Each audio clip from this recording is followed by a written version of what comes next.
In this Hogwarts Without a Savior chapter 451, 449. Backstab. Chapter 451 449. Backstab. Snape clutched his stomach, the robes there had been completely blown to pieces, and he was also turned into a mess. Blood dripped from his body continuously, but he didn't have the slightest intention to stop, and still flew towards one direction with a firm goal. Behind him, the 5 Death Eaters were also chasing after him, showing no sign of letting him go. Even if the order from Voldemort was to capture Snape back alive, these purebloods probably wanted to take this opportunity to make Snape suffer. There are many ways to capture alive, coupled with Snape's obvious attitude of rebellion, it is even more reason for them to take care of this half-blood wizard who has fallen out of favor. Now this is just a little appetizer, and it's not yet time for a big meal. Although they don't quite understand why Snape has already escaped, he would return to England even though he is unwilling to return to Voldemort's embrace, but what these Death Eaters know is that Snape's behavior is tantamount to so he cast himself into the trap. The current British Ministry of Magic's control over the entire UK over the years can be said to be solid. Not only has a stable order been formed in the magical world, but even the Muggle government has inherited the connections and resources of the previous Ministry of Magic. Let those Muggle politicians think that the British Ministry of Magic is still a group of wizards pursuing peace as before. This made Snape inescapable from the moment he was discovered. Even with apparition, the Death Eaters could continue to find him immediately based on the traces he left behind. At this moment, the distance between them and Snape is slowly shortening. This kind of magical flying speed created by Voldemort is actually not slow, but before taking off, Snape had already suffered a lot of injuries, so it was seriously slowed down. His speed. Just when they left this industrial city and began to enter a suburb, Snape suddenly began to fall from the sky, like a kite with a broken string, heading straight towards the countryside. On the ground a shed fell down. The 5 Death Eaters chasing behind seemed to have not figured out the situation for a while. They didn't know whether Snape's current state was that he was exhausted and unable to control his flight and fell, or he started to land on his own initiative. It was precisely because they didn't understand that they all started to panic. Their masters are now much crazier than before. Regarding Snape, Voldemort's request is that they must be captured alive, so they absolutely dare not take Snape's dead body back with them. If that's the case, they'll just be buried with Snape in the end.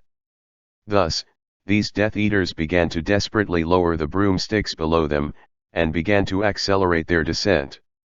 One by one, they showed the professional qualities of those Quidditch players in the professional arena, staring at Snape like they were staring at the golden snitch, and at the same time swooped down on him. But when the 3 fastest flying among them were less than 10 meters away from Snape, Snape's figure suddenly disappeared in mid-air. The 5 of them froze for a second, but then someone reacted quickly. He operat. Check it out. Among this group of people is a senior official of the Department of Magical Sports, who has the highest level of authority to call for apparition reconnaissance. He has already confirmed the apparition almost in the 3rd second after Snape disappeared. Drop point. It's just 3 kilometers ahead on the left below. Puzzlingly, Snape's apparition this time did not teleport to a place too far away, or to an inaccessible location, but right under them. Chase. But no one stayed. This is the UK, which is their base camp, and of course they have nothing to fear. Soon the 5 Death Eaters rushed to Snape's apparition landing site, which was a shack that looked like it hadn't been built for a long time. The Death Eaters rushed into the shed, and Snape was panting and sitting on a sofa chair in the shed, as if his body had been exhausted to the limit, and the injury on his stomach did not allow him to escape any longer. Looking at these Death Eaters rushing in, Snape didn't beg for mercy, and even the expression on his face didn't change at all. He just looked at the leader. Mulciber, we are indeed old friends. He calmly sighed, and the Death Eater called Mulciber was one of Snape's friends in Slytherin when he was a student, but now he has an indifferent expression on his face looking at Snape. Friendship is friendship. You should know what kind of mistake you made, Severus. Since you escaped from Dumbledore's hands successfully, why didn't you return to your master immediately? Snape smiled, his face that seemed to always show sarcasm. Of course there would be no good smile, it was obviously a sneer. I wonder if our master, has he figured out why he wants to take me back so urgently? Mulciber and his companions looked at each other. None of them understood what Snape was saying here, but they could clearly hear the disrespect towards Voldemort in Snape's tone. Their faces darkened, and everyone raised their wands at Snape. It's not that they are all loyal to the current Voldemort, but that no one can guarantee whether the teammates around them are really loyal. If someone reports such a thing to Voldemort after returning later, they will not die afterwards, will definitely peel off the skin. The master naturally has his own ideas about what he wants you to do. You should talk to him about these things after you see him. Mulciber has lost his patience. Now he just wants to catch Snape back and bring Voldemort back to life. Whether he is rewarded or not is the next thing, as long as he doesn't get punished. However, just as he finished speaking and was about to direct the people around him to do something, at some point, at the entrance of the shed, a group of people blocked the sunlight coming in from outside the shed. Mulciber and the others turned their heads in horror, but when they saw who was coming, everyone breathed a sigh of relief. So it's Roofies. You found it based on the apparition surveillance. Don't worry, Snape is under our control. There were 3 people coming. They were wearing the same black robes as Mulciber and the others. They were obviously members of the Death Eaters, so after seeing them, Mulciber and the others were not much on guard. I don't know that the 3 of Roofies, who had been eating carrots and onions for a few days, had smiles on their faces, as if they were also trying to capture Snape successfully, and now they can finally return to their master's life. That's great, let's take him back right away. Mulciber and the others didn't have any doubts about this. They turned around unpreparedly, and were about to use the stunning curse on Snape, and then took him back to where Voldemort was to return. 3 uniform incantations sounded suddenly. Avada Kedavra. ×3. The 5 of Mulciber didn't have any psychological preparations at all. In the sudden green light, the eyes of the 3 of them lost the brilliance of life in the next instant, and even at the last moment before they died, their faces were still pale. He gave Snape a reassuring smile. The remaining 2 Death Eaters watched their companions fall to the ground. They obviously hadn't realized what happened. When they were about to turn their heads to look at Rufus and the others in a daze, they didn't stop for a moment. 2 more death curses sounded at the same time. These 5 Death Eaters didn't have the slightest time to react to the backstab of their allies. None of them thought that colleagues who had always been in the same class and shared common interests would do it without saying a word. Snape watched the despicable backstab with indifferent eyes, and said indifferently, "Just go straight to death like this? There are not many Death Eaters, and the elites die one by one. If we really want to kill all these people, how many purebloods in the British magic world will be able to use them?" Woolen cloth. Roofies had a disconcerted expression on his face when he heard Snape's words. "You also know that there are not many elites among us, so do you think Mulciber and the others deserve to be called elites? These weeds have no loyalty to their masters at all. What is the difference between being dead and alive? This time it is a good thing that we can have a big reshuffle internally, there are too many waste corpses." Snape's voice was still flat. "Not loyal to the master? Then what master are you asking for? Which master should they be loyal to?" Hearing this question, the faces of the 3 of Rufus became cold, and they stared at Snape. "Don't pretend to be confused, Severus. I thought you had figured out the situation and were just waiting for us to come to you." "I don't think I'm pretending to be confused," Snape said calmly. "Which master you are representing, at least you have to show some proof. To a certain extent, it should be done in person." You are too presumptuous. Rufy's face didn't look like it was put on purpose, he looked like he was really angry at Snape's disrespectful remarks. But he didn't intend to do this to Snape, because he could see that Snape was actually waiting for them, otherwise he wouldn't have tried his best to escape from Dumbledore and return to England in the future. He is unwilling to contact the current Voldemort. Otherwise, who is he waiting for? Of course it is only possible that they are waiting for their real masters. As the first batch of Death Eaters who had contacted Voldemort too, Rufus just sneered at the great gentleman today. The object of his true allegiance is to the man who can truly lead the pure blood to glory, not the madman who is currently preparing to impose his own tyranny on the entire British wizarding world. Now Snape's various strange behaviors are naturally considered by him to be like-minded people who have the same ideas as himself. Voldemort's changes before and after the Triwizard Tournament are obvious, and anyone with a little bit of brains can see it. This huge contrast is simply a different person. As subordinates, servants, Rufus, and the others are not qualified to understand what happened to their master, but they can choose who they want to be loyal to. As a pureblood with good vision, Rufus naturally only gave his all loyalty to the master who had ruled them for more than 10 years. During this period of time, they have contacted many fellow Death Eaters who were also tortured by the current Voldemort one, intending to reselect some servants who are loyal to the real master. Snape was obviously also the most important one. After learning of the news that he had fled back to England, Voldemort too contacted Rufus and the others, asking them to find an opportunity to contact Snape and send him bring it back safely. It is precisely because of this that Rufus and the others were actually following John and Lily at the beginning, because the Death Eaters' channel is their own, and once they find out, they can't hide it from them. And now as long as they target John, it means locking up all targets that might find Snape. It's just that they were exposed early yesterday morning. I don't know when they lost the target about John and Lily, just when Rufus was trying to find John and the others all over the city. The Death Eaters made a discovery first.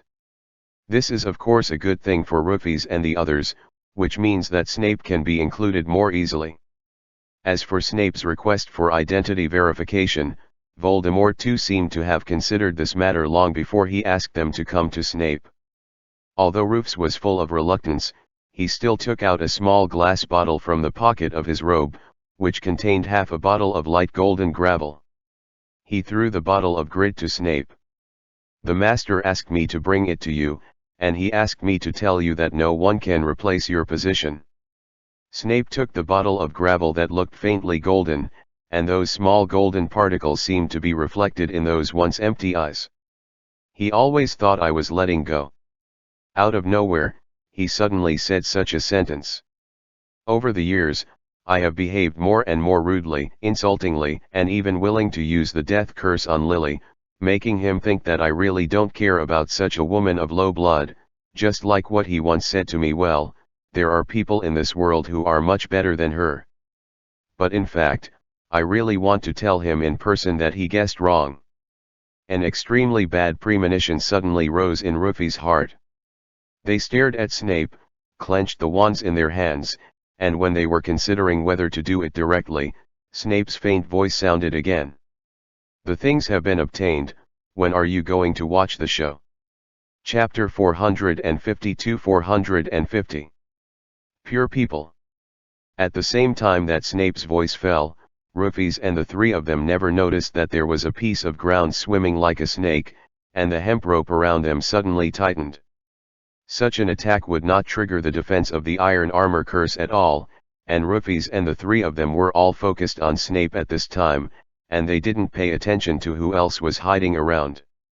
Unsurprisingly, the hemp rope that was as thick as a baby's arm tightly bound the legs of the three of Rufus, and then suddenly dragged towards the door, causing their entire bodies to lose their center of gravity. Even if they have reacted at this moment, there is no way to wave their wands and use magic, and they all fall to the ground. And at the same time as they fell, a small-looking hand stretched out from a corner at some point, and snapped its fingers lightly. The next second, The magic wand that had already left his hand flew away from the control of the three of roofies in an instant, floating in mid-air. And at this time, they finally saw the person who waited until they prayed for the cicada and kept guarding in the dark behind the aureole.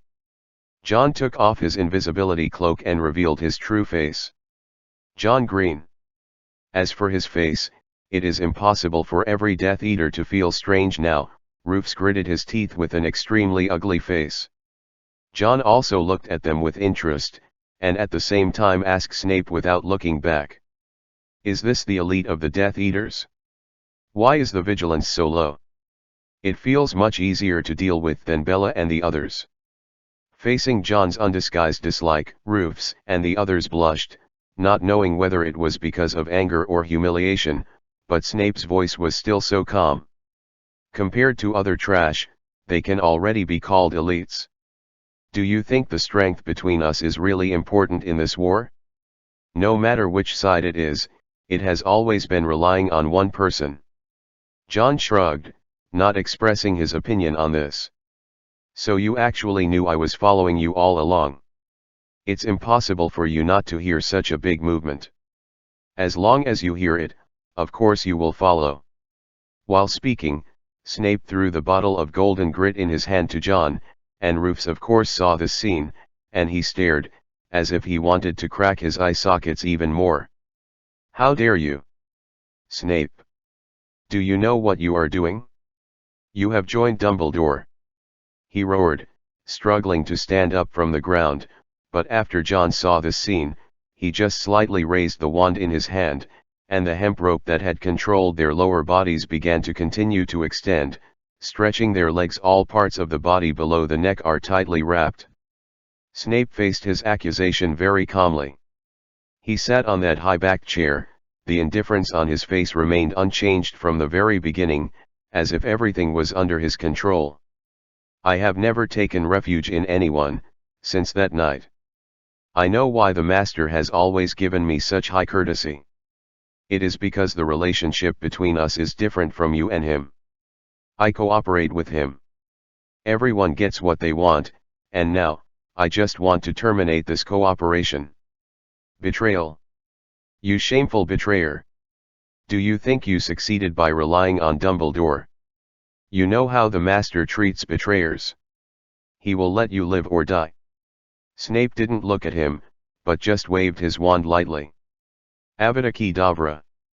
The green light flickered, Rufus's face was fixed on the ferocious and furious face, and the two Death Eaters who were trapped with him were not frightened by the death of such a companion. They were also angry at Snape cursing, until two green lights lit up one after another. The shed finally became quiet. John held a glass bottle filled with golden gravel in his hand, and looked at Snape with a strange face. It wasn't that he had any objections to Snape's casual handling of his captives, but that Snape's current appearance was really as if he had completely surrendered to Dumbledore. The Death Eater of Voldemort No. 1 was killed by him, and the Death Eater of Voldemort No. 2 was killed by him. What was he thinking? The opportunity you have been waiting for is now. John shook the bottle of sand. Didn't it mean that there are not enough people? So they are the third wave of people you are waiting for. Snape finally showed a disdainful sneer when he heard John's words. Do you really know that I have completed the transaction with several people?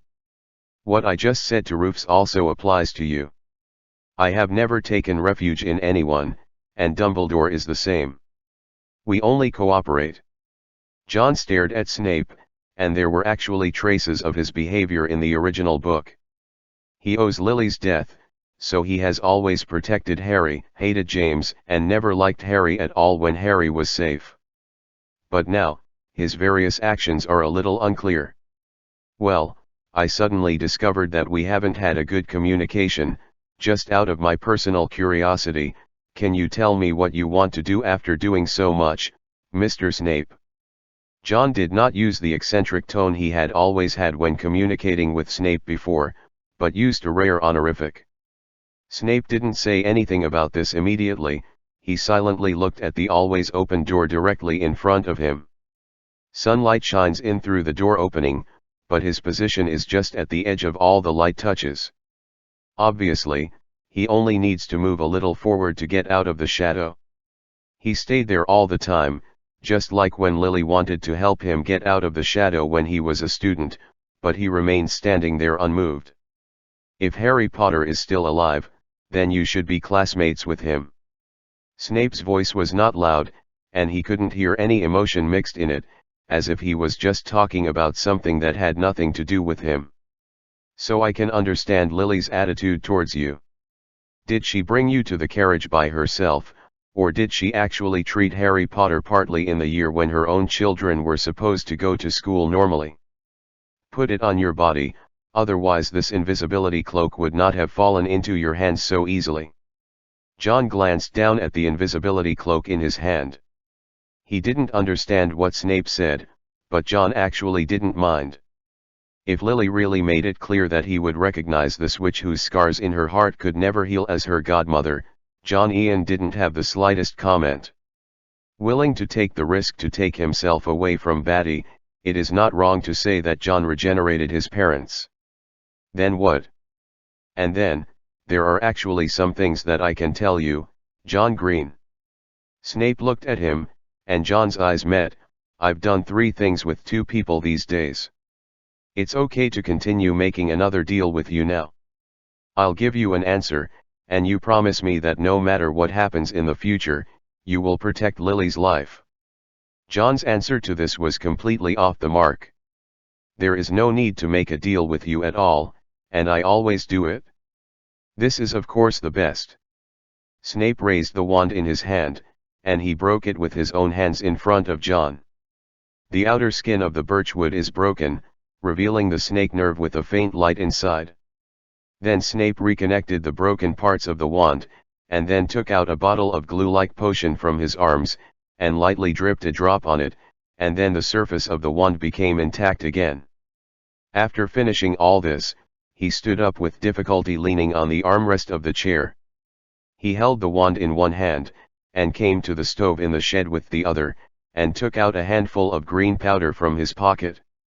My purpose is really simple, really simple. After that night, I can join whoever can keep Lily alive, and I can work hard for whoever can keep Lily safe. Dogs, so can you say it's an allegiance? Of course not, it's just a transaction. John watched in silence as he sprinkled the powder in his hand on the stove, and the fireplace that hadn't been fired for several years suddenly lit up with a green flame. Snape walked towards the fire. One last piece of advice, John. I don't know whether Dumbledore knew about this, but the man who has been entrenched in Northern Europe is crazier than all of you guessed, and the theory of blood lineage is in his plan. It's nothing in front of him. If he really succeeds, the whole world will change for this. Finally, his body disappeared into the flames, and at the same time, he also set his last destination for this trip. Spider's End. John watched him leave without any intention of stopping him. The task Dumbledore gave him was to protect Lily. He never said that he should really capture Snape back, so John actually always knew what he should do. Besides, Snape's departure this time also clearly determined that they would never have the chance to meet again. John understood what he said about his purpose, and finally understood what Dumbledore meant when he said that Snape was a very pure person. More than 10 years ago, he found Dumbledore, begged him to save Lily, and was willing to give everything he had for this. Dumbledore agreed to this deal, but in fact he didn't do it afterwards. Voldemort still found the Potter family and took away the lives of Potter and his son, but he actually promised Snape that Lily survived. John didn't know what kind of mental journey Snape went through after that, but after seeing Voldemort, who disappeared for a month and repaired the split soul, and returned to England, Snape should have already decided that, the only one who can really control Lily's life and death is the man in front of him. Even with Dumbledore's protection, Lily, who killed her whole family, would definitely want revenge desperately. She would always put herself in danger and put her life at risk. If he really wanted her to live, then what Snape had to do at the time was not to continue to complete the deal he begged with Dumbledore before, but to serve Voldemort wholeheartedly, and let him promise himself at the beginning. Yes, the promise of not harming Lily has been continued, so that Lily's safety can be truly guaranteed. It was because of this that Voldemort agreed to his almost rude request, and ordered all his subordinates not to endanger Lily's life under any circumstances. At the same time, he fully used Snape to make him he became the leader and role model of the mixed blood, and at the same time became the thorn in the side of the pure blood. He also attracted the hatred of most people on Dumbledore's side, and he has been sitting in Hogwarts Castle for him, and secretly let Snape secretly helped him refine some unknown potion. Completely squeezed out Snape, and there was no waste at all. So it was indeed an exchange of equivalence between him and Voldemort before. And after the Triwizard Tournament, why did he fall to Wu Pingxian again, willing to return to England, and help Dumbledore get the things that have now fallen into John's hands? John guessed that it should be Snape guessed the inside story of Voldemort 2 being defeated by himself. After being abandoned by Voldemort 1, Snape may have begun to think that the general trend of blood theory is gone. It is meaningless for him to continue to work for Voldemort, because the one who controls Britain now is the crazy Voldemort 1. After abandoning Snape, will he still be able to fight against the Whooping Line in the future? There was an obvious answer to ordering his men to keep their hands on Lily. Even if the sane Voldemort 2 can make a comeback, John can defeat him once, then it is definitely possible to defeat him a second time.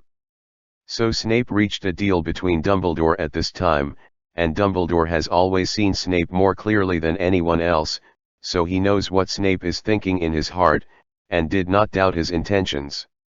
Now the result of this transaction between the two is this bottle of golden gravel in John's hand. John held up the glass bottle in mid-air, the sunlight shone into the bottle, and the tiny golden particles reflected a faint light. What is in the bottle, John doesn't know, but what he knows is that Snape is willing to complete this deal with Dumbledore, which means that he hopes more than anyone else that Wu Pingxian can defeat Voldemort in the end. That is to say, the thing in the bottle was what he thought would be a real threat to Voldemort himself after falling into Dumbledore's hands. As for Snape's last paragraph of advice about Grindelwald.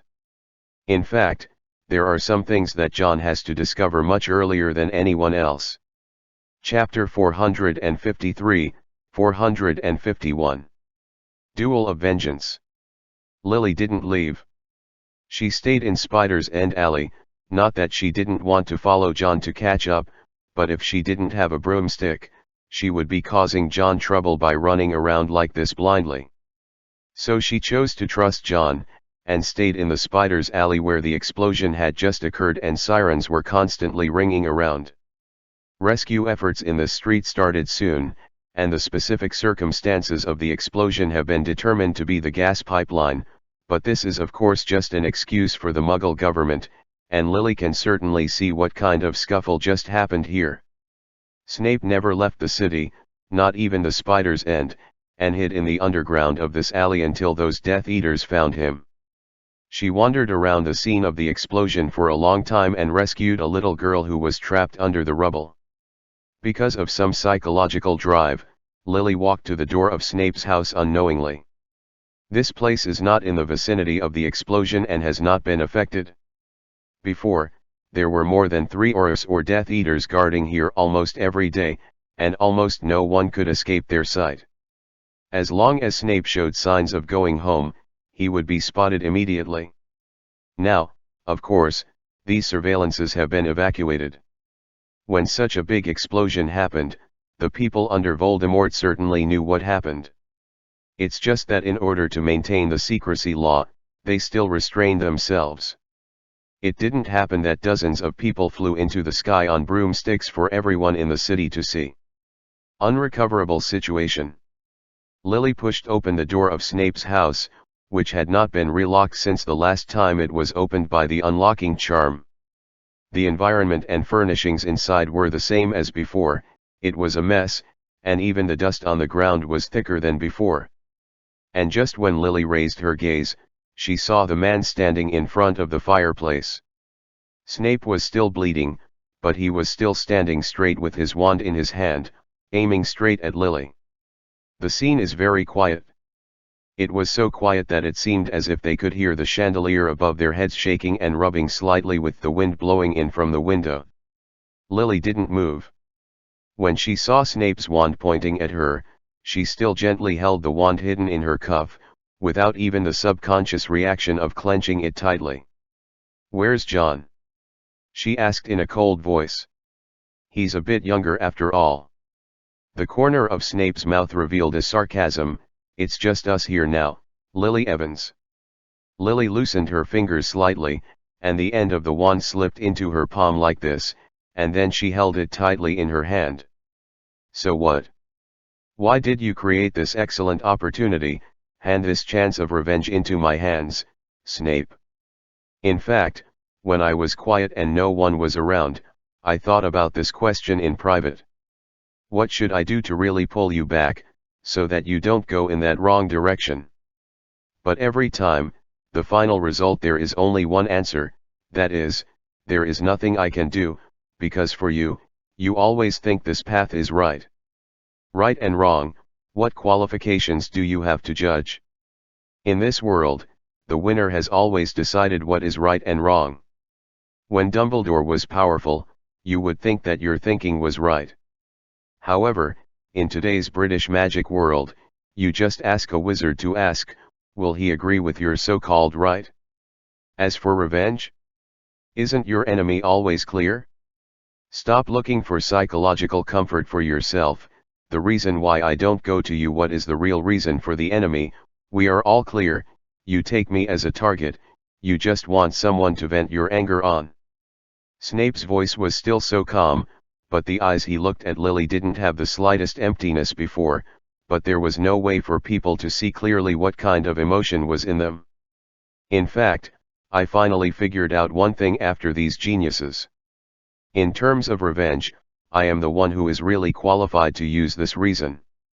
It was your husband who ruined my school life when I was a student, and it was even more for you afterwards.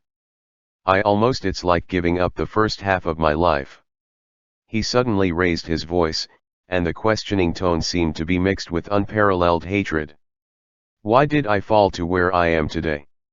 I obviously have extraordinary talent, and now I'm finally awake, Evans. It's still too late. I'm still useful to the Master, he needs me to go back and help him, and as long as I can kill you with my own hands again, and prove that I have let go of everything except my absolute loyalty, then no matter what wealth or status, as long as it is what I want, it will be within my grasp." The expression on Lily's face was indifferent. Even after hearing Snape's accusation, nothing changed. "You can't turn back.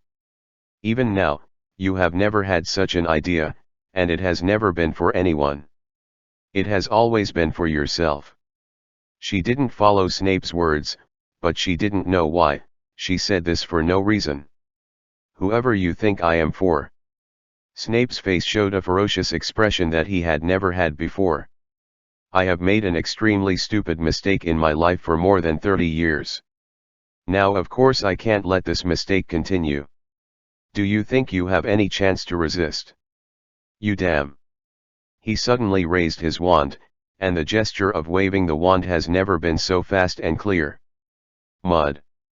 Ba. Seed." When the word that had been his demon for 20 years snapped out of Snape's mouth again, a green light exploded from his wand. Avada Kedavra. Lily reacted when he started to wave the wand in his hand, and she turned to the left side very quickly, and at the same time raised the wand in her hand.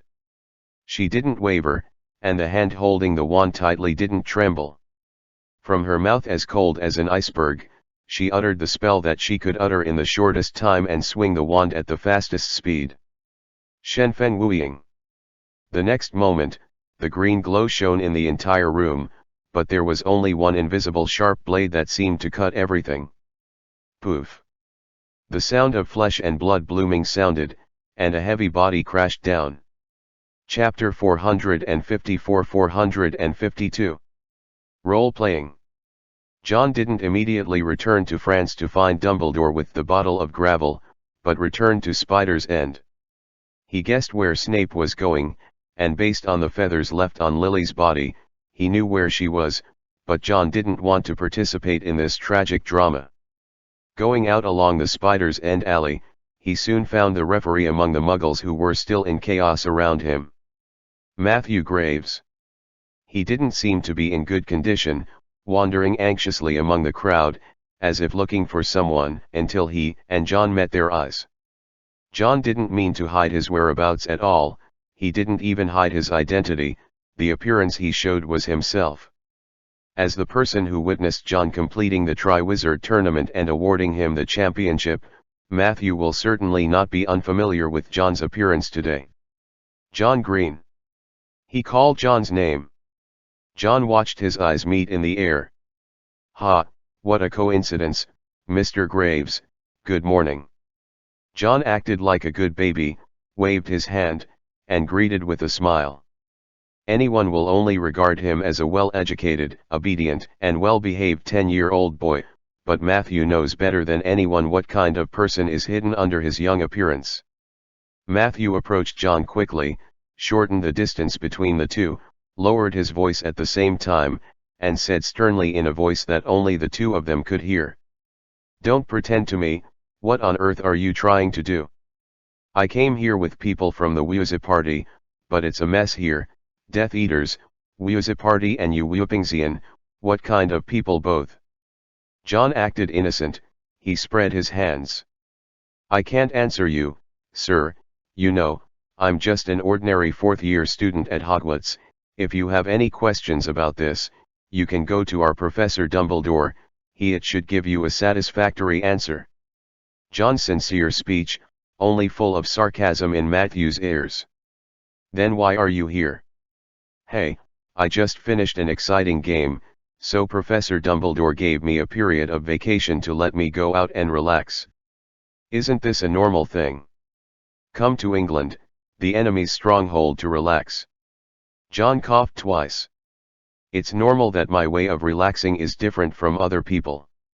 Just like the rumors in Hogwarts Castle before, when I'm free, I like to kill 2 people with the killing curse for entertainment.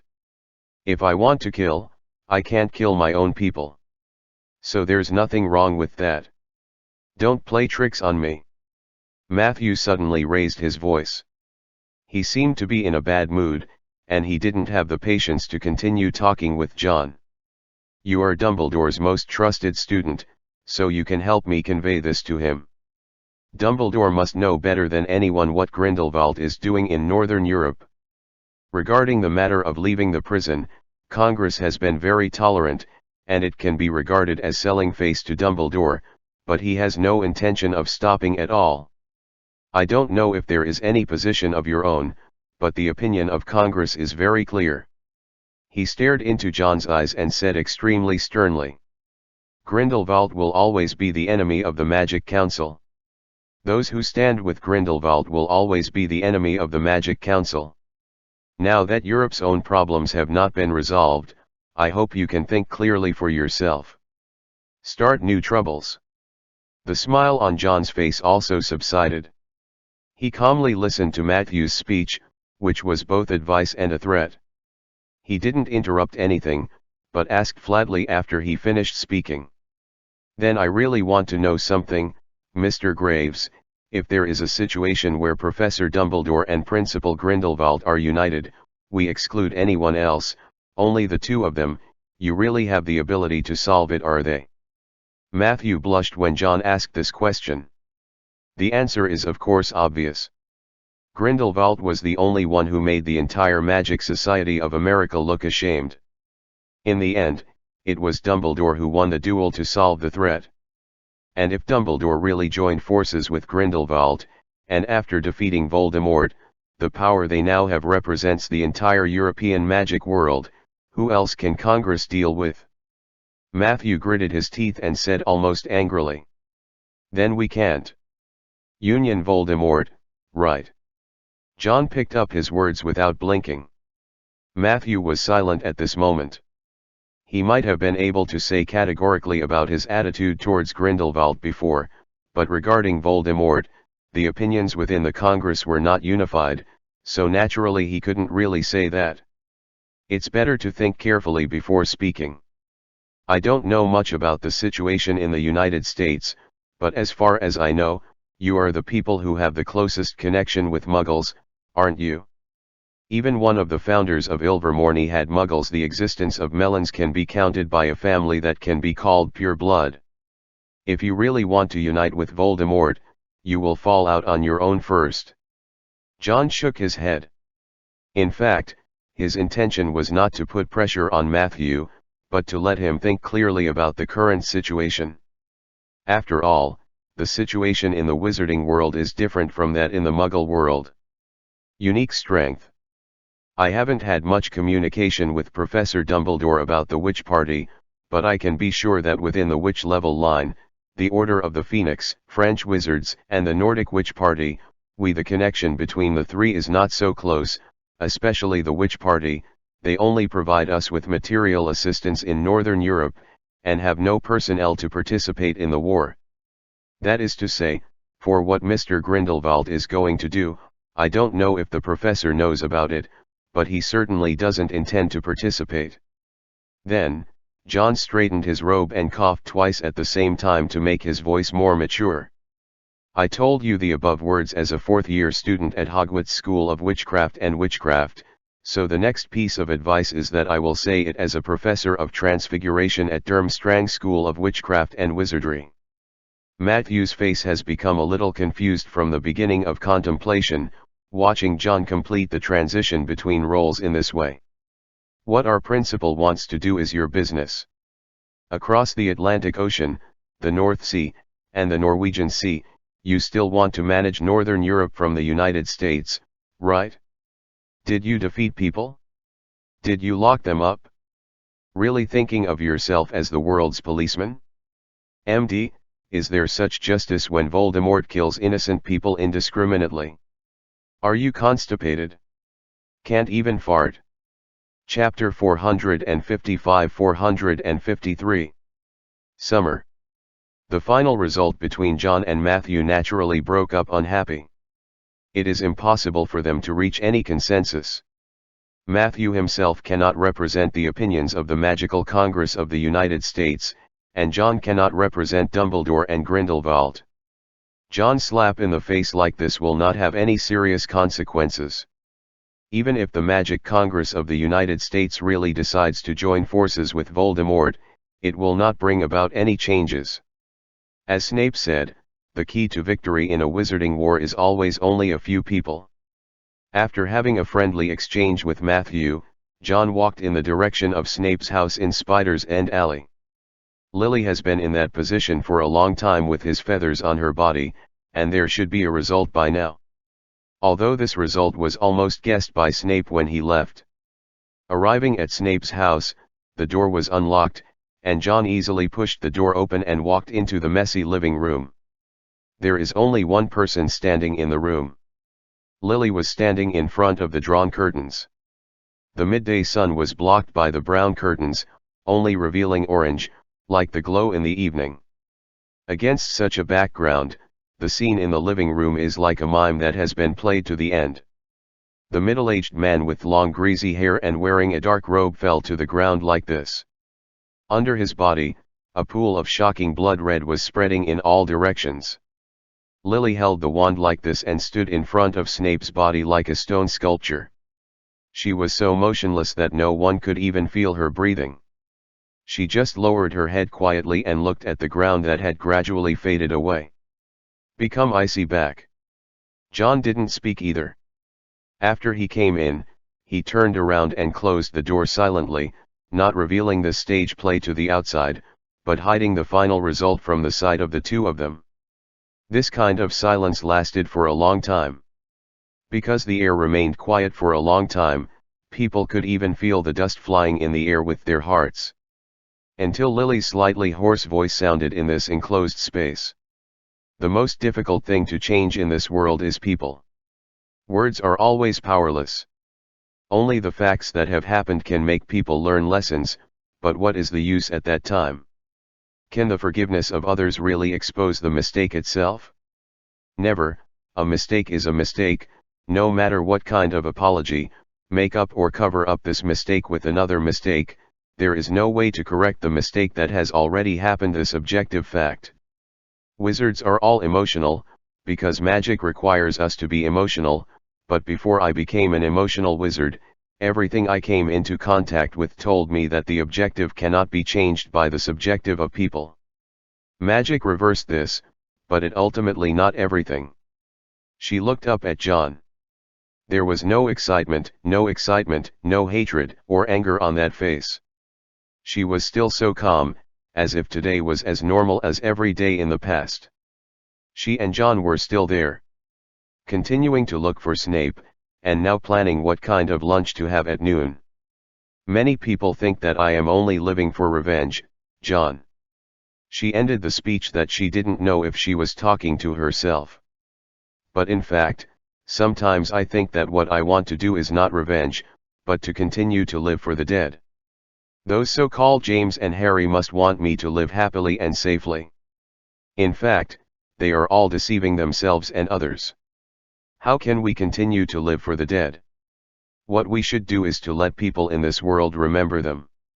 So I want to find Wormtail, find Snape, find Voldemort, and let them live forever. They all know that there is still a living woman thinking about them all the time, and the reason for this is that they were once related to the death of a father and son, James Potter and Harry Potter. Potter will become a name they will never forget in their hearts, because someone lives in their place. Now the progress has been completed too. Lily crouched down in front of Snape's body. Can you go ahead and do me a favor? John saw what she was going to do, nodded, and walked to Snape's body. The two lifted him up one after the other, and then Lily used apparition. The next moment, their figures disappeared in this room, and they reappeared on the sea cliff with countless tombstones. The weather here is very good.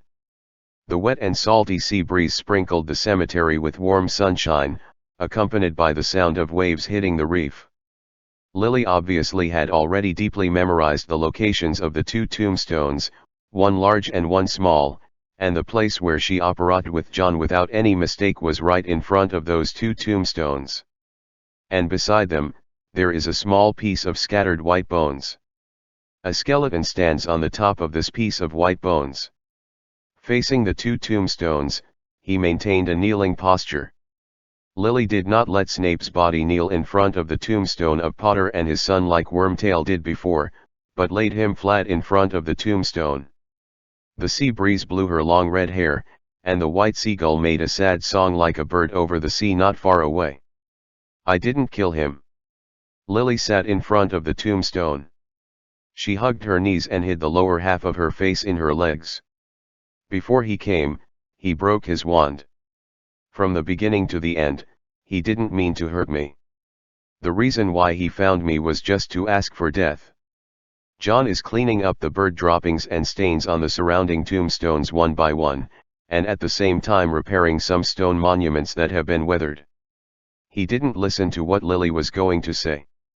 A family always needs some private space when they are together, and John knows when he should keep the necessary distance. He has never been sorry to me, and there has never been anyone who is right or wrong with you. The only one he is sorry for is Harry. So I killed him for Harry, James, and I hope you don't mind that, as I did with him. A wrong thing done is a wrong thing, and it's the same for you. But he ended up said those things, called me a mudblood for the second time, and I know what he's up to. He didn't want to make me feel bad about his behavior, which is equivalent to suicide, after begging for death like this, so he made a preparation for his own death. He was very thoughtful. I also accepted the favor, but in fact, even if he didn't perform like this, I wouldn't feel guilty or sad. Lily was talking quietly, as if they were still sitting together as a family. James had just finished a glass of brandy and complained. Harry happily sat in the baby seat and shook the magic baby sand that Sirius gave him. Hammer, while Lily complained about her husband and the people she encountered today. I make it very clear that people can't think of other people as something they imagined and filled in, which will subconsciously beautify or worsen him as much as possible. I miss and remember that Snape helped me to be with me when I was a child. everything we get along with, but that can only be a good memory. At that time, Severus was not the Snape who entered Hogwarts later, just like I often tell you that people are the most complicated creatures, so it is easy to be with badness is never absolute, but badness should never be covered up by goodness. I once promised in front of you, and now there is only one person missing. He killed you with his own hands. I have no way to guarantee that I will definitely bring back his body like today. That man has done more crimes. Forgive me, our family is just a microcosm of his life. The current Phoenix Society has become the size it is today because there are too many people like me and you. But even if so many people are together, still can't guarantee 100% that we have succeeded in killing him.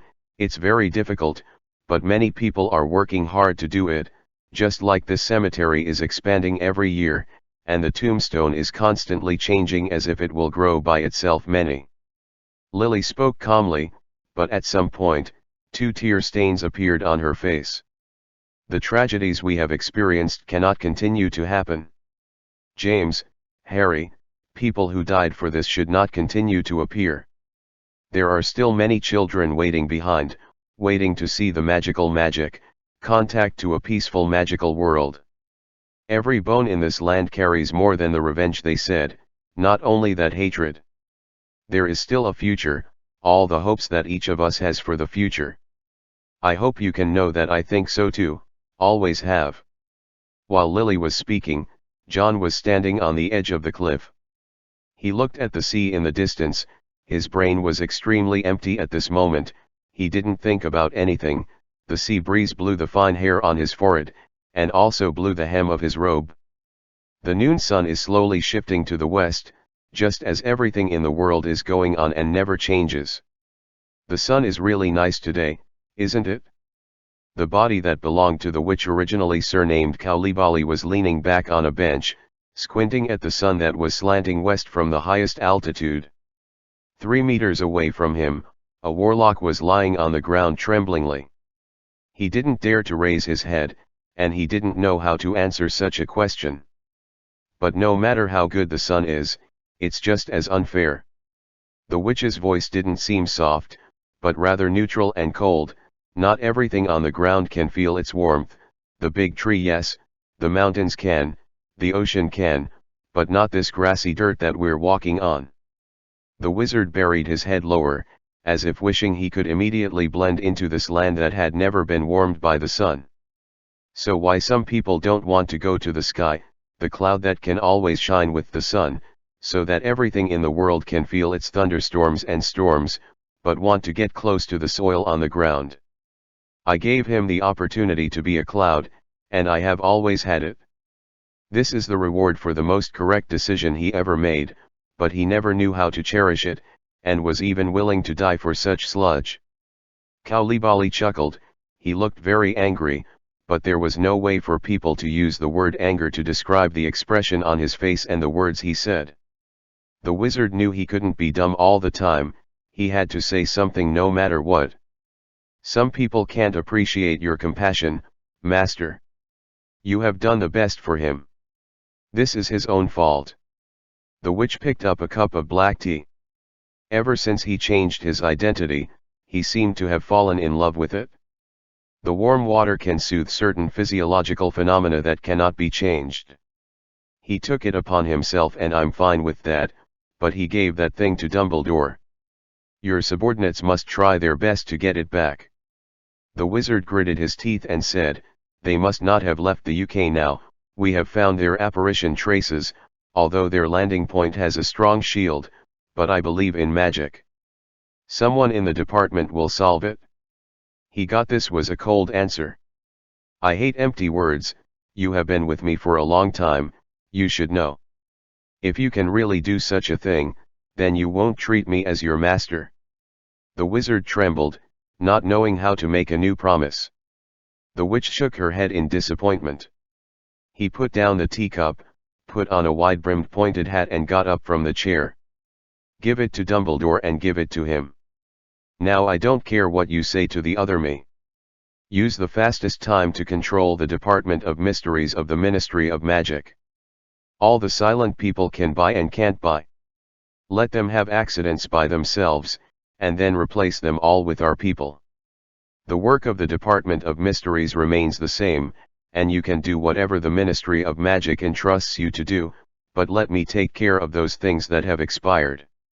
Situation: throw them behind the curtain of the Hall of Death. After all, you can do such a small thing, right? The wizard replied loudly and firmly. Countless purebloods are missing your arrival. Our master is only you. Your order is the direction each of us is moving forward. He was flattering, and when he said this, he suddenly seemed to think of something again, and after a moment of careful pause, he asked hesitantly. But about Barty Crouch? We tried to contact him, but he has never expressed his attitude. He is deeply trusted by another you. I think you need to contact him. Now, let him know who he should give his loyalty to. Coulibaly only left a back facing the sun. No one needs to worry about him, just pretend that there has never been such a person. Chapter 456-454 Severus and Riddle's Secret. In the barren mountains in the northernmost part of Norway, even in June, the temperature here is basically maintained below 10 degrees. The only thing that can be seen above the woods, the only living creatures are crested birds gliding in the sky. Eagle. John once followed Grindelwald to the dilapidated Lamohans monastery.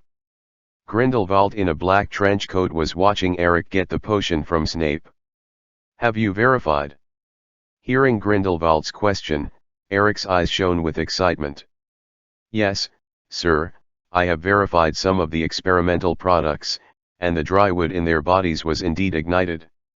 Severus Snape is undoubtedly an expert in potion research. A genius.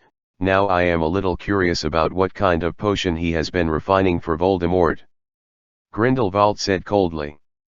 We don't care about the situation in the UK. We need the conflict there to help us attract other people's attention. All I care about now is this bottle of medicine. Dry wood can be ignited, but I want to know what it is. It can keep burning with the maintenance of life, and it is still a consumable. If it is the latter, then even if this bottle of medicine can help us, it is limited. Amir bowed his head and said, I'm still observing this. The research sample is now in the North Pole. So far, I haven't found any signs of fading. Then continue to watch and wait for a year. If there is no weakening after 1 year, we can carry out worse experiments, which means that we have taken a big step towards success. It's the last step. Grindelwald threw the bottle of potion to Hans, who was silent all the time.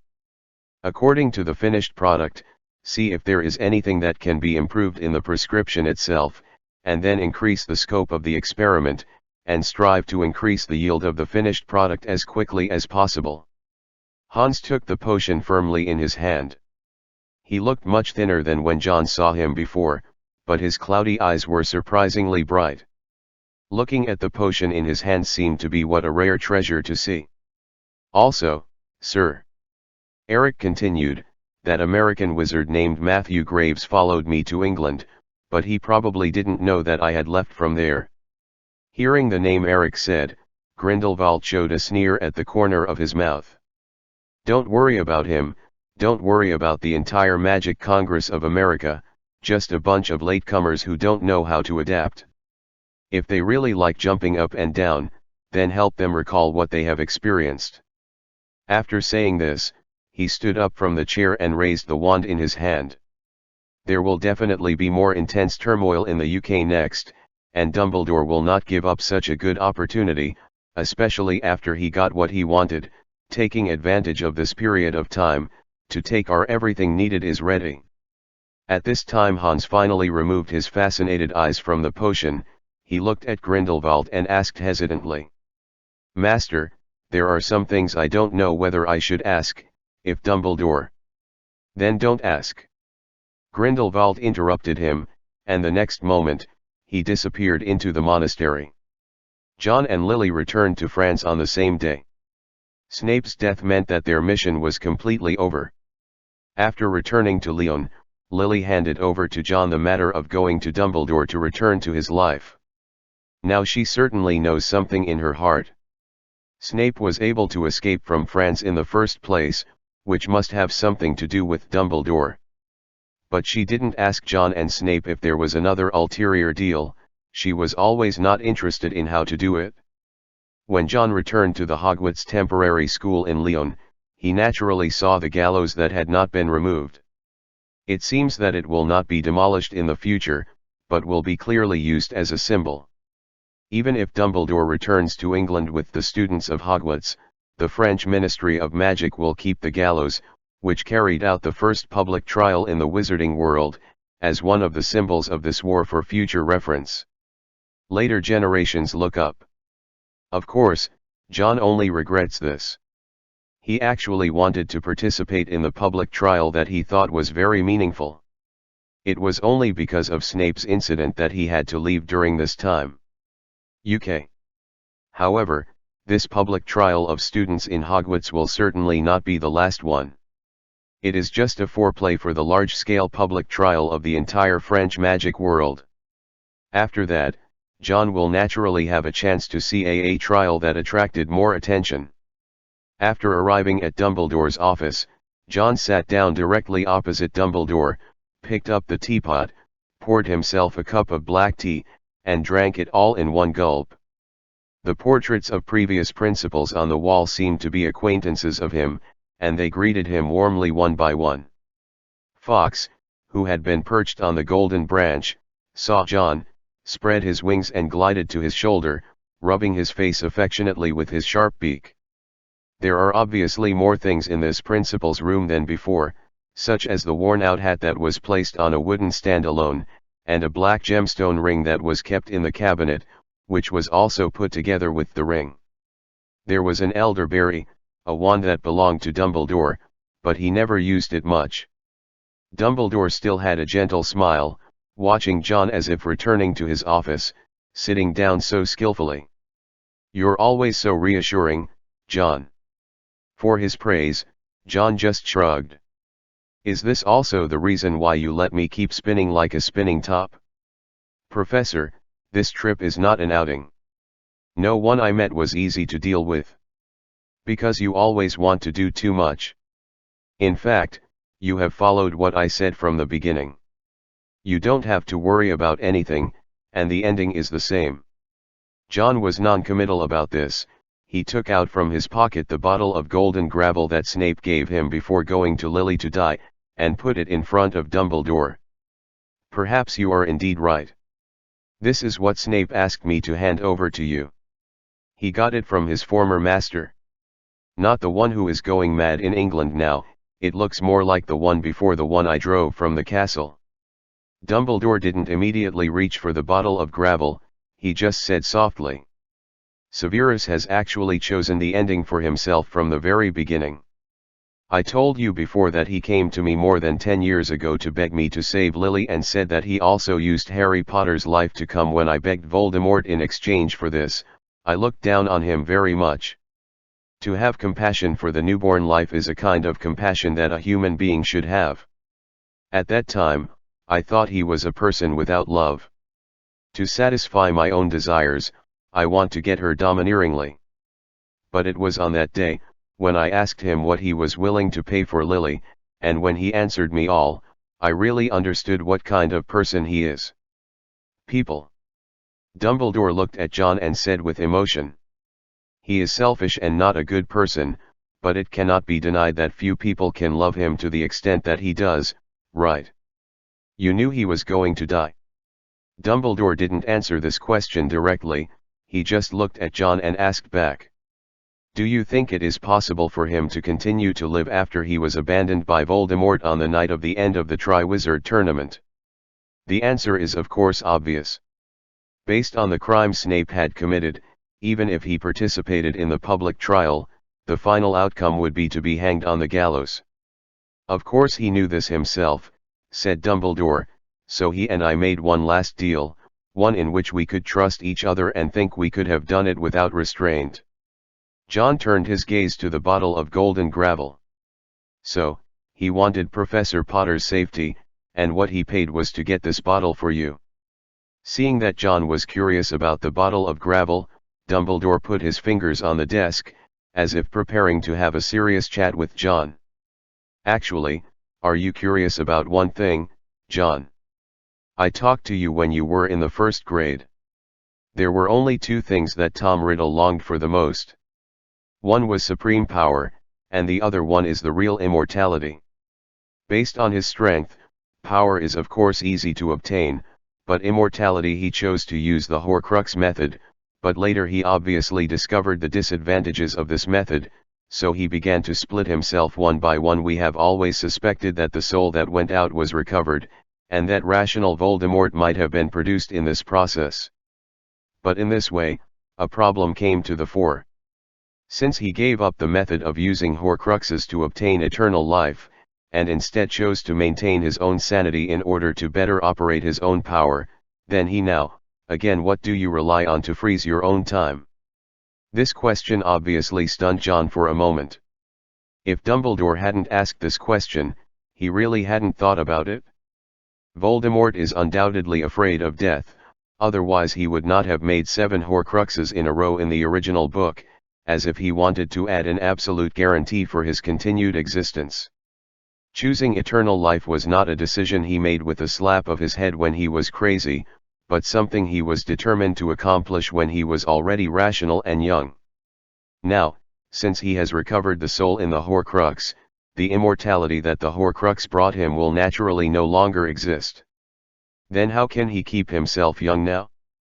John has seen Voldemort many times with his own eyes, and he can be sure that Voldemort's appearance is obviously fixed in the state of his youth, but he is now 70 years old. In the wizarding world, it is not difficult for a wizard to live for more than 200 years without any means, but his appearance will not change because of this. He definitely didn't use the Sorcerer's Stone, because that stone fell into his hands only 3 years ago, and his method of freezing age is obviously not recent. This means that while Voldemort is actually recovering the Horcrux, he also has another means to maintain his immortality. John now turned his attention to the bottle of golden gravel. I've always wondered, is it possible that after Riddle recovered all the Horcruxes, he made himself a Horcrux? That's why there are 2 of him vying for a body at the same time? Situation. Dumbledore said calmly. But this guess was denied by Severus after he was brought back. He clearly told me that Riddle's way of maintaining immortality is very subtle, just like the former Horcrux. He not disclosed to anyone, but there are some things that need to be done by outsiders. Severus Snape, who he has high hopes for and who will bring him the prophecy about the Savior, became the object of his trust. It's just that we all know that Riddle's trust has never been absolute. The only person he can really trust is himself, not even another person. So the trust he maintains in Severus is only limited. To the extent he is willing to disclose this part. Severus told me that once he killed Potter and his son and disappeared for a month, and then came back to occupy the British Ministry of Magic. For a while, Riddle often came and went. Department of Mysteries. Department of Mysteries. John repeated the department. Yes, there are many magics in this world that were not created by wizards, and the Department of Mysteries is a place that specializes in the study of certain mysterious and powerful magics that are not under the control of wizards. Dumbledore picked up the bottle of golden grit. Severus said no one knew what Riddle was researching in there during that time, and he drove away all the reticents working in the Department of Mysteries, leaving only himself. Then 2 weeks passed, and it was only then that someone called Severus over, and then took out this kind of gravel that seemed to be extracted from an hourglass, and asked Severus to use this gravel as the core to make a catalyst to catalyze its effect. Here comes the potion. Riddle's limited trust is reflected in this. He did not tell Severus what the gravel in the bottle was for, but said that he needed a bottle of catalyst. This is not an easy thing to do, especially when there is no way to knowing the specific effect of the required catalytic substance. Severus still used his talent, and finally met Riddle's request. This is why he has always been so valued. These golden gravels and the catalyst he developed have always been a secret kept between Severus and Riddle. And this secret, even now he doesn't know about Voldemort in England. Everyone's opinions have been seen. In fact, I just wanted him to go through the motions at the end. It is indeed right to end it like this. Sometimes it's not me who is pushing the plot, but the story. People here are pushing me. Chapter 457-455. A new war will start soon.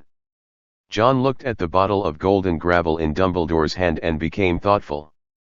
So when we asked the current Voldemort to choose between Crouch and Snape at the beginning, it was actually a blind cat meeting a dead mouse. He didn't know the real role of Snape, just put he gave it to us as an object that could be discarded at will. It was not until later that he began to realize that something was wrong. Dumbledore nodded. About what the previous riddle relied on to obtain eternal life, the secret lies in these gravels. This is what Severus promised to do for me. He fled back to England, used himself to lure Riddle, and then helped us take this bottle of stuff. His request is for you to guarantee the safety of Professor Potter. He didn't make this request. Dumbledore said calmly, because he knows that even if he doesn't say anything about it, I will definitely do it. The reason why he is willing to help us in this way is actually because he thinks that the situation is no longer what it used to be. When we face Riddle, we are no longer a group of bereaved dogs like before, but there is a real possibility of retaking Britain.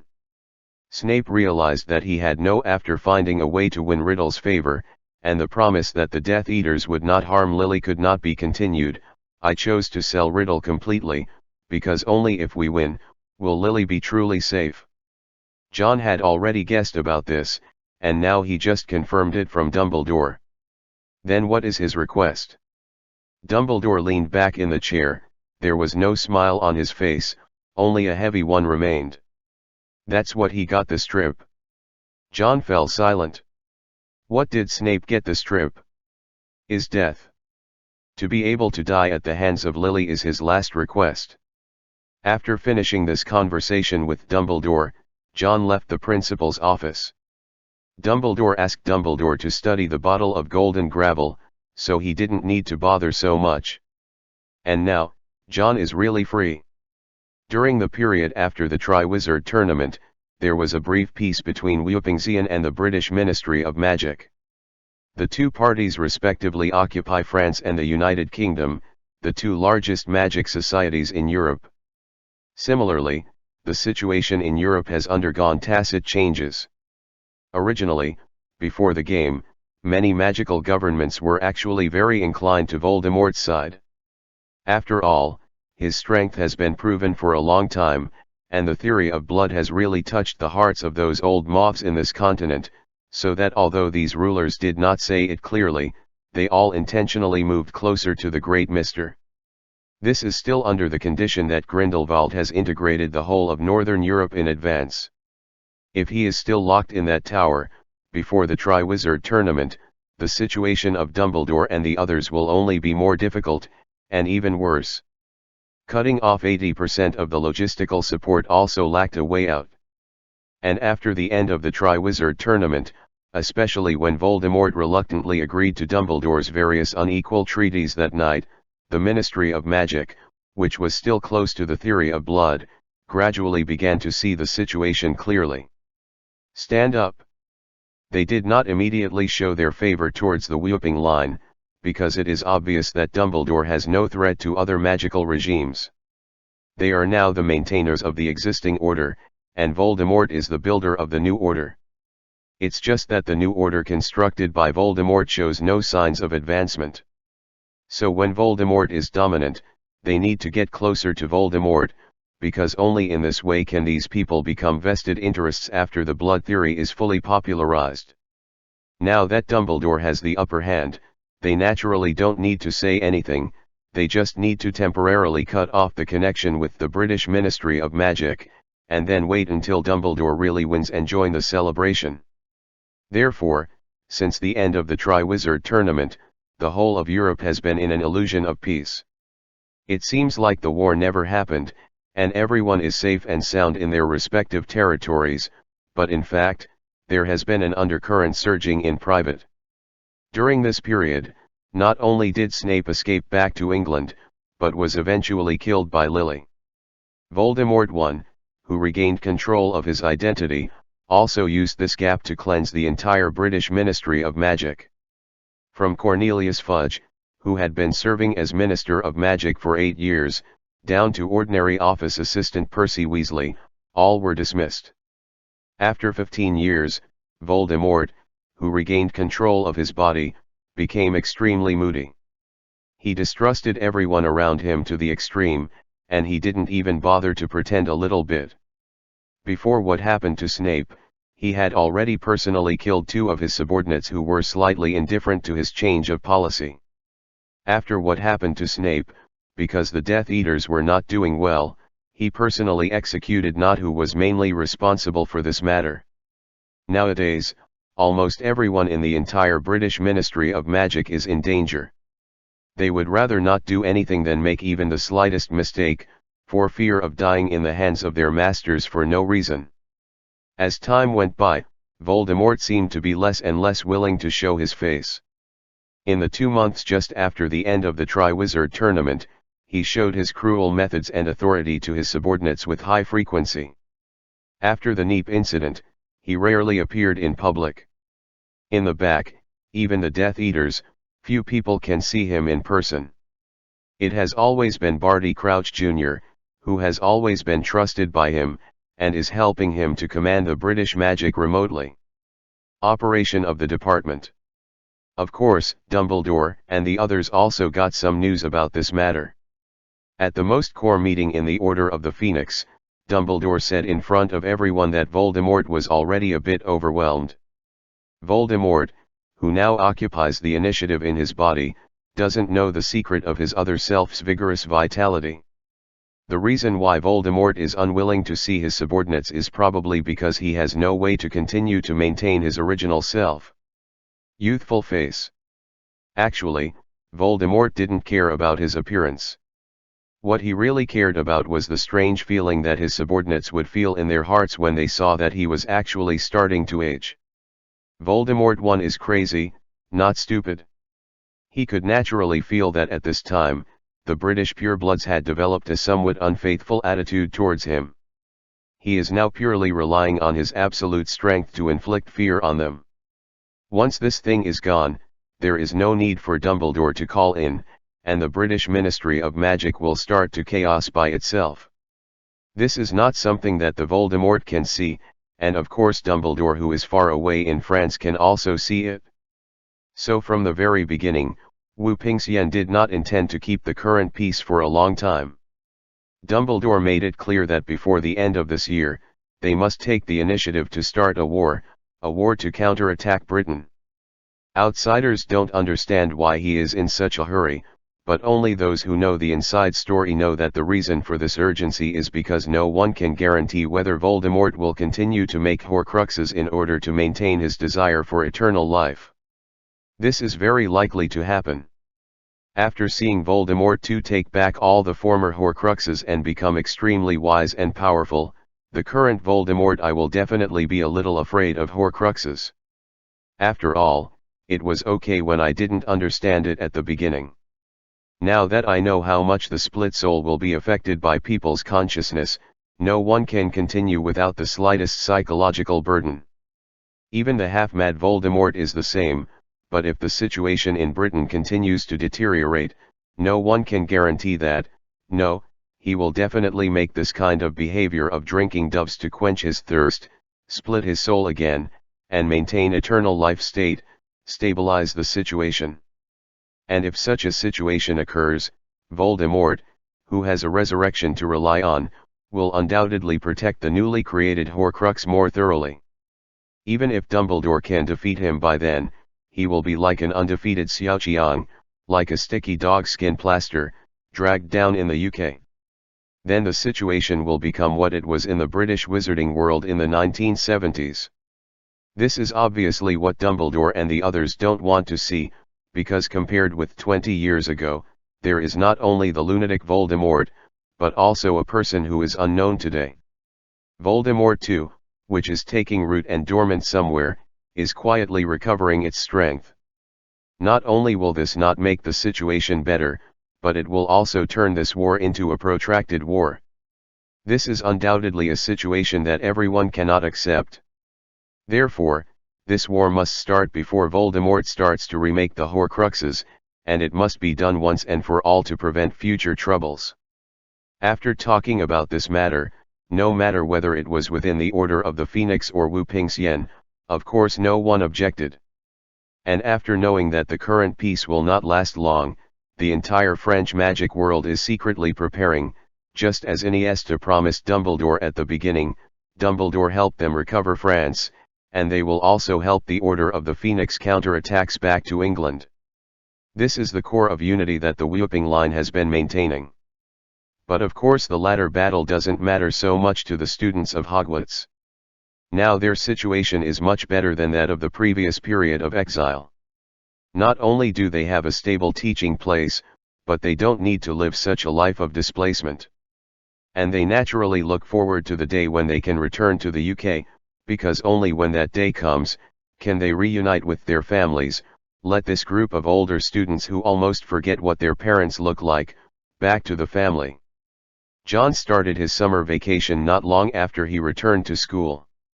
Only at this time can he be as leisurely as an ordinary student.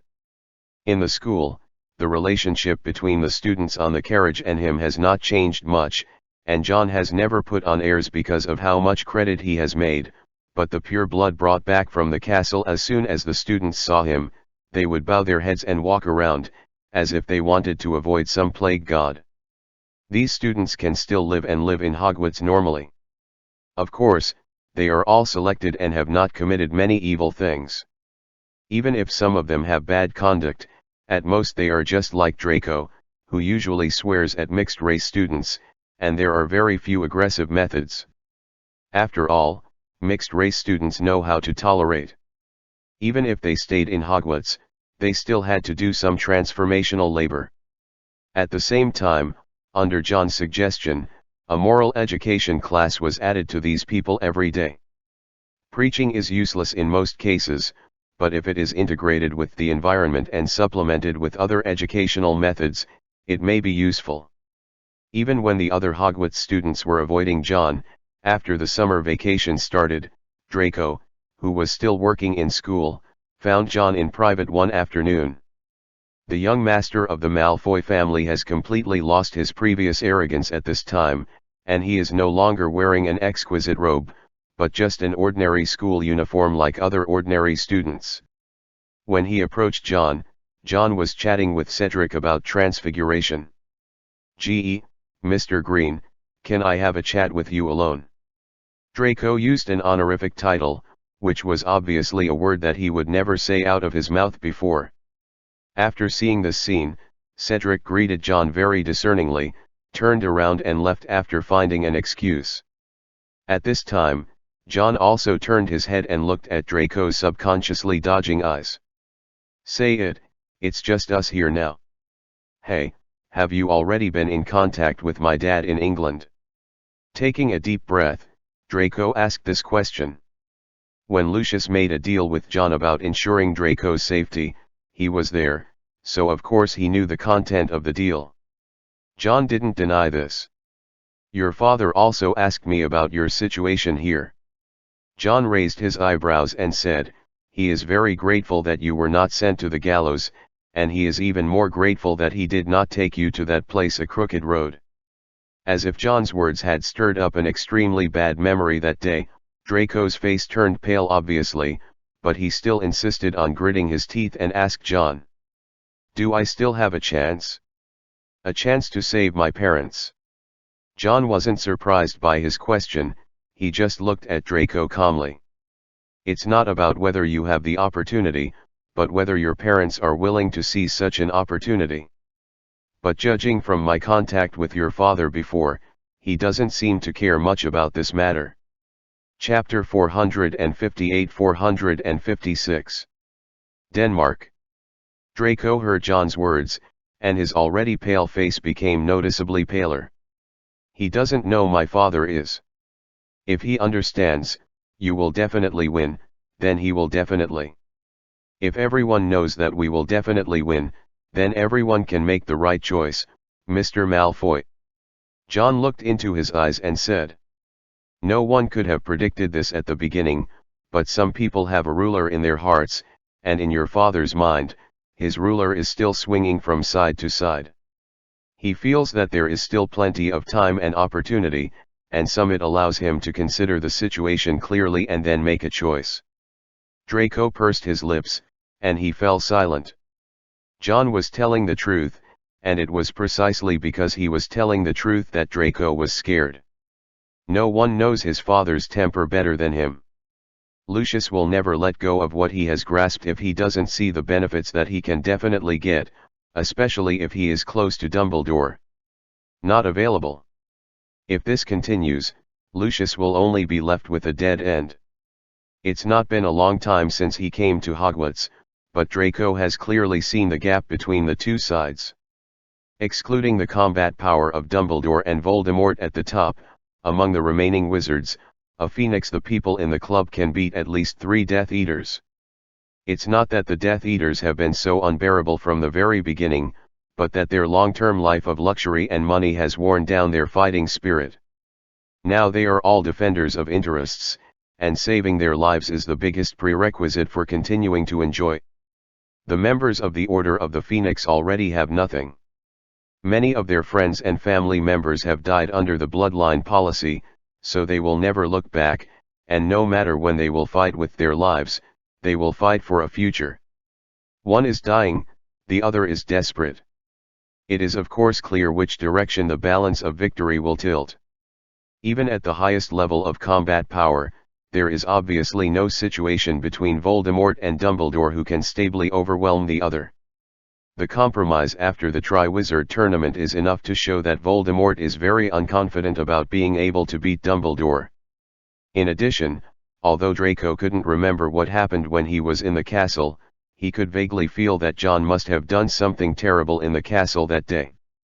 Dumbledore obviously has successors on Wu Pingxian, but Voldemort has yet to have a figure who can stand shoulder to shoulder with John. Just the famous Death Eaters who died under John's hand can't be counted in one slap, let alone their peers. So rationality and reality told Draco that judging from the current situation, Voldemort's chances of winning are really small. Taking a 10,000 step back, if Voldemort and Dumbledore fight together and end up losing both sides, it means that the Whooping Line will win, and the British Ministry of Magic has no chance at all. It was precisely because of this figured out that Draco felt so anxious about his parents' situation. He has now been brought to France. After going through the screening of the public trial, there will definitely not be any security problems later on. But both Lucius and Narcissa are still serving Voldemort in the UK. If there will be a public trial in the UK in the future, it is basically Narcissa who is a housewife. Luckily, the crimes committed by Lucius will definitely be hanged. Even if the guilt is divided into 3 parts, he will be hanged 3 times. Draco loved his family, and he may have realized that his father was full of evil, but he also didn't want Lucius to be hanged. After a long silence, Draco raised his head again, and he said in a completely pleading tone, "Can you give me a chance to communicate with my dad? I will help you, and he will listen to me. If he is really willing to help you, he will definitely be able to commit crimes and meritorious deeds, right?" John didn't immediately reject Draco's idea. Whether Draco's behavior in the original book or his previous performance in Hogwarts Castle can be called bad, but it is not really evil, his character is spoiled, and he lacks certain morality. Education, in essence, still has some conscience. It is precisely because of this that he was not sentenced to any felony in that public trial. So John didn't really want him to feel that helpless despair, so he didn't say anything to Death. "I can't give you any guarantee for the time being, but no one can tell what will happen in the future. I can only say that if there is such an opportunity in the future, I can help you." To get such a promise, Draco is already satisfied. he was already a prisoner, and John had no obligation to do anything for him. Afterwards, Draco didn't take up any more of John's time, and left after tears of gratitude from the bottom of his heart. When he saw John before, he only had fear in his heart, but now he really feels grateful. Because he may not remember the specific scene, but Draco still remembers the fact that John really saved his life. Draco's matter was just a small episode for John. Time is still passing bit by bit, and 1 month after returning from England, his appearance finally looks similar to that of when he participated in the Triwizard tournament. Of course, John is very satisfied with this, and the friends around him also said that he finally looks pleasing to the eyes in this way, and Hermione's gaze at him no longer becomes twisted and weird. The only person who expressed displeasure about this was Gabriel. Her situation is different from that of John. In fact, her real age should be 10 years old now, and she will be the age to enter the magic school next year. But because of the dead soul water, her body showed no signs of growth in the 2 years since she turned into a ghost. She still had the appearance of a 7 or 8-year-old girl, looking very immature. If an ordinary girl encounters such a thing, she probably wishes to be a few years younger, but Gabriel is obviously not happy at all. In this way, the age gap between her and John seems to be getting bigger and bigger. It was okay when John's appearance became smaller before, but now after 2 months, he has returned to his normal age. Which made Gabriel even more depressed. Fortunately, after entering August, a piece of news that was enough to cheer her up was brought back. Her parents and sister, who had been separated from her for more than 2 years, finally had a clue. When the Delacours began to show signs of implementing the theory of blood in France, they fled overnight. The time was so tight that they didn't even have time to pick up their little daughter who was fostered in Madame Maxime's house. Because Mrs. Delacour has half Vila blood, under the theory that even wizards cannot tolerate mixed blood, the blood of this magical creature mixed with wizards is even more unacceptable to wizards who believe in the theory of blood. Knowing that if they stay in France all the time, it will be an extremely terrible ending for their family, so it is a wise decision to flee immediately. As for where they fled afterwards, there has been no news. When John followed Dumbledore to France for the first time, he only heard from Mrs. Maxime, who was also planning to leave France because of her giant blood. The traces of the Delacour family. Now, someone in Northern Europe has discovered the whereabouts of Mrs. Maxime in Denmark, and also learned about the clues of Delacour's family from her. As for why they didn't take the initiative to come to France for so long, it's easy to guess. Wu Pingxian has not yet been established. When Voldemort alone ruled the 2 magical governments of Britain and France, the attitude of the entire European magic community was ambiguous with him. If you don't want to escape to other continents, the best way to avoid persecution in the wizarding world is to completely cut off any contact with wizards and try to integrate into the life of muggles. In this way, of course they can guarantee their safety, no one can find them, but at the same time, they also have no way to understand what happened in the world of wizards. For example, Mrs. Maxim, who has been found, she has been hiding in an inaccessible valley in Denmark before. It's not that she doesn't want to integrate into Muggle society, but that her body shape is too obvious, and she attracts the most attention no matter where she goes, so she can't live with Polyjuice Potion every day. From her, Wu Pingxian also learned some news about Delacour's family. She came to Denmark following the couple's trail. After the news was brought back to France, Gabriel, who was already in a panic at school, couldn't sit still. She asked Professor McGonagall to let her join Mrs. Maxim, who was still in Denmark, to find her family together. McGonagall didn't want to agree at first.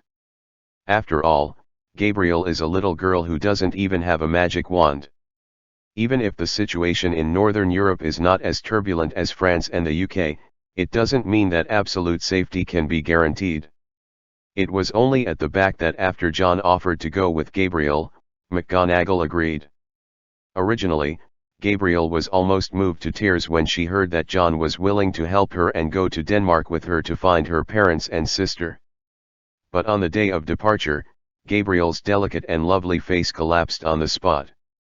"Why are you still there?" She looked at Hermione, who was wearing white short sleeves on her upper body, a pleated skirt on her lower body, her long chestnut curly hair neatly combed into a single ponytail, and a peaked cap on her head as if used to shade her, and she questioned. Hermione looked like she hadn't been dressed like this for a long time, and she straightened her peaked cap. "What, I'm not welcome." "Gabriel." Their private relationship is actually very good, but according to Gabriel's imagination, she and John should be the only ones on this trip, but now an unexpected person appears, and of course she becomes resentful. Especially at this time, John was not wearing a robe like before, but also a t-shirt and jeans, which looked like he had discussed it with Hermione in advance. This made Gabriel look even more out of place, as if this scene was supposed to be a trip that John and Hermione had arranged together, and she was the one who went along. "Of course, welcome." She made a long ending sound, and anyone could hear the reluctance in that voice. John pulled her to his side, and then spun her around in a circle like a spinning top, saying in amazement, "Our trip was basically carried out in the Muggle society. If you are dressed like this, everyone will think that some little girl misremembered the date of Halloween and ran out to ask for candy at the wrong time. I'm not young." Gabriel emphasized this matter very deliberately. "I will be able to go to school next year. I have already asked Professor Dumbledore about this, and he promised me." John shrugged and rubbed Gabriel's silver white hair like a dog's head. Okay, Gabriel isn't a kid anymore." Gabriel was obviously very dissatisfied with John's insincere words. She broke her head from John's hand and said angrily, "So what am I wearing now?" John spread his hands helplessly. Of course he didn't prepare more, but Hermione handed Gabriel a brown paper bag that she had been carrying all along. "I prepared it for you, go and change it quickly."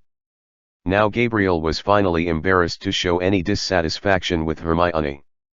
She took the bag from Hermione's hand coyly, thanked him politely, then gave John a look, then turned and went to the girls' bathroom next to her to change clothes. Hermione prepared her very considerately, a white dress fits perfectly. After coming to Lyon and having a stable teaching environment, Hogwarts will of course not restrict students from going out every holiday, and will also give them a pocket money so that they can occasionally buy something for themselves. This dress was apparently purchased by Hermione with money she had saved. It was precisely because of this that Gabriel reluctantly accepted the fact that there was a third person traveling to Denmark with her. Actually, she didn't really have any thoughts at all. The little girl had never been separated from her parents and family for so long. In this way, John, Hermione, Gabriel, and his party came to Denmark through the Flow network in Hogwarts. Their landing point is Weopingsian Station in Northern Europe. They are usually responsible for receiving material assistance from the Weoza party, and it is here that they met with the former headmaster of Bosbatten School of Magic, Mrs. Maxim. Compared to when John saw her before, the current Mrs. Maxim is obviously a lot thinner, but her broad frame still makes her stand out from the crowd. Chapter 459, 457. Promise. Aarhus, on the eastern coast of the Jutland Peninsula, is the second largest city in Denmark. According to the information obtained by Mrs. Maxime, the Delacour family is hiding here. As an old friend of the Delacour family, after escaping from France, Madame Maxime has indeed been investigating the whereabouts of Gabriel's parents, as she said to Dumbledore before. "It's just that the whole of Europe is so big, especially if you want to find a wizard who knows magic and can use potions to change your appearance, it's really not easy to find." She could only investigate through some of her contacts in Northern Europe, and found out that there was a girl named Fleur who looked a lot like Gabriel's sister, and she was once bumped into in the central Danish city of Herning. After all, she is a mixed Vila, so as long as she shows her true colors, she will always leave a deep impression on people. According to the news, Mrs. Maxim traced all the way, and found that the Delacour family moved again, from Herning to Aarhus. According to this clue, John and Hermione brought Gabriel to this coastal city. Madame Maxime did not come with them, because the French temporary Ministry of Magic reconnected with her, and now the entire Beaux Batons are still in the control stage when they were first received. She, an experienced witch who has been the principal for many years, is needed to go back immediately to take charge of the overall situation, and prepare to start the work of accepting this year's freshmen that will begin soon. After coming to Aarhus, John and the others did not hide their identities. Although John in the wizarding world is now almost well known to everyone, in the eyes of Muggles, he is not so eye-catching. And keeping Gabriel in her original form will also help her family find her better. Where do we start? Gabriel, who was wearing a dress, seemed to rarely see so many people. She hid behind John, looked at the crowds on the street, and asked in a low voice. John was studying a letter left by Mrs. Maxim in his hand, which said that in a block on the outskirts of the west side of Aarhus, there was a squib home who provided information to Mrs. Maxim. The only way to live in this big Muggle city and to integrate into it is to be a squib who has separated from the wizarding world and is disliked by most wizards. Especially in the past few years, the contradictions in the magic world have become more and more intense, and the life of the squibs has become even more difficult. Many of them have completely cut off contact with the magic world, and have given up thinking that they are still wizards. Pride and fantasy, fully integrated into Muggle life and society. Dennis Cass, this is the person we need to find first. According to the information Mrs. Maxim gave us, he sent a letter saying that he saw people suspected of your parents and sister in Aarhus 2 months ago.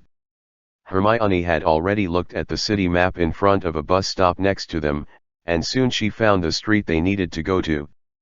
It's not very far from us, maybe we can take a taxi directly. Of course there is money for taking a taxi. When they first came here, the Wupingzian wizard stationed here gave them some local currency. Of course the money is not a lot, but it is enough for them to spend 3 or 4 days without being too frugal. Of course, John readily accepted this proposal. He waved to stop a taxi, and because he couldn't speak Danish, he directly showed the place name on the letter to the driver. Gabriel seemed to be riding a car for the first time, and she was very curious about this Muggle-like big iron box. She sat in the back row with Hermione, looking around, as if she had just entered from the countryside. A local girl from the city. The driver looked very talkative, and at first he spoke a long paragraph in Danish, but John could only respond in English that he didn't understand. The two immediately had no way to communicate, because the driver's English sounded very bad. When he said something, John had to think for a long time before he understood what it meant. Soon they arrived at the position on the letter. This is a yard that doesn't look very big. There is also a small 2-story building with a red roof in the yard, surrounded by green lawns and a small garden. John took Hermione and Gabriel and pushed open the courtyard door, came to the door, and knocked on it.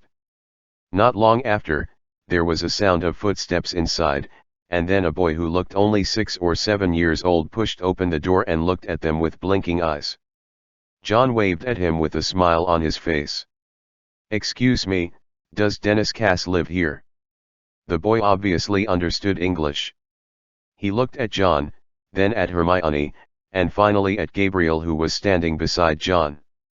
For some unknown reason, his face suddenly turned red, and he turned around and shouted into the room. "Mom! Someone is looking for Daddy!" As the boy shouted, a woman in an apron came out of the room as if she had just put down the vacuum cleaner in her hand. She looked at John and the others suspiciously. "You! It's Mrs. Maxim." John showed her the letter he was holding. "Your husband's friend, madam, we are her juniors, and she asked us to visit."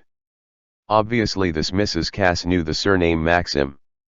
After confirming the letter in John's hand, She invited the three of them into the house and asked them to sit in the living room to rest first. Dennis Cass, I work in a nearby supermarket and come back for lunch. Then she prepared tea and pastries for them. When the boy named Henry Cass served the biscuits, he kept secretly looking at Gabriel. Of course Gabriel noticed his gaze, pulled her mouth and made a face at him, causing the boy to run shyly and hide behind his mother. Mrs. Cass didn't seem to know what kind of identity her husband had, and she really just regarded John and his arrival as a courtesy visit from a friend's younger generation. She put down the housework in her hands, sat in front of the sofa and chatted with John. They are all normal inquiries, asking John who is Mrs. Maxim, what school he is studying now, and what he is doing in Denmark this time. These questions were of course avoided by John's vague words. Since that Mr. Cass has concealed the affairs of the magic world from his family, he naturally has his own ideas. John has no intention of destroying the relationship life of his husband and wife before they meet. And some words are not easy to make up even if they are made up now. Fortunately, Hermione is there to help set it off. Gabriel obediently did not speak from the beginning, so she dealt with Mrs. Cass. Around 11:30 noon, a middle-aged man with a medium body and slightly bald head returned home. He is the Dennis Cass that John and the others are looking for this trip. After seeing John and the others, this squib who had been out of the magic world for a long time was obviously stunned for a moment. After hearing his wife's introduction that he was Mrs. Maxim's descendant, the expression on his face obviously became a little dignified. Finding an excuse to distract his wife and son, Dennis took John and the others to the study to prepare a closed conversation environment. John didn't have much politeness, he directly handed over Mrs. Maxim's letter.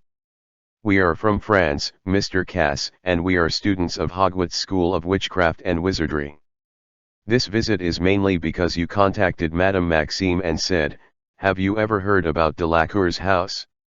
Mr. Dennis read the letter, and then turned his gaze to Gabriel, who was looking at him nervously, obviously recognizing that she was the youngest daughter of the Delacour family. You didn't say anything to my family, did you? The first thing he asked was whether things about wizards had been leaked. John and Hermione glanced at each other. Their previous concealment was obviously a thorough consideration. No, sir, I told Madame that we are all Madame Maxim's nephew and niece, and I didn't reveal anything about the magic world. Hearing what they said, Dennis breathed a sigh of relief. He explained. Sorry, I didn't intend to ask you any questions. You are students of Hogwarts, and you should know how unsafe the wizarding world has been these years. I have been keeping things from my family about that world, I just don't want to let them be watched by someone, and they will be in fear all day long. Of course John understands this. The news about Delacour's house was actually 2 months ago when the local newspaper reported that the police had caught 2 sexual harassers who harassed a couple who lived at 9 Cromwell Street, the mother and daughter of number 1. It was recorded in the news that the daughter's name is Fleur Wilk, and she looks very beautiful like her mother. Because I learned about the appearance of Delacour's family from Mrs. Maxime, so I feel that the mother and daughter in this matter should be them. After listening to Dennis' statement, John also felt that it was very similar to the description of Gabriel's mother and sister. As a mother and daughter with Vila bloodlines, it is normal to encounter sexual harassment. They cannot control the passive magic like charm at all. If they are pure Vila, it is difficult for normal wizards to resist, let alone muggles. It's hard to distinguish based on the hair. People with silver white hair are not uncommon in Denmark and Northern Europe, but this is also evidence. Got the exact news from Dennis, John, and the others did not stay for lunch any longer. Dennis also saw that Gabriel wanted to jump into the arms of her parents immediately, so she didn't have the intention of keeping them, but sent them out of the house with her wife and son. Cromwell Street is a little far away from where they are now, but for John and the others, the problems that can be solved with money are not a problem. They got so much money in total. Even if they wanted to save money, they would have nowhere to spend it after they left Denmark. directly called another taxi and came to the Cromwell Street that Dennis mentioned. Things went extremely smoothly, and it didn't take long for them to find the location of number 9.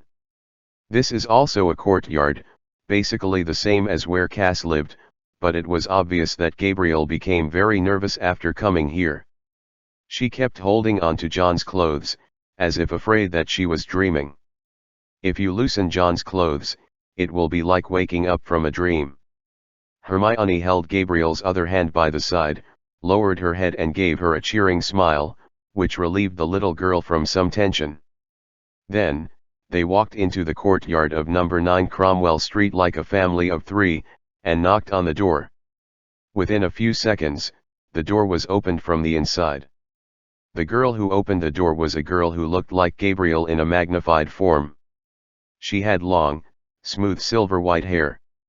When she opened the door, she also saw Gabriel standing between John and Hermione.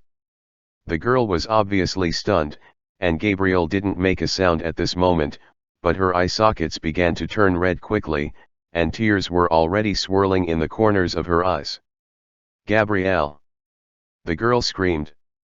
She looked extremely excited, and excitedly hugged Gabriel on the spot, and the tears in her eyes could not be restrained. "Whoa, sister!" Gabriel choked in her arms, unable to speak for a long time. Everyone in the room also heard the girl's scream, and there was a rush of footsteps. A woman with silver white hair like the two sisters and a middle-aged man who looked very ordinary compared to the three of them. The young man ran out. They seemed to think that their daughter was in some danger, but after seeing the two figures, one big and one small, hugging together, the couple also screamed. "Oh my God! Honey! How could it be you?" John and Hermione didn't disturb Gabriel and her family at this moment, and they were just outside the door without making a sound. It's just that John could see the unconcealable envy in Hermione's eyes when she saw the Delacour family hugging each other. He couldn't help waving in front of Hermione. When the girl with ponytail and peaked cap turned to look at him, John showed a smile. "How about I accompany you to meet your parents when you return to England?" John didn't feel anything when he said this, but Hermione was slightly taken aback, and then stretched out her hand with a slightly reddened face and pulled a strand of hair behind her ear. "That's not like something you can say. Hey, what do you think of me, a stone in a latrine?" Hermione blinked, obviously not understanding John's slang. "That's not the case, you must be much stronger than a stone." "Tisk tisk tisk, that sounds a little wrong, but I'll take it as a compliment. I remember your promise, can't you find other excuses to go back on it?" John touched his chin pretending to be suspicious. "What did I promise?" Hermione didn't say anything, she just raised her leg and kicked his hard from behind him. Chapter 460-458 Graduate Nuns of Durmstrang. John and Hermione were extremely warmly received by the Delacour family. Their trip went very smoothly, and they found Gabriel's parents and sisters without any twists and turns. It was not until the lunch table that they had the opportunity to exchange information with each other. After the Delacour family escaped from France in an emergency, they first settled down in Germany, and then they immediately thought about taking Gabriel over. But at that time, Voldemort had completely occupied the whole of France, and the correctional center had already been set up. France was in great chaos, and the Delacour family had no chance to contact any of the relationships they had left in France. At that time, Mrs. Maxime had already escaped from Beaux Batons. Even if they could get in touch with someone, there was no way to find the little daughter who had turned into a ghost and was entrusted to Hogwarts.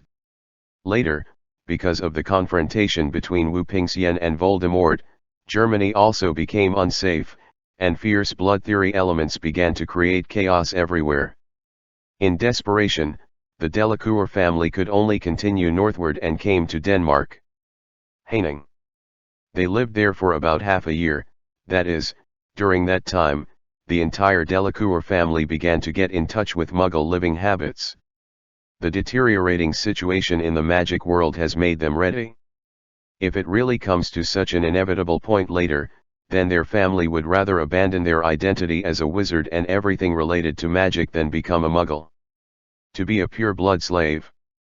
Similarly, even at this time, the family did not give up the idea of finding Gabrielle.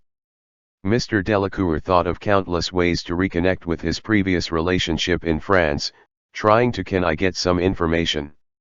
However, that time was just before Wu Pingxian broke through the correctional center, during the most intense period of the war.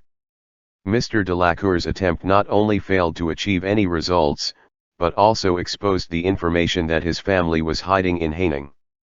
In desperation, they had no choice but to relocate for the second time.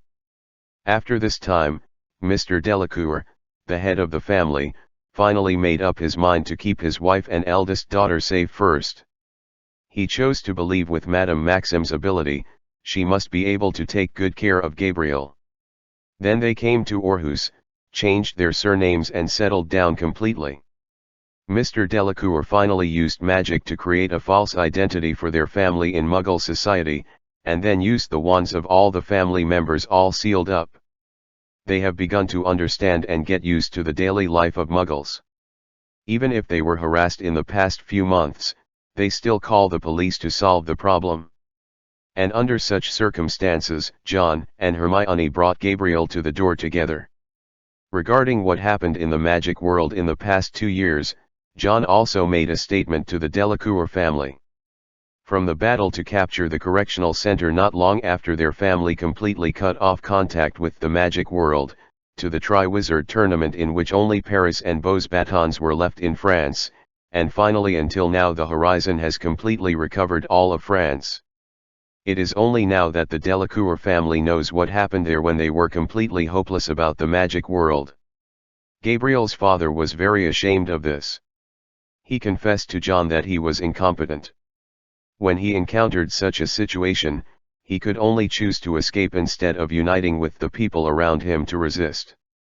John comforted him at the time when the whooping line had not yet been established, and fleeing was the most correct choice. If they really chose to resist at that time, then the Delacour family would definitely not be able to make waves at all, and the whole family would disappear directly from the world. The French wizards really formed the confidence to fight against Voldemort. The key is actually Dumbledore. Only with top-notch combat power capable of confronting Voldemort himself, can Wu Pingxian be qualified to challenge the British and French magical governments at that time. John certainly didn't add himself to the big events he told. But even if he didn't say it, Gabriel, who had wiped away her tears, couldn't sit still at all, and told her parents and sister all about her experiences with John when she became a ghost. To be reasonable, Gabriel's experience is much more exciting than most Hogwarts students. When she was still in ghost form, she followed John to the North Pole, and that trip can be said to have gone deep into the tiger's den. It was from her mouth that the Delacours knew that this young man who looked harmless in appearance was not as peaceful as he appeared on the outside. After chatting about everything, they had a sumptuous lunch in de la Colga, and of course their family will move back to France. It's just that there is no need to be so urgent in action. They have lived here for a year, and there are still some things to be cleaned up. It is impossible for people to disappear directly. The interpersonal relationship in Muggle society also needs to be taken care of, so there is no rush. I will leave that day. After John and Hermione took Gabriel to find her family, they were not in a hurry to go back. It was already summer vacation, and they had never been to Denmark before. Under the kind invitation of Delacour's family, it is really no problem to stay here for a few days. So after confirming that he wanted to stay for 2 days, John first wrote a letter to Dumbledore, telling him that the trip was going well, and asking him to help tell Mrs. Maxime about it can be relieved. As the second largest city in Denmark, Aarhus is also a port city and there are indeed many places worth visiting. The old buildings here are basically Gothic style, the most famous of which is St. Clement's Cathedral in the city center. A major revision was made, and it became a Gothic architectural style. In the 1960s and 1970s, it was repaired and a spire was added. Gabriel's sister Fleur was the guide who went out in the afternoon. It seemed that she hadn't seen her sister for a long time. She had countless things to talk about, so she led Gabriel in front, while John and Hermione followed her behind them. My mother is religious, and I prayed with her before dinner when I was in primary school. But after I was taken to Hogwarts Castle, I stopped believing. Hermione looked up at the church full of signs of time. Maybe there really is a in this world, but there is a high probability that it is not an omnipotent god, but an extremely powerful wizard discovered by Muggles. John also said. Actually, I used to wonder why a large proportion of wizards still have the habit of believing in religion. After all, if you have a deep understanding of magic, you will know that the essence of magic we master is the ability to achieve what we want, and magic power is the source of this ability. Wizards already have this ability, so why do they still believe that there is a god in this world? At that time, I asked my teacher, Professor Slughorn, this question. He told me that magic also has boundaries, just like no one can violate Gamp's law of transformation. Even the most powerful wizard can't conjure food out of thin air, or even turn another inedible thing into something edible. Because wizards can't do it, they will imagine that the Almighty God can do it, so the teachings can be spread in the wizarding world. Besides, whether you believe in religion or not is not based on whether wizards have extraordinary abilities that Muggles don't have, but whether an individual has a materialistic worldview that believes that matter determines consciousness. The magic we use obviously breaks this. There is a certain law that magic allows the will to change matter, which makes it easier for wizards than Muggles to believe that there is an all-knowing and omnipotent God in this world who can rely on consciousness to control the world. Hermione saw the cross directly in front of the church. Maybe it's because the laws of magic have not been found. Magic power is unconscious, so it is also a kind of substance. Is it possible that wizards so-called relying on will to influence the world is just like Muggles mastering the use of tools? The method is the same, but artificially using substances to change another substance. I seem to have read somewhere that someone has studied this issue. John pondered. Before he could come up with an answer, Hermione had already revealed the source of this conjecture. It's in Durmstrang's library. Some of the notes are about raising various hypotheses like this. This is obviously not a question that a pure wizard can ask. After hearing her talk about Durmstrang's library, John's face showed surprise. Then this is not surprising. It is not surprising that there is some strange knowledge in Durmstrang, especially since John has learned some inside information about what Grindelwald is doing. It's enough for us to talk about it, but don't let other people say it. If any paranoid wizard hears it, there will probably be trouble. Their conversation was not loud, but because Fleur and Gabriel had been walking in front of them, they could vaguely hear some content. But obviously, even if she has been in contact with the Muggle society for a while, it is impossible for Fleur to understand these things. She just looked down at Gabriel with a strange expression and asked in a low voice, "Are they in love?" This kind of communication between couples is really strange. No. Gabriel answered loudly and affirmatively, but it was more like a kind of anger. When Furong was still wondering why she reacted so violently, an unexpected voice suddenly broke into their chat. Professor Green. The four of them were stunned by this sudden address, and John was stunned for a few seconds before realizing that the address was calling him. He turned his head to look at the source of the sound. A girl dressed as a nun who had just walked out of the church waved at him with wide-eyed eyes. "Who are you?" The nun turned her head and whispered a few words to an old nun next to her, and then the old lady who looked about 70 or 80 years old took a deep look at John, then turned and left. The nun who had obtained permission trotted happily to John's side. "Helene Rozier, Professor, you probably don't have much impression of me, but you should remember my cousin Daisy, right? I'm only 2 months younger than her." Hearing her self-introduction, plus the title of professor, John can be sure that this is a student of Durmstrang. Or should I say a former student? She is only 2 months younger than Daisy, which means they are at the same level, and now Daisy should be a graduate after the semester of the Triwizard Tournament is over, and this girl named Helene should also, so it is. It's just that Durmstrang's students come to the Danish church as nuns after graduation. Although John is nominally Durmstrang's professor, he really doesn't know much about the employment options after graduation from this magic school. Is there such a wide choice? I feel like you from a long distance, but I don't dare to admit it.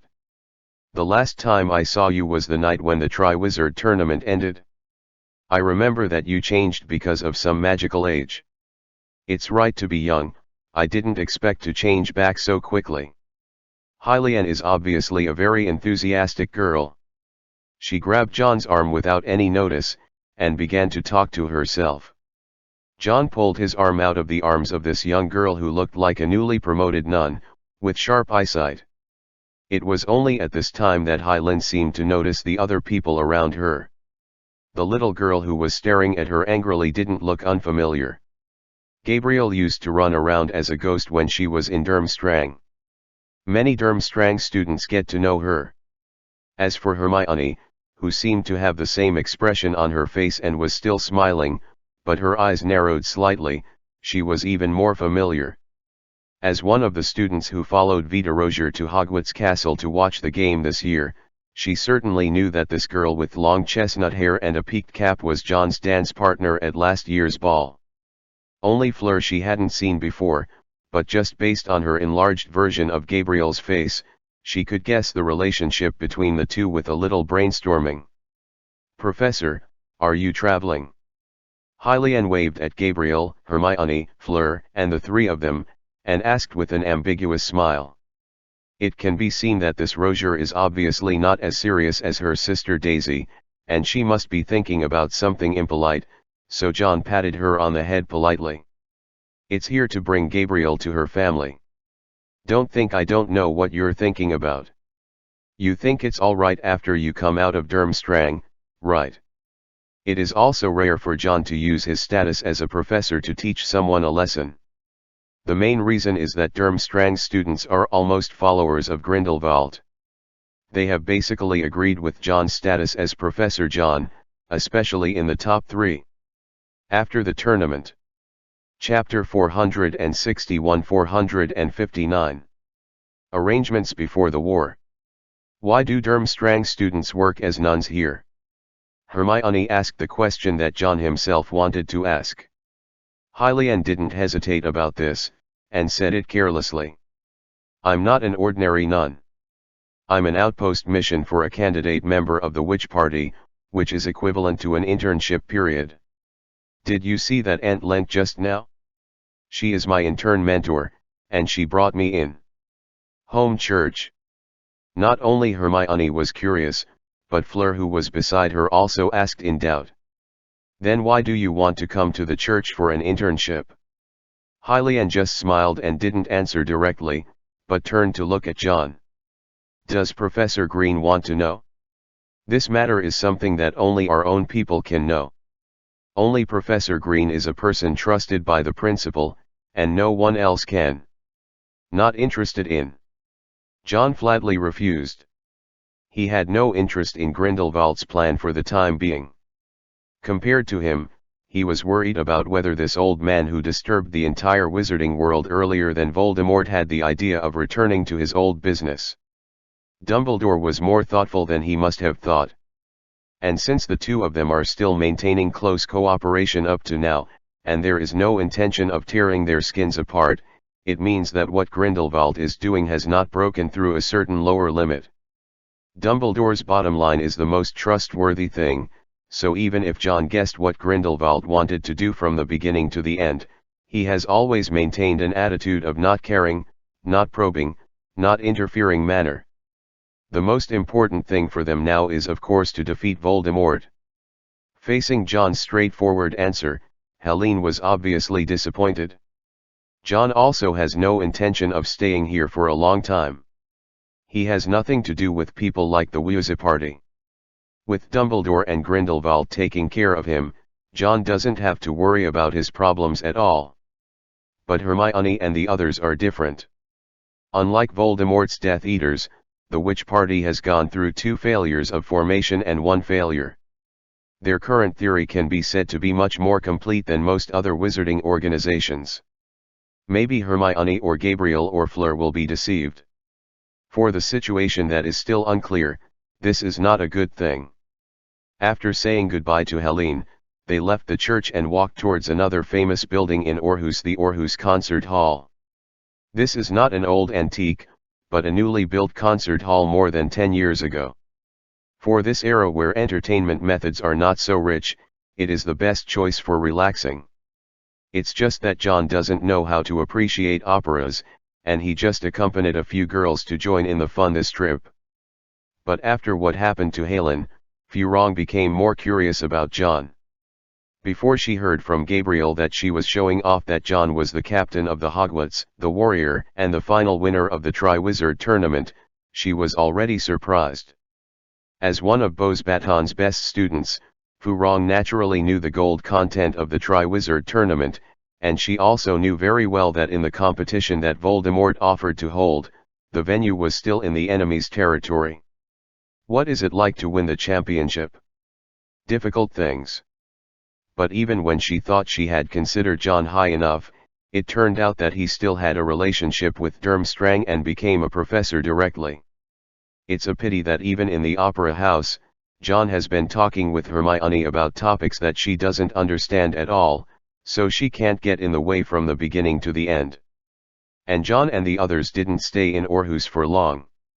Going to the church and concert hall on the first day, and going to the seaside to experience sailing on the second day, John and Hermione returned to France with the Delacour family. The main reason is that Delacour and his wife were eager to return home. On the afternoon when the 4 of John and the others returned from the seaside, they took their packed luggage and returned to France through the flow network set up in Denmark by the Whooping Line. Just after returning, John already felt that he hadn't left for a few days, and the atmosphere in the French magic world had clearly begun to become chilling. To this day, France has not yet lifted the wartime state, and the supply of materials has always been mainly based on the preparations for the Whooping Line. The Delacour couple who just came back can also feel this atmosphere. As far as Gabriel's father is concerned, he is really not a person who is really greedy for life and afraid of death. After returning to France, he immediately joined the Whooping Line, so that everyone in this land knows that the upcoming preparations are being made for the coming war. Not only did Dumbledore, according to his own inference, think that the situation cannot be dragged on, but the advantage must be expanded by winning the Triwizard Tournament just started this year. They are no good. Because everyone understands the simplest truth. Dumbledore is already over 100 years old this year. Even if wizards sometimes live 200 to 300 years old, it is not a problem, but this centenarian has not enjoyed your old age in peace. He has to worry about the affairs within the Whooping Line, and also has a high-intensity duel with Voldemort. Voldemort will definitely not be afraid if it goes on like this. From the very beginning when the Hogwarts carriage was in exile in the UK, Voldemort too had this calculation in mind. Dumbledore's life is limited. As long as it drags on, sooner or later he will die easily, the biggest obstacle. Of course everyone else can see this now, so this war must end while Dumbledore can still fight. Even though there are already rumors in the Order of the Phoenix that John is likely to replace Dumbledore in the future, no one can guarantee that this is an absolute thing. It was in this atmosphere of preparations that Hogwarts also made some changes. Just like before, the carriage turned into a boat and was forced to leave the UK and go to sea, in order to concentrate strength and reduce the number of professors in charge of teaching. Students above the 5th grade were declared to graduate. Before they didn't have a choice in England, they could only join the Order of the Phoenix whether they wanted it or not, but now they all have the right to choose. All students who graduate from Hogwarts can choose to join the Whooping Line and prepare to participate in the next war against Britain, or they can choose to avoid the war and live in France temporarily, or they can leave if they want to. Make your own decision. But although there is a choice, none of the students who graduate from Hogwarts choose to leave. Chapter 462-460 Voldemort Manor. They joined Wu Pingxian collectively. Many of these students who have experienced the carriage era at Hogwarts, the sea ship era, and the current Lyon temporary school period have reached the age of 17, which is the legal status of the wizarding world. The age of majority. These people have long been deeply bound to Hogwarts, and many of their family members are still in the UK, so no one will make a move to leave, and everyone decisively join the battle sequence. And after changing from the 7-year system to the 5-year system, John, who will be promoted to the 5th grade at the beginning of the semester, would have nothing to do with him in the next war, but of course others will not treat him as an ordinary student. It's just that no one will arrange any work for him except Dumbledore. John is very self-conscious. He knows that after the new semester starts, he will definitely not have such free time. He began to study the magic on the 4th gem. Currently, the magic occupied by the first 3 gems on his ring is mainly practical. The first floating spell was when John first came to the carriage and was still in the 1st grade. He didn't know many spells well, and even fewer spells could work on the ring, so he chose the floating spell as the first gemstone. Choose. What happened later is enough to prove that John's choice is correct, and he cannot rely on broomsticks or other means of floating in the air to bring him great help. The second gemstone was bound by the stone's producer Adrian from the very beginning with the spell of general unraveling. The spell on this gem was not designated by John, but it has also saved him many times. If there is no function of storing magic power on this gem, then John might have died in Hogwarts Castle in his 2nd year up. Not to mention the animagus on the 3rd gem. At least since the history of magic records, John is the first wizard who can turn into a magical animal and use its abilities. The characteristics of the phoenix itself made John's life safety absolutely guaranteed. And the 4th gemstone I got now is still in a pure and flawless state. Adrian did not specify any magic that must be added to it clearly, and John does not urgently need a magic effect now, and in addition to the years of contact with magic, the spells he has learned are enough. There are more, which makes his choices wider. So after careful consideration, John decided that he needed to attach an offensive magic to this gem. But so far, he has never tried anything similar, and he doesn't know what will happen if this kind of offensive magic that is mainly against the enemy is attached to the gem. The so-called magic can't be released on him at that time, and he used a spell like the death curse from the ring to let himself die directly, right? Such a silly phenomenon, John thought it was unlikely to happen, but just in case, he ruled out the death curse from the beginning. The other spells are okay, but if something goes wrong with this spell, he will suffer, because with the Phoenix Animagus, death is definitely not possible, but even if Nirvana is once, John doesn't want to become a child again. He always feels that every death is not free. In addition, he listened to what Lily said in England before, and used the death curse as little as possible, so it would not be so appropriate to attach it to the ring. Adding the death curse, no matter how overbearing it is only a single target damage spell. John doesn't have the ability to turn it into AoE damage, so it doesn't fit the situation where a large-scale wizard war will start next. So in the end John chose 2 spells as his target, the 2 most commonly used black magic. Blasting Curse and Shenfen Wuying. The spells of these 2 people can certainly kill people, and the scene after killing people is even more bloody. It's just that in terms of the influence of black magic on the wizard's consciousness, they are far less powerful than the side effects of the death curse, and as long as they are used well, they can expand to a nearly infinite range. Of course, John's choice falls on these 2. Above a spell. In the end, he decided to kill Shenfen Wuying without any hesitation. Compared with the explosive curse, it is quieter, and its casting is more subtle. The most important thing is that John has its inventor, the original notes written by Snape himself on the creation of the spell. allowing John to grasp it more easily. After deciding what spell to learn, John didn't sit still. He also knew that high-standard black magic like Shenfeng Wuying was not suitable for practice in libraries or study rooms, so he directly found Mag and applied for an abandoned classroom. And just as the whole of France was preparing for the war, England, in a magnificent manner, he has turned into a middle-aged man, far less than the young Voldemort staring at Slughorn next to him with a cold face and bowing his head. Why doesn't that bottle of medicine have any effect after I drink it?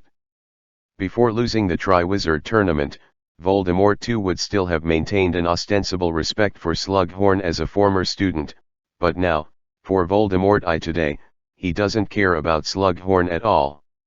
Ian used to be the dean who took good care of him and treated him exactly like any other servant. Slughorn also changed his posture very wittily. He didn't mean to continue to put on airs of being a teacher at all.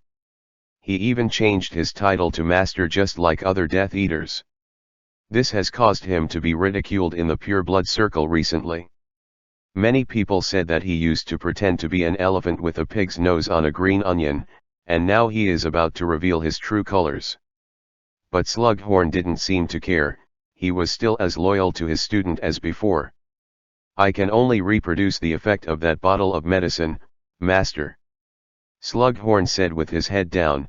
The Master's voice didn't change the expression on his face at all. In terms of effect, this bottle of medicine is actually just a special catalyst. It doesn't have any effect by itself.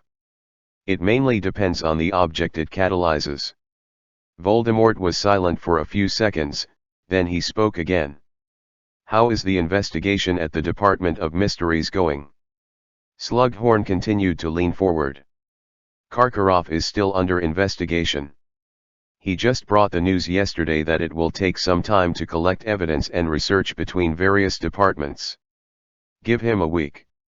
Voldemort said coldly. If there is no result after a week, let him take his men to Azkaban to be in charge of communicating with the Dementors. Chapter 463-461. The war is about to begin. When Slughorn left the room, he happened to pass by little Barty who was walking over. They didn't have much communication in normal times. It's not that Slughorn didn't want to have contact with the popular man who was always favored by Voldemort's side. But little Barty stayed in Hogwarts Castle all the time before, and rarely had time to meet and communicate with Slughorn who worked in the Ministry of Magic. Now that Hogwarts is gone, he will return after entering the Ministry of Magic. He was basically alone. Slughorn held several private gatherings and sent invitations to him, but he never replied. After reaching the corner of the stairs, Slughorn paused slightly, watching little Barty's figure disappear behind the door.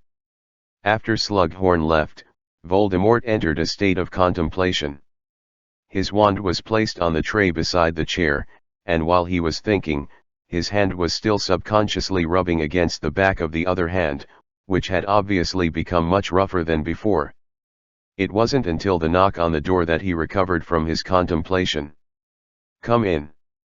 Little Barty knelt down on the ground as soon as he came in from the door, then respectfully raised a small square box above his head, and handed it to Voldemort. Seeing little Barty, a rare smile appeared on Voldemort's face. No matter when his most loyal servant faced him, all his behaviors were impeccable. Voldemort took the box from him, and lying inside was a blood-red stone. The Philosopher's Stone can delay my aging. Although it is not a long-term solution, it can also be used as a temporary means. You are very thoughtful, Barty. It is my greatest wish to help you. Little Barty was always so humble in front of Voldemort.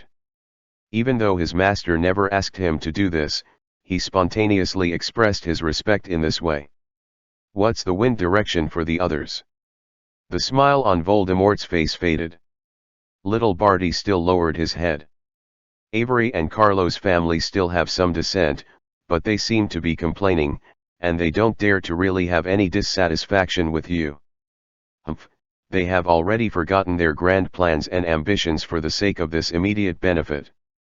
Voldemort said sarcastically, they just dare not do it, but who knows if someone will give them this one day. Courage. Little Barty didn't say anything about this passage, he seemed to know what to say and what not to say very well. Where is Dumbledore? What news? Voldemort leaned back in his chair. He basically relied on Barty Jr. for the information he obtained from the outside world. The next step he planned was to support Barty Crouch Jr. as acting minister and control the Ministry of Magic for him. France seems to be actively preparing for the battle. They haven't stopped since the end of the Triwizard Tournament and have been preparing. Hearing the news, Voldemort's face darkened visibly. He really underestimated me. The voice of this sentence was very soft. I don't know who Voldemort was talking to, but soon he asked another question. Then I've been keeping your attention before, do you have any new news about other things? This year Hogwarts started recruiting students during the summer vacation and it was not easy. After all eligible Muggle students are still in the UK, and Dumbledore has no intention of wanting Hogwarts to rob Beauxbatons students, so McGonagall and Lily need to live in wanted by the British Ministry of Magic, contact new students. But now that they are enrolling students, they don't have to rush to take them away before little Barty and others arrive like before. If Voldemort loses the Book of Admission and the Pen of Acceptance, he loses the most basic information about those children with wizard talents in Muggle families, and he has no ability to compete with the current Hogwarts at all. This means that McGonagall and Lily don't need to erase the memories of the new parents anymore, they just need to state their interests and let them make a choice voluntarily. Because it is known that there will be a war from defense to offense this year, Hogwarts itself does not have a particularly strong desire to recruit students this semester. Each of them is full of hope for the future direction of the war. When Hogwarts returns to the UK, all the order will continue. Even if they are not recruited in time this year, they will wait until late next year. The same goes for a year. Under such an atmosphere, the new semester of Hogwarts started. Since last year, the opening party has been fixed in the auditorium of this temporary school. In the past, Hagrid took the students around the UK in a carriage and held banquets in various open fields. The bragging stuff of old students and freshmen. But every time a new student shows an envious expression, saying that the old students had a really good life before. They will be educated. These are actually just the joys and sorrows of life in exile. No one likes the kind of life that lives in precarity all day long and faces hunting and killing. Now that they can settle down, Hogwarts with a stable teaching venue is the best. After entering the 5th grade, John and his students at the same level also began to be selected as prefects. Neville was successfully elected as this year's prefect, but John did not participate in such a selection. For him now, participating in the management of students is a waste. Not much need to go. There is no way to teach him anything in the normal course. A lot of advanced magical knowledge, during the time John studied with Grindelwald, it was already equivalent to the achievements of a normal senior student in one semester. But apart from the magic on the ring, after the 5th grade started, that is, after September, John began professional apparition training with George Fred and other new graduates this year. Even if John can perform a special apparition in the form of only changing the magic power in his body into the exclusive magic power of the Phoenix when he is in the human body, it doesn't mean that he doesn't need to learn ordinary apparition magic. Because the Phoenix's special apparition basically has no restrictions, and even places with anti-apparition magic can enter and exit freely, but its form of expression is still too eye-catching after all. Every time apparition occurs, a golden red light will be lit up, and the same light will be lit up after apparition lands, which will undoubtedly give John an additional degree of recognition. As long as the golden light appears, it will be he is going or coming. This kind of recognition is obviously not what he wants to get. If he is really needed in a battlefield in the UK, the golden light flashes, and all the Death Eaters shout, "John Green is here. Let's surround him." Or John Green's here, let's run. Either way, just imagine what might happen later and you'll know that ordinary apparition is something to learn too. And for John, who already had the experience of operating naturally after becoming a phoenix, it is not difficult to start learning ordinary operating now. He is the fastest learner among the graduates. By the third day of training, she could basically transfer and reveal her body stably, and there was no mistake of splitting her body once. After the Weasley twins graduated and joined the whooping line, they did not join the front line battle sequence, but were absorbed into the logistics research department. The Weasley ball they developed before has become a mass-produced weapon in the whooping line. In addition, some magic props that have not been completely successful that John talked about have also begun to be actually improved and explored. Dumbledore obviously attached great importance to the twins, not only gave them an expanded team, but also transferred their father, Arthur Weasley, to work with them. Because Arthur himself is also very interested in improving various magic props, these talents possessed by George and Fred are probably inherited from him. From the start of Hogwarts, after September, the situation in the entire European magic world has become more and more calm. As if the war was completely over, the various magic newspapers were not releasing some forecast news about when the Ministry of Magic of Britain and France would start the war every day as before, and instead reported some news that were basically placed in the newspapers before. The lace news in the most remote part of the page is up.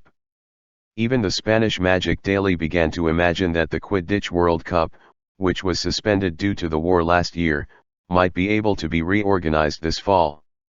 Just when the vast majority of wizards in Europe believe that the rest of the year, they can spend the rare peaceful time of these years.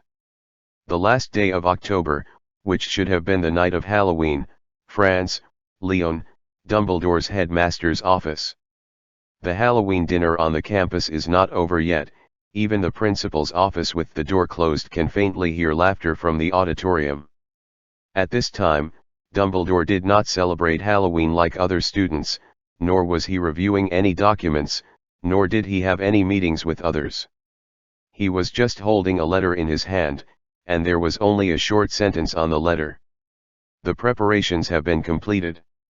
Dumbledore slowly put down the letter in his hand. Against the candlelight, his eyes were as deep as the sea of stars. The headmaster's room was quiet, and even the portraits of the previous headmasters on the wall didn't make any sound. They seemed to know what Dumbledore meant when he received this letter. What if our guess turns out to be right? There was a rare sadness in his tone. And this question is obviously about those portraits on the wall. This is against the magical order, and I think the possibility is very small. The person who spoke was the headmistress Doris, and she was frowning tightly in the portrait. But even this magical order is inferred by us based on history that has never been precedent. No one of us knows whether it is a truth. Slytherin said in a deep voice. And now the only person who can help us confirm this matter is right in front of our eyes. Then everyone is finished. Phineas yelled, but again, these are only guesses after all, and you must practice to make guesses become truth. After hearing his words, as if he had offended some people, all the surrounding portraits stared at him. Shut up. No one will think you are dumb if you don't speak. Why can't you talk less at this time? It didn't matter before, do you know what you are talking about now? Pull him off the wall. If I stay with him again, I'm afraid my brain will be infected by him and become an idiot. Phineas could not help shrinking his neck when he heard the scolding and cursing around him, and finally Dumbledore stopped the quarrel by clapping his hands. What Phineas said is not wrong, I have the same thought as him, you shouldn't blame him like this. Dumbledore's words made every portrait on the wall pause for breath, and every headmaster of Hogwarts for thousands of years looked at him in shock, even Finny who said these words so is yes.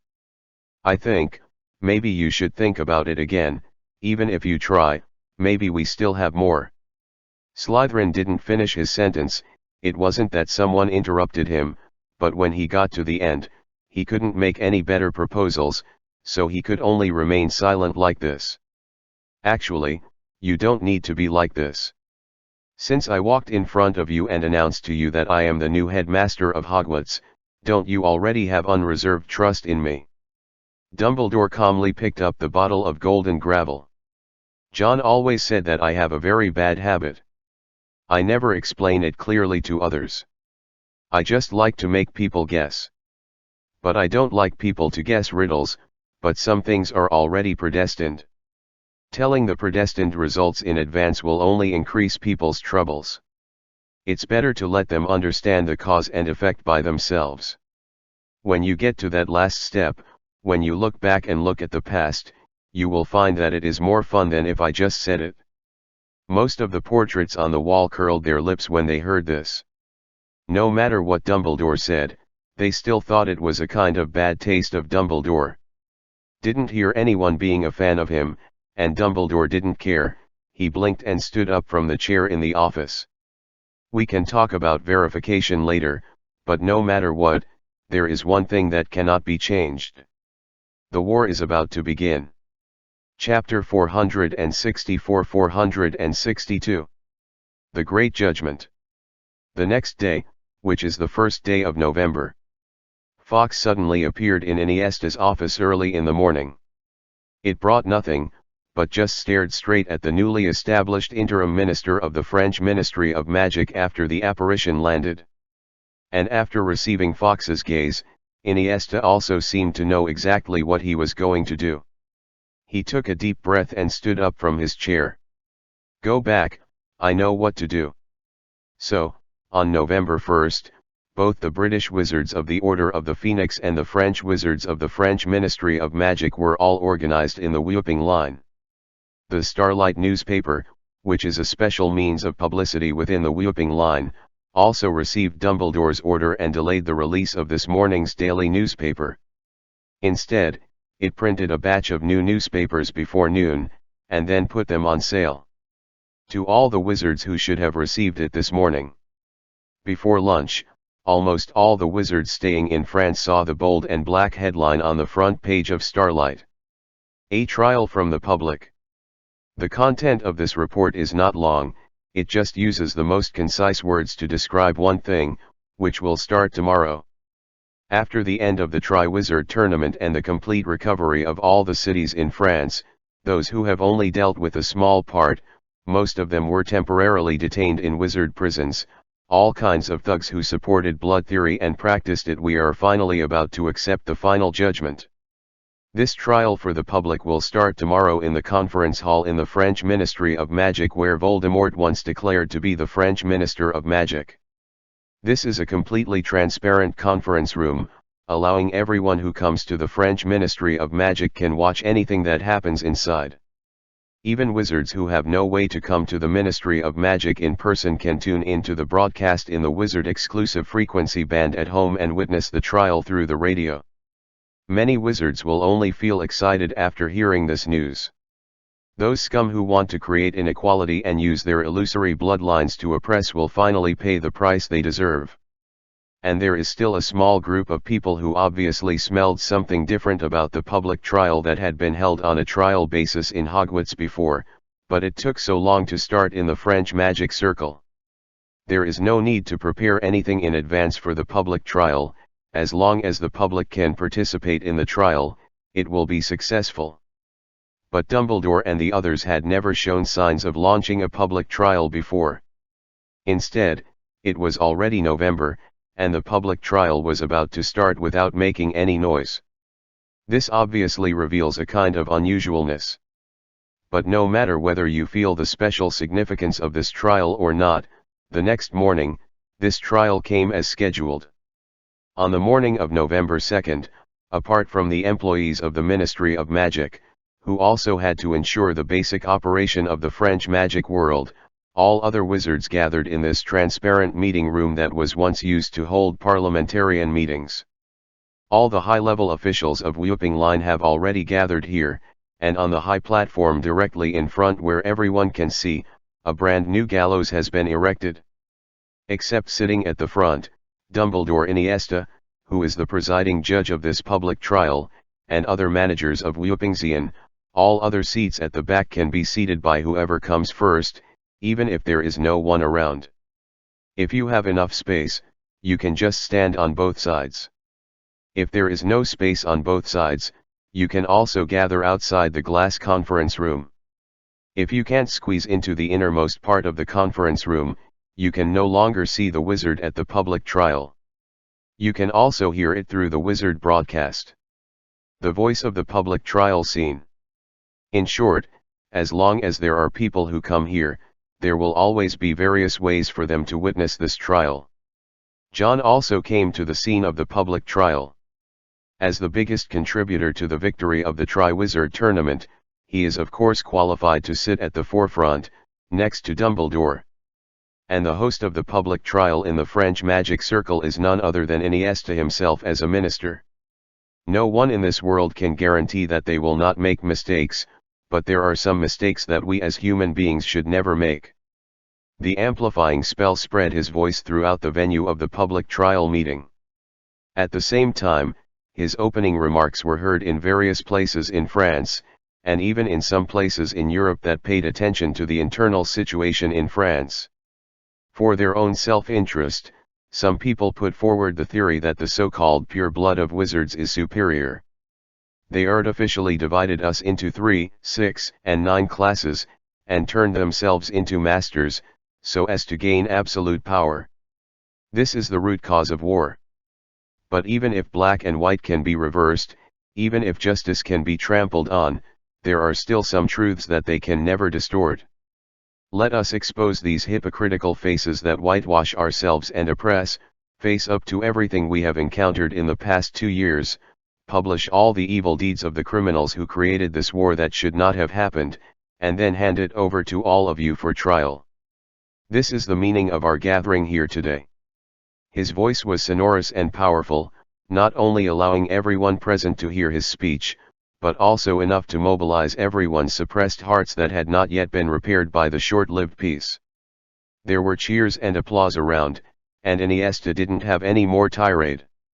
At this time, no matter how many words are spoken, it is not as touching as the reality. And although France fell into Voldemort's hands for a short period of time, less than 2 years, the theory of blood was still extremely damaging to this originally stable and stable magical society, so wizards were locked up in prisons and waited. There are not a few criminals on trial. With the previous public trial experience held at Hogwarts, it is not difficult to carry out this trial for the public, because this most straightforward and simple act of showing evil in the eyes of the general public does not require any. It is only necessary to bring the evil deeds that these people have done and those who have been persecuted to the stage and tell them all. That is what this trial should do. Although John missed the public trial in Hogwarts, he did not miss this time in the French wizarding world. The first people who were brought to the high stage were those MPs who were willing to be his lackeys for the sake of profit when Voldemort became the Minister of Magic of France at the beginning. These people have all been screened, and many of them said at the beginning that they were wronged, and they chose to support Voldemort not out of willingness, but because of Bella's imperious curse. But in this kind of matter, of course Wupingzian will not use legilimency or veritaserum on them out of humanitarian reasons. As long as these two methods continue to be used, then ask them if they are lying about what they just said. Whether the behavior is sincere or not, all the cover ups will be futile. Among these people, there are many different situations.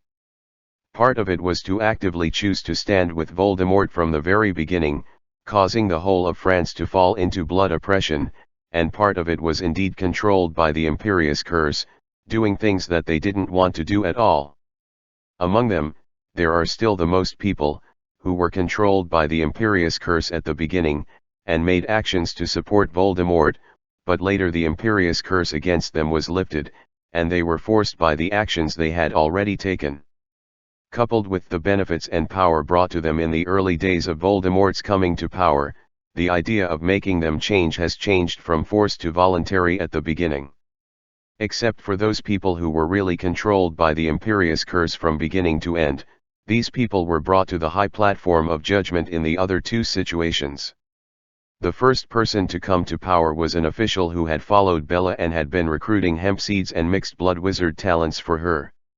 He could almost be said to be the first person in the entire French Ministry of Magic to know Bella's true identity, and he was also the first French wizard who willingly surrendered to Voldemort. In private, according to Bella's request, this person relied on Bella's usual wizard magistrate pretending to be Roland to support the scam of the hemp seed, so as to continuously recruit excellent hemp seed wizards, and then either kill them directly or send them to England slaves, or be tortured to death by various means. This person knew from the beginning that the crime he committed would definitely lead to death. He tried to commit suicide many times since he was caught by Wu Pingxian. He was afraid that he would be punished and tortured later, so he could not seek death. As a result, all were stopped. And this public trial for all wizards in France is much more radical than the one piloted in Hogwarts.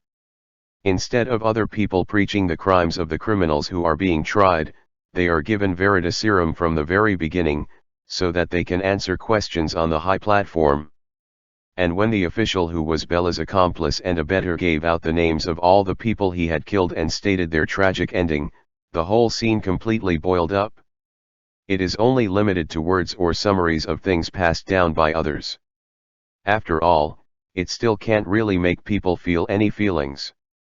Only when the person who has done these evil things speaks out all the things himself, expresses bloodily the compatriots he betrayed, kills young people full of ideals and vigor, all these are done for the sake of better enjoyment for themselves.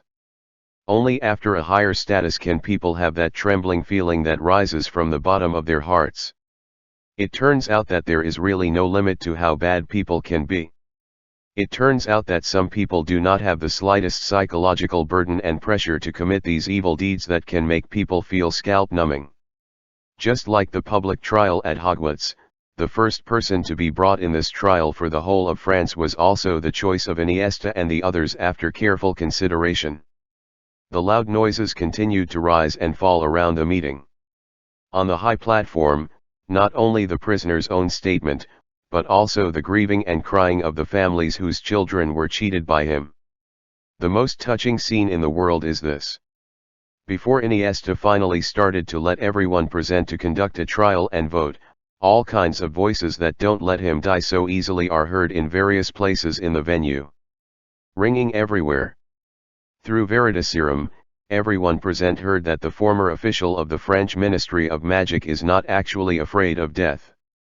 He has tried to understand his own life many times in prison. What he is really afraid of is that he will experience it. The kind of torture that is worse than death. Since he is afraid of something, the public judgment will give him something.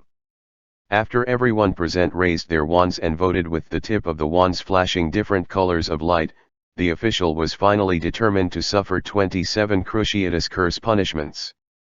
Each Cruciatus Curse is a life he persecuted to death, and in the end, even if his willpower surpasses all others and survives these 27 Cruciatus Curses, he will still be hanged on the gallows. After being sentenced, all the executions started on the spot. The 27 Cruciatus Curse will be used by 9 members of Wu Pingxian in turn. This kind of torture that directly hits the human soul has been spurned by normal wizards before, and they are unwilling to watch the magic world openly use it. But this time, no one frowned or had objections. Instead, after the first Cruciatus Curse fell on the official, and he screamed in pain, the cheers became more intense, and even it seems that the ceiling is going to be overturned. No one can withstand so many Cruciatus Curse. Just after the 5th Cruciatus Curse was cast, the official's eyes were already rolled up, and he lay motionless on the ground as if he had lost his soul. Only his heavy breathing still showed that he was still alive. But since it was agreed to be 27 rounds, it is impossible to miss even one round. Until the 13th round, he had completely stopped breathing, was tortured to death by such punishment, and died under what he feared most. But the remaining 14 Cruciatus Curse still fell on his body according to the result of the trial. Now that the judgment has been determined, it must be executed in place, regardless of whether the person being executed is still alive or not. This is one thing that Dumbledore and Iniesta wanted to make clear to everyone in the first public trial, and it was also the main tone they set. John was sitting in the front row, so he could clearly see the fat pig-like official fell to the ground from the beginning, and his body trembled violently every time he was subjected to Cruciatus curse, until he was completely gone in the back changes in interest. Maybe in the future, after they have won all the victories, someone will turn over this account and complain about the inhumanity of this punishment. But in the face of things that have lost their humanity and cannot be called human, inhumane means are the most humane response to those victims.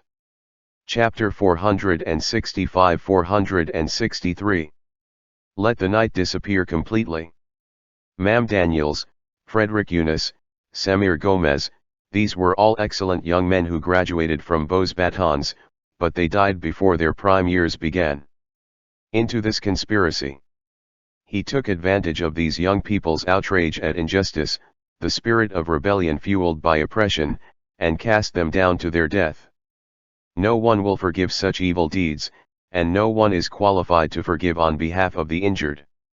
His name will be crucified with Bellatrix Lestrange on the pillar of shame, except the contempt of posterity.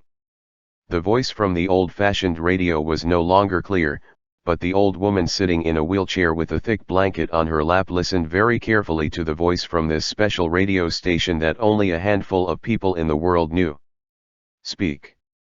In the early morning of early November, there was already a lot of cold in the air.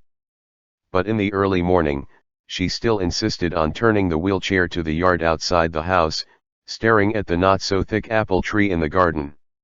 It is just past the date when the apples will bear fruit, and she has already picked the fruits on them and sent them to the neighbors around, leaving only the branches that are about to become bare and have few leaves.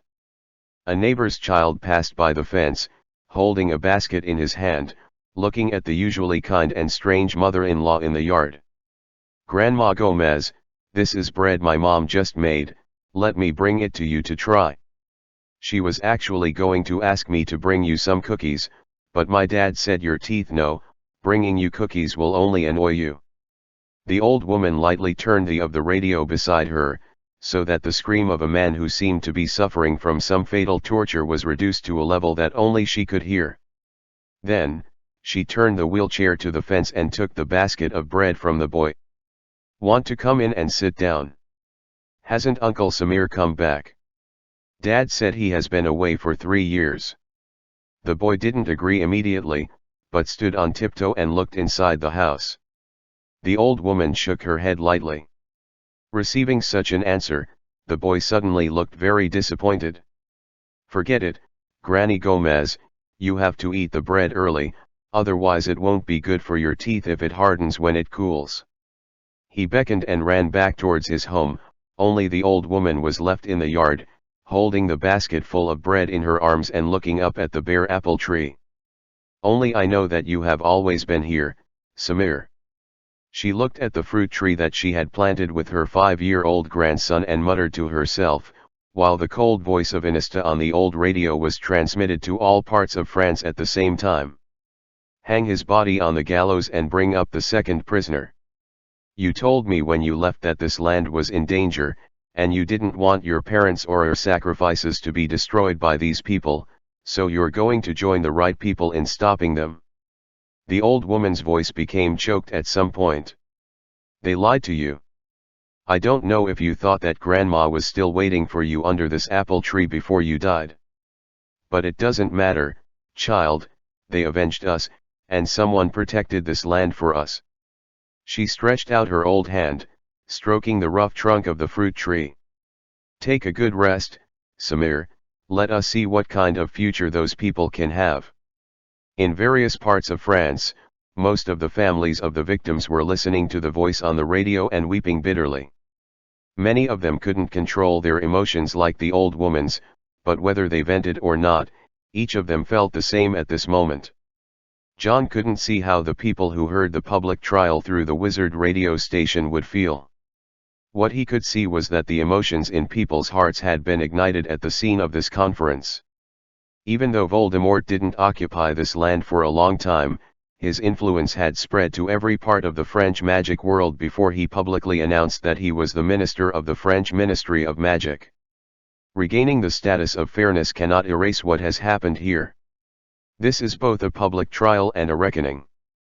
The official who once cooperated with Bella to persecute young Muggle wizards was just a simple opening, and behind him, one after another criminals caught in this blood war were brought to the high platform.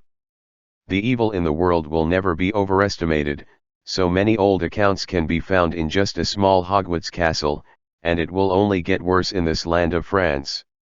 John didn't make a sound from the beginning to the end.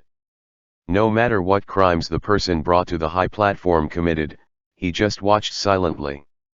He could feel that Voldemort had brought something very unusual to the seemingly peaceful, but stagnant magical world. This war on blood and oppression has had a deep enough impact on everyone who has experienced it. This kind of influence is of course good and bad, but it has changed the relaxed atmosphere of wizards before. The current mumps are unwilling to succumb to the rule of pure blood, so they choose to resist. After arousing this sense of rights, will more people start to think about it in the future? Are they now equal to Muggles again? If there is equality, who is the law of secrecy protecting? John is not sure if anyone will have such an association later, but he can be sure that someone must have thought of this now. After another burst of high and fierce cheers sounded, a pair of struggling legs stopped completely, and after hanging down weakly, John looked towards the north direction. There is a man with the ability to see through the future. Is it because he saw something that he is planning what he is doing now? John's thoughts wandered, but soon came back again. Still the same sentence, no matter what Grindelwald does now, as long as Dumbledore doesn't make it clear that he wants to turn against him again, it means that he is safe for the time being. Now the enemy they clearly have to face is Voldemort, who is not far away in England. This public trial lasted for a whole day, without even leaving a gap for lunch, but no one left from the beginning to the end of the process, and everyone witnessed the empty space on the gallows from the very beginning. Empty, and now it is full of corpses. Of course, a gallows is not enough, but the most convenient place for magic is reflected, and soon a new gallows was transformed by the transfiguration technique, standing beside the shelf full of corpses. But in fact, even if it takes a whole day, it is not enough to publicly try the prisoners who have been arrested and committed crimes in the prison. Iniesta and the others can only pick the most serious ones to be the protagonists of today's public trial. The purpose of this public trial is of course not just a simple trial of these prisoners. At dusk, when the third gallows was also hung up, the public trial finally came to an end. But the public trial was over. Iniesta walked down, but Dumbledore came to the high platform under everyone's gaze. Most of the people at the scene showed astonished expressions on their faces.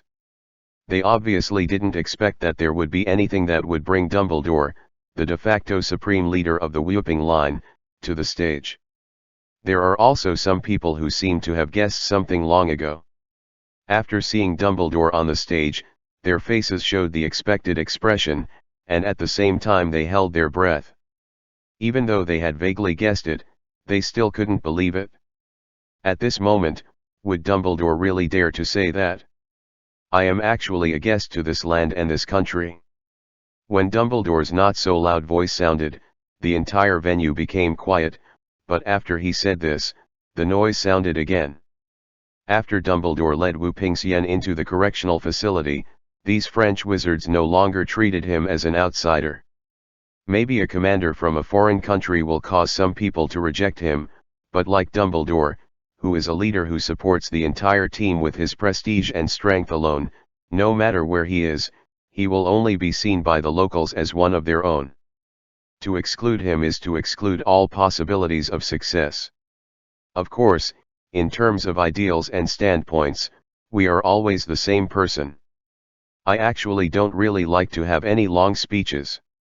In my school, the students liked me the most when they first saw me. It's just that I never talk nonsense when everyone is happy or sad, and of course it is the same today. He stood in front of the three gallows, facing hundreds of thousands of people in the venue. There is also a device like a microphone beside him, which transmits every word Dumbledore says to all parts of Europe. Even in the UK, there are people from the British Ministry of Magic monitoring this public trial. Since the fall of Hogwarts Castle, we have been in exile in England for 9 years, and it has been 2 years since we came to France. It has only been 2 years since the Wizards' Equal Rights Front was established. But during these 2 years, it disintegrated Voldemort's delusion of ruling France, and shattered his ambition to spread from England. From the beginning, a group of bereaved dogs have now formed a confrontation with him, which cost the lives and blood of an unknown number of people. Parents lost their children, wives lost their husbands, and young children lost their mothers. Countless families were broken because of this. For 10 consecutive years, students have been forced to separate from their families and have all their memories hidden. Vagrant flight. There was a crying sound in the venue. The sound was not strong, but more like the uncontrollable sobbing of some people. Not only was Dumbledore's voice not covered by such cries, but it became even more intense. Maybe many people haven't had time to accept the current situation, but the facts are already in front of our eyes. Whether to maintain the current false peace, or to invade the UK and hang those who cannot be called human beings on the gallows, I don't think any of us will have a second answer. Around the venue, the original glass wall suddenly disappeared. This made the originally bloated public trial scene looser, but this looseness did not last for a few seconds, and countless wizards wearing white Wupingzian robes filed in from all directions. There were 7 people in the same white robes who rushed in here, and they used their lives to blow up the French Ministry of Magic that had just been claimed by Voldemort. But today, there are no longer just 7 people wearing white robes. The torrent of white has spread to the entire venue. Each of their faces is excited and determined, and there is a flickering light in their bright eyes. Light. Accompanied by Dumbledore's words, the emotions released by all the people present during the one-day public trial were all mobilized. Looking at the corpses floating on the gallows, the French wizards, whether they were sitting in their seats or standing, all stood up. They are dressed differently from the Wupingzian members in white robes around them, but they have the same expression in their eyes. End it all. Hang them. The shouts sounded like waves, and the voices became louder and more unified, until finally it seemed that the ceiling of the Ministry of Magic was about to be lifted. And directly above the French Ministry of Magic, on Furstenberg Square, which had suffered an explosion, some pedestrians who were walking also felt the ground tremble slightly, and the shouts like waves penetrated the soil, making the people the setting sun that has already slanted to the west can also feel its power. All that happened at the conference was not just limited to the eyes. Through the wizard broadcast, almost the entire magic government in Europe heard Dumbledore's speech and the shouts of the French wizards in the audience. Many people who were standing in front of the radio changed their expressions on the spot, to the point where no one could guess what Dumbledore wanted to do. In the British Ministry of Magic, the Auror Command has been in chaos for a long time. The Aurors have been monitoring the progress of this conference since the beginning of the public trial. Now, they finally know who the final target of this public trial is. Who are you going to point at? Someone rushed out of the Ministry of Magic, wanting to report the news as soon as possible. At this moment, Dumbledore's voice sounded again. This time, the war will be started by us. We no longer have to passively bear the oppression and injustice brought to us by the enemy, but use violence to eliminate all of them. The gallows should not only be erected on the land of France, the island of Great Britain needs them more. We also need to bring the source of all these crimes, the man who calls himself Voldemort, to the trial stand, put a rope around his neck, and let this land cover us. The night above has completely disappeared. Chapter 466-464. Ridiculous but correct prophecy. Quickly, report this news to Director Karkaroff. The Auror Command of the entire British Ministry of Magic is in a mess. Originally, at the beginning of the public trial, those Aurors were still discussing Wu Pingxian's actions. The life of a captured pureblood to secure the reign of the nascent French Ministry of Magic. When the public trial was in progress, the pureblood or half-blood who were hanged on the gallows wailed miserably, which made the Aurors who were monitoring the public trial feel sympathetic. Coupled with all the crimes that these criminals self-reported, it can be said that they are evil deeds that no one can bear to listen to. Auror can't help feeling a kind of resentment, and feels that he is not qualified to raise such a crime. Emotional weirdness. So when the public trial was going on at noon, many Aurors who were still interested in squatting in front of the radio found excuses and left, leaving only the two people who were designated to record the content of the public trial still standing by front. But when Dumbledore began to speak, the two Aurors who took the notes called everyone in the office together. And when they finished listening to Dumbledore's speech, everyone stared blankly, not knowing what to say. At this time, some people who have reacted rushed out of the Auror headquarters to find Karkaroff, who should be meeting in the minister's office now. They are declaring war on us. This is a declaration of war. The leader of the Aurors, whose status is only lower than Karkaroff's face, is extremely ugly. Whether it is Wu Pingxian or France, many people have not yet reversed their mentality, and the same is true for the British side. All of them thought that Dumbledore and his party, who had been in exile in England for 9 years before, could organize such a force just 2 years after they came to France, which not only completely destroyed Voldemort's plan to rule Britain and France, but now he also declared war first, and wanted to directly attack the British mainland. The Auror who heard the whole news for the first time thought that Dumbledore was overthinking himself. But soon they recalled the compromise Voldemort made to Dumbledore after the failure of the Triwizard Tournament this year. Some British wizards have learned that before the results of the Triwizard Tournament came out, their master and Dumbledore seemed to have started a duel in the French Ministry of Magic, but no news of the result of the duel came out. But even if there is no news, Voldemort's compromise later is actually the most straightforward proof. Thinking of the Aurors here, they suddenly realized something. The wind direction in the wizarding world seems to have really changed. If 3 years ago, Hogwarts carriages were still in exile on British soil, the Order of the Phoenix could only carry out small-scale activities in their eyes like a group of mice. Activities, they belong to the strategic offensive stage of overall victory. After Dumbledore came to France and carried out the battle against the correctional center, the situation between the two sides changed to a strategic balance. Now, after the public trial, Dumbledore's speech in front of almost all the wizards in Europe declared a strategic offensive belonging to the Whooping Line, and the defense of the British Ministry of Magic began. In these 3 stages, 2 huge turning points are clearly visible. The first turning point was the loss of the correctional center, and the second turning point was the failure of the Triwizard Tournament.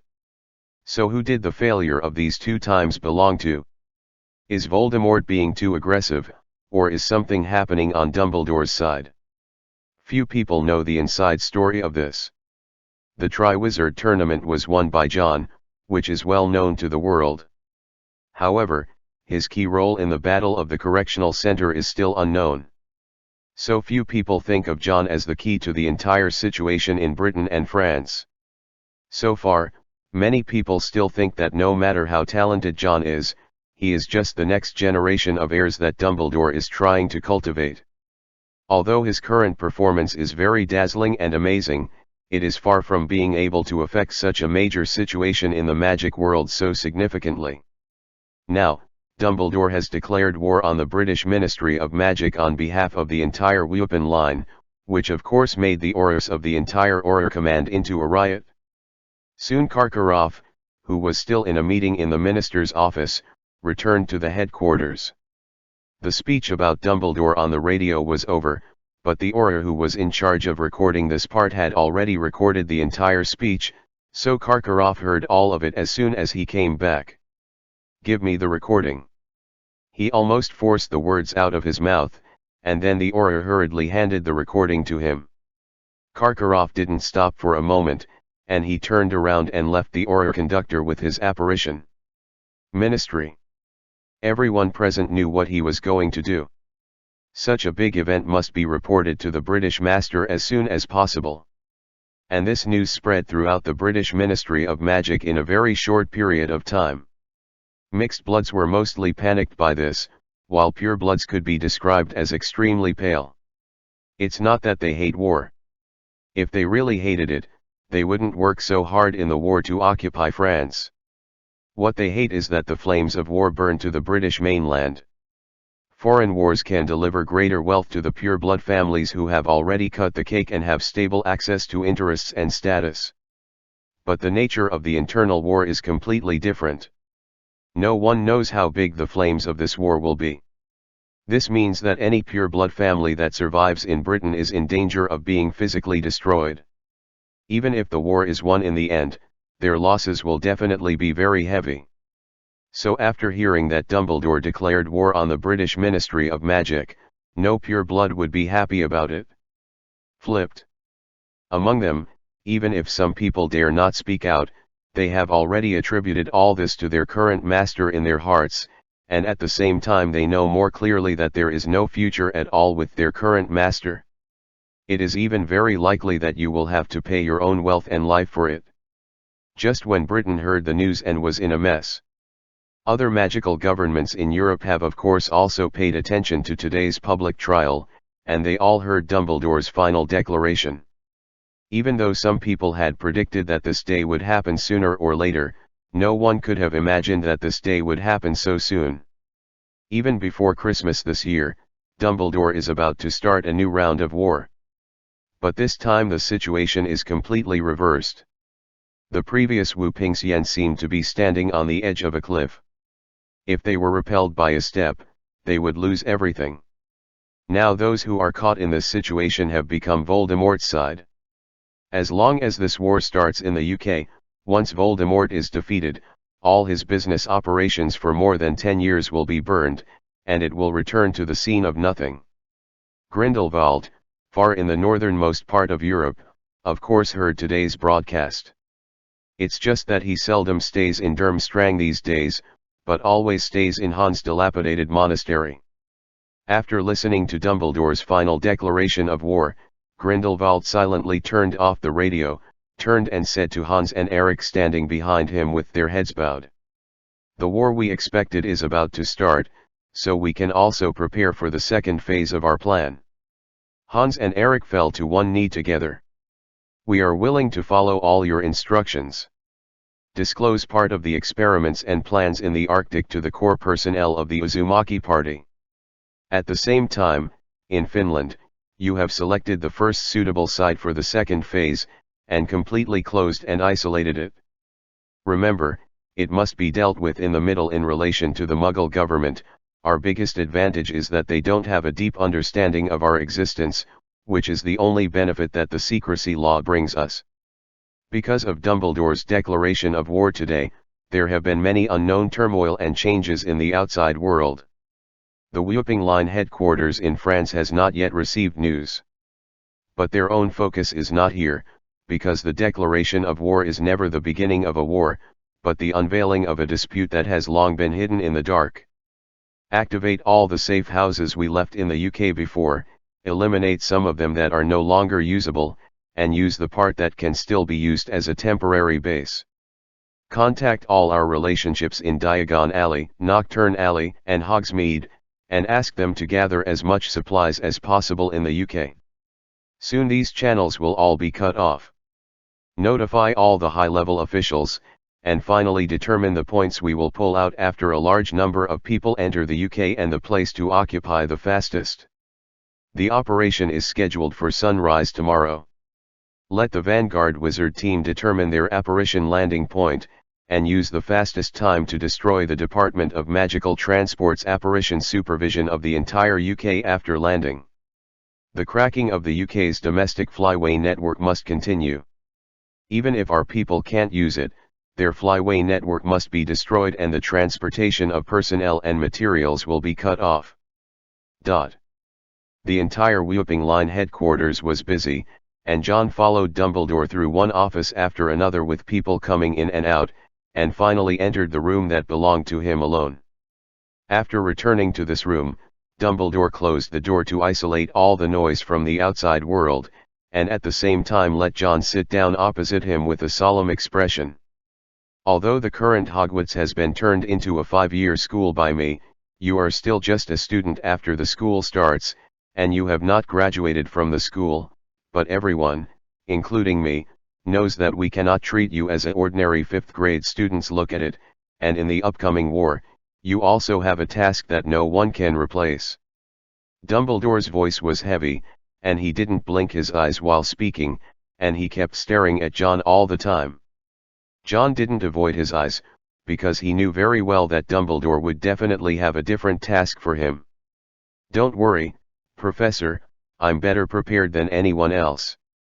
Dumbledore nodded. Of course he was always at ease with John. Horace, at my direction, has secured from Voldemort a job in the Department of Mysteries. Voldemort has kept him confined to the office of the Minister since his retirement from the position of Director of the National Department of Magical Affairs.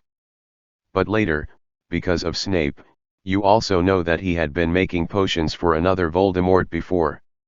Horace re-entered the current Voldemort's vision, and he did not forget his mentor. He is one of the best potions professors in Hogwarts. So the task of cracking Snape's potion was entrusted to him.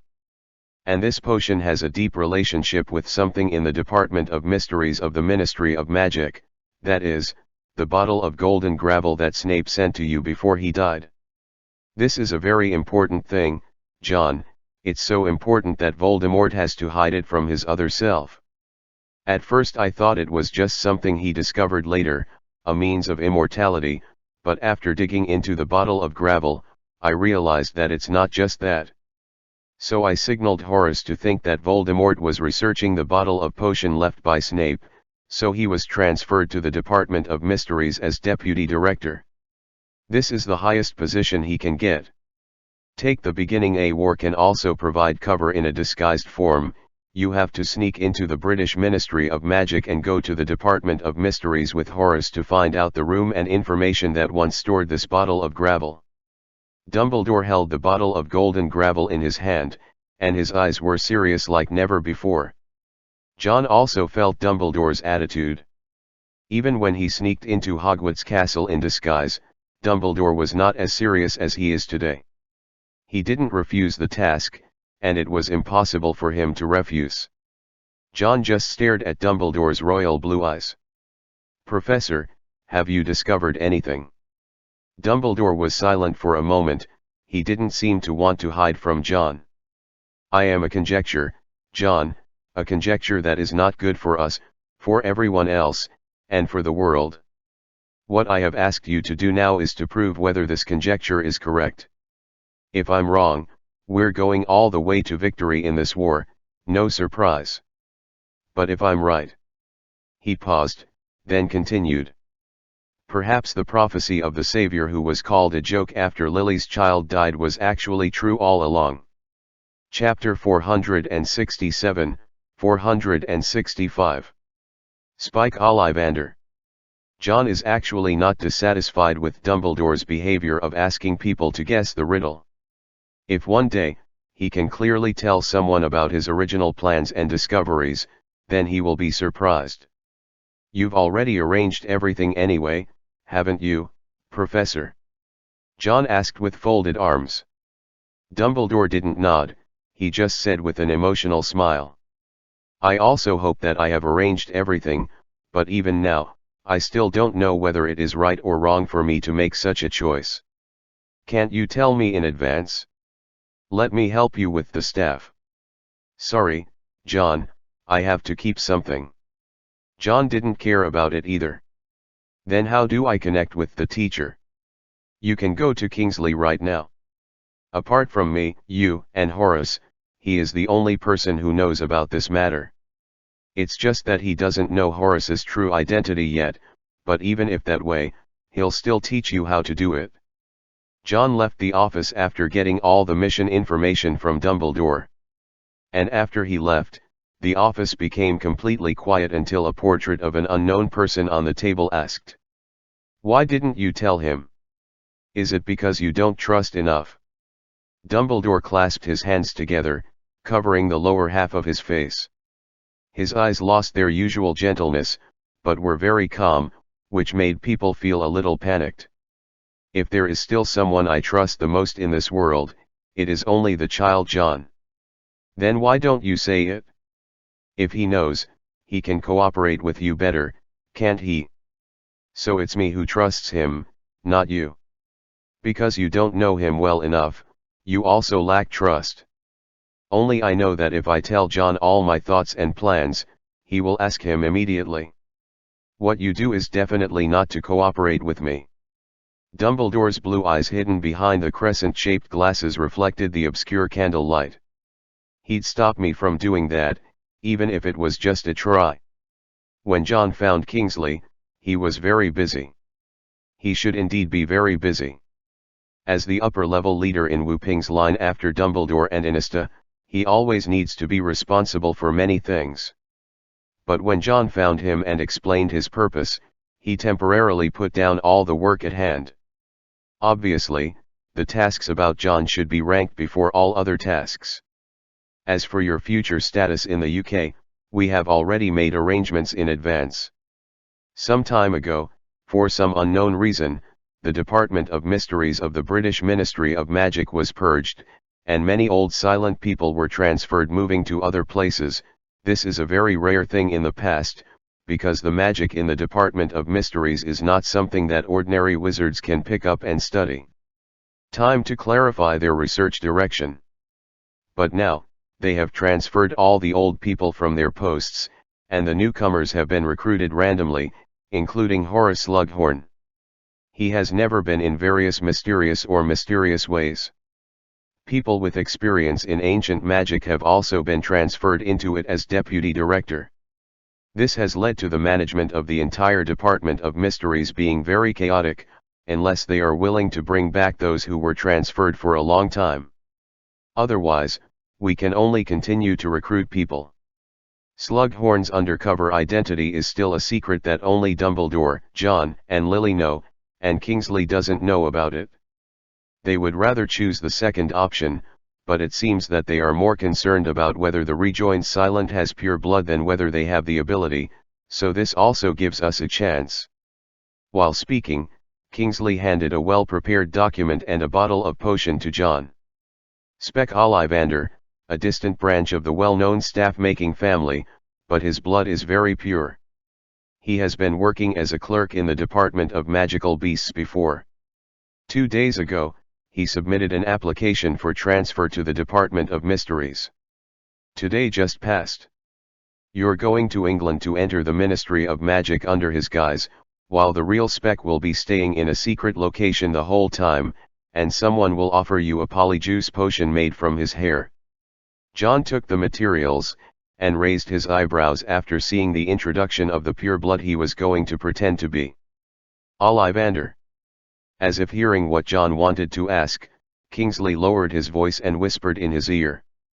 This is still a secret.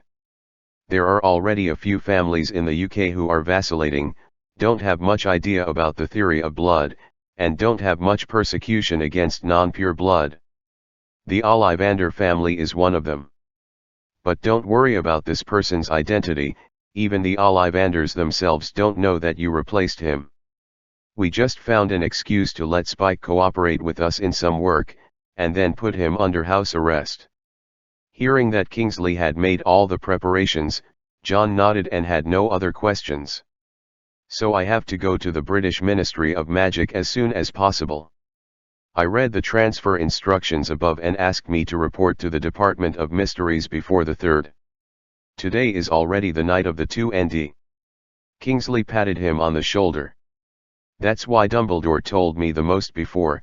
Let me remind you that the person you are going to play is a pure blood with noble status in the big environment of England, and try to be as arrogant as possible in your attitude towards people. Less quality and more moral corruption. It's the same when going to work. If you can press the time until the last moment, you can go to the last moment. When you see someone, you judge the blood first. The same is pure blood, but the new pure blood is contemptuous. Meet mixed-blooded ones show full arrogance, and as for pimps, you probably won't meet pimps wizards in the British Ministry of Magic. John looked at Spike's biography and the description of his character in the information, and nodded seriously. It's okay in a magic school, but in a workplace like the Ministry of Magic, when there is already a clear status, it is really impossible to behave the same as usual. Then he changed his strategy and chose to wait until tomorrow before going to the UK. Tonight, he will read all these materials first, so as to gain a deeper understanding of the role he will play and the interpersonal relationship around him. As for how to go to England, now that Dumbledore has declared war, there must be the highest level of surveillance on all means of transportation. Fortunately, John is not only an ordinary apparition, he also mastered with a method of operating that no one else could watch. It was easy for him to sneak into Britain. Wars between wizards have never been so grand. Because there are few buildings that need to be defended in the magic world, the real key is only people. The same is true for Wu Pingxian's declaration of war against the British Ministry of Magic this time. With the ownership of Hogwarts Castle already determined, there is basically no need to occupy other locations except the British Ministry of Magic and Diagon Alley. It doesn't make any sense to occupy it. The most important thing in Wizard Wars is to assassinate and eliminate the high-level enemies. As long as people die, especially those with high-level combat power, it is much more meaningful than what place they occupy.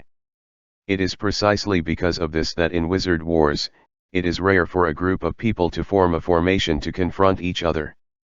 More often, they are divided into multiple small-scale combat teams like special operations, targeting high-status enemies do point-to-point pullouts. Among them, it is necessary to maintain the accuracy of information, understand the specific strength of each high-level enemy, where and when they will show up, and ensure the equality of strength. Like Voldemort, only Dumbledore can deal with him now. Any other wizards in Wu Pingxian must save their lives the first time they encounter Voldemort, and any other tasks can be given up. Only when these high-level wizards are removed and Dumbledore wins the duel with Voldemort, then the side of the Whooping line will win the war. The mid-level and high-level combat power is okay. Of course, the elites of the Order of the Phoenix who left the UK and the wizards in France will not be afraid of those pure-blood wizards who are mostly pampered and lack determination in war. The most critical point is still the duel between Dumbledore and Voldemort. But in general, the wizards of Wu Pingxian are not worried about this decisive battle that has entered the countdown after the war started. Because of the previous duel in the French Ministry of Magic, although Voldemort's side had no rumors, the Whooping line had already known the result. And on the second day after the declaration of war, everything in the whole world was still as usual, like the speech that Dumbledore gave was an empty dream. But in fact, all the changes have already started quietly. John made all the preparations early the next morning. He didn't bring any extra things. After he memorized all the information about his spec's identity last night, he burned it up, leaving only the bottle of polyjuice potion. Before the first ray of sunlight shone into the window in the morning, John had not disturbed anyone else in the school, used the Phoenix's apparition, and disappeared in Lyon. The landing point he chose was in Diagon Alley, but the location was very remote, in the alley near Nocturne Alley. Not only is it still early, but also because Dumbledore just declared war yesterday, the people of the whole of Britain are still in the most panic stage. There are basically few shops open, and few customers in Diagon Alley. Wander around. John drank the bottle of compound soup immediately after landing. The taste is very ordinary, with a cucumber juice feeling. After completing the transformation and drinking the voice-changing potion, John put on the invisibility cloak and walked towards the entrance of Diagon Alley, in the direction of the Leaky Cauldron. Diagon Alley was shrouded in mist in the early morning. John didn't see many people along the way until he came to the backyard of the Leaky Cauldron and saw Borgin Burke walking back with a tray in his broken hand. Bar. He seemed to have just poured the food left over from breakfast into the slop bucket, and he didn't notice that there was already a person in the yard who didn't belong here. John watched his back disappear from his vision before starting the next move. He walked along the row of rooms on the second floor of the leaky cauldron, counting from the westernmost position, and when he counted to the seventh, he identified his target, then used the levitation charm to fly into the air, and gently flew into the inner room with unlocked windows and no one inside. Obviously someone had lived there. The quilt was casually thrown by the bed, there was a black briefcase on the bedside table, and the slippers were also scattered by the bed. John confirmed that this was the room, and he didn't stay. Take off the invisibility cloak on his body, fold it carefully and put it in his underwear pocket, then he changed his coat and put on a set of pajamas in the room cabinet, and finally glanced at the time on the watch. 6:43. John messed up his unsmooth hair after drinking the compound soup, and then used magic to make his face dry. His eyes were always squinted, and his expression was ugly, showing looks like he just woke up and didn't sleep well. After finishing all this, he took a deep breath, opened the door and walked out of the room, slipped on his slippers, and walked towards the first floor of the bar. Just turning the corner of the stairs, and before he took 2 steps down, John started to yell. "Bach! Bach! You old man hasn't woken up yet. If you let me know that you are still slacking off at this time and not getting up to prepare for the new day's work, I will definitely wipe the rag on the bar all day, put it in your mouth." His voice was very loud, as if he didn't care whether he would disturb other guests who were still resting on the second floor. After hearing his voice, Borgen Bach trotted out from behind the bar and stood in front of the stairs. "Ah, it's Master Ollivander. You woke up so early this morning? Didn't you rest well last night? This is my fault, what do I need to do?" His flattering attitude didn't make John's face any better. "Do something? Move your head that is about to degenerate into a troll and think about it. What can I do for you when I go downstairs at this time?" "Breakfast. I want to eat breakfast. Soak oatmeal with milk, plus a serving sandwiches, double bacon no tomato slices. I'm going to see these at my door in 15 minutes. "Okay, master, you can go to rest first, and when I get my things ready in front of the door, I will knock on the door to remind you." Bach comforted John, the great god, and sent him back to the second floor, and John didn't show him a good face at all. He snorted and closed his door tightly. Chapter 468-466. British Ministry of Magic. Breakfast was delivered to the door of his room according to the time John set for Bork. The food was made in full compliance with his requirements, allowing John to experience the absolute privilege of pure blood in this magical society. After filling his stomach, he glanced at the time on his watch. It would be a while before the Ministry of Magic started to work. So he finally checked all his outfit and employment consent form. From the black briefcase on the bedside, he found a magic wand about 9 inches long. According to the information that John has memorized in his mind, he can easily recognize that this is the original Spike Ollivander's wand, with an applewood body and a fire dragon core. He put away his wand, took the applewood wand with him, and walked out of the room after confirming that it was almost time. At this time, some wizards were already sitting in the bar downstairs. They were all enjoying breakfast, listening to the whispers, and the most talked about was the public trial held by Wu Pingxian and Dumbledore's speech to England. The thing about the Ministry of Magic declaring war.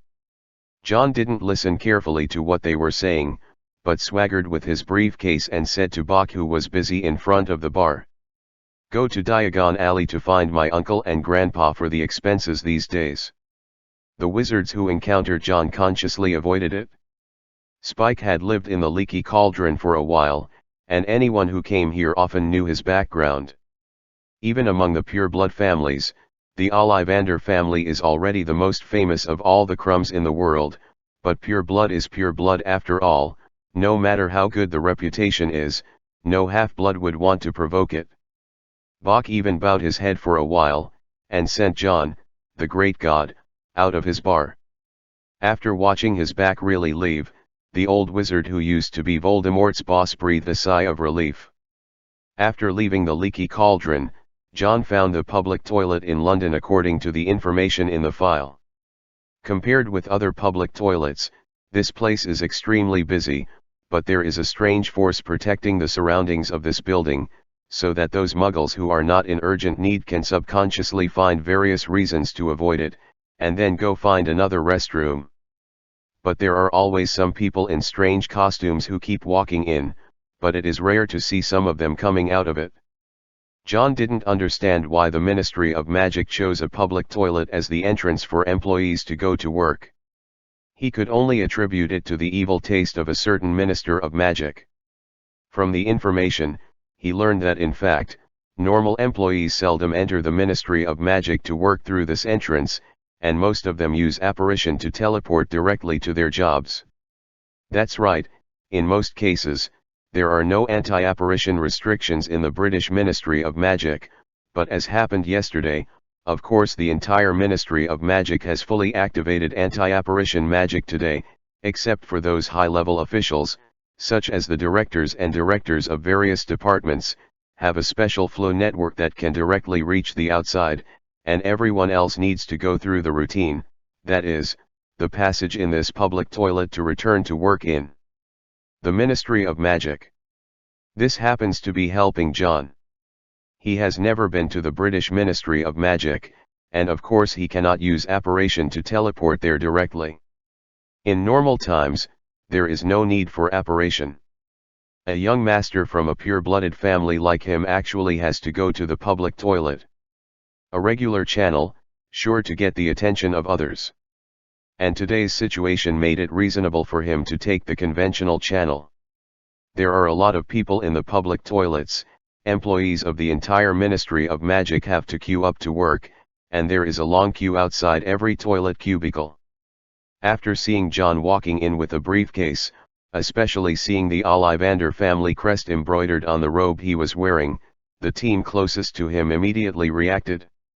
The employees who were queuing behind took a step back together, and lowered their heads facing John, obviously making room for him. John acted very naturally about this. He raised his head and didn't even look at these mixed-race employees. As if everything was as it should be, he pushed the door and walked into the cubicle. After closing the door, he didn't stop, and pressed the flush button on the toilet. The next moment, the water in the toilet was flushed down, and John's whole body twisted instantly, and disappeared into place along with the water that was pumped away. The next second, his feet landed on another solid ground. People are still appearing around, all of them are wearing straight boards, and they are either carrying a briefcase like John, or holding a stack of heavy documents. John saw clearly that he was currently in a huge hall, similar to a place. He adjusted the tie around his neck, and then walked towards the Ministry of Magic. Everyone who notices the badge on his chest will consciously lower their heads, make way for him, and let him go first. Of course, there are some wizards like him who don't pay attention to the people around them at all. They just walk towards the Ministry of Magic with their heads up. They also have the family crests of different families in front of them. This is the most different place between the Ministry of Magic and the previous Hogwarts castle. In the castle, students of different bloodlines are divided into different colleges. Even if they have some communication, it is still a minority. Therefore, even if there is a straightforward difference in status, students of mixed blood are not very intuitive. It's just that in the usual education, they are constantly reminded that they are a bunch of second-class citizens. But after breaking away from the protection of the school and coming to the workplace, this difference in identity is very obvious. Pure blood has an absolute status advantage over any other blood, especially in the Ministry of Magic, the largest workplace in the entire magic world. It is even more straightforward. John didn't have time to express so much. He didn't come here this time to do social practice, but to have more important things. After coming to the front hall of the Ministry of Magic, he saw the stone statue of Magic is Power that was erected after Voldemort completely controlled the Ministry of Magic. In front of the entrance hall, there are Aurors guarding there. They are checking the wands of every Ministry of Magic employee who enters, and they have to verify their authenticity. But the privilege of pure blood is clearly reflected here. Those wizards with family crests on their chests can directly bypass this inspection and enter the Ministry of Magic without restriction. The Aurors wouldn't stop them, and everyone else took it for granted. John, like the other purebloods, walked into the Ministry of Magic with a briefcase in his hand. Want to impose any restrictions on pure blood, it can only be ordered by Voldemort himself, and if he really ordered, then not only Aurors but also Death Eaters will be here to check. Mixed race Aurors with impure blood are of course not qualified to conduct such a rude verification of pure blood. John once again experienced the convenience of pure blood privileges, which are two extremes from when he sneaked into Hogwarts Castle pretending to be a gnome. After entering the main hall, he walked directly into the elevator. Because most of the hybrids are still stuck outside and undergoing censorship one by one, the people who enter the elevator at this time are basically pure-blood wizards with badges on their chests. You came here after hearing the wind. At the last gathering, everyone was talking about this time, and the Department of Mysteries was the focus. That means that the people who can come in this time are all our own. At the top level, we don't know the attitude of Slughorn for the time being. Among the new recruits, Ollivander is the one we want to win over. There are very few people in their family who work in the Ministry of Magic, and they probably don't know yet. This matter. Wait, here he comes. After John walked into the elevator, the people inside stopped talking. The entire Ministry of Magic is very large, and there are many employees in it. Among them, they are used to being bums at home, and there are many pure-blood young masters who want to experience life in the Ministry of Magic. Coupled with the identity John is currently pretending to be, Spike Ollivander is a student who graduated from Hogwarts Castle only 2 years ago. After graduation, he spent more than a year at home partying all day long. After entering the job, I have only worked in the Ministry of Magic for less than a year, so the interpersonal relationship is not that complicated.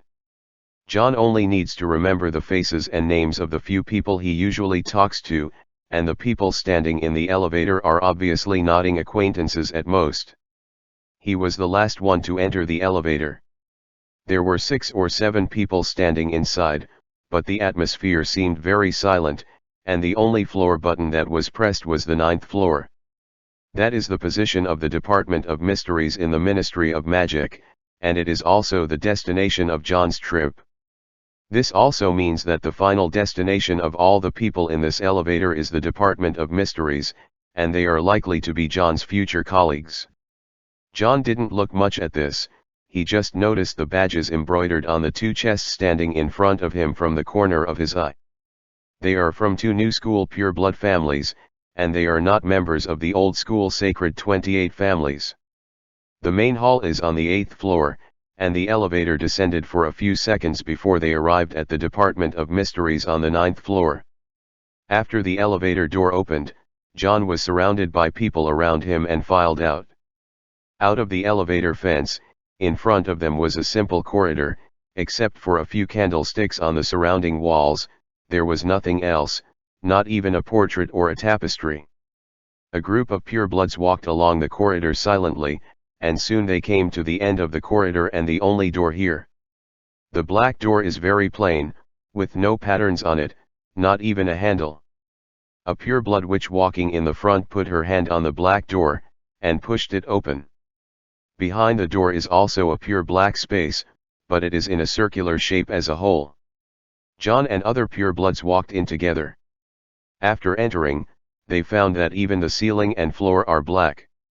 Around them, including the door that led them in, there were a total of 12 identical black doors that didn't even have door handles. When they walked into the house, the door they came in was closed by itself, and then the circular room began to rotate, and the 12 doors seemed to be moved from fast to slow, and finally only then slowly came to a stillness. But at this time, John and the others couldn't tell which door they walked in from. Fortunately, there is no one waiting for them in this room. In the middle of the black room, a middle-aged witch wearing glasses was sitting at a table. There was also a badge embroidered on her delicate scarlet robe, which John could recognize. It was the Holy Two.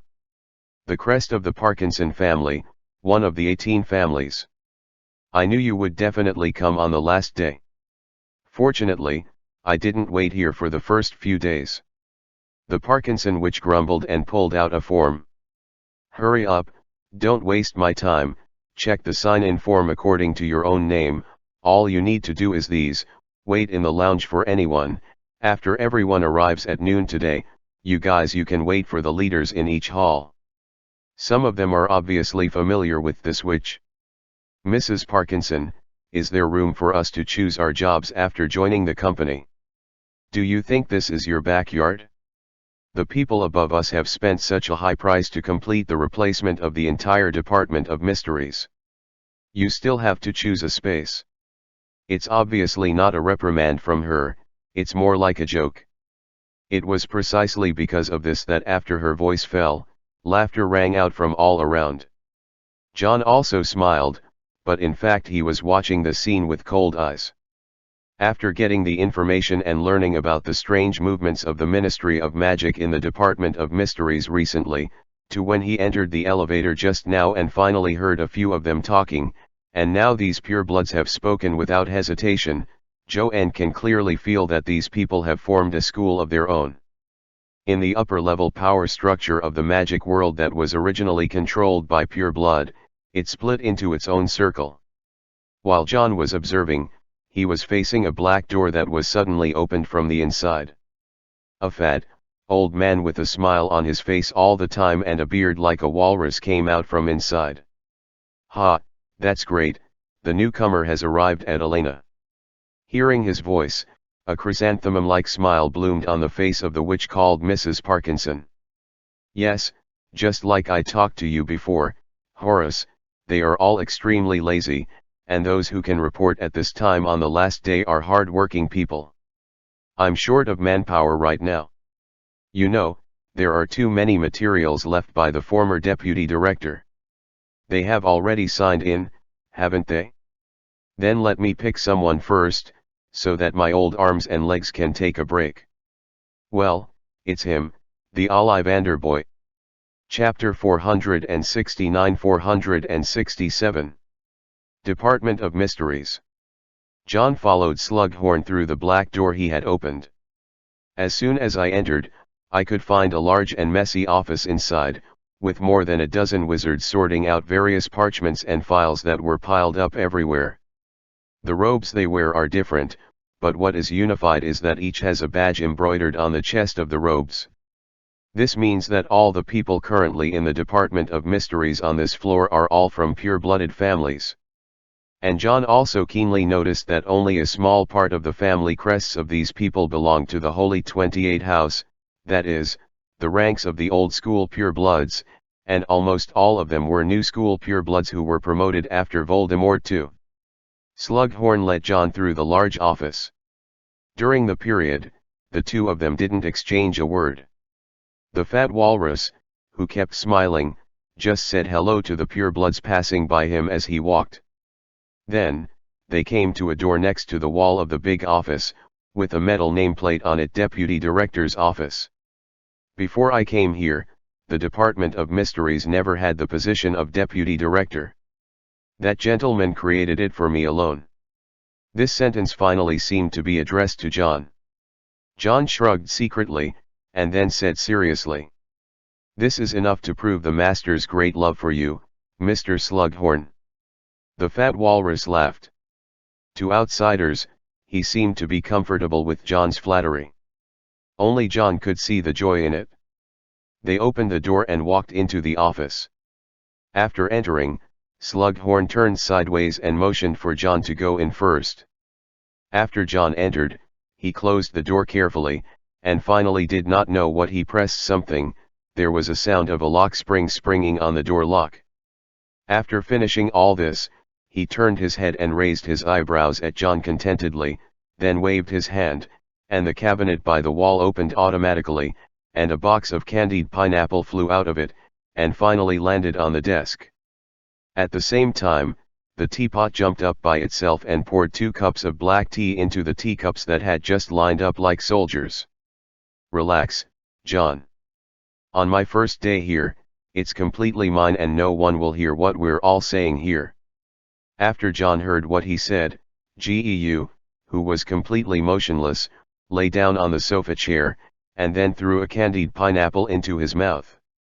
He chewed twice and had to drink a whole cup of tea. This stuff was too sweet. Slughorn sat across from John with a smile on his face. He looked at John, who was staring at another person's face with emotion. This was the first time they met since they separated that night in the carriage. Now your name is circulating throughout Europe, John. You are bigger than my teacher. If you let them know what kind of things you have been doing all these years, teacher, then they will definitely feel that John Green is nothing. John's words were serious, obviously not a compliment. He has experienced many dangers in these years, but Slughorn has always been surrounded by wolves, and he is constantly looking for opportunities to pass important information to Dumbledore, many of which are related to the situation of the battle. Are passed through his hands. Slughorn's old face almost smiled when he heard John's words. I don't want to say these unnutritious things. Did Dumbledore tell you what you are here for? John nodded. Slughorn pressed his back against the back of the chair. Actually, at the beginning, I disagreed with him letting you sneak into the Ministry of Magic and carry out this secret mission with me. Because I think no matter how many things you have done before, you have not graduated from Hogwarts after all. Is a student. But after hearing Dumbledore say that you have learned the animagus, and that the transformed form is a phoenix, I have no reason to refuse. He looked at John. Did you master it with the ring? Facing Slughorn, John certainly had nothing to hide. He took off the ring pendant that he had been wearing around his neck all the time, and the 4 blue diamond-shaped gemstones on it shone under the light. That's right, teacher, I engraved the transformation magic of animagus on the 3rd stone. You know the 1st stone, it has a levitation spell on it, and the other 2 stones. Before John could finish speaking, Slughorn waved his hand to stop him from continuing. Don't tell me this kind of thing, just like when I taught you occlumency, I told you that people should always keep some secrets that belong to them. I have them too, and Dumbledore has them too. You, of course it needs to be. John didn't refuse his offer. Then teacher, have you gained anything these days? After talking about the business, Slughorn's face calmed down. I came to the Department of Mysteries half a month earlier than you, and in fact, before Dumbledore asked me to find a way to transfer to this department, Voldemort had already intentionally let me station here. Snape's matter will have a great impact on the follow-up. It is related to the current Voldemort. Whether he will choose to use the extremely flawed method of the Horcrux to maintain his own longevity. But it is also like Dumbledore guessing, as I said, even if his mind is not as clear as that of the other one, he still took a lot of considerations into account. He didn't directly split his soul again, but asked me to try to crack the longevity potion that Snape made for another Voldemort. However, the inside story of this potion is obviously an extremely closely guarded secret for the other Voldemort. I reproduced the catalytic potion that Snape made for him, but the potion itself has nothing to do with it. It has the effect of prolonging human life or immortality. It can only speed up the reaction of a kind of golden grit. That kind of gravel is what you brought back from Snape and gave it to Dumbledore. We don't know where the other Voldemort got it from. Whether it's the current Voldemort or Dumbledore, everyone can't figure out what it does. The only clue is that Snape, along with the other Voldemort himself, spent a lot of time in the Department of Mysteries. Speaking of this, the expression on Slughorn's face became serious. Voldemort also asked Karkaroff to investigate this matter in the Department of Mysteries before, but he found nothing after that. So after I took the initiative to apply for a transfer and expressed that he wanted to share his worries, he sent me here. He also agreed with other people in the ministry to submit a proposal to reorganize the entire Department of Mysteries. Because he felt that the silent people in the Department of Mysteries before were all old people who had been in contact with another Voldemort and were not worthy of his trust. He wants to replace all the silent people here with his own people. That's why the current situation is here. But I believe that when you came here, you should have discovered that all the new recruits here have certain problems. John nodded approvingly. I felt it when I came up in the elevator. The people who came to the Department of Mysteries to report seemed to have been premeditated, and they were all familiar with each other, and most of them were new purebloods. Only a very small percentage are old-fashioned purebloods. Slughorn said very seriously. Because these people have actually betrayed the current Voldemort, but they are looking for another Voldemort who has disappeared before. His words made John slightly taken aback, but he didn't feel how shocked. Because when Lily and Lily came to England to look for Snape, they had already confirmed that some of the Death Eaters had found their other master, otherwise Snape would not be able to get the bottle of golden grit. So they are held together like this. Can't Voldemort feel it now? That's one of the problems. Slughorn said solemnly, from the communication I have had with Voldemort, he really doesn't seem to feel the change in the heart of pure blood. But such a situation can be explained by there are also some explanations that don't make sense. It can be explained because, ever since he found out that he was getting old, he has been hiding behind the scenes. Few purebloods can see him. Naturally, he lacks channels to understand the outside world. But as far as I know, the actions of these people who are already planning to betray their current master are very bold. They have won over many members of the Death Eaters, especially the new pureblood who has received the most favor from Voldemort. Logically speaking, with such a big move, even if Voldemort had no intention of dealing with the internal affairs of the pureblood, it is unlikely that he knew nothing about it. But the way he is acting now seems to be ignorant of everything. John also fell into a period of thinking about this. He didn't know as much about the things around Voldemort as Slughorn. Of course, he couldn't think of where the problem was. Then Slughorn said seriously. There is no director in the Department of Mysteries at this level. My position is nominally assigned as deputy director, but in fact I exercise the power of the director. Except for me, everyone else is basically in the same group.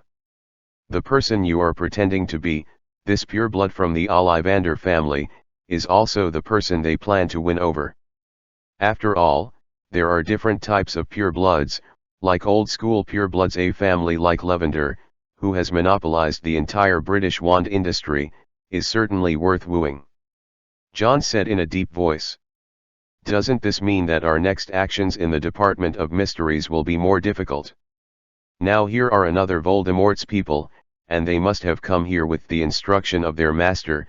Regardless of their whatever their purpose, they will pay more attention to the actions of those who have not yet joined them. Slughorn nodded. That's why Dumbledore let you come. Next, I will give you the position of assistant to the director. I will be responsible for coordinating the affairs and information in the various halls of the Department of Mysteries to me, so that you will have the opportunity to enter and exit any department here. The room is less conspicuous than my identity as the deputy director. At the same time, I will have some trouble with the people they come to contact me. Since I accepted the appointment of the Department of Mysteries, they have been contacting me. Want me to choose between the two Voldemorts as an object of allegiance. Your task is to search among the halls and try to find something similar to the golden sand. During this period, if someone also expresses to you that you must choose one of the two Voldemorts, you can procrastinate as long as you can. If you can't procrastinate, you can also promise them first, so as to paralyze their vigilance against you.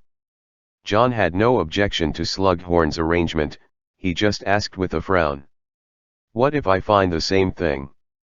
Professor Dumbledore told me to let me figure out what this thing is for. Slughorn put his hands on his belly, tapped his index fingers lightly and said, "This is not an easy task. If this thing is really important to the other Voldemort, then it must be much more convenient for him to let these Death Eaters who have completely sided with him come here. I have an idea, sir." John blinked, and the corner of his mouth suddenly raised an arc and said, "Don't they really want to win you and me? Then why can't we agree to them first, and then as companions, it's normal for us to understand some of their missions in the Department of Mysteries, isn't it?" Slughorn mused. "It's not that I haven't thought about it, John, but my concern is, if joining them requires something to pay. I don't think the other Voldemort is the crazy one he is now. He certainly won't easily trust the verbal promise." John waved his hand. "Leave this matter to me, teacher, I have only been here for the first day. Let me find out the situation here first, and then we will decide what to do next." Afterwards, as Slughorn said, after all the purebloods who reported the new recruits had signed in today, John was assigned the job of assistant to the deputy director and stayed in the deputy director's office, while the others are assigned to each hall. Regarding John's good luck, obviously many people have different guesses. Because today's Department of Mysteries has not confirmed that there are only a handful of people who worship the Peer, Speck, and Slughorn, who John pretended to be, are the two most important people. The reason why Slughorn chose him as the assistant to the deputy director's office now is that in the eyes of others, it is equivalent to a signal that he does not want to be involved with another Voldemort faction in the affairs department for the time being. This kind of brain supplement also provides a good reason for John and Slughorn, two people who were originally unrelated on the surface, to get in touch with each other now. Chapter 470-468 Party. It was the same day that John first joined the Department of Mysteries. The First War of the Whooping Line in England broke out. The village of Hogsmeade next to Hogwarts Castle was occupied by the Whooping Line. All captives were killed, and no one was spared. This is also Whoopingsian's first victory after declaring war on the British Ministry of Magic, but of course the Daily Prophet did not report this matter, and this news was not even published on the second day's page, but even if the newspaper did not mention it, the wizards did not lack the circulation of news. After the occupation of Hogsmeade, the wizards of the Whooping Line did not restrict the original residents of the Wizarding Village. So, even if this matter has not been reported, almost half of the entire British magic community knows about it. Even if the Ministry of Magic tried its best to minimize the impact of the situation, it would not help at all. In this gap, since the end of the Triwizard Tournament, Cornelius Fudge stepped down from the position of Minister of Magic of the United Kingdom for the 6th month, and Barty Crouch Jr. was officially elected as the current Minister of Magic of the United Kingdom. Minister. Voldemort gave him a lot of power to let him deal with the Whooping Line's attack on Britain. And Voldemort himself finally met all the purebloods again after disappearing from public view for a long time. On this side, John was of course also present. In the main hall of the Ministry of Magic, he delivered a speech that was obviously in response to Dumbledore's declaration of war. His appearance is still as young and handsome as before. No matter what the real situation inside the pure blood is, the actual effect is undoubtedly a heavy blow to the message that Voldemort was afraid to fight, and he no longer dared to face Dumbledore.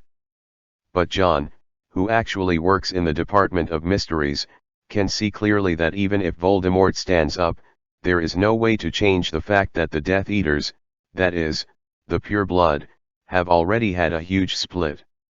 At the same time, after getting acquainted with the work of the Department of Mysteries for a few days, John also had a general understanding of the most mysterious and unknown department of the British Ministry of Magic. In this world, there are not only wizards and other magical animals or races, such living, independent self-conscious beings can use magic. There are still many magics that have always existed, that no one controls, but can be maintained by themselves. Such as time, such as death, such as planets, such as prophecy. That's right, the prophecy itself is actually an independent magical existence, and the wizard's divination is just obtained or peeped into them through another magical ability. These are wonderful things, and countless wizards have been addicted to them since ancient times. For example, when John led Hogwarts sailing on the sea, the Sir Stoke he met had an obsessive love for astronomical magic such as planets. There are also divination masters walking around, and these people are all fanatics of spying and prophecy. There is also the alchemy of making time converters, which has been lost until now. This is the proof that ancient wizards mastered and used time magic. Including Horcruxes, the person who created the Horcruxes must have extraordinary attainments in the study of death magic. The Department of Mysteries is a summary department that gathers the whole of Britain and even the whole of Europe, including the existence of this kind of magic. The Department of Mysteries already existed when the Ministry of Magic was not called the Ministry of Magic, but the Council of Wizards, and the title of working here has been handed down since then. Not called an employee, but a silent man. The Department of Mysteries has great autonomy, and it is also the only department in the Ministry of Magic that does not need to obey the Department of Magical Law Enforcement. The silent man who can be called a scientist in the magical world can even ignore the intervention of the Minister of Magic. Of course, that was in normal times, since Voldemort came to power, and all the specificity was outweighed by sheer strength. Even if the silent man does not have to obey the orders of the Department of Magical Law Enforcement, he has no way to disobey Voldemort's wishes. That's why this pure blood cleansing of the entire Department of Mysteries happened. After understanding the nature of this department, John looked at the behavior of the pure blood occupying the Department of Mysteries again. It can only be said that the reality is far more outrageous than the story. These newly settled purebloods haven't even studied the magic that belongs to wizards thoroughly, let alone these innate magic. That's why in the early days when they were stationed in the Department of Mysteries, they couldn't even count the most basic information left by the previous silent people. They thought it was a shortage of manpower. Pulled back on track. But the reality is that an idiot is an idiot, even if there are 10,000 idiots together, they cannot become elites who can do things. After John's group of purebloods entered the job in order to expand their manpower, those purebloods who thought that recruiting people could solve their problems found that no matter how many people they recruited, they couldn't understand what they didn't understand before. People start to screw up completely. Only a very small number of purebloods who stayed in the Department of Mysteries before as the silent men can still do things, but the number of people they can count with one hand alone is of no help to the overall situation. So these people didn't care about it, and just plunged into their previous research field. Others, you can do whatever you like. As for bringing back the reticent who knew what to do before, that is definitely impossible. Those silencers who have been pushed out are either of mixed blood or pure blood who have made it clear that whichever Voldemort rules the UK will be loyal to whichever. These are irreconcilable issues, and it is impossible to pull them back. Since you can't do things, and you can't bring back those who can do things, let's all play together. Anyway, the Ministry of Magic paid them their salaries as expected, and the work in the Department of Mysteries has nothing to do with the daily operations of the magic world. As the newly appointed direct leader, Slughorn will not check their work progress and status, so even if everyone is partying here all day and doing nothing, it doesn't matter at all. After John saw these purebloods dancing wildly, he could only say that he really saw the diversity of human beings. But this can be called a very good thing for him and Slughorn's actions here. Judging from the current performance of these purebloods, after they were ordered to enter the Department of Mysteries, they were never given any further instructions.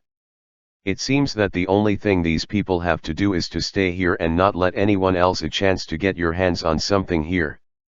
The purebloods who have fallen to Voldemort too are not so alienated in their attitudes towards Speck and Slughorn, who John is currently pretending to be, and the few people whose attitudes are not yet clear. After all, they are just vague attitudes, rather than having made it clear that they will not stand with them. As long as there are more parties and the relationship is enhanced, other things will be easy to talk about. John also took this opportunity to make good superficial relationships with the purebloods who were not very different in age from him. At the same time, with the help of the assistant to the director provided by Slughorn, he visited all the halls that are currently accessible in the Department of Mysteries these days. The purebloods in charge of each hall are basically having parties, and some of them even bring their house elves over to have a barbecue on the spot of the planetary hall, which is called Mood. John was quite speechless about this, but he didn't express any opinions, and even took a few skewers from the barbecue party. You can't go to the planetary hall. It has been tossed there. As long as you open the door to enter, you will smell of skewers, and there is obviously no place in this hall that has something to do with what John is looking for. And there is a locked door next to the planetary hall. At the beginning, the purebloods were also very interested in this room that cannot be entered. No matter what method they tried, they failed to open the door. The name of the room behind this door, Love Room. As the name suggests, it is a room dedicated to the study of love. After learning about this incident, all the purebloods suddenly felt bored and stopped looking for a way to enter this door. As for the Hall of Death, which is used to study death, no pureblood entered it easily after being warned by the only authentic silent man left. They're crap, but not stupid, knowing that nothing that touches death is ever a good thing. In addition, they used the Hall of Time as an exhibition hall, that is, the current time converter cannot be used for some reason, otherwise it is estimated that many purebloods will go home, even if it can also be used as a family heirloom. No one entered the Brain Hall, and the remaining genuine silent people were experts in the study of human thinking. They buried their heads in the Brain Hall and closed the door, ignoring other unlearned and inexperienced people. No matter how much trouble the pure blood of the art has to do, no one else will trouble them. And this room is full of disgusting brains flying like jellyfish, and few pure bloods are interested in them. Few people go to the Prophecy Hall. Most of the time, this room is used as a storage room for various prophecies from ancient times to the present. The most famous of them is, no accident, the prophecy about a savior who can fight Voldemort, but that prophecy it is said that it was placed in the storage room, but only Voldemort himself knows where it is hidden. Pure blood also knows the seriousness, no one comes to such a place to have fun. And within a few days, some purebloods got tired of life in the Department of Mysteries, and part of this was about the reason why the war on the Whooping Line in Britain was obviously getting smoother. After occupying Hogsmeade at the beginning, Whooping Line relied on Hogwarts Castle and Hogsmeade, which used to be the Goblin Command for a while during the Goblin Rebellion, as a bridgehead. Before the exile of the Hogwarts carriage, the large and small safe houses secretly built in various places served as small strongholds, and began to attack the high-level personnel of the British Ministry of Magic, that is, those noble purebloods. Many purebloods have been attacked in their manors or castles these days, and they have already suffered damage. As the active attacker, the wizard Wu Pingxian hardly paid any price.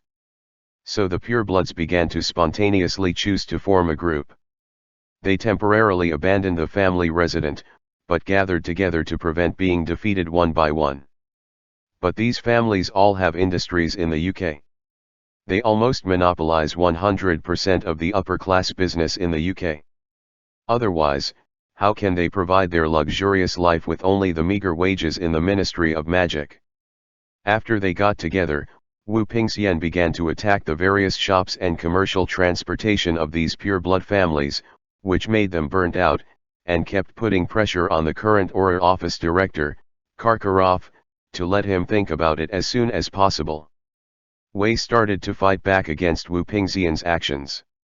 These messy things add up, and these purebloods who came to work in the Department of Mysteries have no intention of staying in the department to have parties. They began to have frequent absenteeism behaviors. The most exaggerated one was that after John came to the department, the people who arrived could count on 10 fingers. Slughorn, who is a good old man, never said much about it, let alone call the absentees to reprimand him. John can safely and boldly go deeper to find the source of those golden sand during this period. However, although these purebloods were unreliable, some of them clearly came with missions. John discovered that a few of them were very different from those purebloods who acted recklessly. Even if they didn't understand the work in the Department of Mysteries, they would not mess around. Instead, they were like patrolling, with a clear division of labor every day. Wandering in various halls, and clocking in at work every day, even after work at night, they will keep people, just like special security personnel. If you ask them what they are doing, they will say that they are bored and just walk around. After confirming the trajectories of these people, John no longer cared about them. He is now a pureblood with a formal identity, and the identity of Spike that Kingsley gave him was not considered a wasteful pureblood young master, and he still has a certain level of knowledge. In addition, the wand business of the Ollivander family is unlikely to be affected anyway, so it is not noticeable that he did not miss work. Therefore, John's subsequent investigation went very smoothly. He quickly ruled out other rooms and locked the final target within the scope of the Hall of Time. Because in the main hall of the Hall of Time, there are many large and small hourglasses, and the sand flowing in those hourglasses is very similar to the bottle of golden gravel obtained from Snape. Chapter 471-469. Whose fault? All that is preserved in the Hall of Time are of course time-related magic. This can be regarded as one of the magics that were mastered and used by ancient wizards, but lost in the modern magic world. For example, the Time Transformer, an alchemy item that was created around the 15th century, has lost its production method in modern times, and the old time transformers that survived have also been damaged for no reason. This is not a lie from the Ministry of Magic. No one is staying in the Time Hall now. Even if they stay here, it looks like there are a few purebloods on patrol missions, and John can play with them at will. Drop those time turners in the stand. But no matter how much he tried to move the pointer on the converter, there was no response around him. These leftover converters have indeed failed. No one knows the reason for the failure. Now even the technology of making this alchemical item is lost, let alone repairing it. John only studied it for a while, and he was not interested in the time converter, but focused on the hourglasses in the room. Different from pocket watch type timing equipment such as time converters, hourglasses are undoubtedly much older. As for the purpose of these hourglasses treasured in the Hall of Time, John doesn't know. Now the various materials in the Department of Mysteries have not been sorted out, and he has no way of finding them. But when he first saw the quicksands falling in these hourglasses, John felt that they were very similar to the bottle of golden gravel he got from Snape. He carefully observed these hourglasses for a period of time, and found that even though they were flowing continuously, no matter whether it was the pile of sand falling down from above or the pile of sand gathering below, there was no sign of decreasing or increasing at all, just like an eternal hourglass. The same is never exhausted and never regenerated. But when John stayed in the time hall for 2 days, he found a small hourglass, and compared the sand in it with the gravel in the bottle. He discovered that the two had the same essence. Difference. Although the sand in these hourglasses is very fine, when you zoom in, you can still clearly see the edges and corners of the fine gravel, which is obviously a product of nature. The gravel in the bottle is different. When John uses a magnifying glass to observe the contents inside, he can clearly find that these gravel-like fine particles are not sand at all. The surface of each small golden particle inside is smooth, without any trace of natural creation, and there is no texture of stone at all. It is more like artificially polished gold particles than sand. After thoroughly distinguishing the difference between the two, John also lost interest in those hourglasses. In addition to various clocks and hourglasses in the Hall of Time, John stared at a hummingbird ornament for a long time. The hummingbird hatched back and forth from an egg to a bird, and then reversed from a bird to an egg, just like a biological hourglass, but it also embodied two representations of time, forward and backward. The advancement of time is easy to understand. Every minute and every second that passes now represents the consumption and advancement of time, but retrogression is not a natural phenomenon. Although this ornament is wonderful, it obviously has nothing to do with what John is looking for. But apart from this, there are no other useful discoveries in the time hall. The only thing worth noting is that there is a sealed door on the wall opposite the door. The door is very hidden, and there is no handle on the door. If you don't pay special attention, you won't notice it under normal circumstances. It's just that although John found it, there was no way to open it. If he could clearly see the hinge of the door from the gap, then he might suspect that this is not a door at all. After studying this door for a while, and even attracting the attention of some patrolling purebloods, John chose to temporarily abandon it. At this time, he certainly can't just do some sabotage in the Department of Mysteries. If he doesn't use violent means, he will definitely not be able to understand the secret of this door, just like the room that no one can open. Love House. Besides, even if it is opened, there is no guarantee that there is what John and the others are looking for. So, John and Slughorn met once, and he planned to try it from another angle. Do you want to start contacting those people? The expression on Slughorn's face became serious. John nodded and said, the Department of Mysteries is not small, and there are many restricted areas that cannot be opened by conventional methods. If we just search blindly like this, it will be difficult to find what we really want. Since this thing is related to another Voldemort, and now those who stay in the Department of Mysteries have completely fallen for him, and they came here under his orders, so it is the most convenient and effective way to attack them. On this point, John, who has actually inspected the various halls of the Department of Mysteries, does have more say than Slughorn. After pondering for a long time, Slughorn finally agreed. Well, I will find an opportunity to invite these purebloods who work here to my house for a banquet, and then accept their invitation to me. However, he was only halfway through when John interrupted him. It's not you who accept the invitation, teacher, it's me. I am more suitable than you. I know what you are worried about. You are afraid that if you agree to join their camp, they will let us engrave something similar to the black magic mark on us, as the proof of Voldemort's servants. At that time, even if we repent on the spot, we will still be on the verge of riding a tiger. Slughorn said seriously. That's why I'm more suitable. I'm already this old, John. Even if he makes me make a blood oath of never betraying, I can calmly agree. At worst, I will go to Europe after the matter is over. If I hide somewhere, this kind of restraint has nothing to do with me. But you forgot, I'm not afraid of death, teacher. John looked into his eyes. You still need to find a place to hide in this situation. I only need to die once.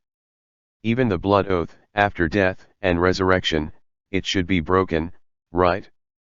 And after I die, I will be younger for a period of time at most, so why do you need to take another risk? What John said made sense, but Slughorn's mind hadn't turned around much. For John, who can already become a phoenix, all contracts are empty. The nirvana of the phoenix is not only a cleansing of the body, but also a cleansing of the soul. No matter what kind of magic it is, it will be washed clean, and there is no worries at all. Slughorn could only smile helplessly at this. Sometimes, you are so good that I can't use conventional thinking to think. It's not Slughorn's fault. After all, the Phoenix Animagus doesn't seem like common sense in the magic world, and he also wants to protect John from taking such risks. Risks you can avoid? After finalizing who would contact those purebloods, Slughorn's original plan remained unchanged. It was still him who invited these purebloods from the Department of Mysteries to a banquet at home. At the banquet, John began to express his dissatisfaction with the current Voldemort to the purebloods he had become acquainted with, and then moved forward step by step. Down. After finalizing the overall plan, Slughorn didn't wait any longer. It was also the third week that John came to the Department of Mysteries to officially serve, and Slughorn sent invitations to every middle-level employee of the Department of Mysteries. It is really impossible to call these idiots the Silent People. Although Slughorn later joined Voldemort's side after turning from the dark to the bright, because of his earlier status as the head of Slytherin House, he has always had a high reputation in the pureblood circle, and he is good at communicating with people. He always looks like a good old man, so when he holds a banquet, everyone will sell him, even though Britain has fallen into the quagmire of war now. Besides, these purebloods in the Department of Mysteries have long wanted to pull him into their camp, let alone say they would refuse. This was a dinner party, and it was held at a manor that Voldemort bestowed upon Slughorn when he defected from the beginning. John came before it was dark, and Slughorn had no house elves to prepare the banquet, but with his popularity among purebloods, it was easy to borrow a few elves from a few old families to help. As the evening approached, a long table full of food was placed on the lawn of the manor, and lit candles began to float in the air, and a mixed-race band played soothing classical music on the stage. John took advantage of the fact that there were not many people coming, so he picked up a few pieces of fried shrimp pads on the long table to pad his stomach. After the banquet started, he definitely couldn't be so casual. As a result, he was secretly eating, when suddenly someone patted him on the shoulder from behind, just as John was about to hide the leftover shrimp heads in his pocket solemnly, and then turned around. Slughorn's voice rang out. "Have you read the Daily Prophet recently?" John suddenly didn't care about anything. He took out the shrimp head from his pocket and threw it on the lawn in disgust, and then answered Slughorn's question in a low voice. "No, I haven't subscribed to the newspaper yet. I read other people in the department before. Albus and their advance were hindered. Crouch personally led a team to ambush a group of people who were about to attack Carlo's manor, and achieved some results. The Daily Prophet has been reporting on this incident these 2 days. They already starting to say this is the turning point of our downfall." John's face became calm. "What happened to one of us?" "2 French companions died, and Lupin was blinded in one eye. Fortunately, there is still a cure." Hearing what Slughorn said, John didn't rejoice that luckily the Order of the Phoenix didn't die. Now it's not the Order of the Phoenix that is fighting in Britain, but Wupingzian as a whole. There is no such thing as British wizards and French wizards. Everyone is a comrade in arms who has been fighting for a goal. John narrowed his eyes, watching more and more purebloods appearing over on the lawn. He said softly, "Then we have to move faster." Slughorn didn't answer him again. A smile had been put on his face again, and he walked towards the purebloods who had just arrived, followed by a hearty greeting with laughter. At this time, John also saw a few people he knew well in the Department of Mysteries, holding a glass of wine in his hand, and he also walked over. "Hi, Bartello, Hunter, Aegina, how are you doing at home these days?" This is a combination of 2 men and 1 woman. They are all new school pureblood families, and they don't have the surname of the old sacred 28 families. They looked at John who was coming, and they all said hello. The witch named Aegina with wine-red curly hair complained. "That's it? The family's liquor business has been greatly affected. Now our transportation channels are all cut off. Unless the war is over, there is no way to maintain it." John smiled. He had a drink with Aegina. "Didn't you say that Mr. Crouch has achieved a major victory?" Hearing his words, Hunter let out a disdainful sneer. "That's just what the Daily Prophet uses to fool ordinary people. Do you really believe that just killing 2 enemies is a major victory? I think it's more like Crouch made so much preparation, but harvested it's nothing but a poor donkey's skills." Bartello looked at John and said with a smile, Why are you so concerned about the situation? No matter how the magic world changes, your Ollivander family will still be afraid that there will be no wand business. Unless the wizards all over the world are extinct. John made a wry smile. Business is business. As long as the war is still going on, our safety cannot be guaranteed, right? Who knows if the situation will be so urgent that we will go to the battlefield one day? Aegina pouted. With the current attitude of the Ministry of Magic, this possibility may not be impossible. John said melancholy. Since the beginning of this year, everything seems to have changed. Why is our life suddenly so sad? His words caught the eyes of Hunter, who was the sharpest among the three, and he asked tentatively. "Na speak, have you ever wondered why?" Botlo and Aegina also realized something, and their attitudes suddenly became eager. That's right, there must be a reason why the situation has evolved to what it is today, and we haven't done anything. Everyone has been following orders, so who exactly caused the situation to deteriorate step by step? John was taken aback when he heard what they said, and then suddenly became nervous and horrified. Aren't you blaming that gentleman? Chapter 472-470. Allegiance to the real master. Just as Wu Pingxian was launching an offensive against the British Ministry of Magic in full swing on the British battlefield. As their backbone, Dumbledore did not appear in England, nor did he stay in France. In Durmstrang's principal's office, the flames in the fireplace were burning brightly, so that there was no winter cold here. Grindelwald was looking at the school's Christmas pre-order this year, and he didn't pay attention to the old man who sat on the opposite sofa chair. Why haven't I heard about it during this period of time? What kind of trouble did you get from the Magical Congress of America? Didn't the young man from the Graves family come to Northern Europe after the Triwizard Tournament? While talking, Dumbledore pointed his wand at the bookcase by the wall. The door under the bookcase opened, and 2 boxes of biscuits flew out of it, and then fell onto the coffee table in front of him. Grindelwald looked up and glanced at him, looking at him as if he was sitting in his office, without any politeness.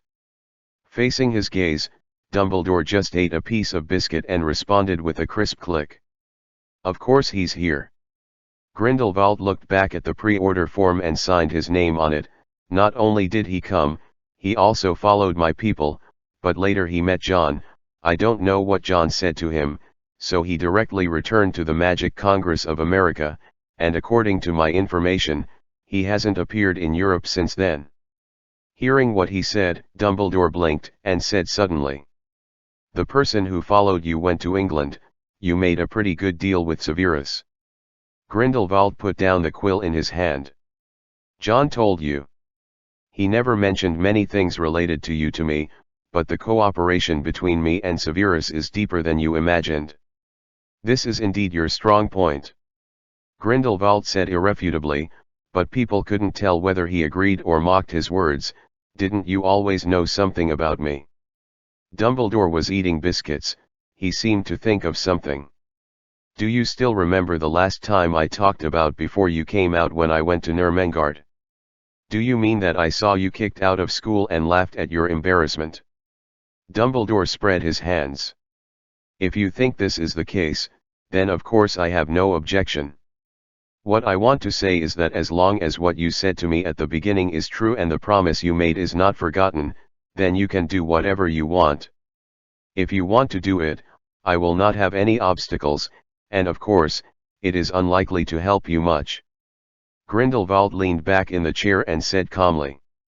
The previous blood oath can be broken in a way, so you are willing to believe a few promises without guarantees. We are all so old. Sometimes what people of this age say is more guaranteed than a blood oath. Dumbledore laughed, and he took a sip of black tea. So, you've been thinking about it for so long. Have you considered what I said when I first came here? Grindelwald's movements froze. He lost that tone of always mocking someone, and just looked deeply at Dumbledore. Sometimes, I really can't understand what you're thinking, Albus. The biggest difference between people is reflected in their thinking. It's normal to not be able to figure out what other people think.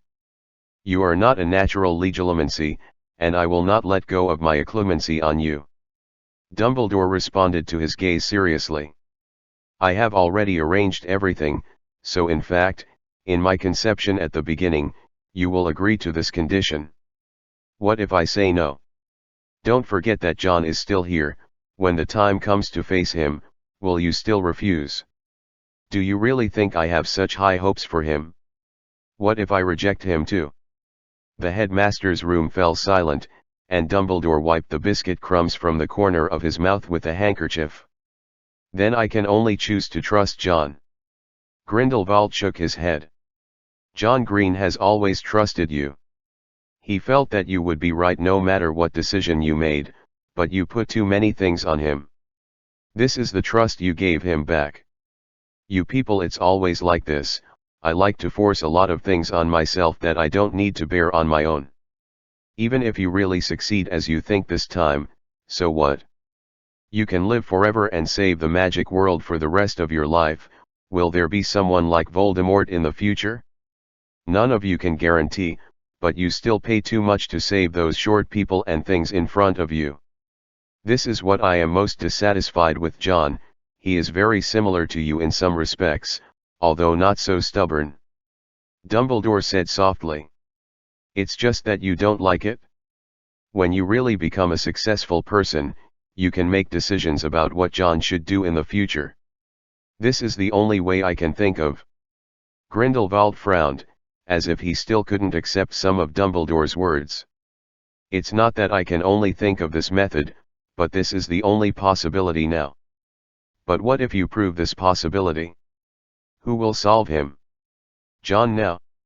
He has great potential, but whether the potential can be turned into strength depends on the future, and he is not qualified now. Dumbledore's face completely calmed down. The situation in front of us now is like this. It's like wanting to eat chocolate jumping frogs. No one will put it in their mouth without peeling off its outer packaging. Some things need to be done step by step, and now this step is to remove his outer packaging, and if I'm lucky, maybe I can still take a bite. But if I wait forever, it may be endless, and I don't know when it will be. Grindelwald fell silent. He didn't know if he was persuaded by Dumbledore, or he had no idea of answering. After such a silence lasted for a long time, he spoke. This is the last time I will help you. Facing John's panic now, Aegina and the others were not surprised. The prestige that Voldemort has built up in pure blood for more than 20 years cannot be broken in a few words or in a short period of time. It is also fortunate that they have another master to choose.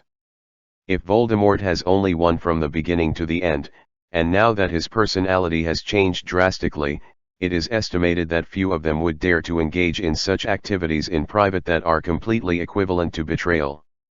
I think your family should be able to tell whether the gentleman in Britain is the great man who has led us through these glorious 10 years. Hunter stared into John's eyes and said, as if he wanted to see all John's inner struggles in his eyes. Of course we must be loyal, but loyalty cannot be blind. Now the person who rules the whole of Britain has obviously changed. He just bears the same name as the original owner, but they are actually two people.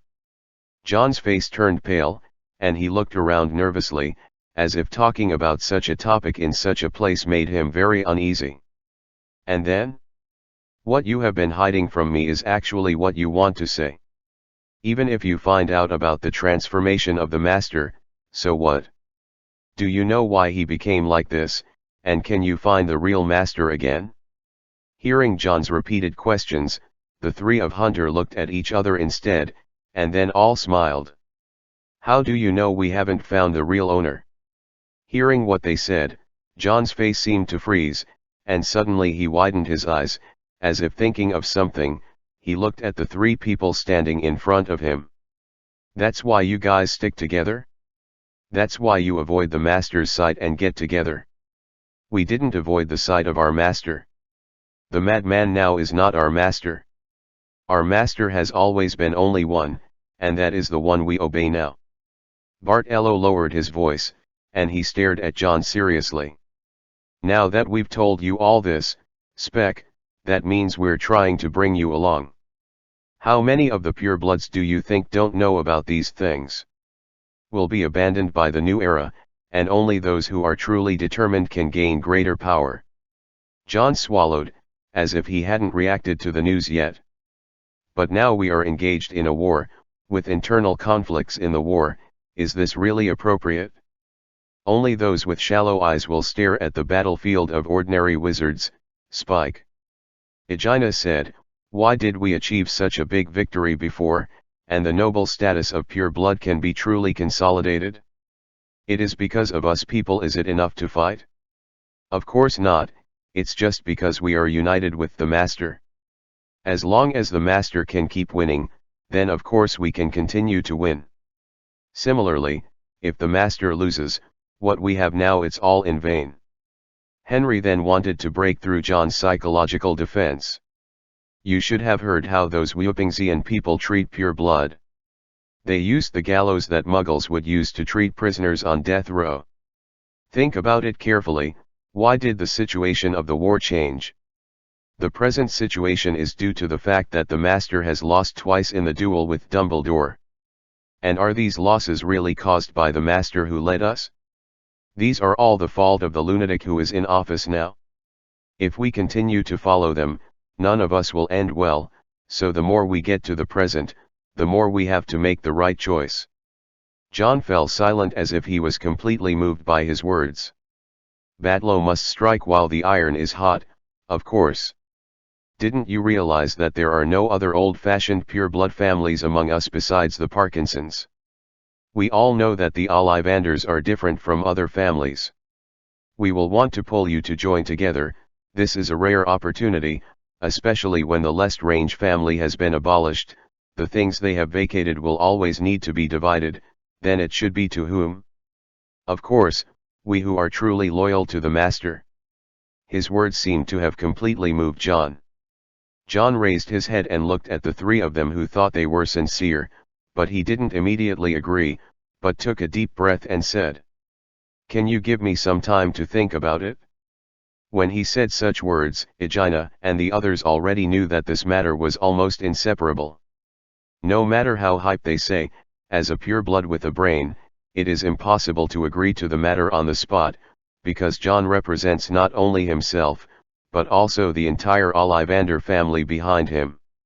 Now that he has been persuaded, the so-called time left to think about it is just to communicate with people in the family. Regarding this, Aegina and the three of course would not stop him. They just gave him a warning that was not considered a threat. It's natural that such a big matter needs to be considered, but there are some things we have to say up front. If you want to inform, bring this matter to the top. Believe me, none of us will be hurt. Punishment, but those who speak out will be in danger. John nodded and said seriously that he would not inform anyone. Actually, what they said was indeed true.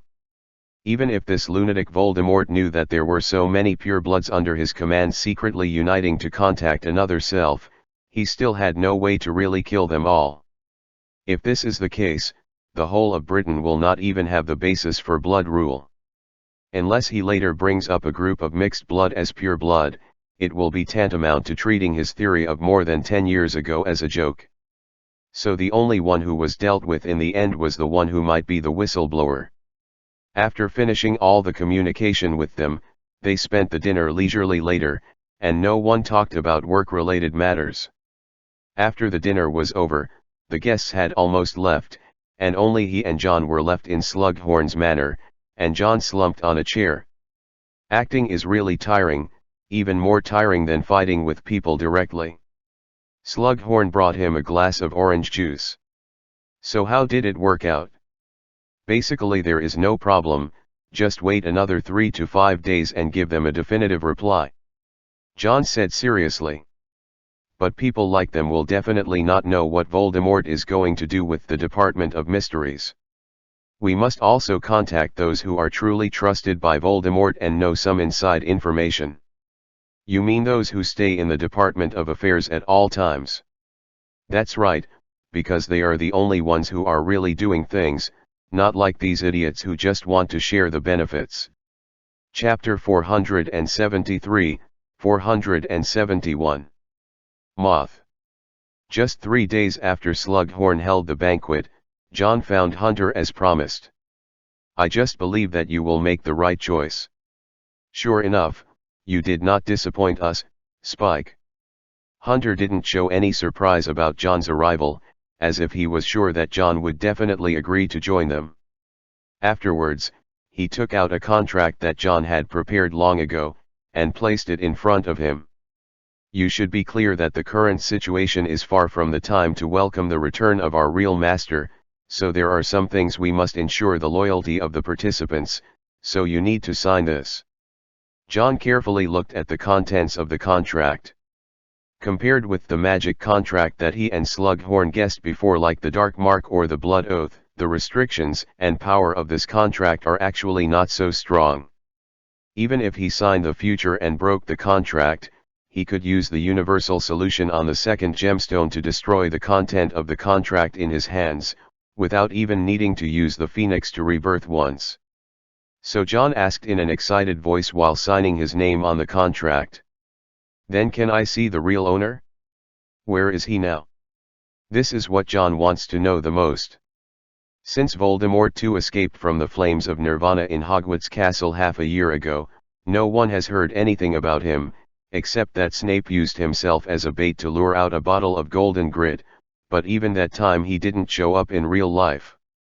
John was very curious, where did the most troublesome Voldemort too hide? However, Hunter gave John a negative answer. The master is recovering his strength and waiting to return. During this period, we don't need to disturb him. All we need to do is to complete the tasks he entrusted to us. John can be sure that Hunter is definitely not a core member of this group of Death Eaters. To gather so many Death Eaters together is basically equivalent to eating out pure blood. Voldemort too will definitely come forward to meet with him in person.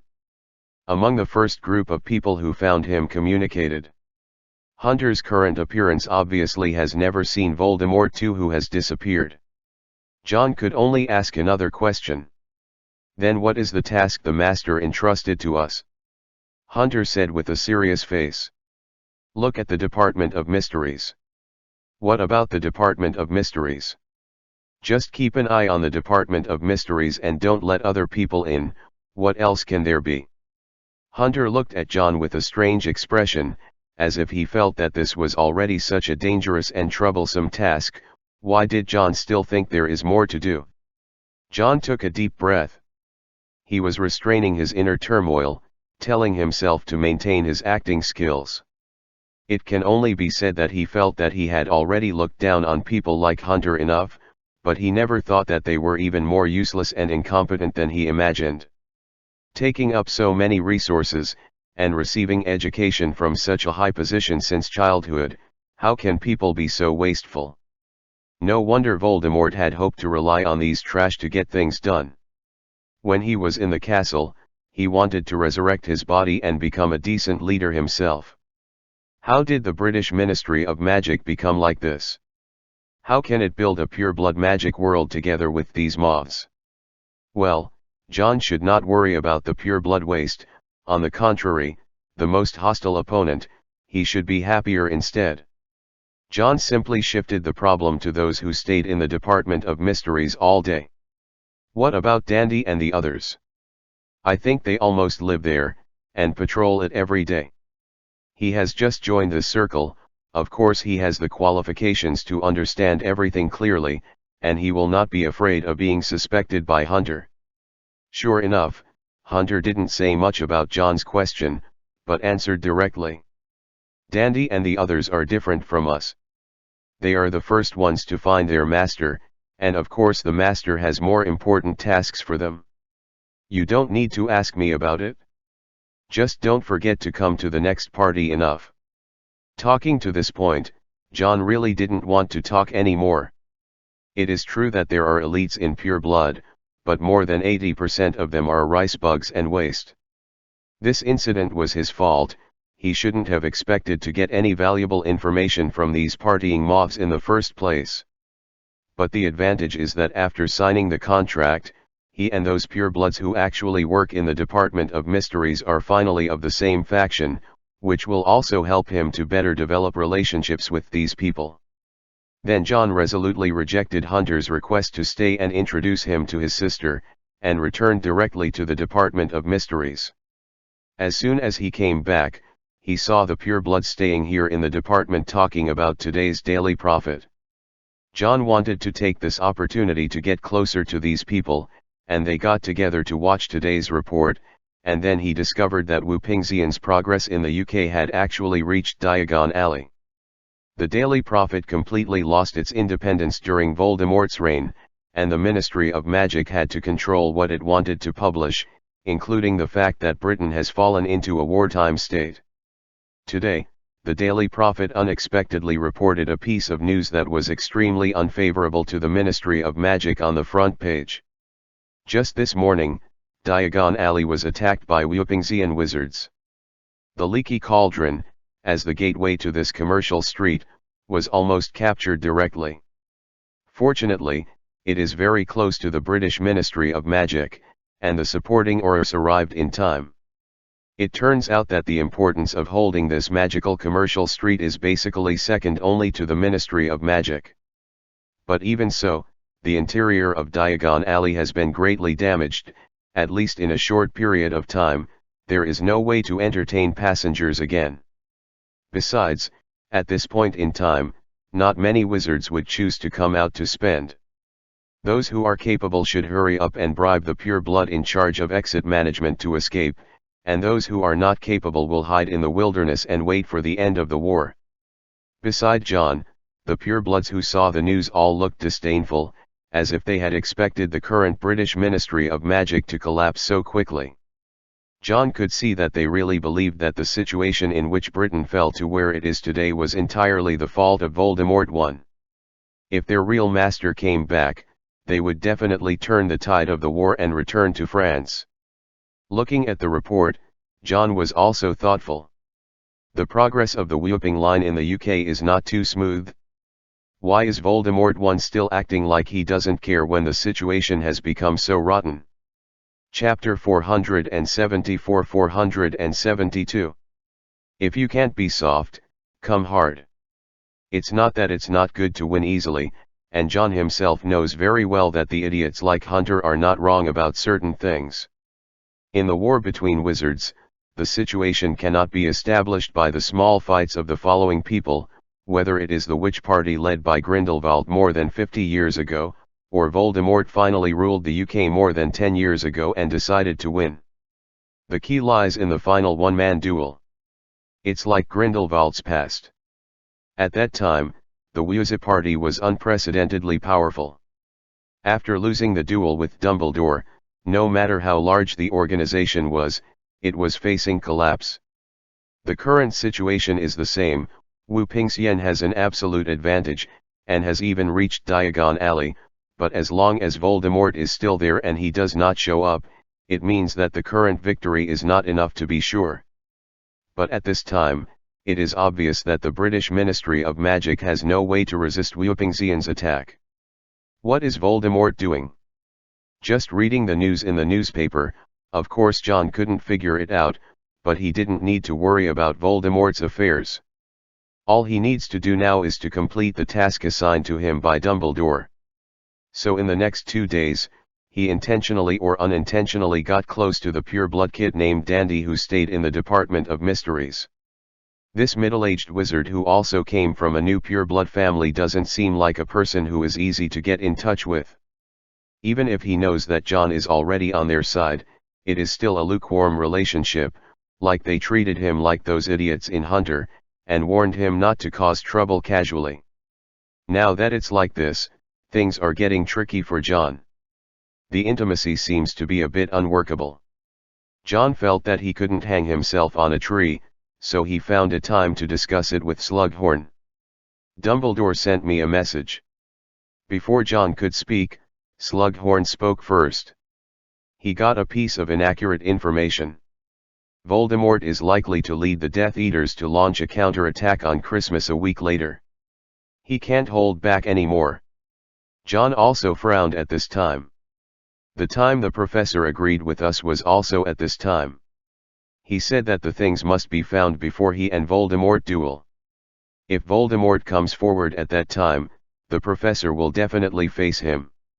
How's the progress on your side? John shook his head and said. Infiltrating into the inside is breaking into the inside, but Hunter and his group of idiots don't know anything at all. Those who have a little understanding of things in the Department of Mysteries should be Dandy and his group. But I have already tried to communicate with them. Dandy has been in contact with me for 3 days, and he has no intention of chatting with me at all, and his tone is very strict, so I am thinking that if we can't be soft, we can only come hard. Slughorn understood what John meant. You mean just give him Veritaserum? John nodded. We have to find an opportunity to trick him out alone. If anyone among these people really knows something in the Department of Mysteries, then there is a high probability that it will be Dandy. We need to start with him, even we need take some risks. Slughorn responded decisively to this. Then you continue to try now. We still have a week before Christmas. I will make some arrangements here. If you have not received any useful news from him after 2 days, I will find an excuse to let him come to the office alone. You and I will control him. After talking with Slughorn and discussing everything properly, John continued to try to communicate with Dandy, and then he discovered that there are idiots in pure blood and there are people who can do things. Dandy and Hunter, those people are fundamentally different. He may not be a seedling who can study advanced magic, but he behaves like a professionally trained person. John also found out through insinuations that before Voldemort ruled England, he was a member of the British Ministry of Magic. A simple orator, even if he became a Death Eater these years, he has not been corrupted by the extravagant life. Dealing with such a person is really not easy. 2 days later, John completely gave up what he could gain in words. The current situation on the battlefield can't wait for so long. He made an appointment with Slughorn, and 4 days before Christmas, Dandy was called to the director's office alone. I heard that you have something important to ask me, Mr. Director. For Slughorn, Dandy still has the most basic courtesy, while Slughorn is much more enthusiastic. He invites this wizard, who can be said to be the leader of all purebloods in the Department of Mysteries, to sit down. Then he poured him a cup of tea and served some desserts. Dandy Collison, I've always wanted to have a good chat with someone as good as you. After some fruitless greetings, Slughorn said meaningfully. Well, Coles and the others chatted with me before, and you seem to have some other kind of circle together. He also kindly invited me to join, saying that he would give me unexpected surprises. I have been thinking about these days. Things, can you talk to me in detail? Dandy frowned slightly. Of course he knew about Los Slughorns joining the group. But there is also a reasonable division of labor among purebloods. Work like this kind of communication is basically handed over to those who only know how to eat, drink and have fun. Dandy has never participated in such things. But a character like Slughorn has an unusual status. Now that he has expressed his intention to join, Dandy feels that he should not refuse. Just before opening his mouth for a formal chat, he still looked around the entire director's office, and his eyes finally stopped on the door of the private bedroom. Slughorn saw his wariness and said with a smile, "Are you afraid that there is a third person? If you are worried, you can open it and have a look. I don't mind." However, the more Slughorn said that, the less suspicious Dandy would be. As Voldemort's former dean, Slughorn's position is always a bit detached. Do you have any doubts that our master has always been the one we are loyal to? Dandy asked, staring into Slughorn's eyes. No one will take it lightly when talking about such a major event that is almost equal to treason. Slughorn's face revealed a bit of doubt and solemnity at the right time. And at this moment, the bedroom door was quietly opened with a gap, and a finger and a magic wand stuck out from it. Chapter 475-473. Trouble. Slughorn and Dandy are now sitting in just the right place, apparently specially arranged by Slughorn. The bedroom door was on the side behind him, and only Slughorn could see the finger protruding from the crack in the door, gesturing to him, and then an invisible streak appeared on the tip of the finger. Shadowless etch. Slughorn didn't look at the door again, but stared at Dandy, trying to draw his attention further by opening his mouth. However, this former aura showed full alertness. What Slughorn said just now made it difficult for him to continue to offend and check the bedroom, but he still looked back at it every once in a while. The only dead corner that could be problematic. Maybe many people in the pure blood have forgotten, but Dandy still remembers that Slughorn was not only Voldemort's former dean, but you also served as Dumbledore for 2 or 3 years before he joined the UK. Year professor. And Dandy is also one of the very few purebloods who are not suspicious of Slughorn, but are vigilant. The moment he turned his head, Slughorn's pupils constricted, and he began to fall backwards. OM. A slight vibrato sounded in this office. After seeing the magic wand sticking out from the gap in the door, Dandy reacted very quickly and his body slid down from the chair like a loach. Almost in the next second, he hid behind the back of the chair. But just when his mind was tense and he had almost concluded that this was a surprise attack by Slughorn and most likely by outsiders from Wu-Pingxian, he drew out his wand and was about to start a counterattack. A bright green light suddenly it shot past him. The breath of death made Dandy feel terrified. Then there was a muffled sound, accompanied by the sound of a chair falling to the ground and a person's body rolling to the ground. Then Dandy, who was lying on the ground, saw Slughorn lying sideways on the ground, with those eyes that were dying. This attack was not aimed at him. Is trying to deal with Slughorn. In an instant, Dandy had a decision in his mind. He didn't stop, he turned around and cast the explosive curse in the direction where the magic wand protruded from the bedroom door. However, his swinging wand and silent spellcasting obviously made no mistakes, but there was no explosion at all, as if some force would as if his spell had been cancelled. Dandy quickly retrieved all the information about Wu-Pingxian in his mind, and among the people led by Dumbledore, there was only one person who had the ability to directly erase magic. John Green. He snapped. And John, who was hiding behind the door, no longer concealed it. He kicked the door open while swinging his stick with a calm face. There was no sound of spells, but the green light full of death made Dandy roll on the ground, and at the same time raised his wand to attack John. John just turned his head to avoid the death curse that John fought back. He didn't chant the spell or swing his staff. After seeing Dandy roll out of the cover of the chair, there was an invisible the blade burst from his fingertips. He deliberately restrained the power of the shadowless sharp edge, and Dandy couldn't avoid it at all. Originally, Snape invented this kind of magic with extremely fast casting speed, and there was not much room for people to avoid it. Well, now she is casting spells silently without a stick, which makes people unable to react in time. Boom. There was a solid sound like glass shattering, and the iron armor curse on Dandy, which had been maintained even in the Department of Mysteries, shattered. John scolded the pervert in his heart, and he guessed that this person would probably have the habit of maintaining the iron armor curse to protect himself all the time, and he was right now. At this time, Dandy hadn't thought about his own survival. Just a few spells were enough for him to see the gap between himself and John. Slughorn has been killed, and he probably will die too. He doesn't know how John sneaked into the Department of Mysteries quietly, but what Dandy knows is that he must make a big noise, the big movement that is enough for everyone in the Department of Mysteries to hear, so that John can't continue to hide here, otherwise he will do great harm to the entire Ministry of Magic. So, after the iron armor curse shattered, Dandy raised his wand, and the tip of the wand was not aimed at John himself, but turned to the door of the director's office. With the distance between John and him now, it is too late to stop him from casting spells. Thunderbolt. But in the middle of his incantation, a red light hit his body.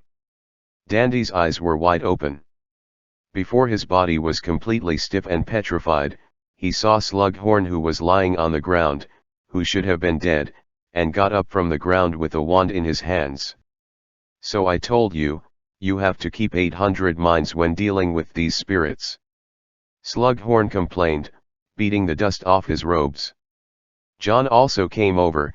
He snatched the wand from Dandy's hand, and then added 2 petrification spells and a binding spell to him for insurance. "Fortunately, teacher, you have a number 2 plan. Otherwise, if someone catches you, we won't be able to hide here any longer. These Death Eaters are really disgusting. The idiots are going to die, and all of these shrewd ones are like monkeys."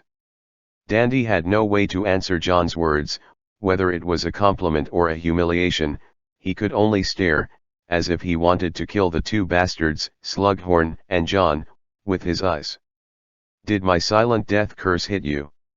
John didn't take care of Dandy first, but cared about Slughorn's situation.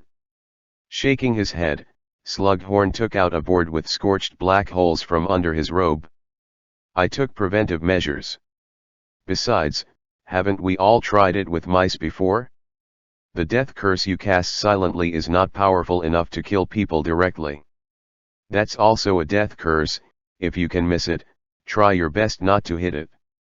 Hearing their conversation, if Dandy didn't know that he was being played around, then his brain would be in vain. But he can't do anything now, not even suicide. Besides, even if he can bite his tongue, hit a wall, etc., with Slughorn, a top potion master, and John, a bug that can turn into a phoenix, as long as he still has a breath, he can't die if he wants to. "Okay, hurry up, let's not waste time. If he stays in my office for too long, those people outside may have doubts." While speaking, Slughorn also took out a small glass bottle that he had prepared a long time ago from the drawer, which contained the Veritaserum he had personally refined. John had dragged Dandy to the corner at this time, and pinched his mouth open. The master and the apprentice worked together to drop 3 drops of Veritaserum into his mouth, which is the amount for a normal interrogation. If there is more, it will easily cause problems for Dandy's mental state, and he needs to be kept later. So try not to let him suffer any obvious trauma. After pouring the Veritaserum into his mouth, John and Slughorn stared at the time and waited for 3 full minutes before the potion took full effect before unlocking all the spells on Dandy. John nodded to Slughorn, and asked Dandy, "What is Voldemort's mission for you?" "Soon," Dandy, who had become sluggish, responded. "Hold the Department of Mysteries from anyone else, and then." It can be seen that his own will is strongly resisting, as if there is something he doesn't want to say and dare not say. However, John unceremoniously grabbed his neck and stopped his body from swinging. "Then what?" Then look at the Hall of Time. There is an unobtrusive door there. Be careful not to let anyone open that door." Both John and Slughorn held their breath, knowing that they had asked the key to the question. Why can't it be opened? What's behind the door? What's the way to open that door? This series of 3 questions made Dandy's body produce endless resistance, but in the end he couldn't resist the effect of Veritaserum. Because, there is the secret of the Master's eternal life behind it. How to open that door, the Master, no one said. Hearing this, John couldn't help but frown. It's useless to know what secrets are hidden behind the door. What is needed is to find a way to get in and see what's inside with his own eyes. But now Dandy obviously doesn't know about the opening of the door, and with Voldemort II's extremely cautious character, he will not tell others the biggest secret related to him. Just as John and Slughorn were frowning together, Dandy opened his mouth again, and he said a word. When I first came to the Department of Mysteries, when I took over here. I heard from the reticent man who stayed here before. He has been studying the door that I don't know how to open in the Hall of Time. The method to open the door is something in the Hall of Time. John suddenly looked up, and he stared into Dandy's eyes. Where is the reticent man now? I was afraid that the master's secret would be leaked, so I found an opportunity in private. Kill him. Slughorn couldn't help clenching his fists. This man was too loyal and cautious to Voldemort. John took a deep breath and didn't give up. And what did you learn from him? I only know this, the master's secret as a servant should not know too much. The office fell into silence. John and Slughorn didn't know what to say, but soon John reacted again, and he pulled Dandy's body and pulled him up again. Anyway, sir, it's better to have all this than nothing. At least we know the problem is behind that door, and the way to open it is in the Hall of Time. Now check this guy and make sure there's nothing left on him, and then help him reinstall the iron armor curse, memory modification. Slughorn also knew that every time they dragged on for a while, the danger of being discovered would increase. No one knew if this wizard named Dandy had made any arrangements for the other purebloods outside. And once it is found that he has not come out of the director's office for a long time, will anyone want to come in to check the situation? So Slughorn used the Imperious Curse directly on Dandy, controlled him, let him use the Iron Armor Curse on himself, then cancelled the Imperious Curse on him, and reweaved his mind with the Oblivion Curse memory of today's conversation. Afterwards, John went back to hide in the bedroom, while Slughorn continued to sit behind the office. At this time, Dandy slowly regained his consciousness. He looked at Slughorn, who was looking at him strangely, and blinked his eyes. What did you say, Mr. Director? I said, Chrisen, did you not have a good rest last night? I saw you seemed to be thinking about something just as I spoke, and you didn't know where you were. Hearing what he said, Dandy's heart tightened first, and then he quickly checked his body, but found no problems.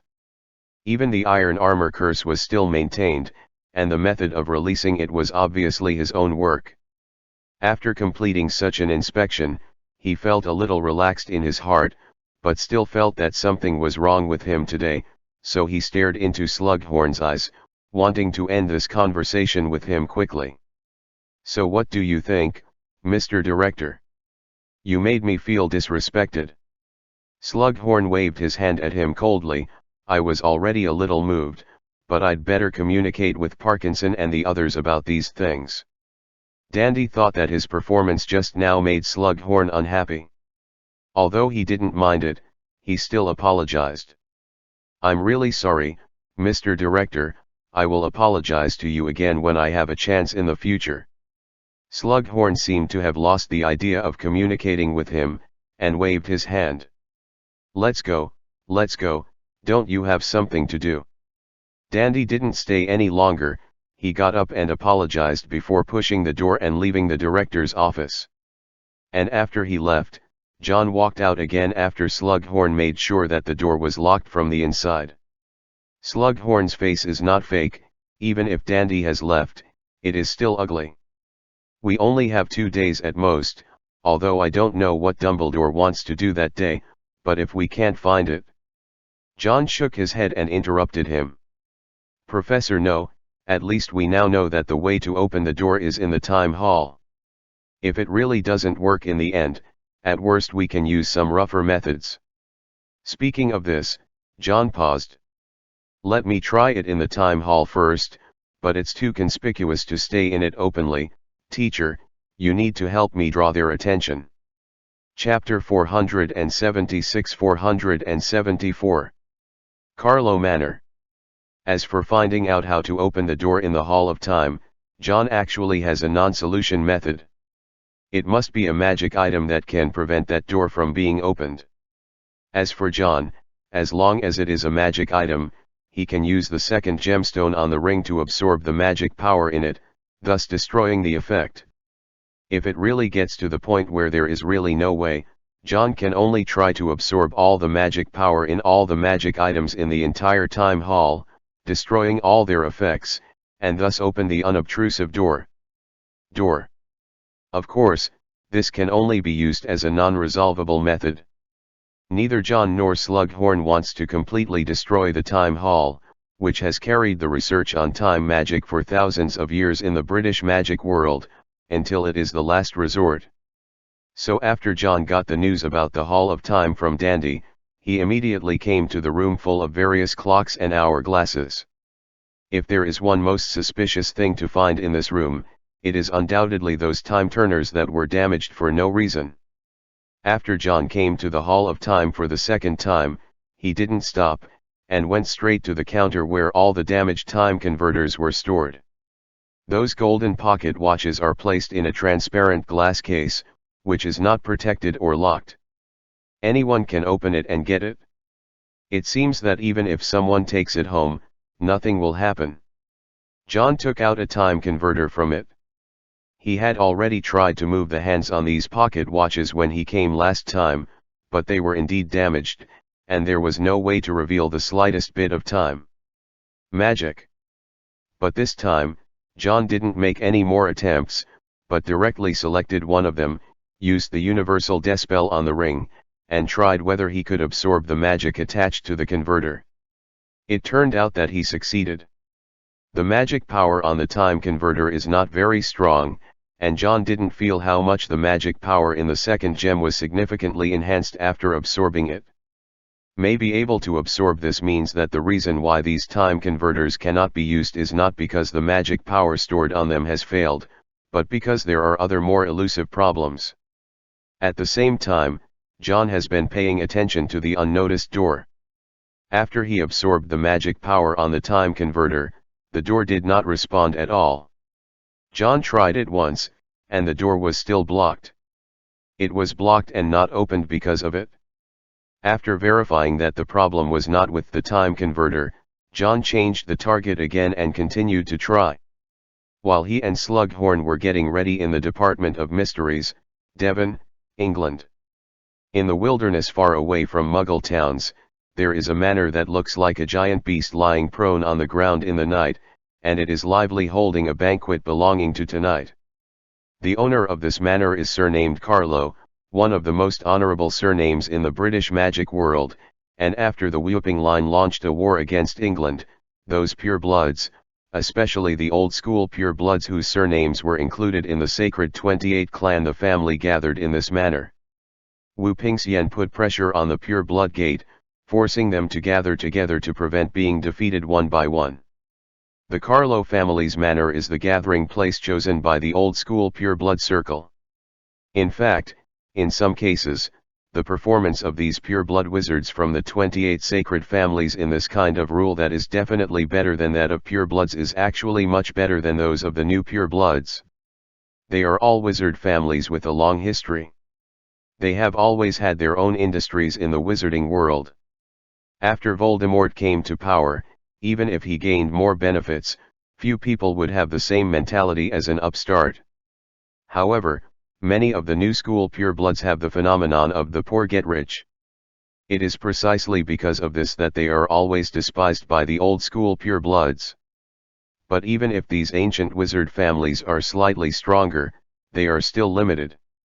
In the Carlo manor, they were obviously huddled together to keep warm under the threat of Wu Pingxian, but each of them still seemed to be on vacation.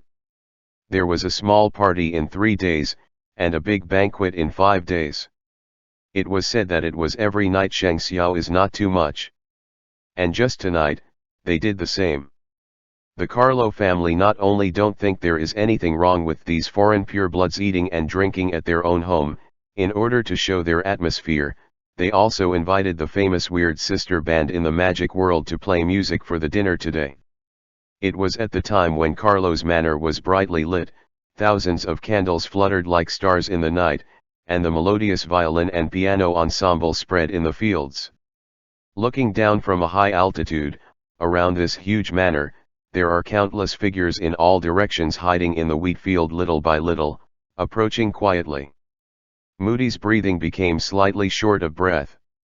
Of course it was not because of fear, but a kind of anticipation called excitement.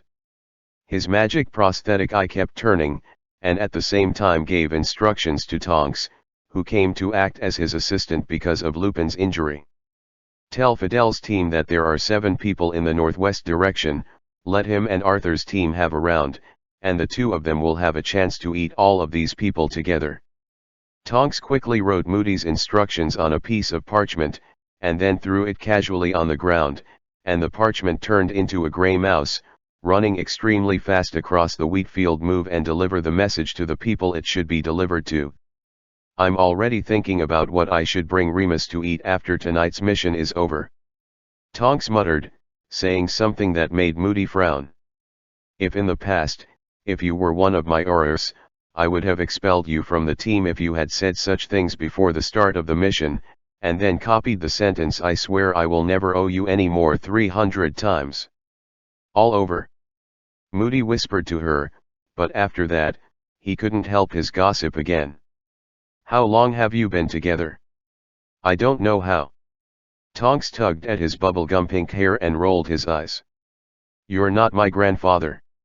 Do you want me to report everything to you? Remus is a bad example from you. Although he is very manly, he is always a bit puzzled and cares about his identity. Regarding this, Moody did not argue with Tonks, he just remained silent for a while before speaking. It's enough to resolve the obstacles between you. I don't want to sit in a conference room in the future and have to bear the embarrassment between the 2 of you. Chapter 477, 475. Attack. The night gradually darkened. Moody's artificial eye turned faster than before, like a whip top. Looking at it made people worry that the artificial eye would turn sparks in his eye socket. After midnight, the performances in the manor finally stopped, and the candles floating in mid-air also dimmed. Except for some guards specially mobilized from the Aurors, the other pure-blood wizards returned to their respective rooms.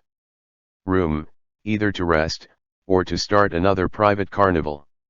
Just when those Aurors who didn't know if they worked hard and started to work for tonight, the time that Wu Pingxian had agreed at the beginning arrived. Surrounding Carlo's manor in all directions, under the leadership of each team leader, they began to add illusion spells to themselves. The black that pervades the field is the best spell for this spell, which is slightly less effective than the invisibility cloak. For cover, even though Moody's team had approached less than 10 meters outside the manor, the Aurors were still not the slightest bit vigilant.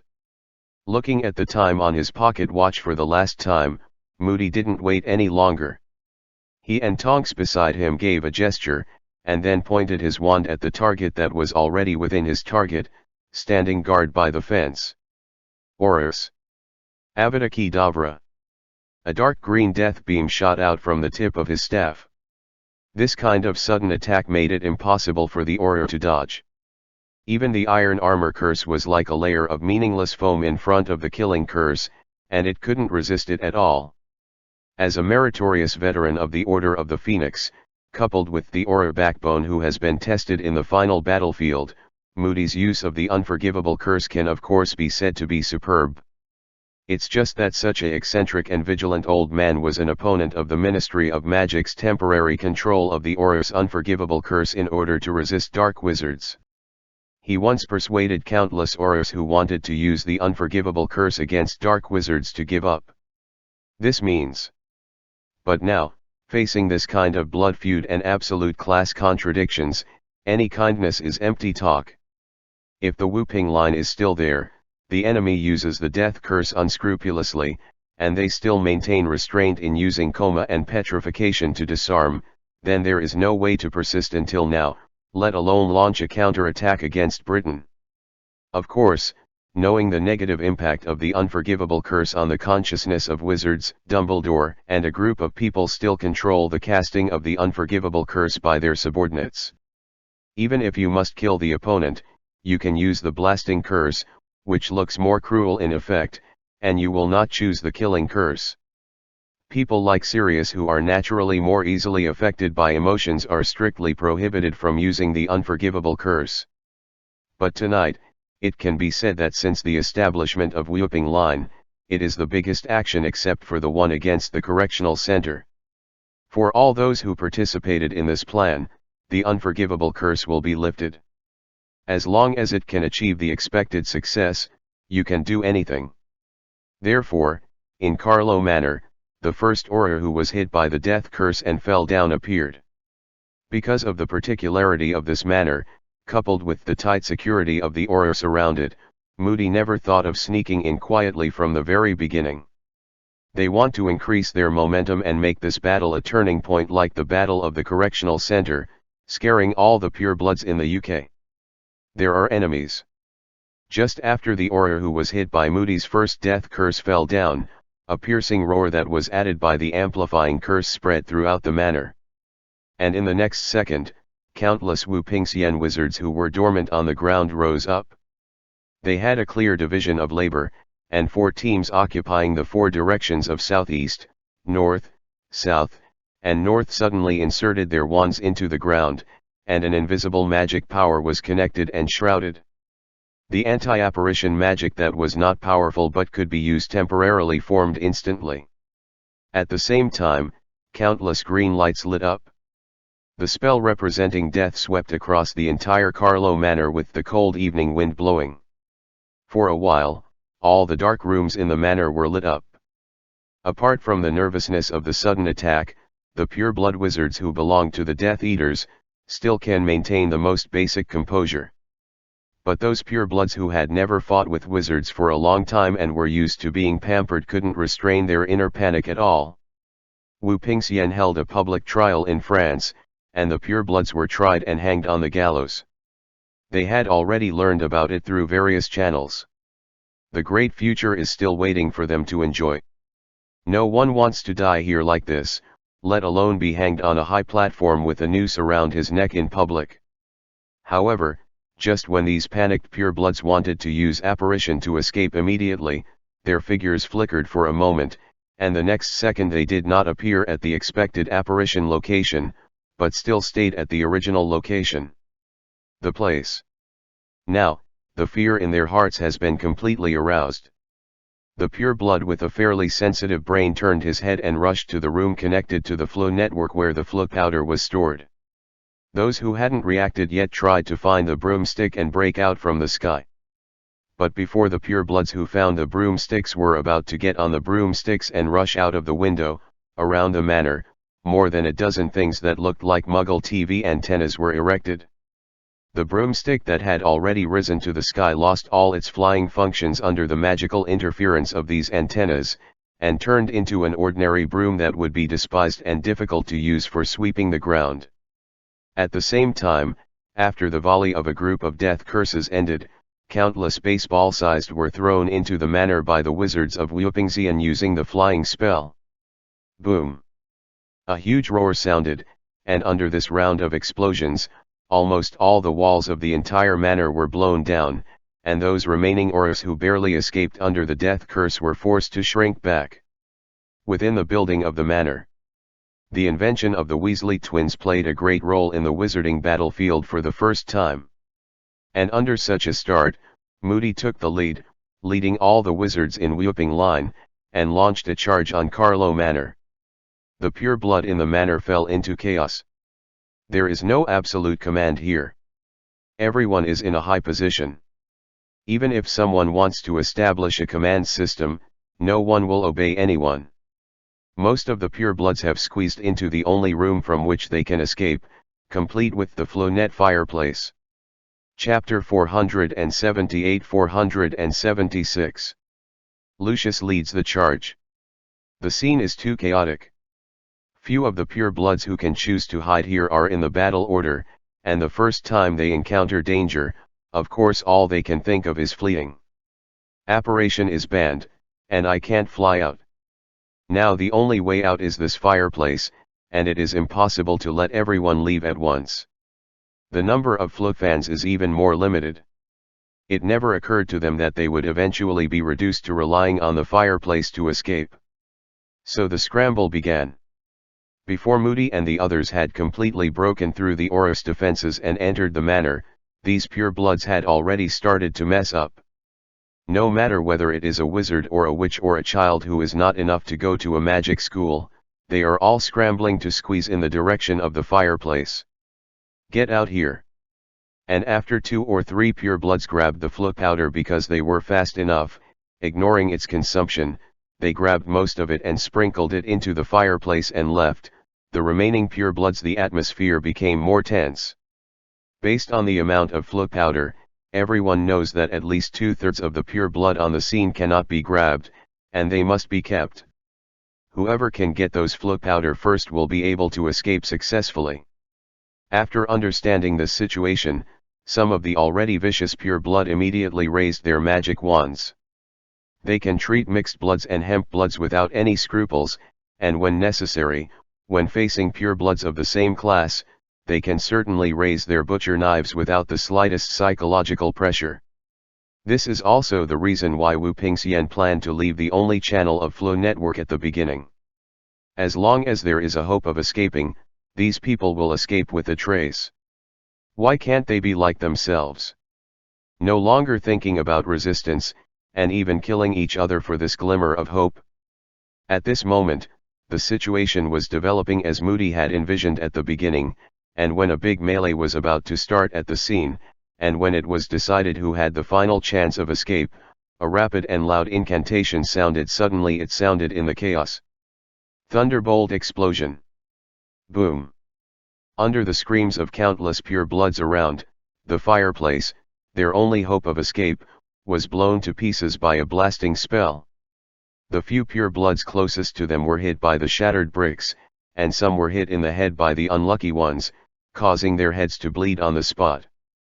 And most of the pure bloods looked at the instigator, who blushed and panted in shock.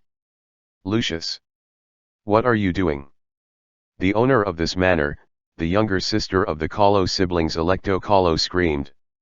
At the same time, in the next second, countless wands aimed at Lucius, and his wife, Draco's mother, Narcissa, grabbed her husband's arm nervously. Lucius's brain is almost blank now. But facing the magic wands of his fellow pure-blood colleagues around him, he calmed down extremely quickly. He is very clear that he is making the most correct decision, and it is also the only decision that can make the people present survive to the maximum extent. It's a trap. He roared loudly, which was enough to suppress all the noisy voices present even without the use of amplifying spells, making the scene quiet in an instant. This must be a trap for Dumbledore's gang. I don't know how the news got out that we were all here. But besieging us here with only one fireplace to get out is definitely what they want to see. If we kill each other for the only way to escape, then everyone will be finished. There must be no more than 5 people present who can escape. So you blow it up? Let's all die here. Amicus Carlo also screamed almost emotionally, but Lucius didn't flinch in the slightest. He glared at the Carlo brothers and sisters. The people from Wu Pingxian have not attacked yet. Those Oros are still standing around. We still have so many people here, who said that everyone will die. Each of us has a magic wand in our hand. Instead of holding it's a useless stick. Amidst Lucius' roar, more and more people gradually regained their sense, and they soon realized that what he said was right. If you really put all your hopes on the fireplace, then most of the people present will be killed or injured before the wizards from the whooping line attack. And if they dare to turn back and resist at this time, whether they really want to drive the enemy back or escape while taking advantage of the chaos, then they still have a chance to survive. If the fireplace hadn't been blown up, of course no one would listen to Lucius' rational speech, but now that the only safe escape route for them is gone, they have no choice. Lucius watched the scene finally calm down from the madness and chaos, and his beating heart also heaved a sigh of relief. The reason why he made such a risky move was not to keep the pure blood present, but he and Narcissa couldn't rush to the position near the fireplace, and if the situation continued like this, the couple would definitely die undoubtedly. Lucius didn't want to die, let alone Narcissa die with him. So he must think of a way to survive, and now the only way to survive is this one. He didn't know how many people Wu Pingxian had come this time, and he didn't know how long those Oros could hold out, but at least it wasn't an absolute dead end like the fireplace dilemma. Subsequently, as the initiator of turning around and resisting this plan, coupled with his command experience as the director of the Aura office for many years, Lucius was granted the temporary command right of everyone present as a matter of course. He immediately divided all the pure blood present into a group that could be used as a combat force and a group of old, young, women and children. The latter batch were all left in the manor. Of course, Lucius knew that if these people stayed, unless the Death Eaters and Oros could turn the tables, they would all be stuck here. So Lucius left a few young purebloods that he could trust, and handed over these old, young, women and children, including his wife Narcissa, and asked them to keep an eye on the situation on the battlefield outside. If there is a chance, immediately take everyone to escape from here. Lucius and Narcissa took a deep look at the end, and then led the others out of the manor without hesitation. He didn't do it for the honor of pure blood, let alone for the loyalty of his master, he just wanted to keep his family as much as possible. Chapter 479-477. Split before it even started. Lucius led this group of pure-blooded troops down the manor. In fact, he didn't even think that he could turn defeat into victory while leading this group of mobs.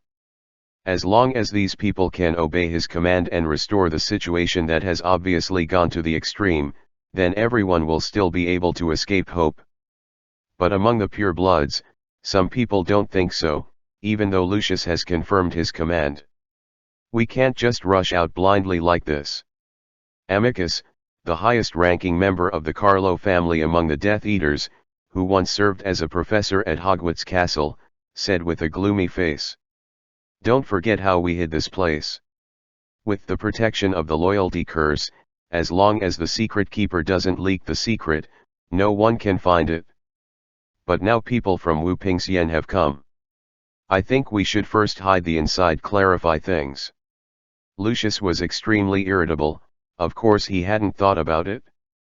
The reason why the purebloods are all concentrated in Carlo Manor, and they are not afraid of being wiped out, is because they have absolute confidence that this base can be hidden. Even when everyone first moved in, the Carlo family once said boldly that even if there is one day the British Ministry of Magic is breached, and the manor will surely be safe and sound. However, the Ministry of Magic and Diagon Alley were not breached, but the Carlo family's manor came to the door without anyone noticing it.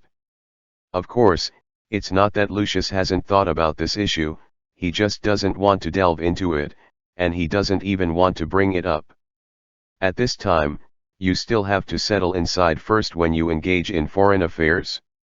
Everyone run out first, let's talk if we can survive. But after Amicus said this, there is no way to take it back.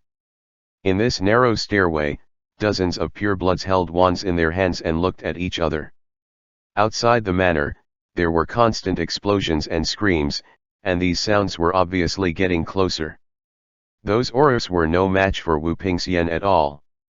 As for who the secret keeper of the fidelity curse is, only the Carlo family knows. Now that Amicus raised this issue, he didn't immediately tell the person who leaked the secret, and it made everyone present wonder. People around started to become wary. So who is the secret agent who leaked the secret? Lucius tried his best to suppress his anger. You point him out now. It's Theodore of the Macmillans. But he's gone. I've been looking for it since the beginning, but I can't find it anywhere. Lucius felt like he was going crazy. Everyone is gone, so what's the point of saying this? Amicus turned his attention to the two young wizards with tense faces. But his two nephews are still there. Even if he can leak the secret, it means that the Macmillan family is not trustworthy. We must first solve this hidden danger. Being watched by everyone, the two young people from the Macmillan family defended themselves loudly. We don't know about this at all. No one else knows that Uncle is the secret keeper except you. You can't just implicate us with the guilt. But none of us can take risks at this time. Amicus's sister, the pig-like Alecto, had pointed his wand at them and the people standing around them at some point. The popularity of the two Macmillan brothers in the pure blood seems to be very good. Many people who are about the same age as them are constantly defending them, and such defenses quickly turned into quarrels, which made the situation worse. It's getting noisier and more chaotic. Enough. Lucius' roar suppressed all voices. He stared at the two brothers and sisters Carlo with red eyes, and said with a heavy breath, "This is simply not the time to deal with internal issues. Either go down now and fight for us all to live, or we'll all die here." However, at this time, Amicus no longer expressed his conviction to Lucius. He snorted coldly. "Of course we will fight, but we will never hand over our backs to a few people who cannot be trusted. Go." After he finished speaking, he turned around and took the lead to leave here. Immediately, a group of Carlo's family followed him, and several in-laws of their family also followed after hesitation. Before joining the battlefield, the purebloods were divided into two groups. Lucius knew that he couldn't wait any longer. If the Aurors were allowed to be eliminated bit by bit, then they wanted to rely on this group of people. Just find a way out, that's completely nonsense. Whoever wants to live, come with me. Of course, most of the remaining purebloods have no other choice, they can only follow Lucius to the end. And on the side of the group of people led by the Carlo brothers and sisters, Alecto moved closer to her brother with a nervous look on his face. "We have too few people." Amicus just glared at her, and said in a low voice that only two of them could hear, "It's not you, I don't know how you leaked the secret. Ask you and you can't tell, we can only kill one person first, and let him take the blame in the name of his disappearance." Alecto knew she was wrong and couldn't say anything more about this issue, but she still continued with her question just now. "But why do we have to separate from Lucius and the others? What do you think the chances of us surviving together are?" After asking this question to his sister, Amicus suddenly turned up the volume, so that the other purebloods who followed him out of Lucius' team could hear his speech. "As long as a few of us separate from them and let them attract most of the attention, then we can all live." Now, these people finally understand why Amicus must split with Lucius, and they didn't intend to intervene when Lucius determined the leadership from the very beginning. Among the pure-blood wizards, there are many fools without brains, but when it comes to how to protect themselves, they almost all use their cleverness to the extreme. In the current situation, Lucius pulled everyone out of the abyss and united for self-protection, while Amicus split up and wanted to form a small group to act alone for self-protection. Maintaining one's own interests is the main thing. As for the life and death of other purebloods and Voldemort's grand plans, none of their business. Their masters don't even care, so how could this person care? So, Amicus led these people towards the opposite direction of Lucius and the others, and tried to escape outside the manor. Chapter 480-478. Big Fish. John, who was still in the Department of Mysteries, didn't know what happened at Carlo Manor. He was still in the Hall of Time to conduct a detailed reconnaissance of all the magic items here one by one, and those purebloods who stayed here were all gathered together by Slughorn for a banquet, so no one will interfere with John at this time.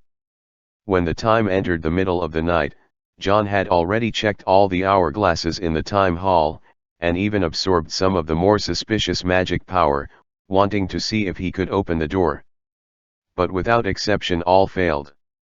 John could only focus on the bird ornament in the end, which is the most conspicuous thing in the entire time hall, because it is more obvious than those hourglasses that are constantly passing by. John didn't look into it at first, because it was too conspicuous, so conspicuous that if someone just came to the Hall of Time, it must be the first thing they notice. According to common sense, if you really want to use a certain item in this room to make a key to open the door, you will generally not choose such a conspicuous item. But John really couldn't think of other suspicious things in the room, and Voldemort might not have used the most dangerous place as the safest place. So John focused on this bird-shaped ornament and started his own research. To be honest, this is actually a different kind of hourglass, but its expression of the passage of time is not reflected in the movement of certain things like an hourglass, but through the bird hatching from an egg to a bird, and from a bird to a bird. Returning to the performance of the egg to show the advancement and regression of time. At first glance, you may still feel the magic in it, but after careful observation by John, you will find that this bird ornament does not actually have a deep magical mystery. The bird hatched from the egg is just an ordinary bird specimen, and although the liquid that contains it is a special potion, the effect is only a potion that helps the object to form, and there is no more deep place. The only thing to note is that the egg that hatches the bird is a real and living egg. The potion in the ornament is constantly helping it to change, and the form of this change is the process of a bird breaking its shell from it, and then the effect of the change ends, so the bird has evolved a performance of degenerating back to an egg. From the beginning to the end, the egg was not affected. It was still a living egg, but the transforming potions that enveloped it, while making it magically change, also inhibited its real hatching. John stared at the ornament in front of him for a long time. He didn't easily absorb the magic power contained in it. On the one hand, it was because the strength of the magic power absorbed in the gemstone of his ring had reached a limit. It's because I feel that I can't just destroy this thing violently, because there will be a very bad consequence. Just when John was experimenting with this ornament, he suddenly discovered that this kind of thing is not completely embedded in the table. There is a snap button under the table, which can completely remove it from the table smoothly. Down. Crack. The crisp voice echoed in the quiet hall of time. John easily took the ornament off the table, and at the same time, he could see that there was a living hole under the base that could be opened. This is a very important discovery. Generally, after this kind of thing is made, there should be no need to open it again. Just like the other hourglasses in the time hall, none of them are designed to release the sand in it. It can be taken out normally. But this bird-shaped ornament is an exception. John didn't hesitate much. He turned the ornament upside down and opened it from the bottom. That is, the moment he opened it, the transformation from the egg to the bird in the potion stopped abruptly, and then those transforming potions evaporated quickly like water droplets sprinkled on a hot pan, almost in the blink of an eye. It just disappeared. Only the solitary egg remained inside. John tilted the cylindrical transparent tube and took out the egg. It was only the size of a normal bird's egg. It didn't look special from the outside, but it could clearly make people feel that there was an egg inside. Weak life is still alive. Weighing the egg and observing for a while, John tried to bring it to the door that was not easy to find. At the beginning, there was no special phenomenon, but soon John found that whenever he brought the egg close to the door, there would be a sign of a depression in a place in the lower part of the middle of the door. Immediately such a discovery cheered him up. He held the egg and carefully moved it close to the recessed position. When he completely stuck the egg on the door, a round hole that fits the egg perfectly. John stuck the egg into the hole precisely, and in the next second, the door that had been closed tightly seemed to be endowed with a different kind of magic power by the egg, and then gently opened inward. An entrance that can be used for people to enter and exit. Get up! Get up! Amidst the roaring sound around, Lucius pulled up an Auror who had already lost a hand and a leg in the blast. He knew this Auror. He was in the Auror command, and when Lucius was the director of the Auror office, he commended a half-breed backbone. His future is waiting for him, but now he is on the verge of death, with more breath and less breath. Lucius doesn't care whether he dies or not. He needs to know the information of these people outside, and wants to know how many people Wu Pingxian sent, and who is the leader. Tell me. How many people did you see? How many of them have eaten their team? Auror teams are usually composed of 3 people, and now the Auror with a broken arm and leg is lying next to the corpses of his other 2 teammates. 6 has 6 people. Blood froth spewed out from the corner of his mouth, and he gave back to Lucius in a weak and dying voice. Such news made Lucius' already ugly face even darker, and he angrily threw the Auror, who was already on the verge of death, back to the cold ground. 6 people surrounded 3, which means that the people sent by Wu Pingxian this time are definitely more than the Aurors guarding here, and after the initial surprise attack, coupled with the speed of the Weasley ball, the killing method made many Aurors die under the death curse and explosion before even seeing the enemy's face. Originally, Lucius thought that the Auror might just be broken up, but in fact, he still retained a lot of vitality, allowing him to take over the command. Coupled with the pure blood that was driven out later, the situation might still be stalemate. Opportunity, and then wait for the detection network of the magic world to discover the situation here and wait for support. But now I can't hold on anymore. When Lucius ran down from the manor with his pure blood, the Aurors who retreated into the yard from around the wall had already suffered heavy casualties. People are not in a hurry to rush directly to the place where the purebloods gather to wipe them all out, but to eliminate the remaining Aurors little by little, and pull out the vitality of the Ministry of Magic. Obviously, for Moody and the others, this is the optimal solution. Almost all the means of going out around the manor were blocked, leaving only the flow network that can only be passed by one person. It doesn't matter if you let those pure blood escape a few more. Those who only dare to escape and dare not fight, the more waste escapes, the better it will be for the attack behind the whooping line, and those who dare to stay and resist must be eliminated, including the remaining Aurors in the manor. Wu Pingxian didn't mean to drive them out completely. The situation has reached such a point that anyone who is not a fool can see that if they continue to resist, there is basically only a dead end. If these mixed bloods are concerned about the current Ministry of Magic, no matter how loyal it is, it doesn't matter how loyal it is, because after all, Voldemort has only ruled Britain for less than 20 years. Educated newcomers completely replace all positions. So after hearing the voice of Wu Pingxian's people pushing forward and shouting, "Throw away the wand and don't kill," many mixed races threw the wands in their hands on the ground without much difficult ideological struggle. Then he squatted down with his head in his arms. These Aurors who gave up resistance were all broken off their wands, and then temporarily placed in the rear, leaving 2 teams of guards, while Moody led the rest of the people and continued to advance into the depths of the manor. The pure bloods brought by Lucius are hidden less than 20 meters away from Moody. There is a 10-meter wide dew hall between them.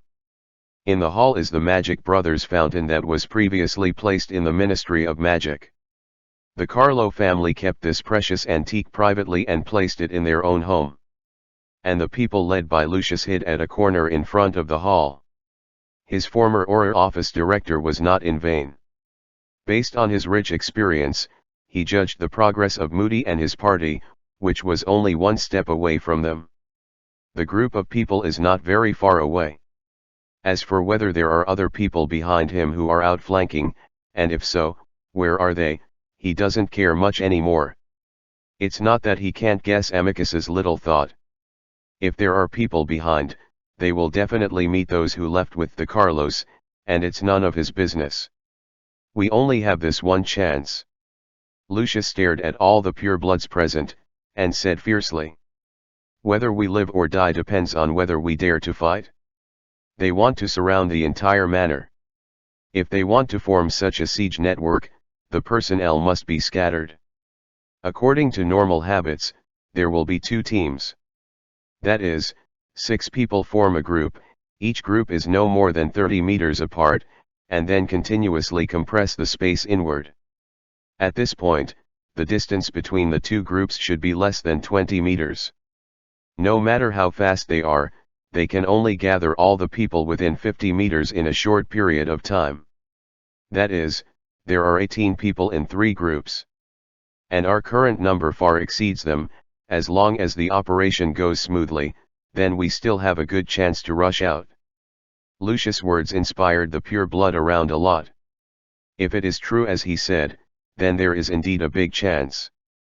But in fact, there are still some possibilities that Lucius didn't say directly. Generally, this kind of encirclement net is unlikely to have only one layer. The innermost layer is now a group of 20 meters. People lead the team, and there will definitely be 2 more layers of big nets along the 20-meter gap on the periphery, so once they really attract the attention of these Wuopingxian wizards, it is definitely not the only one who will encircle and suppress them. There are only 3 sets of 18. But now is the time when the purebloods need morale and confidence. Of course, Lucius will not tell the truth. He can only rely on the fact that everyone's desire to survive here is firm enough, and there may be miracles occur. Also in the distance, the voice of the Auror who kept shouting through the amplifying spell to make the Auror put down his wand and surrender was getting closer, and through the Magic Brothers fountain, Lucius could already vaguely see the group of 2 he gave the order to charge when he saw the figure of Wuopingxian's team. Rush! The pure blood around them were all on alert, and the moment they heard Lucius' voice, the desire to survive occupied all of their brains, so they raised their wands without hesitation. Avada Kedavra! Swoon! Those who could use the death curse naturally used the death curse without hesitation, but they hadn't learned the death curse yet, and the purebloods who knew they couldn't kill people even if they used it used the stunning curse. Almost instantly, green and red rays of light intertwined in the hall. While releasing the spell, led by Lucius, the purebloods also rushed out of the corner where they were hiding, and began to attack the Wuopingxian group under the cover of the Magic Brothers fountain. The target they chose was very ingenious. This team of 6 happened to be the team led by Moody and Tonks. The moment he heard the incantation of the death curse, Moody's professional aura experience was brought into play. He roared "Lie down," and at the same time waved his wand and immediately used the transformation technique to shatter the one in front of him in the explosion. The handrail of the stairs turned into an iron shield lying on the ground. The death curse and stunning curse rained down on the shield, and Moody had roughly judged the number of Lucius and his party from the intensity of the spells. Now that the auras have been completely cleaned up, there is only one type of people who can organize such a group of resistance in the manner. Moody knows, they have encountered a big fish. Chapter 481-479. The Chamber of Time Hall. This is a small secret room. When John walked in, 4 or 5 candles lit up on the surrounding walls, illuminating the space. Not only is the space not large, but all the furnishings in the room are also very simple. There is a bed, a desk, a bookshelf, and a mirror frame that was supposed to be a mirror, but at this moment the mirror is missing. John quickly turned his attention to the small wooden box on the desk, which was the only thing in this room that could store items. But when John picked it up and opened it very easily, he didn't find anything in it. This wooden box was as empty as the secret room, as if there was nothing there. John speeded up the time and searched the entire room, but still found nothing. This made him frown. The time is almost at the point he and Slughorn agreed on, and the purebloods here are very vigilant. Even if they have a banquet, they won't be able to delay them for long. John did not continue to stay in the secret room. He walked out quickly, and then took the egg from the door, and then the entire door began to close. He stuffed the egg back into the transparent glass column, added water to it at the same time, and finally changed the color of the water with a spell. It's just that the effect of turning an egg into a bird requires a special transformation catalyst, which of course John can't produce with his current conditions, but he can directly use the transformation technique to maintain such a transformation effect for a period of time. The deformation is as smooth as before, and the duration is not long, but at least it can barely cope with it for a while. And just when John had just finished all this, the door of the time hall was suddenly opened from the outside. Dandy looked at John seriously, like an auror staring at a criminal. "What are you doing?" John looked as usual. "Why are you so excited? I just want to take a look here and see if I can fix these time converters." As he spoke, he pointed to the time transverters that were placed messily on the glass counter and hadn't had time for John to put them back in place. Dandy didn't just listen to what John said, he quickly looked around the entire time hall, then walked in and checked around here, and kept looking at John while looking. John acted innocent. "Hey, what are you doing here? Do you suspect that I will steal the contents of this? Which of these old things can compare to the wand my uncle made?" After confirming that there was no special change in the entire Hall of Time, Dandy gave John a fierce look. "Get out. Don't come here when you have nothing to do." John didn't leave in despair because of his words, but with great dissatisfaction on his face, he drew out his wand without hesitation and pointed it at Dandy. "Damn bastard, you think you can treat me unscrupulously if you are included in the category of pure blood by the blood law, don't you? Try to say what you just said to me again." Dandy's face also became gloomy. He almost forgot that Speck was a young master from an old-school pure-blood family. This is a great humiliation for them who regard it as the higher-level pure-blooded 28 families. "You have also joined us. I don't want to make things big. This room is very important, you can't just come in privately." No matter how ugly his face was, Dandy's tone softened. John snorted coldly and put down his wand. "It's not too bad to talk like this. I know you have a mission here, and I don't care what you want to do, but don't forget the most basic order." After finishing speaking, John turned and left the Hall of Time, leaving only Dandy, who was flushed and angry but unable to vent his anger, to stay where he was. Staring at the disappearance of John's back, Dandy closed the door of the Hall of Time as quickly as possible, then he quickly walked to the door hidden in the wall, observed carefully for a while, and made sure there was nothing unusual. Then he looked back. He glanced at all the ornaments in the time hall again. The bird-shaped ornament was still repeating the process of changing from an egg to a bird and back to an egg. As time went by, there was no change. In the end, Dandy also left the time hall. After the room was completely plunged into darkness, not long after, the phenomenon of the bird-shaped ornament changing from an egg to a bird suddenly stopped.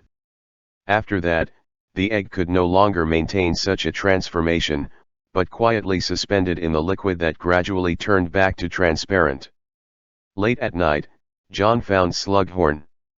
"I went in the room, but found nothing inside." Hearing what John said, Slughorn also frowned.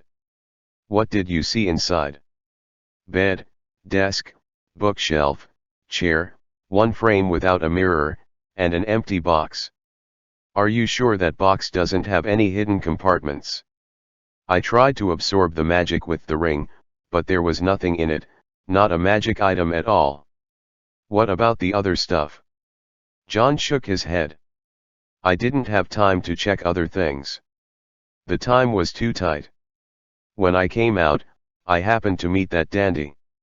I felt that he had already suspected me." Slughorn paced back and forth in his office. "Whether he doubts or not is not a big problem.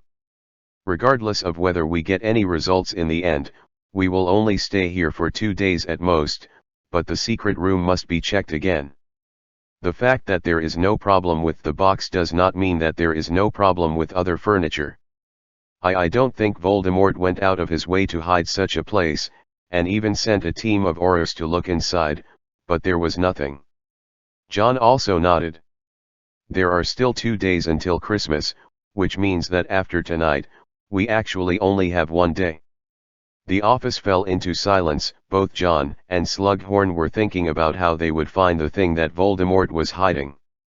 "Malfoy and the others have encountered Wu Pingxian." Hearing explosions and shouts from a distance, Amicus was extremely excited. The people he took hid in an abandoned utility room in the manor, and during this period, he had seen many Wu Pingxian teams passing by, supporting Moody in the direction. This is the situation he conceived when he decided to separate from Lucius at the beginning, and only in this way can they have a greater chance of escaping. Chapter 480-480. Mirror. Amicus walked out of the utility room with the people carefully. In less than 10 minutes, they had already seen 4 Wu Pingxian teams passing by them. This was an excellent opportunity. "Whether it's dead or alive, let's see this time." I know some of your family members are still in the house, but as long as we run out and bring more chaos here, they will have a chance to survive. Amicus is doing the final pre-battle mobilization, but in fact, in the face of the choice between life and death, the purebloods who follow him are very clear about how to make a choice. Thus, this team of purebloods launched a charge. They pinpointed the weakest point of the whooping line. As long as they can break out of the anti-apparition range, they can live. At first, their operation went very smoothly. Wu Pingxian's innermost encirclement network really failed to stop them. Amicus and the others only encountered a Wu Pingxian team on the way. They let it out.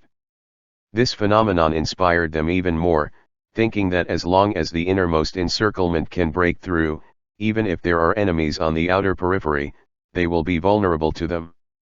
After that, it was exactly as they thought, until they ran out of the manor building and came to the grass, they did not encounter any effective obstruction or attack.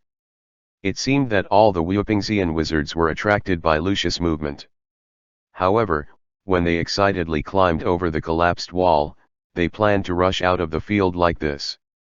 In the dark night, countless figures in white robes surrounded the entire manor from the wheat field. Amicus froze on the spot, and everyone around him raised their wands in panic.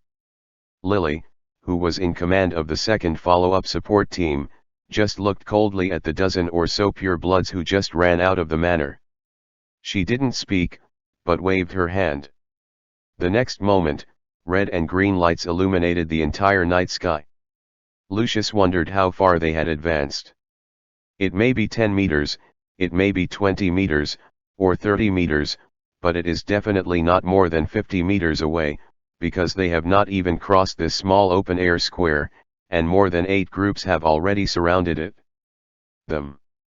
A group of 2 teams of 6 people, that is to say, there are already about 50 people gathered here, which is completely different from the scene they had imagined at the beginning. The number of Wu Pingxian's operations this time far exceeded all of their expectations, and the density of raids in the manor was definitely not limited to 20 meters apart, otherwise it would be impossible to gather so many people in such a short period of time. The increase in the number of people on the whooping line is far from stopping like this, it is still increasing continuously, but the number of people around Lucius is constantly decreasing. Not only in terms of numbers, but even the strength of pure-blooded wizards is far inferior to these Wu Pingxian wizards, which has completely plunged Lucius into a desperate situation. Facing such an attack, they couldn't escape at all, and if they died here, the other people in the manor now wouldn't be able to survive at all. Just when some purebloods had dropped their wands and were about to kneel down and beg for mercy, even Lucius himself was considering surrendering. A burst of black mist suddenly jumped down from the sky. In the next second, the black mist enveloped the entire manor. All Wu Pingxian wizards who came into contact with the mist felt as if all their strength had been emptied of their bodies in an instant, and they couldn't even hold the magic wand in their hands. Straight collapsed to the ground. The second the black mist appeared, Moody reacted. "Stand back. It's the Dark Lord. Back off." As if to confirm what he said, the diffuse black mist suddenly shrank, and then Voldemort with a cold face appeared above Lucius and the others. Regarding his arrival, every wizard in Wu Pingxian couldn't help showing a nervous expression, but even so, no one turned around and ran away immediately. And the purebloods, those who hadn't had time to throw down their wands and knelt down on the ground and surrendered, suddenly became ecstatic. "Shout Voldemort's name." Those who had already knelt down quickly picked up their wands from the ground and got up again, as if the person who just begged for mercy on the ground was not themselves at all. Lucius was even more grateful, and almost fell to the ground because of his collapse. He clearly knew that as long as Voldemort himself came, their lives would definitely be saved. After Voldemort appeared in person, he didn't look down at all. This can be regarded as alleviating the embarrassment of those purebloods who surrendered early, and let them have a fig leaf in their hearts. The act of treachery has yet to be noticed by their masters. "Do you really think you're going to win?" Voldemort's voice was mixed with coldness. When he was speaking, he didn't look at Moody, nor did he look at anyone in whooping line, but just watched the old man who walked in step by step from outside the manor. If we haven't defeated you, of course we can't count as winning. When they saw Dumbledore approaching, even the tension on Moody's faces disappeared. Dumbledore is their absolute backbone. As long as he is there, no one will be afraid even if they face Voldemort himself. So you think you've got me? Voldemort opened his mouth. He seemed to be smiling, but he couldn't feel the slightest smile. Those cold eyes just stared at Dumbledore. Dumbledore shook his head. It's not that I think I can beat you, Riddle, it should be that you can't accept the loss of the British Ministry of Magic now. If you don't show up again, the battle between us will not happen in time, and the whole of Britain will have returned to its original state. Look. Voldemort held the wand in his hand, and everyone in Whoopingzian was also staring at the wand in his hand, but even though the atmosphere at the scene was so tense, even the corpses of Pure Blood and Aurus lying on the ground, but Voldemort still didn't seem to have the slightest intention to do anything. If there is a first time, there will be a second time, Dumbledore. I never deny my past failures, but were you really the one who beat me the first time? Then why are you sure the next one is not me? The atmosphere suddenly froze. The voices of the two of them were obviously very calm, but one could still feel the lingering smell of gunpowder. And just when Moody and the others and Lucius and the others thought that a duel worthy of encountering the history of magic was about to begin tonight, Voldemort's voice suddenly sounded again. On Christmas night, at the British Ministry of Magic, we came to end this war. Dumbledore looked at him calmly, and nodded slightly. A very good proposal. After confirming the time and place, Dumbledore waved to Moody and the others, and the wizards at Whoopingzian understood it, and began to retreat slowly, withdrawing from the Carlow Manor. The moment Voldemort appeared, their strategic goal for tonight had already been achieved. It seems that Voldemort himself has determined the time and place of the duel that is related to the final victory of this war, but in fact, this is actually the result of Dumbledore's forcing. As for why the time is uncertain tonight, it is because whether it is Dumbledore or Voldemort, none of them still has some things that are not fully prepared. Early the next morning, John could feel that Dandy was paying him extra attention. What happened yesterday did not dispel his doubts, because John had indeed stayed in the time hall for too long, and he just used the reason of being interested in the time converter, which could not really explain the past. But this time, John didn't intend to use the normal method to enter the Hall of Time. He left the Department of Mysteries at noon that day and complained quite a bit before leaving, saying that life here was boring and he would be tortured. Some inexplicable people are hostile, and they would have known that they would not have come at the beginning. And this scene was of course seen by Dandy. After watching John leave from the Department of Mysteries with his own eyes, his inner vigilance relaxed a little. But in fact, John was just pretending. Not long after he left the Department of Mysteries, he immediately put on the invisibility cloak and followed Slughorn back to his office, and then quietly in his office. Quietly waiting for the dark. Because only after dark, the purebloods patrolling here will increase the interval to more than 20 minutes, so that the gap is enough for them to have the opportunity to enter the secret room in the Hall of Time and check everything inside again completely. Night will soon fall. Calculating the end of Dandy's round of patrols, this time Slughorn and John came to the Hall of Time wearing invisibility cloaks. The bird-shaped ornament was repaired by Slughorn last night. The potion that catalyzes the transformation technique is not complicated, and for him, a potion master, it is of course easy. Take out the egg again, and open the door hidden in the wall. There is no change here from when John first came in, and Slughorn was the same as when John first came in, his eyes fixed on the wooden box immediately. After rechecking that the wooden box was indeed empty, Slughorn turned his gaze to the mirror frame that seemed to be missing a mirror. Come and confirm once, whether this thing has magical power or not. John's hand touched the frame, and then his eyes lit up. Yes. And the magic power in it is very strong, even stronger than the alchemy items I came into contact with in the Hall of Time. Slughorn heard John's words, and as if he was sure of something, he took a deep breath and aimed the wand in his hand at the frame. Appear in person. Under the influence of the spell, the original-looking simple frame slowly revealed its true face. Chapter 483-481. Approve. Under Slughorn's spell, the mirror was completely transformed.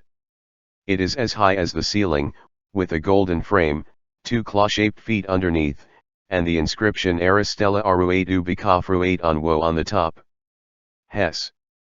John looked at the mirror in shock, and at the same time his face was reflected on the mirror. That's not the speck he's disguised as now, but the original John. The background he was in the mirror was not such an empty secret room, it was a large auditorium, and the 4 neatly arranged long tables were full of students wearing Hogwarts school robes, reflecting on the ceiling of the starry sky. The ghosts belonging to various academies gathered happily with the students on the 4 long tables, and on the last high platform sat a row of elderly wizards, and beside them was a dilapidated hat, and there was a long line of young freshmen in front of the hat. John looked at the scene in the mirror in a daze, but Slughorn beside him had a knowing smile on his face. Do you see what you desire? John blinked, he touched his face, and the other self in the mirror also touched his face. Is this mirror the mirror of Arist? That's right, you may have seen it in some ancient book. This mirror can make people see what he desires most in his heart, and now the picture in the mirror is what you desire most. Of course, John was also very clear about the function of this mirror. He tried to touch his pocket, but there was still nothing in it, and nothing suddenly appeared. So why did Voldemort hide this mirror and put it here? John turned his head to look at Slughorn and asked. Slughorn pondered for a moment, and then he took the empty wooden box from the desk beside him. This mirror has always been stored in Hogwarts before. I saw him at Dumbledore's when I was the head of Slytherin. So Voldemort should have taken it after he occupied Hogwarts Castle. It moved here, and the Arist mirror not only allows people to see what he desires, but most importantly, it can communicate the world and reality in the mirror. As he spoke, he handed the empty wooden box to John. Facing the mirror, after John received the box, the image of the box naturally appeared in the mirror of Arist. At this moment, John suddenly felt that the wooden box had added some weight. This kind of perception is not obvious, but it can still be felt very clearly. John turned his head and looked at Slughorn, both of them held their breath involuntarily. The box was opened again, this time it was no longer empty, but filled with golden gravel. These gravels were obviously exactly the same as the one Snape took, but they were clearly piled up in the entire wooden box, but they didn't feel much weight. John obviously felt that the extra things in the box were not just as simple as these gravels. He reached in and pushed away the gravel, and easily took out something from it. That's a time turner. From the outside, this converter is no different from the broken ones in the time hall, but when John pulled him out of the gravel, it was still falling down with those small golden particles, but it itself has no trace of loss or wear, but the pointer on the dial is constantly rotating. Is this what we're looking for? Slughorn also looked at the time turner, doubts and puzzlement evident in his voice. John obviously doesn't understand the difference between this time turner, but what he knows is that they don't have much time to be here in a daze. After getting the things, they have to leave as soon as possible. It won't be long before Dandy and his patrol will come here. Closed the box decisively, John and Slughorn put on the invisibility cloak together and left the Hall of Time with the wooden box full of gold sand. They returned to Slughorn's office, and after locking the door, John put the wooden box on the table. We have to contact the professor. Tomorrow is Christmas. We got the things according to the time. Then, what's the use of this time converter? After John took the time converter out of the box, it stopped the process of disintegrating and falling gold dust. If it wasn't for the hands on the dial still rotating differently, then it would be different from the others. The time converter of the time converter is not the slightest difference. Slughorn was ready before John spoke. He took out a box of flu powder from the drawer, and brought John to the bedroom in the office. Fireplace to the French flu network. There was no need to ignite the flame, he just squeezed some flu powder and sprinkled it into the fireplace. Albus Dumbledore's office. After his words fell, the green flames in the fireplace began to rise, and soon Dumbledore's old face was revealed by the flames. "We found the thing you said produced the gold dust, Albus. It's a time turner whose hands keep spinning." Slughorn didn't waste any extra nonsense, and just got straight to the point. After hearing his words, Dumbledore became obviously silent. He didn't know what he was thinking of, and he didn't speak out until a long time later. "You have done a good job, John, Horace. But even if you get this item, don't leave the Department of Mysteries easily for the time being, and don't expose your identities. Now is not the time to startle the snake." Hearing what Dumbledore said, John couldn't help but interjected. "So Professor, don't you need me and the teacher to fight tomorrow?" Dumbledore shook his head decisively. "You have more important things. Remember what I said. From tomorrow at 12 o'clock noon, you must find an absolutely quiet place where no one will be disturbed, and keep staring at this time converter. If it is 8 o'clock in the evening, it hasn't changed in any way, so it's the same as today, and then use the flow network of this fireplace to get in touch with my office." Listening to what Dumbledore said, John didn't know why a strange premonition rose in his heart. "What the do you want us to do, Professor?" "You need to observe one thing, the most important thing, John. Maybe the source of everything is here, and I'm going to create such an opportunity for you, and this is also an attempt." Dumbledore's voice was calm. "I don't know if this attempt will be successful, but the answer will definitely be revealed tomorrow. Until now, I don't know whether I want my guess to come true." He didn't give John another chance to speak, but just emphasized at the end. "Remember what I said, be sure to keep an eye on this time turner, no matter what happens outside." The green flame went out immediately, and the bedroom became quiet again. Only Slughorn and John were left looking at each other. "Don't blame Albus," Slughorn said broadly. "Actually, I can understand him sometimes, not because he doesn't want to talk about things, but sometimes, other people know something, and it will affect the future. The trajectory will have a different deflection, so in order to be fully prepared, he only needs to tell us what to do, and that's enough." John shook his head, indicating that he didn't mean to blame Dumbledore. He actually felt a little weird. Not only the time converter was a little weird, but Dumbledore's reaction was also weird. But just like what Slughorn said, out of absolute trust in Dumbledore, it is enough for them to do what he said. So, the night before Christmas passed by seemingly peacefully. But in fact, the battle between Dumbledore and Voldemort in Carlow Manor has already spread all over Europe. Every wizard knows that perhaps this war between Dumbledore and Voldemort that has lasted for nearly 20 years is about to usher in the final battle. Even though they knew the danger, there were still many good people who came to England. They didn't want to miss such a showdown of the century.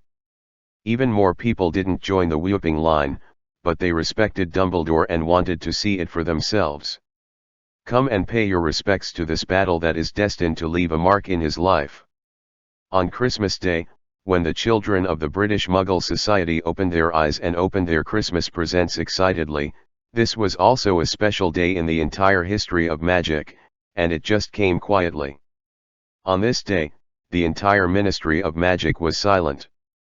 Except for a small number of confidential departments, all other employees did not come to work, and the main hall became quieter than ever, as if this was not Christmas. This kind of silence lasted for a long time, until 3 or 4 o'clock in the afternoon that day. The elevator that only visitors could take slowly started, carrying an old man who was really only a guest to this place. In the main hall, Dumbledore stepped out of the elevator, and he narrowed his eyes looking at the Magic-Ismite statue, as if he was nostalgic for the Magic Brothers fountain there. Unknown when, beside the statue, a handsome young wizard with a pale face also appeared. Voldemort's eyes became like the vertical eyes of a poisonous snake.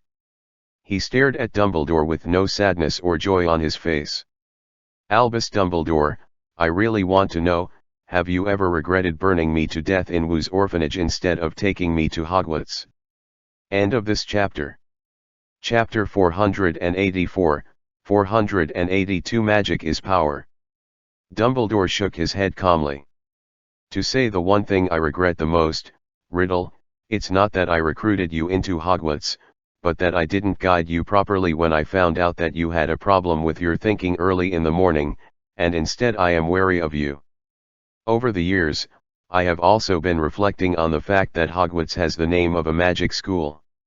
It deserves the title of magic, but it cannot be called a qualified school. When the child was 11 years old, their parents handed them over to us, but there was never a single subject at Hogwarts to teach them how to be an upright person, which is what I think is missing in magical education, and you are the biggest manifestation of the problem." Facing Dumbledore's heartfelt words, Voldemort just sneered. "Shut up your phoniness, you know, what I hate the most is that you talk about feelings all the time. At first I asked you what is the most powerful magic in the world, and you told me it was love, but later I have proved that there are things in this world that are far more powerful than the so-called love.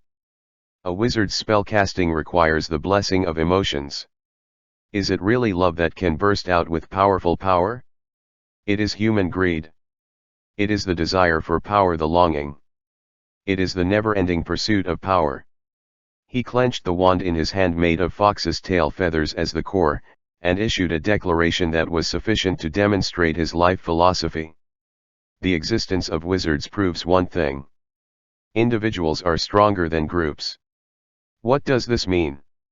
This means that God is doomed to let one of us become the master of this world.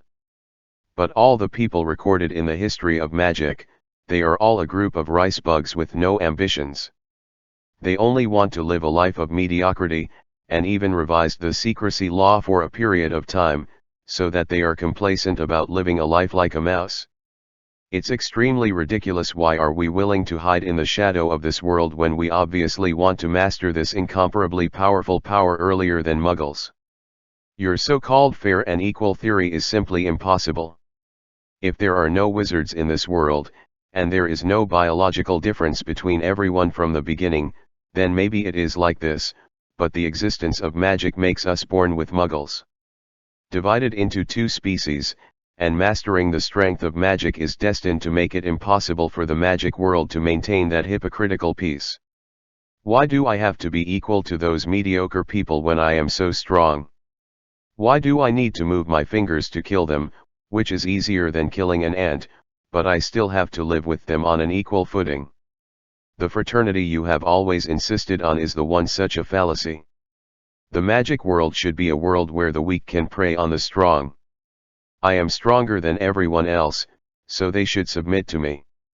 This is the law of everything, and it is you who use the so-called fairness and fraternity's disgusting cloak to constantly want to hide the truth. The ancient wizards were extremely ignorant. With such powerful power, Muggles were forced to create the Secrecy Act. That empty-headed Gellert Grindelwald was stupid and ignorant. Before integrating the wizarding world, he wanted to fight against Muggles. Only I am the leader of the new era. I was born with a noble bloodline, possessed unparalleled magical talent, and I understand this world better than anyone else. I understand this world better than anyone else. What does the existence of wizards mean? In the deserted main hall, Voldemort's high and excited voice echoed.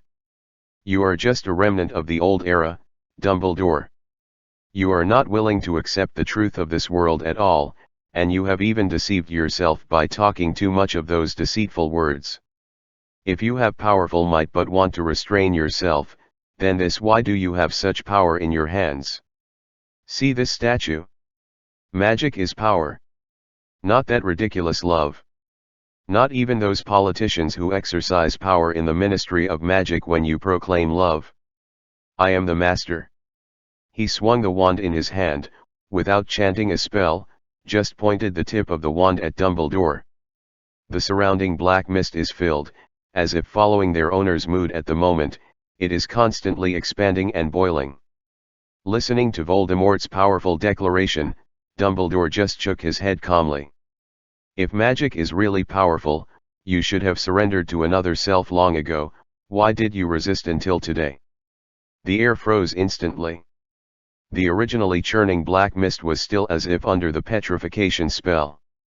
Voldemort's face was extremely pale, as if Dumbledore had said something taboo that could not be heard by his heirs. Don't mention him to me. He roared angrily. What is he? An evasive weakling. A despicable robber.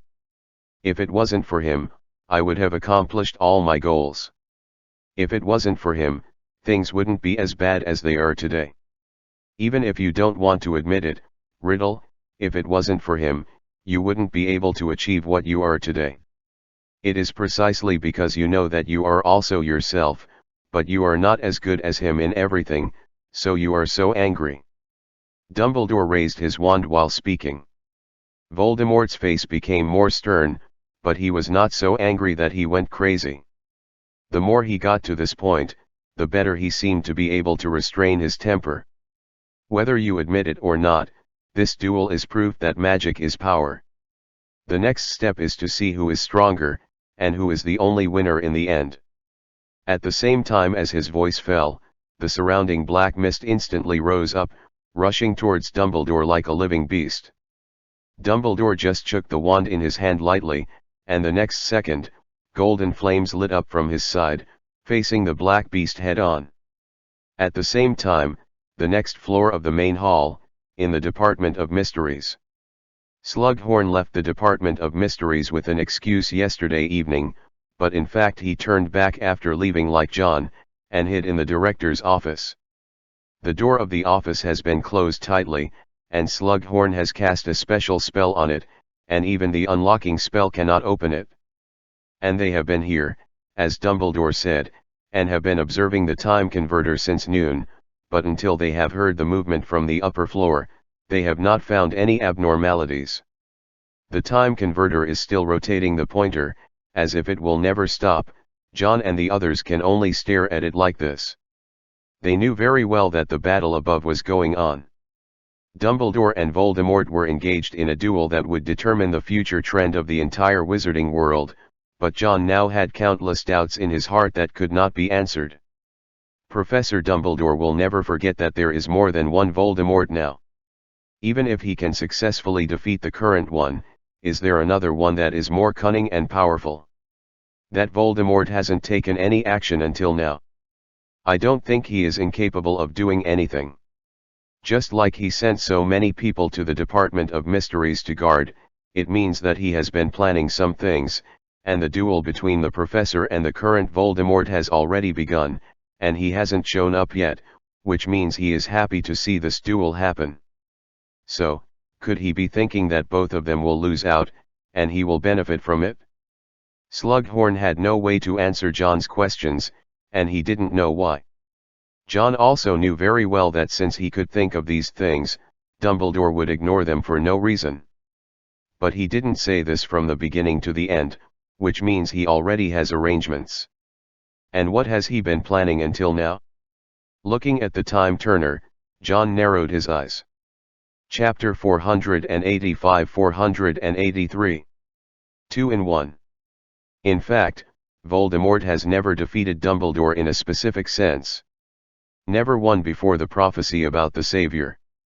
After the two Voldemorts shared the same body, they won once in 2-on-1, and then separated up to now, and they can only barely count as a tie. And even today, this is still the case. In fact, Voldemort is not ready for this duel with Dumbledore at all. It is because the progress of Whooping Line in England is too fast. If he does not show up to confront Dumbledore again, then there is no need for the top combat power to come forward, the war is already coming to an end. So he actually had to. If he didn't show up to Britain, he would lose, and if he came forward, Britain would also lose. Then he might have a chance of winning if he took the initiative to initiate a duel. That's right, Voldemort knew that he alone couldn't compare to Dumbledore in terms of strength, but he couldn't compare to him. There are many factors that determine the outcome of a duel between wizards. Voldemort intends to give it a go, even if he loses, he has a specially prepared countermeasure. Black mist and golden flame collided and intertwined in the main hall of the Ministry of Magic. Dumbledore didn't recite the spell. After the golden flame controlled Voldemort in a certain position, he swung the wand in his hand. A bright red beam shot out suddenly. And Voldemort didn't show any weakness, he waved his wand with a loud roar without dodging or evading. The red light beam and the green light beam suddenly merged together, and the intense light made the surrounding lights lose their color. Under such a frontal confrontation with magic, Voldemort obviously had to work harder.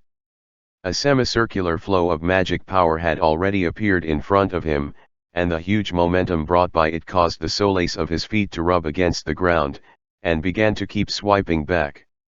Dumbledore kept moving forward, his voice echoing in the vast hall. You have squeezed too much resentment and too much desire. In fact, you are only half right about some things, Riddle. Human greed is indeed a very powerful emotion, and it can erupt extremely powerfully in a very short period of time. Power. But this kind of emotion makes you indulge yourself. The wizard is using emotions to control magic, but the magic released on this negative emotion is not the power really controlled by the wizard, but the power controlled by the wizard. Controlling wizard. Nonsense.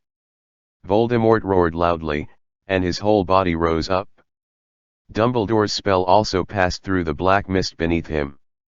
After avoiding Dumbledore's spell, black mist filled his surroundings, and suddenly, with the help of the mist, he rushed towards Dumbledore himself head-on. But Dumbledore was unhurried, he just waved his wand lightly, and the gravel on the ground grew rapidly like seeds, turning into soldiers wearing armor and holding knight swords one after another. They stood in front of Voldemort, and at the same time raised the knight swords in their hands. Boom! Voldemort did not hesitate at all, he silently and instantly cast a blasting spell, and all the stone soldiers created by the transformation technique exploded on the spot. Debris covered the entire main hall, and just as Voldemort was about to start the next attack, Dumbledore suddenly raised his arms high. The wand in his hand was raised above his head. The walls around the entire main hall, as well as the ceiling above, began to vibrate. It was as if an earthquake had been discovered, and the entire Ministry of Magic was trembling. Even John and Slughorn, who had been in the Department of Mysteries all the time, could feel it. Voldemort looked around in panic, and just above him, the first crack began to appear in the ceiling.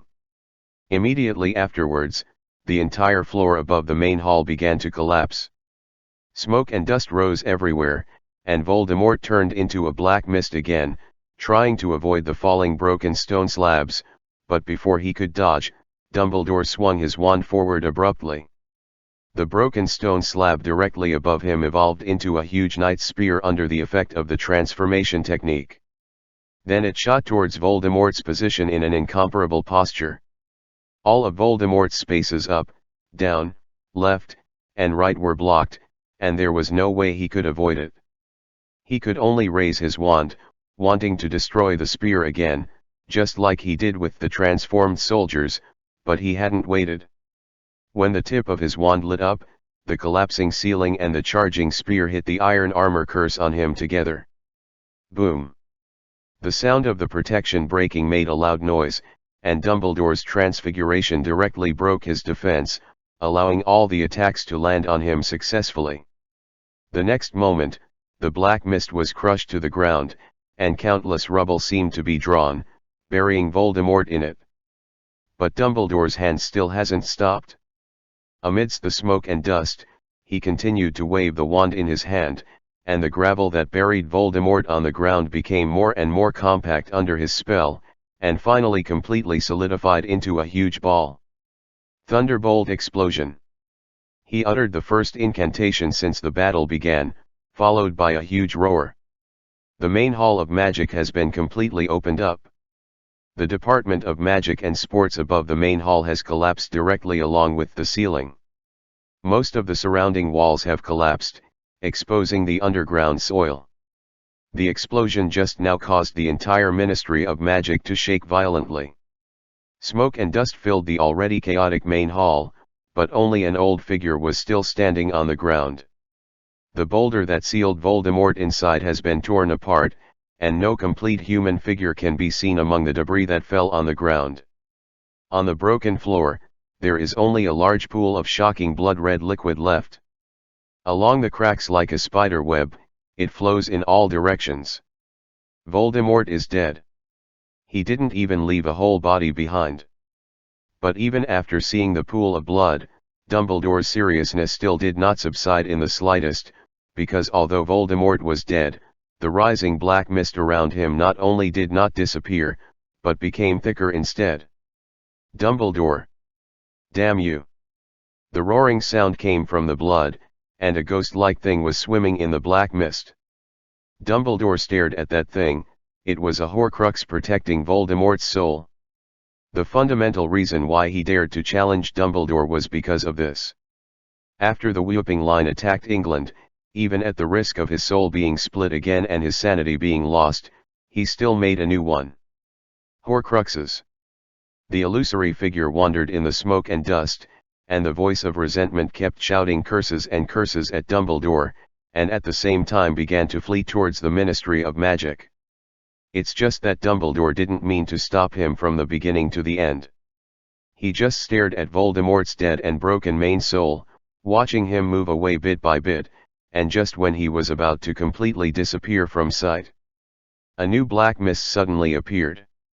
The white and slender hand with pitch-black nails stretched out, and suddenly grabbed the soul of Voldemort who was trying to escape. Aha! That's a celebratory and excited voice. Voldemort's face that was neither human nor ghost showed an expression that had never appeared on his face before. It was extreme fear. It is infinite fear. Why are you here? The ear-piercing screams scattered all the dust. At this time, Dumbledore also saw the new figure that appeared here.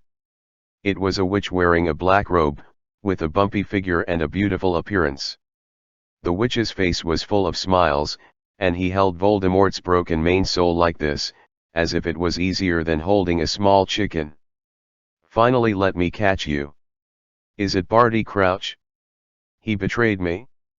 It must be him. Only he knows. Only he knows.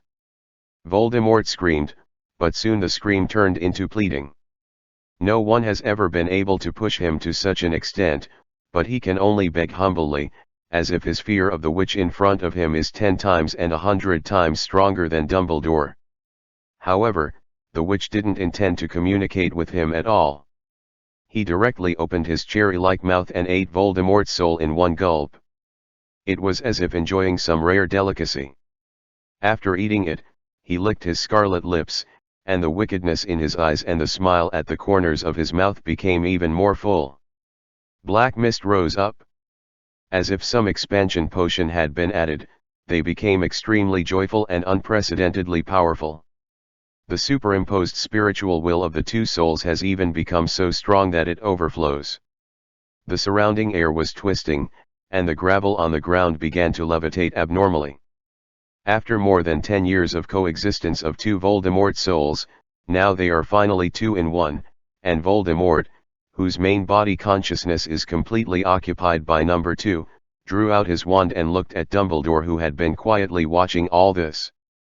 Albus, long time no see. Dumbledore responded calmly, as if he wasn't surprised by the witch's appearance. I haven't seen it for about a year. Seeing his reaction, the witch's expression turned gloomy, and his smile restrained. You seem to have a flat response. If you think I will be surprised by your appearance, then you really underestimate me, Riddle. But if you really guessed all this long ago, why did you start this duel? And help me clear all the obstacles and kill that stupid me." Voldemort's long hair fluttered, and he and Dumbledore looked at each other, as if the battle just now was just a snack, and the real duel was about to start now. Dumbledore slowly put the wand in his hand back into his pocket, but took out another straight, knotted elder wand from the inside pocket of his robe. "The one who was eaten by you didn't even think about it? No matter what plan he made, it was always in your calculations. You planned it when you wanted to become John in the castle. Isn't it all? If everything goes well and you really become John after the Triwizard Tournament, then of course there is nothing to say, it is the result you most want to see, and even if you fail, you are absolutely sure that you will not die, thus starting another plan. Over the years, your two souls have coexisted in one body. Although your will is the dominant force most of the time, in the end, no one can do anything to you. You have to completely fuse his soul and erase his will. To become an absolutely strong existence, he certainly has the same idea. However, even if this situation continues, you will accomplish your goal sooner or later. It's just that the fact that John found and tore up the contract from the High Tower at sea was completely beyond your expectations, and his resistance became stronger. You can even regain control of his power and fight against you in the body. So if you still want to eat him whole, you can only leave from your own body, and then find a new way. So, your two plans are in front of you. It is of course best to draw John to you step by step through the Triwizard Tournament, and then become him. Even if you fail, you can continue to switch to eat another self. But even if this is the case, it is still necessary to find a suitable time, at least when he is most vulnerable. And there is nothing in this world better than a soul protected by a Horcrux, killed but not dead. What about the weaker one? Before he was eaten by you, he called Barty Crouch to betray him, and you used this most loyal servant to you to successfully induce him to make a Horcrux again. Dumbledore spoke plainly, as if stating a little trick that was no big deal, as shallow as a child. Actually, the most difficult thing for you is how to get him to make a new Horcrux. This has already been done by Crouch, and the rest is him. Then you naturally have countless means, using me as a knife of course, helping you is one of these methods. You see, everything is as you wish, isn't it? Voldemort's exquisite face became colder and colder as Dumbledore talked. Obviously, Dumbledore was right from the beginning to the end, and these were all his plans. And then? Since you guessed everything and knew everything, how dare you let me complete everything successfully and become stronger, stronger than myself who defeated you on the Astronomy Tower. When he said this, he suddenly laughed, and that smile was so coquettish. Is it because you can't stop me even if you know everything? The only way to stop me is to find me in advance, but you don't know where I am, so you can only be willing to be this knife and wait for me appeared. Then what is your confidence that you can face such an unprecedentedly powerful me? His eyes caught onto the Elder Wand. Is this the Elder Wand that has reclaimed you as Lord? Chapter 486, 484 Deaths. The magic wand that is said to be inherited from the of Death, after you lost to me in the Battle of the Astronomy Tower, its control fell into my hands. Since then, you have never used it in public again. I've taken it out, I'm afraid I'll it back. Voldemort squinted at the Elder Wand in Dumbledore's hand, which was incomparably more prominent than other wands, with obvious sarcasm in his voice. But I don't even like the longevity of the Philosopher's Stone. How can I care about this kind of power that must rely on external objects? The control of the Elder Wand has always been in my hands until the punishment 2 years ago. I was defeated for the first time since then in the battle of the so-called war. The person who faced me at that time was you, and the one who tore up the contract was John Green, but the person who really directly interfered with my failure was actually the extremely stupid me.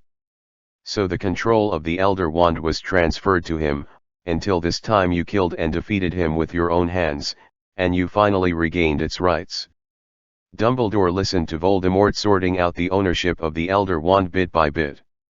He didn't deny it. He just waved the Elder Wand. The remaining traces. The silver traces lasted for a long time, which is enough to show that the Elder Wand has fully exerted its supposed power at this moment. It's a really good wand, but it's not just a good wand. Voldemort's face darkened. Put away your riddles, you have something to rely on, then let's lower our hands and see the real chapter. After his voice fell, the originally harmless black mist that spread around suddenly exploded. The next moment, he rushed towards Dumbledore's direction. At the same time, Voldemort stretched out the wand in his hand. He didn't chant a spell, and he didn't even see him make any waving movements. A breath of death spread into all the surrounding air along with the black mist. In an instant, a dark green light beam pierced through the dark mist, and shot straight towards Dumbledore's direction. Dumbledore stood still, he just shook the old wand in his hand, a silver streamer bloomed in an instant, surrounded by countless parchments, quill pens, fragments of tables and chairs, folders, etc. Waiting for the next second to change their appearance. Countless golden birds emerged.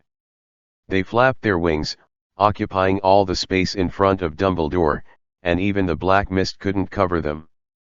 The death curse did not stop when it touched the first flying bird, but pierced through it suddenly like an unstoppable arrow, broke through dozens of birds in a row, scattered them, and returned them to their original state. Then it exploded completely. Dumbledore has never seen such a powerful death curse. At this time, his original deep eyes finally got a little thicker, and then he swung his staff and aimed at the objects that had been knocked down by the death curse and released their deformations. Suddenly, the birds rose again, they spread their wings, and the golden flames hooked together. There was a golden-red explosion around Voldemort. Dumbledore took a step back, and under the cover of the golden-red flame, he quietly put a ring on his hand.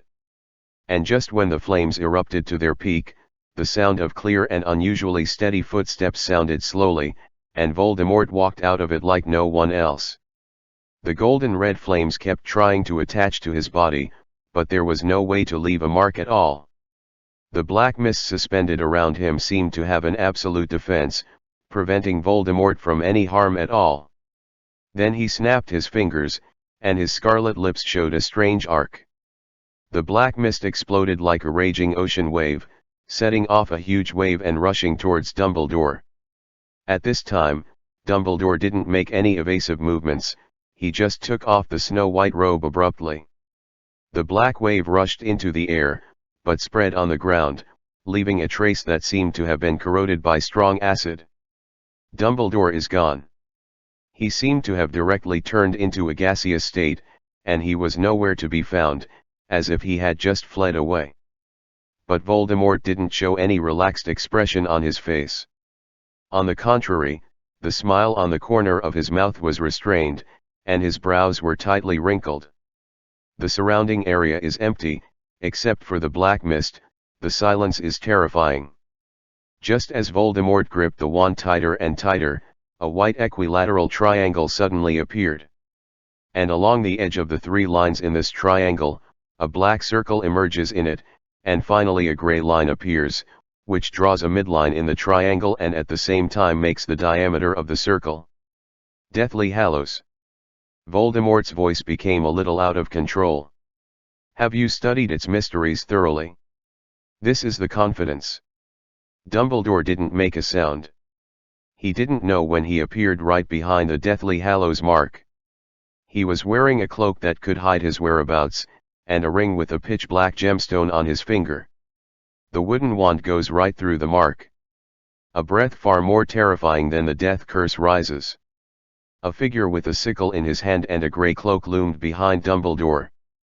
The expression on Voldemort's face became ferocious, his eyes almost turned into vertical lines, and his whole body turned into that black mist. You want to use the power of Grim Reaper? You really think Grim Reaper is a god? Just as the sound sounded, grey-white light exploded from the tip of the Elder Wand, Voldemort screamed in the black fog, and at the same time, the black fog turned from black to green at some point, covering the motionless Dumbledore in it. In an instant, the entire main hall was silent, and all the objects touched by the grey light lost all luster and vitality, as if they were directly deprived of the meaning of existence. Dumbledore, shrouded in the dark green mist, aged at a speed visible to the naked eye in just a few seconds. The fog had an effect on Dumbledore, but Voldemort's figure had disappeared without a trace, as if swept by the grey light and vaporized on the spot. Poof! Dumbledore fell to the ground. His eyes, ears, nose, and mouth were bleeding continuously, but the look in his eyes didn't change at all, they were still so dignified and deep. John, you must be sure. What the is he? Chapter 487-485. A world that bears the consequences. John and Slughorn have been guarding the Department of Mysteries. Since the duel between Dumbledore and Voldemort, there have been huge noises coming from above them. They are well aware of the fierce battle above, and neither John nor Slughorn can actually sit here, but they have not forgotten what Dumbledore said, and they have always been staring at the time switch. He knew that the movement on the upper floor gradually disappeared, and the time gradually came to 8 o'clock in the evening. At 7:58, John had already prepared the handful of flow powder. Obviously, using the fireplace to connect to the flow network in Dumbledore's office again, Dumbledore himself is unlikely to receive it, and it is more likely that he left some additional arrangements so that John and the others can receive the necessary information. Information they have learned. When the minute hand on the pocket watch finally pointed to 0 and the hour hand pointed to 8, Slughorn solemnly nodded to John. John didn't stop there, he sprinkled that pinch of flow powder into the fireplace, and soon a green flame ignited in it. Albus Dumbledore's office. After he told the location where the flow network finally needed to connect, the flames in the fireplace began to jump up, and it didn't take long for the flames to form the old face that John was very familiar with. Dumbledore's face appeared in the fireplace, he looked forward, and his voice was as gentle as ever. If you can see this picture, then I guess I have really started the final plan, John. Hearing his tone like this, John didn't know why, his heart sank slightly, he felt that Dumbledore's tone was a bit wrong. As we had the first long conversation in my office after Horace left the carriage, Voldemort wasn't scary in person, what was really scary was that we never figured out what was going on in him. What things were discovered, and finally there was such a change. At first, I guessed that one of his souls that had been split into Horcruxes had a more subjective consciousness, and then he achieved himself, absorbed all the remnant souls, and stood up to the main soul. But obviously all traces are gone. It can be proved that my idea is wrong, and the changes produced by Voldemort are obviously much more complicated than this. That is to say, since you brought back the Diary of Azkaban, I have had a deeper thought. I reviewed everything when Voldemort first appeared and fought with me, as well as his performance at that time and what I have gained. It is not difficult to see that the source of his powerful power comes from the power of his soul. According to what I thought before, the reason why his soul has been strengthened in this way is that of course it is because of the fragments in the Horcruxes that have been recovered, so that it has such magical power. But it is also your portrait of Slytherin. After I brought it back from the North Pole, I learned from his communication that he gave Voldemort the magic to take back the remnant soul in the Horcrux, and this magic itself does not have the effect of strengthening the soul, because it's his stuff. From that moment on, I also understood that Voldemort's real purpose of recovering those remnant souls was actually to regain the emotions and reason he had lost.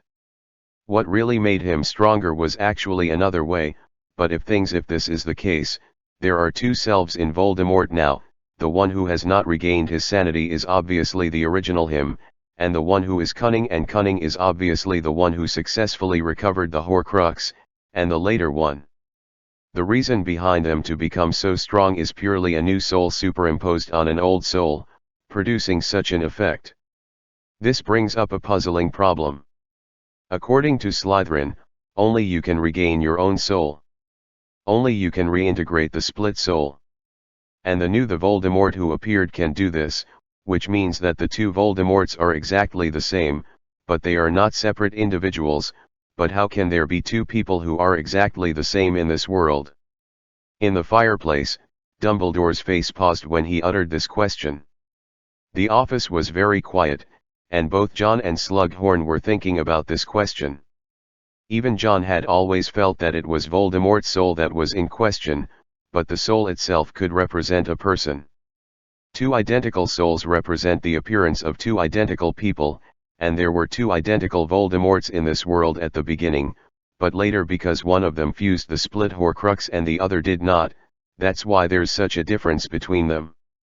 After figuring this out, John suddenly saw the time converter that was continuously losing gold dust, and a chilling thought suddenly rose in his heart. In the beginning, no matter how I thought about it, I couldn't figure it out. It wasn't until the end of the Triwizard Tournament that I found out that in the British Department of Mysteries, all those time turners suddenly lost their effects for no reason more than 10 years ago. This led me to a very bold guess, so in order to prove this idea, I began to look for all kinds of supporting evidence, including determining the time when these time converters completely lost their effect. I found that Voldemort once had a long period of time. Time is left in the secrets of the Department of Mysteries, and those golden sands that Severus brought us later, and the strange time turner you found in the chamber of the Hall of Time now. Time is a wonderful thing, and it can indeed allow two identical people to exist in the same world at the same time. There was even a period of time when the Ministry of Magic carried out a full range of time converters in order to avoid such a situation. Because there has always been a rumor that has been widely circulated since the time turner was first produced, that is, people who go back to the past must not meet their past selves, nor can they do anything to change the past, otherwise there will be dire consequences. And are we bearing such consequences for Voldemort? John froze, and Slughorn opened his mouth wide. Yes, there is only one possibility in this world where two identical people appear. He reversed the time and used a time converter to bring himself back to the past where he already had himself, and then changed the past to make the future the situation where I use the time converter will not reappear. Then this world that can no longer be called the original world, there are two identical people. This has a greater impact on John, because John knows what the original world was like. Dumbledore will never be defeated at all, and Voldemort will never be a great gentleman at all. After that, a series of stories happened around a boy named Harry Potter.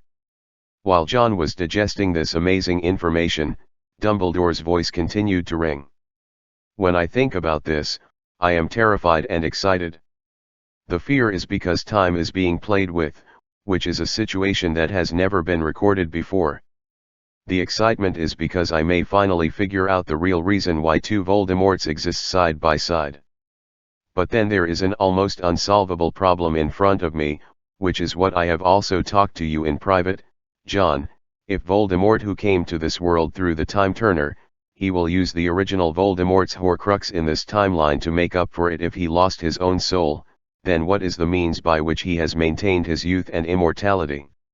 When this question came out of Dumbledore's mouth, John suddenly felt like a bolt of lightning exploded in his mind. Assuming that the new Voldemort appeared using a time turner, the answer couldn't be easier to guess.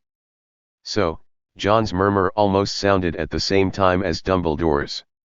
Voldemort, who uses the time turner, is still using the Horcrux to maintain his eternal life, but the Horcrux that maintains his eternal life is in another world where he no longer exists.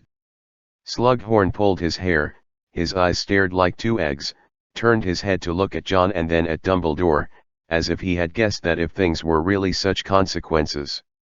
Not to mention that the time turner is not damaged, even if it is intact, it is impossible to bring people to another parallel world where causal branching has already occurred.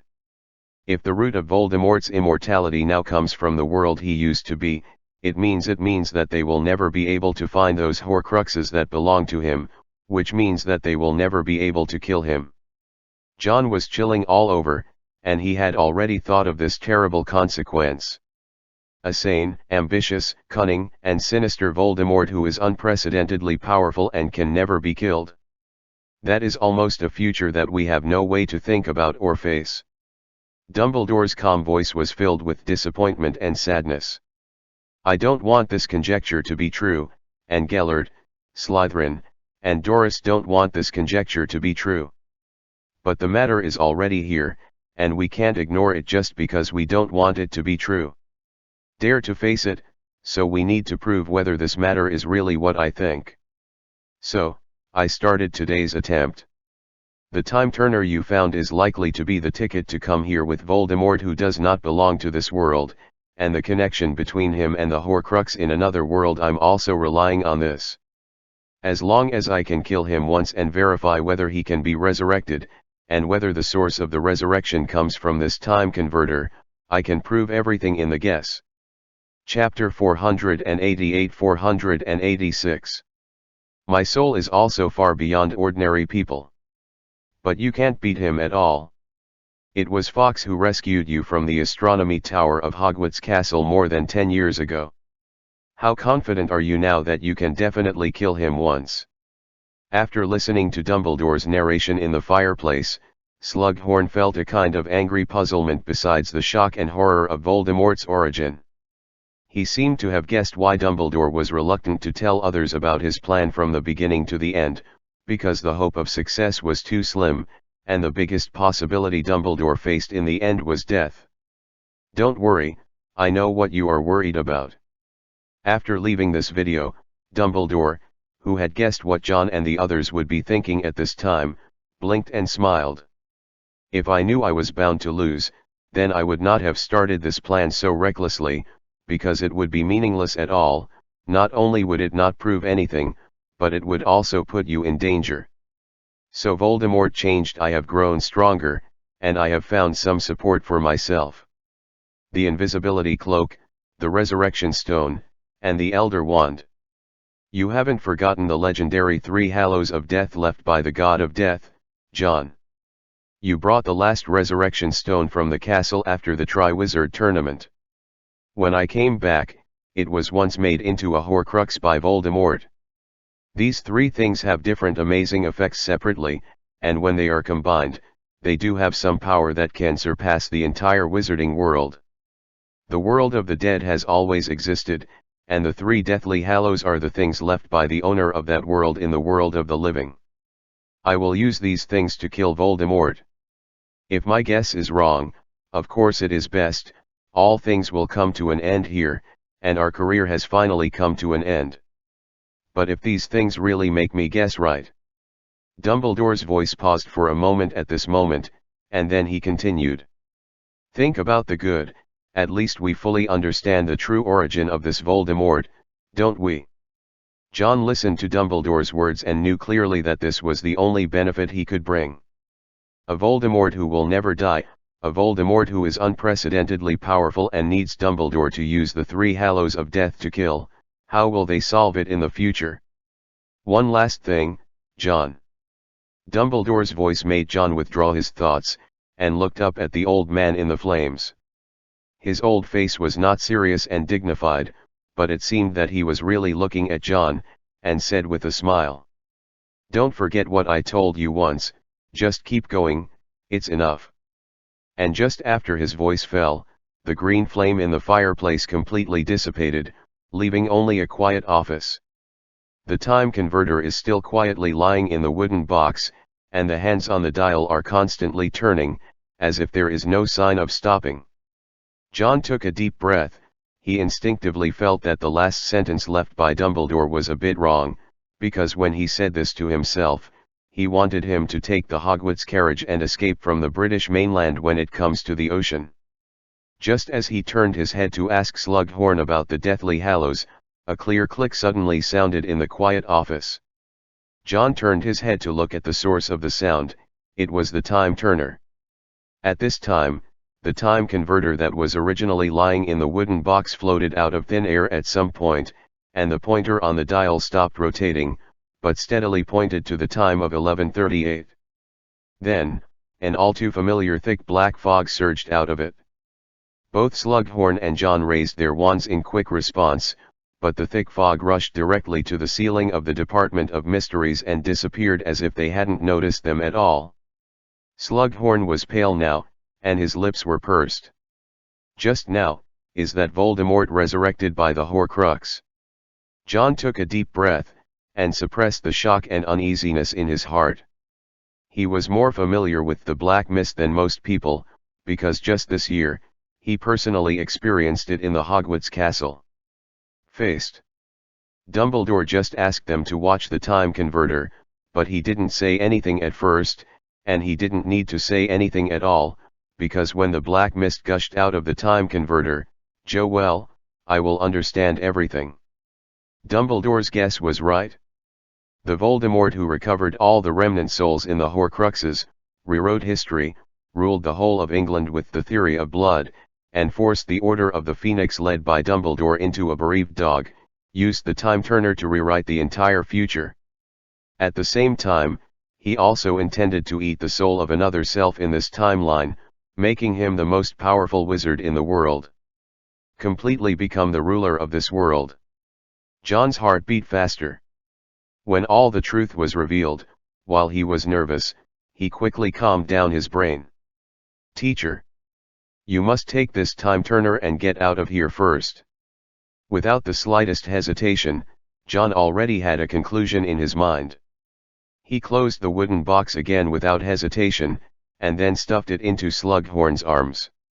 Take it away, bring it back to France, and make sure to hide it. Don't tell anyone about the secret of this time turner. Slughorn took over the converter. Of course he knew the importance of this thing. If they really had any hope of defeating Voldemort, the things in the wooden box were the only hope. Aren't you leaving with me? If it's just what the professor said, then there's no need for him to hide it from us at all. John breathed heavily, staring at Slughorn, and said word by word, he has already embraced death. It is impossible to use the magic of the world of the dead without any cost. The existence of the three hallows of the dead is a great irony to the of death. You want to bring Albus back. Slughorn easily guessed John's intention. I don't know what the professor thinks and how he does it. John held the wand in his hand, turned and walked to the door of the office, but I must not let him die here like this, I must save him.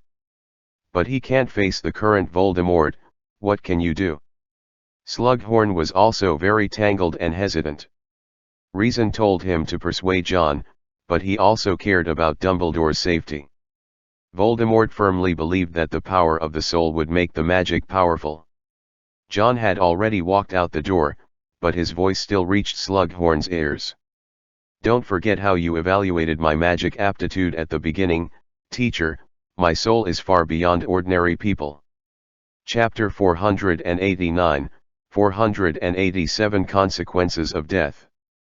Dumbledore leaned against a fallen ceiling stone wall, breathing heavily, and at the same time squinted his eyes to see the black mist that was continuously gathering. The invisibility cloak had come off his body and lost its invisibility effect. The resurrection stone had also become dull at this time. Even the elder wand was old and dilapidated like a dead branch that was about to dry out in the sun. For this phenomenon, Dumbledore did not show much surprise. After studying the true power of the three hallows combined, he knew that such a situation would happen. Of course, this does not mean that these three things will be completely scrapped in the future, but that the of death has temporarily taken away its power, and it will take some time to recover. But of course Dumbledore's attention is not on the elder wand in his hand now. He watched the cloud of black mist condense from an illusion and quickly recondensed into a solid body, and finally changed back to that face, which was extraordinarily pale and full of expression. Handsome man with a smile. Ha ha. He was laughing, wildly, ostentatiously. Reaper, it's really good, the three sacred weapons are really powerful, and then, with his hands behind his back, he started pacing around Dumbledore, like a beast tamer in a circus holding a whip around an old lion. Do you think the of death can kill me? You can't imagine how powerful I am. You can't even feel it. His voice was high, as if he was giving an impassioned speech. But you are dying, Albus Dumbledore. Voldemort's voice suddenly became low, and his snake-like pupils just stared at the old man. Death can't take my life away. But it looks like it likes you very much. So, even if you can kill me once, is the power you use the so-called magic of love. He became excited again, snapped his fingers, and the countless damaged buildings around him began to slowly float up, and then reassembled. None. Dumbledore. No matter how you look at it, you haven't defeated me. The one who loses in the end is you. It will only be you. Facing his sarcasm and ridicule, Dumbledore just leaned back against the stone wall calmly. He didn't seem to have any emotional fluctuations, just looking at Voldemort like this. It is indeed a wonderful performance, Riddle, but before you die, I can know how you changed the resurrection method of the Horcrux, so that you can quickly complete the physical body at the place of death while consuming part of your strength resurrected. The expression on Voldemort's face suddenly darkened. He grabbed Dumbledore's robe collar suddenly, and pulled him in front of his face. Old thing. You are already a dying person, so you don't need to learn so much. How did you know that I was resurrected by relying on the Horcrux? Dumbledore laughed. He was not as happy as Voldemort, but full of embarrassment. Sometimes, you are always like this, Tom, I can call you that, just like when you used to go to school in Hogwarts Castle. You are very good at acting, but no matter how exaggerated your acting skills are, you just want to cover up. It's just something, isn't that what you want to hide? Isn't it a dark secret to use Horcruxes to live forever? Voldemort stared intently at Dumbledore's blue pupils, as if he wanted to see something from them, and understand how much Dumbledore knew about him. But at this level, his legilimency can't break through Dumbledore's thought wall and see through the biggest secret hidden deep in his brain. Voldemort couldn't bear it anymore. He raised his wand, grabbed Dumbledore's collar with one hand, and wanted to kill the old man on the spot, and then dig out his brain to see what was hidden inside. Suddenly, a dark green spell struck him from behind. Almost at the moment when John's death curse came on, Voldemort's whole body was scattered from the entity into the illusory state of black mist again, and Dumbledore, which he had been holding in his hand, fell to the ground. Voldemort's figure did not condense directly, but rushed towards John like a storm and tsunami. But John, who appeared in front of the main hall, didn't move at all. His body just flickered suddenly, a golden red light lit up, and the next moment he appeared next to the fallen Dumbledore. However, just as John was about to grab Dumbledore's arm and use apparition to leave from here, a golden red light enveloped them, flickered for a moment, but remained in place.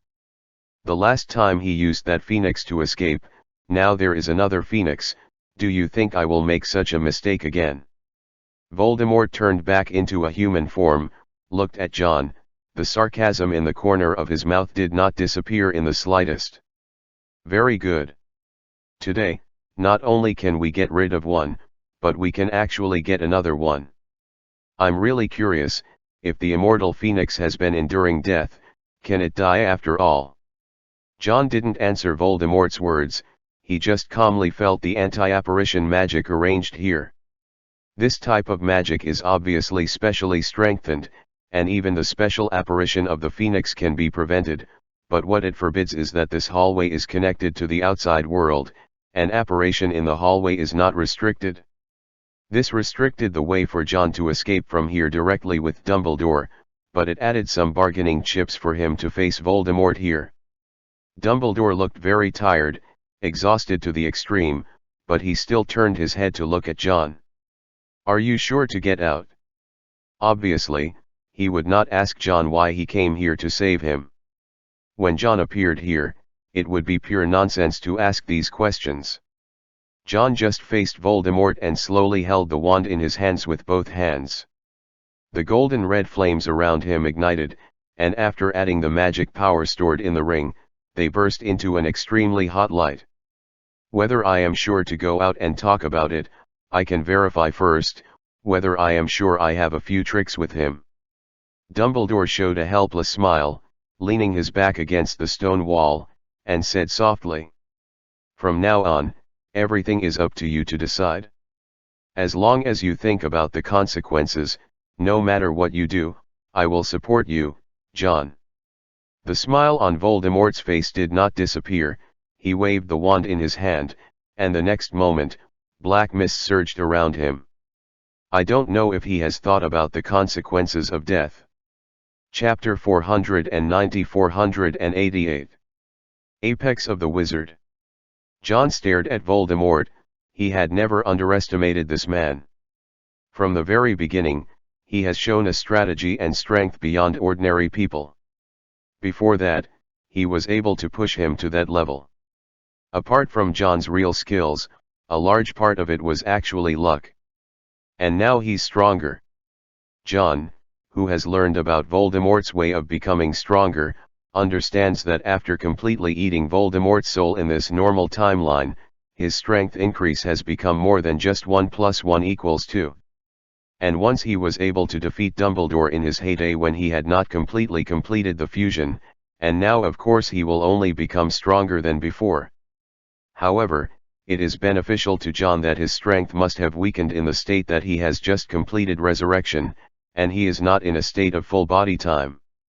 In addition, the apparition in the hall was not completely blocked, which made John's movement space wider. At the same time, the magic power in the second gem of the ring was in a state of overflowing, and finally there was the Phoenix. The power of resurrection is there. The combination of various factors made John feel that he could take this opportunity to meet him. By using the magical blessing stored in the ring, the golden-red Nirvana flames were able to resist Voldemort's black mist enough. John stood in front of Dumbledore. The old man had always been protecting Hogwarts and the Whooping Line as the biggest pillar before, but now someone can finally help him stand in front of Voldemort. And at the same time, when the red light and the black mist intertwined and collided, John raised his wand high. Thunderbolt explosion. Didn't use the death curse, because he knew that Voldemort's current level of flexibility was enough to avoid all magic that was expressed in the form of light beams, so he chose the more effective and less likely to be dodged, and at the same time, the powerful blasting curse. With the blessing of the wand in both hands, and John blesses more magic power on it, the power of this explosive spell is extremely impressive. Obviously, Voldemort thought the battle was over before, and it was too early to start repairing the Ministry of Magic. Under John's explosive curse, the entire floor of the Ministry of Magic shook as if it was about to collapse. The ceilings that had been partially repaired began to collapse and fall again, and a huge cloud of smoke and dust was raised in the foyer. But even if he couldn't see Voldemort's movements, John could feel that the explosive spell didn't cause him any harm. At the same time that the smoke and dust spread, a silent spell shot out from it. The bright green beam of light was as thick as a baby's arm, and its speed was as fast as lightning. Even if John could fly, he couldn't react enough to dodge it. Fortunately, at the same time as the green light was on, his body also began to flash red light. The whole person disappeared instantly in place, and reappeared the next moment. That is, during his flickering, the green beam of light hit a scorched black hole the size of a basketball was left on the wall directly behind John. John's breathing became a little short. Voldemort's black magic really put him under great pressure. Not to mention being directly hit by the death curse, even if it was only slightly touched, he might have died on the spot.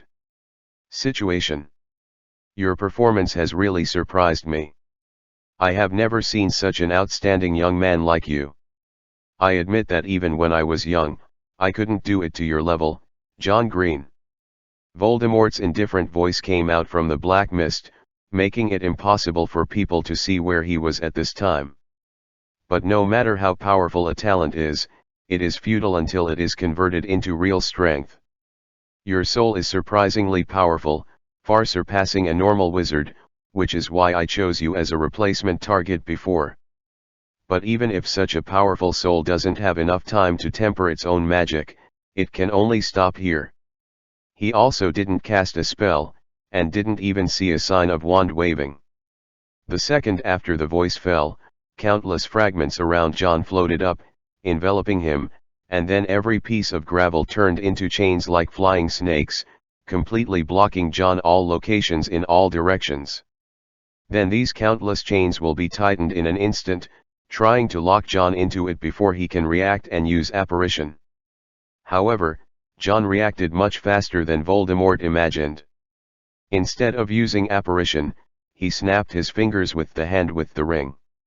In the next moment, countless invisible sharp blades appeared beside him, cutting off all the deformed chains in an instant, and the castration remained unabated. There is still room to fly towards the direction of the black mist. But apart from breaking some airflow in the black mist, these sharp blades did not cause any damage to Voldemort. And soon, Voldemort's next round of counterattack came, as if he knew that John, who had the advantage of the Phoenix apparition, was like a slippery loach, and after being difficult to catch, he scattered without hesitation all the black mist. The entire hallway was completely filled with black mist, no matter where John flickered, he was wrapped in it. Voldemort's flat voice sounded again. "Want to know what a real wizard is?" As soon as his voice fell, a green beam of death curse lighted up beside John in the black mist for no reason. Because of the extremely close distance, John almost didn't react, but just dodged in front of him and left his position, avoiding the sudden death curse. But Voldemort's attack was not limited to this. After the death curse ended, the surroundings also shone with the light of countless spells. Voldemort completely abandoned the way of casting wands and spells, as if as long as he moved with his thoughts, these spells would have the effect they should have according to what he thought. This gap in magic is fully reflected. In terms of pure spells, Voldemort has far surpassed almost everyone in the wizarding world. Not only John, even Dumbledore's posture in his heyday can't compete with him in this respect. John could only keep flashing in the black mist, avoiding those spells, and countless thoughts flashed in his heart, and soon one idea made him sure. If it was just a duel in magic, sooner or later John would be consumed by Voldemort like this. Today's Voldemort has stood at the pinnacle of wizards.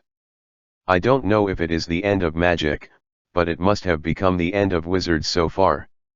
He must find another way to escape from here with Dumbledore. And now, an idea came to John's mind. He aimed at the most dense direction in the black mist. Voldemort can't always be an illusory existence, his entity is right there. Chapter 491-489. Are you dead? Just as the next green light came on, John's body began to flicker again. This time, he did not intend to avoid Voldemort's attack, but teleported directly to the side of the thickest black mist, and then stretched out his hand without hesitation. Voldemort didn't expect John's actions at first, but after he got close, he reacted extremely quickly, and he was about to turn into black mist and disperse immediately. He still hasn't forgotten how the Lestrange couple died at the hands of John, because they gave up using magic together, and chose to fight John in close combat. And he witnessed with his own eyes that John completed the Phoenix Animagus in front of him. The advanced transformation of this magical animal will make John's physical fitness stronger. Although this will not cause Voldemort to have too much fear, but with his character of seeking stability no matter what he faces now, he doesn't need to use his own shortcomings to touch John's strengths. But at the moment when he turned into black mist and was about to disperse, John didn't hesitate to add nearly half of the magic power stock in the ring into this universal cracking spell.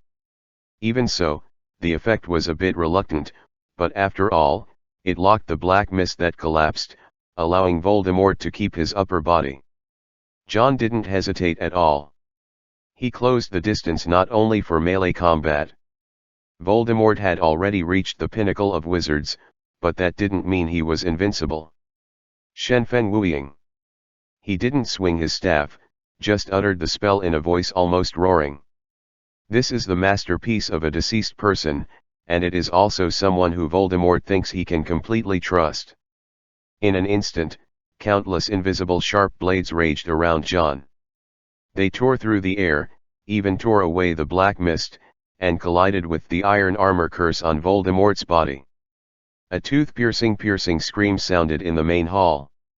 Voldemort's face was so cold that he seemed to have frozen together, and he held his wand tightly in his hand. Avada Kedavra. This was the first time he had chanted a spell since he and John started fighting, and while he was chanting the spell, John raised his wand in both hands. Avada Kedavra. Two dark green beams of light collided together. The whole world seemed to have turned into a dead silent miserable green, and the junction of the spells was constantly tilting towards John's position. John is confident that there is no difference between him and Voldemort in the soul. They are both human beings. Voldemort is a superposition of two selves, and he is also a soul that has traveled through and merged with the original soul of this world. The only thing lacking in the gap between them is magic power. Fortunately, John also has hidden energy in his back. He used the magic power in the ring, increased the output, and barely maintained this wave of death curses at the same level. Flat state. Both of them have tried their best. Voldemort knew that Dumbledore was doomed. If he could still solve John's trouble here, if he couldn't kill him, he would be imprisoned forever. Then he can realize his ambition, and no one in the world can stop him anymore. John knew that Voldemort's Horcrux matter had not been resolved in another time period, and there was no way to kill him today. But regardless of whether he was killed or not, John wanted to kill him once.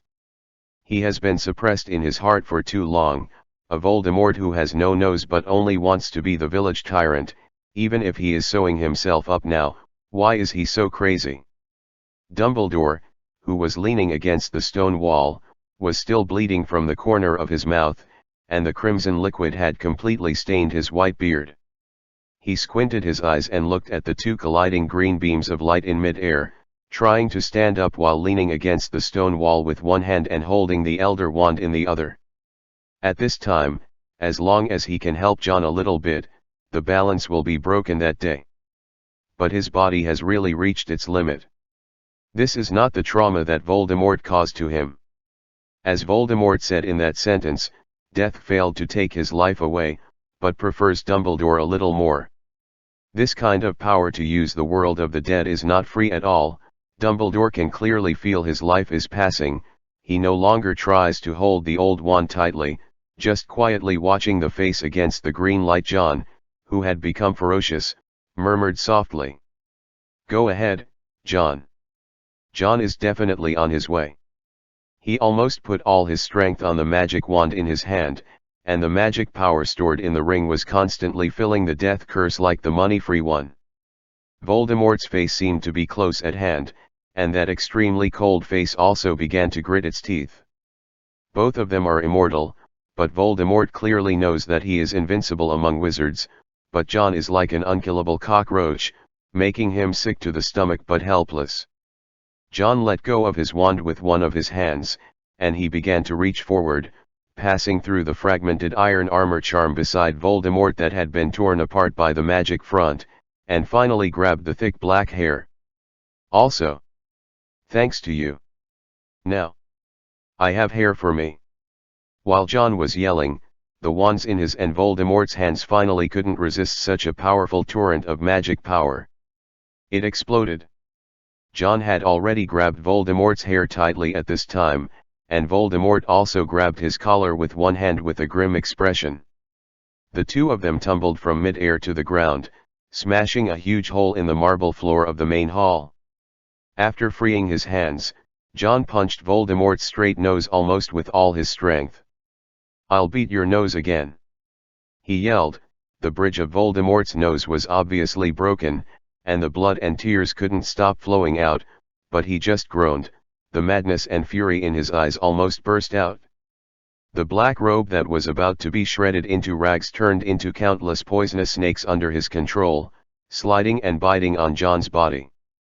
John seemed to have completely given up on defense, and he didn't care at all. He let the poisonous snakes bite him until his body was covered in blood, and pieces of meat kept falling off, but he still insisted on holding Voldemort's head tightly to fit him. Body of Shenfen Wuying. Poof. The sound of sharp knives piercing into flesh sounded. Blood blooms like epiphyllum. The body was completely torn apart by these invisible sharp blades, and Voldemort, who exposed his bones, finally couldn't help but growl like a wild beast. He also pressed John's face with his hands, and the nails of 5 fingers had pierced into John's flesh and blood, as if he wanted to tear off his face. But at this moment, a burst of golden red flame suddenly erupted from John's body. His tears flowed from the corner of his eyes, and where the tears passed, no matter what kind of scars would be left, there would be no pain at all. Phoenix not only gave him immortal nirvana, but also gave him the most precious holy medicine in the world. Voldemort finally felt panic at this time. He found that no matter what means he used, he couldn't fight John, but now John has the means to threaten him. But in fact, if he can think a little more, he can feel that the strength of the shadowless sharp edge released by John now is not even the slightest difference from the one he used before. The magic power in the ring has been completely squandered by John. If he continues to use magic now, John will definitely die. But Voldemort originally thought that he was invincible in the world, but now he was forced to the current situation by John, and the feeling of dislocation made him completely unable to think normally again. John has always been calm. He was staring at Voldemort's face, and at some point a bright red tail feather appeared in his hand. The tail feather was held high by him with one hand. The feather doesn't look sharp, but now it is more breathtaking than any sharp knife in the world. Then, this feather was smashed down by John. Slammed into Voldemort's eye socket hard. You're dead. The update is slow because I originally planned to end here, but no matter how I think it's the last climax before the ending, it's okay.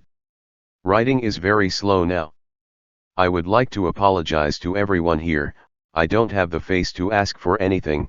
If you don't want to wait, just keep it. The last volume can be finished in a month at most. Chapter 492-490. Death and Resurrection.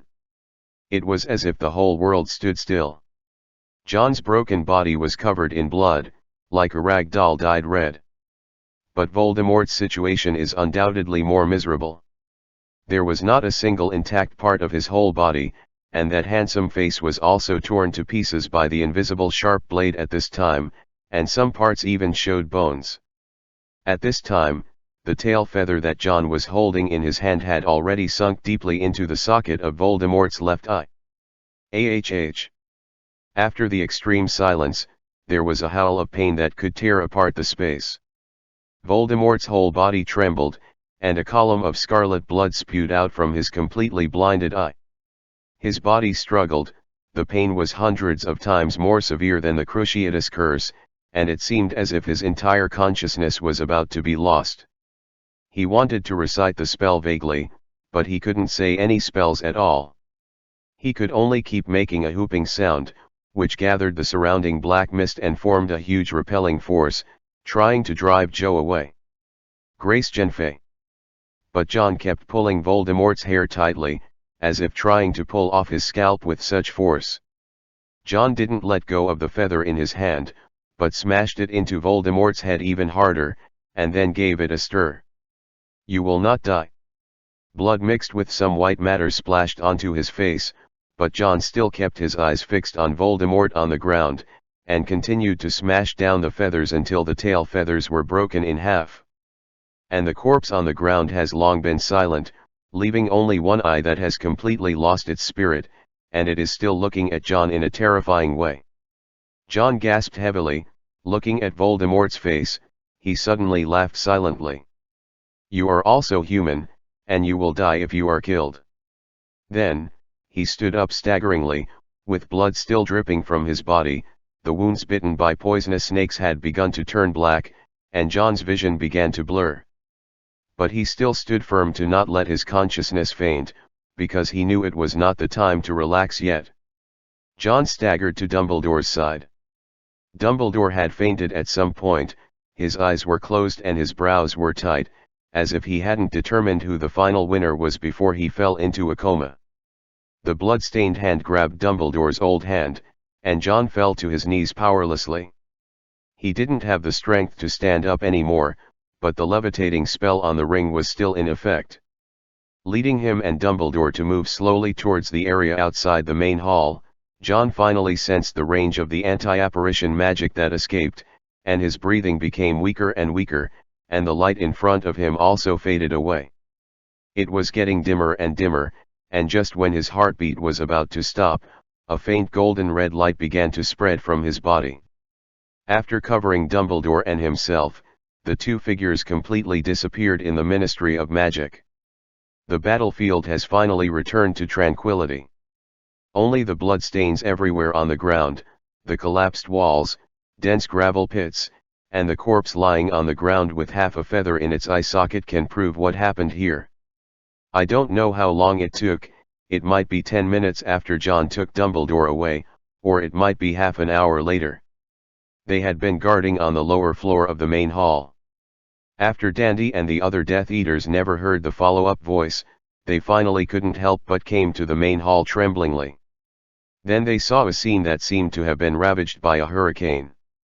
Just as Dandy and the other two people he brought were looking around in shock, one of them suddenly couldn't help but screamed. "Look!" Dandy turned his head and looked at the direction that the Death Eater was looking at, and his pupils instantly contracted to the size of pinholes. "Master, master!" he muttered, unable to believe that the corpse lying on the ground was the person he had sworn to be loyal to for the rest of his life. "What a master!" The Death Eater who first discovered Voldemort's body finally came to his senses. His teeth were chattering, and he couldn't help but exclaim, "Master is dead. Dumbledore has won." While he blurted out this sentence, the same message rose in the minds of Dandy and another Death Eater. They surrounded Voldemort's body, and they couldn't even hold their breath. As a loyal follower of Voldemort, none of them thought that such a powerful person would die. Especially if he died in such a duel, the death condition is even more miserable. What to do? What to do now? One of the Death Eaters raised his head and looked at the other two tremblingly. But even Dandy, who has always been clear-headed, was at a loss at this time. Voldemort is their spiritual belief, and now that such belief has collapsed, what should they do? Are you waiting to accept Wu Pingxian's reckoning? Or are they buried here with their masters? Dandy and the others were at a loss, and didn't even know whether to spread the news immediately. And just as they were staring at the corpse in a daze, a cloud of black mist that appeared from nowhere suddenly enveloped the place. The three Death Eaters were all knocked to the ground by an inexplicable force. Black mist poured into Voldemort's broken body, and then, a pale hand was raised. He propped himself up on the ground and stood up slowly. The tattered body began to heal continuously, and even the tattered fabric began to return to its original state. Just after he stood up completely, that pale hand held the broken tail feather, and slowly pulled it out from his eye socket. This scene completely stunned the three of Dandy. And just after Voldemort was resurrected, he just glanced indifferently at the three Death Eaters who were stunned in place, and then waved his hand. The next moment, the miserable green light shrouded the space again. There was no sound of howling from the dead, until the corpse fell to the ground. They were still unaware of their own death, leaving only a muffled sound of plop.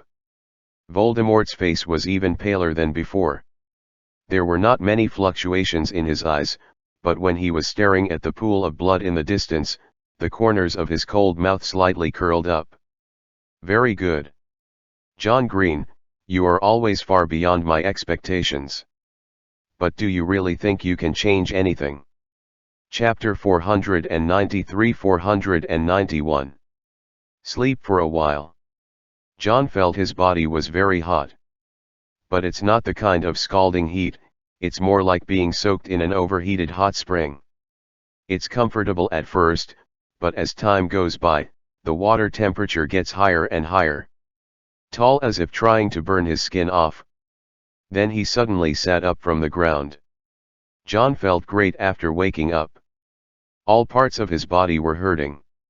Now, except that his mind is still a little dizzy due to overwork, there is no bad feeling in his body. He looked at his hand for the first time, and after discovering the tiny white fingers, he was sure that he had actually died once. It's a bit of a headache, but it's not a big deal. It's just that the body age has become smaller. Compared with the real death, this price can be said to be very small. Then, John observed the surrounding situation. The last time he used apparition before his death, he apparently ran away from the British Ministry of Magic with Dumbledore. He remembered that the location he chose was the temporary Hogwarts residence in Lyon. Now they have indeed arrived at this place, but there is no one around. Dumbledore was lying on the ground, his eyes were still tightly closed, and there was no sign of waking up at all. John reconfirmed that he still had weak breathing and heartbeat before trying to see if he could get out of the empty space. The school found someone to come. It seems that you have already made arrangements in advance, Professor.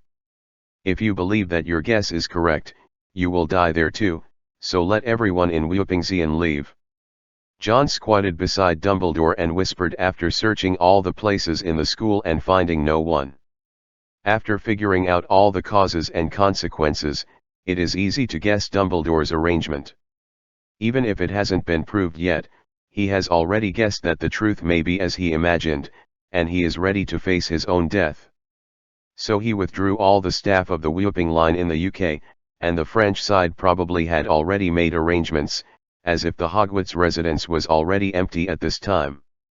Because once it is proved that Voldemort really can never be killed, but he died in this duel, Voldemort, who has completely got rid of the restrictions, will be invincible, and everything in Wupingzian will become an empty talk. So Dumbledore wanted to protect the safety of others. Definitely well prepared. John sat beside Dumbledore. He was still mentally exhausted, and his physical condition could be restored to his best with the rebirth of Nirvana, but his depleted spirit could not recover so quickly.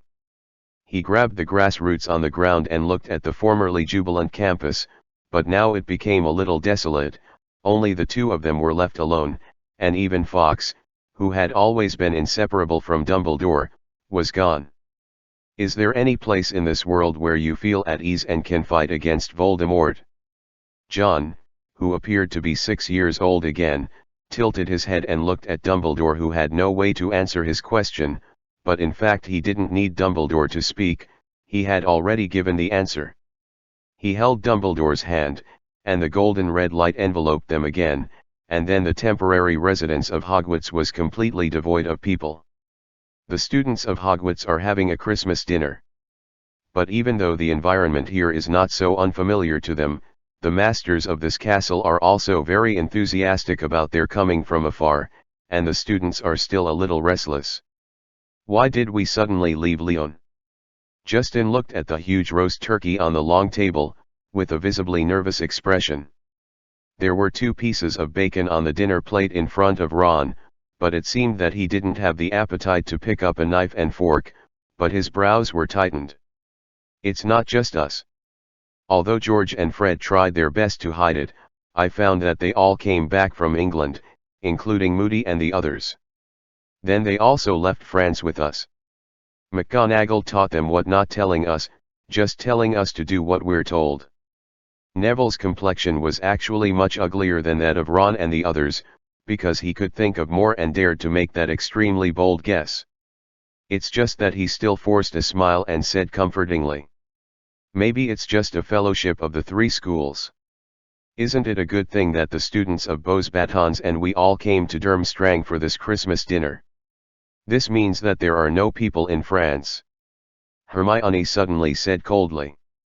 Neville immediately turned to look at her eagerly. Hermione. Hermione didn't show any expression on her face, she was calm and scary. She and Neville looked at each other.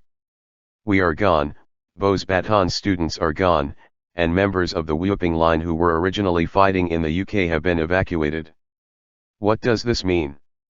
Her words completely froze the atmosphere on the long table. At this time, Gabriel was hopping over with Nick from Beau's Baton's long table wearing a Santa hat, and just about to open her mouth happily, she was startled by the atmosphere here. Nick heard Hermione's words, and the forced smile on his face couldn't be maintained any longer. He still tried his best to laugh, but he couldn't hide the sadness in his eyes. The entire long table in Hogwarts was infected, and even the freshmen who had just entered school this year and hadn't figured out the situation were silent. Professor Dumbledore is going to have the final duel with Voldemort today, but at this time we were transferred to Durmstrang ahead of schedule. Withdrew, isn't this situation obvious? Hermione's voice was like a hand tearing away the veil hidden on the surface of the truth, completely making everyone else think of that possibility. Professor Dumbledore. Lavender's voice was already crying, does he know that he can't defeat the Dark Lord? The long table was silent, no one could answer her question, just like no one dared to mention this possibility like Hermione before. The gloomy atmosphere in the area where Hogwarts was sitting also made other students of Durmstrang and Beau's Batons who were celebrating the dinner notice something strange. Not to mention the professor's seat on the high platform, which can overlook all the student seats. Grindelwald, who was sitting in the middle of the high platform, of course also saw this scene, but he didn't say anything, and beside him, Mag, who had been silent since he sat down, suddenly left the seat and came to Hogwarts' long table.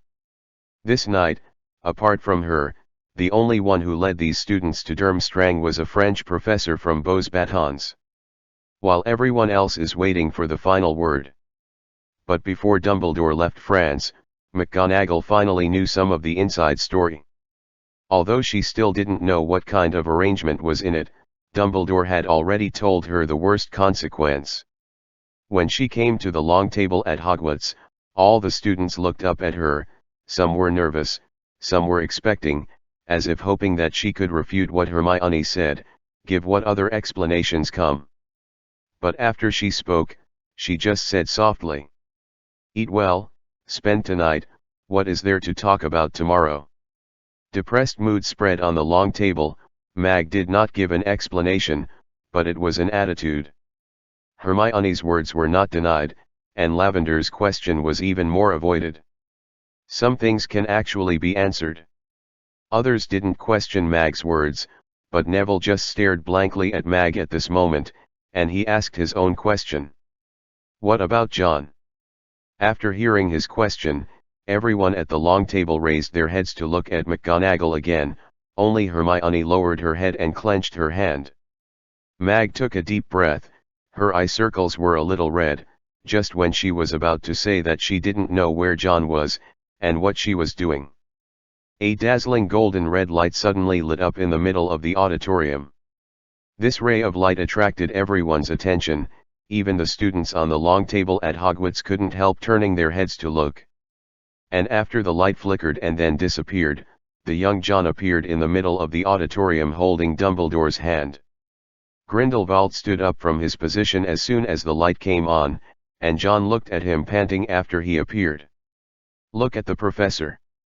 Grindelwald didn't stop, he walked quickly to Dumbledore's side before anyone else could react, and held Dumbledore's arm. The next second, the figures of the two disappeared like this in the auditorium. At this time, the entire Hogwarts long table fully reacted. Some of them shouted excitedly, while others screamed directly. They all jumped up from both sides of the long table, swarmed towards John's position, and surrounded him. Even Mag couldn't do it again. After calming down, she wept with joy. Instead of rushing over with the students, she just stayed where she was and covered her face. John just slumped on the ground. He looked at the familiar faces, all looking at him excitedly, with a smile on his face. But this smile can't hide his mental exhaustion at the moment. "Merry Christmas, guys. Well, I know you've got a lot of questions, but before you blow off your thirst for knowledge, can I get some sleep? Just a little. Just a little bit." As he spoke, he closed his eyes and curled up beside Hermione's lap. Everyone around fell silent, Not only the students of Hogwarts, but also the students of Durmstrang and Beauxbatons tried their best to hold their breath, for fear of disturbing the sleeping boy. Hermione wiped her eyes, she squatted down, and carefully hugged John's young body in her arms, so that he could have a better posture to rest. At this time, the ribbon was fluttering, and the auditorium that was supposed to celebrate the festival was as quiet as if it was empty. Everyone here still doesn't know what happened, but what they are sure of is that after tonight, the pattern of the entire wizarding world will once again usher in an earth-shattering change. Chapter 494-492. John's Wand. When John woke up, it was already the evening of the second day of Christmas. He slept all day and night, with Hermione watching all the while. When he woke up, it happened to be dinner time, and there was fruit brought by the bed, whether it was a student or a professor. John sat on the bed hungry and ate the dinner Hermione brought him, while reading today's newspaper. The headlines of the newspaper are of course related to the situation in the UK. Almost all wizards in Europe know what kind of battle took place in the British Ministry of Magic last night, and the result of this battle will affect the future trend of the magic world. And now the results are obvious. At midnight on the day John left with Dumbledore, the resurrected Voldemort announced his victory to everyone and Dumbledore's death at the same time. This point was verified early this morning when the Whooping Line, which was originally staying in the whole of France, quietly evacuated, and all the personnel of the Whooping Line moved northward under the control of Grindelwald. So this shocking news spread to every corner of the magic world. That man won again, Dumbledore lost in the duel with him again, and this time he paid his own life. Everyone clearly knows what Voldemort's victory means. He once again gained the right to claim the entire magical society. Wupingsian's retreat this time means that the entire European continent south of Britain and France will fall into Voldemort's hands. This is actually the background he has gained from his business for so many years. He can lose many times in the war with Dumbledore, and as long as he wins once, he can regain all he lost and even gain more. Wupingsian led by Dumbledore can win many times, but as long as they lose once, it is tantamount to spitting out everything they ate before.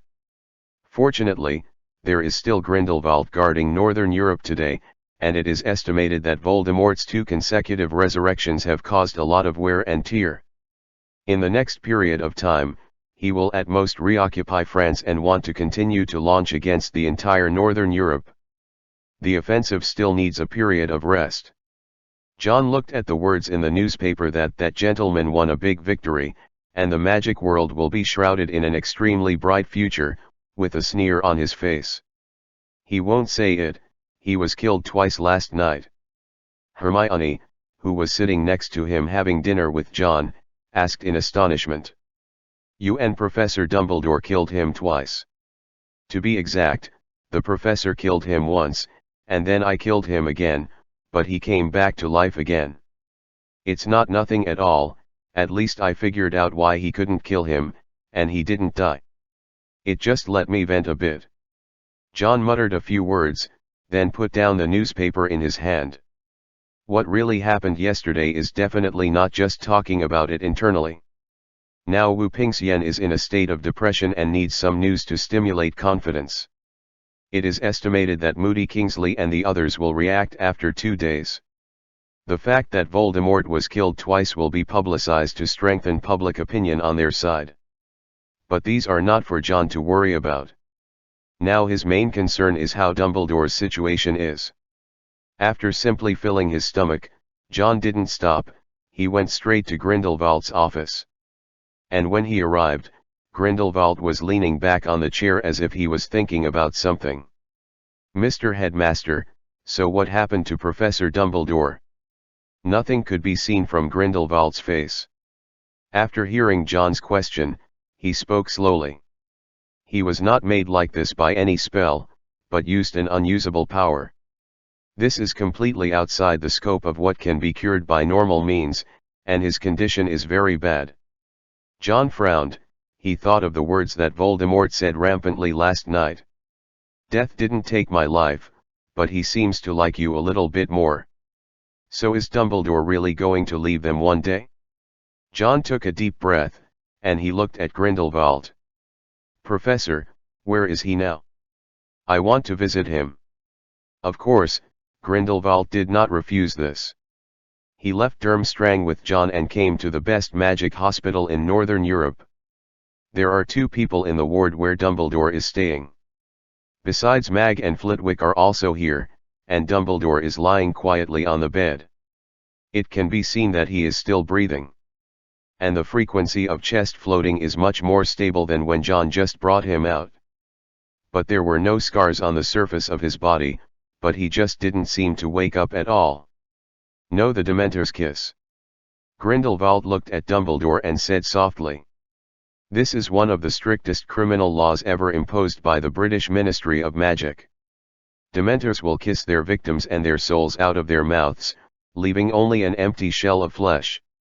Although this empty shell can still breathing, as well as heartbeat, have the vital signs of normal people, but in fact he is already a dead person.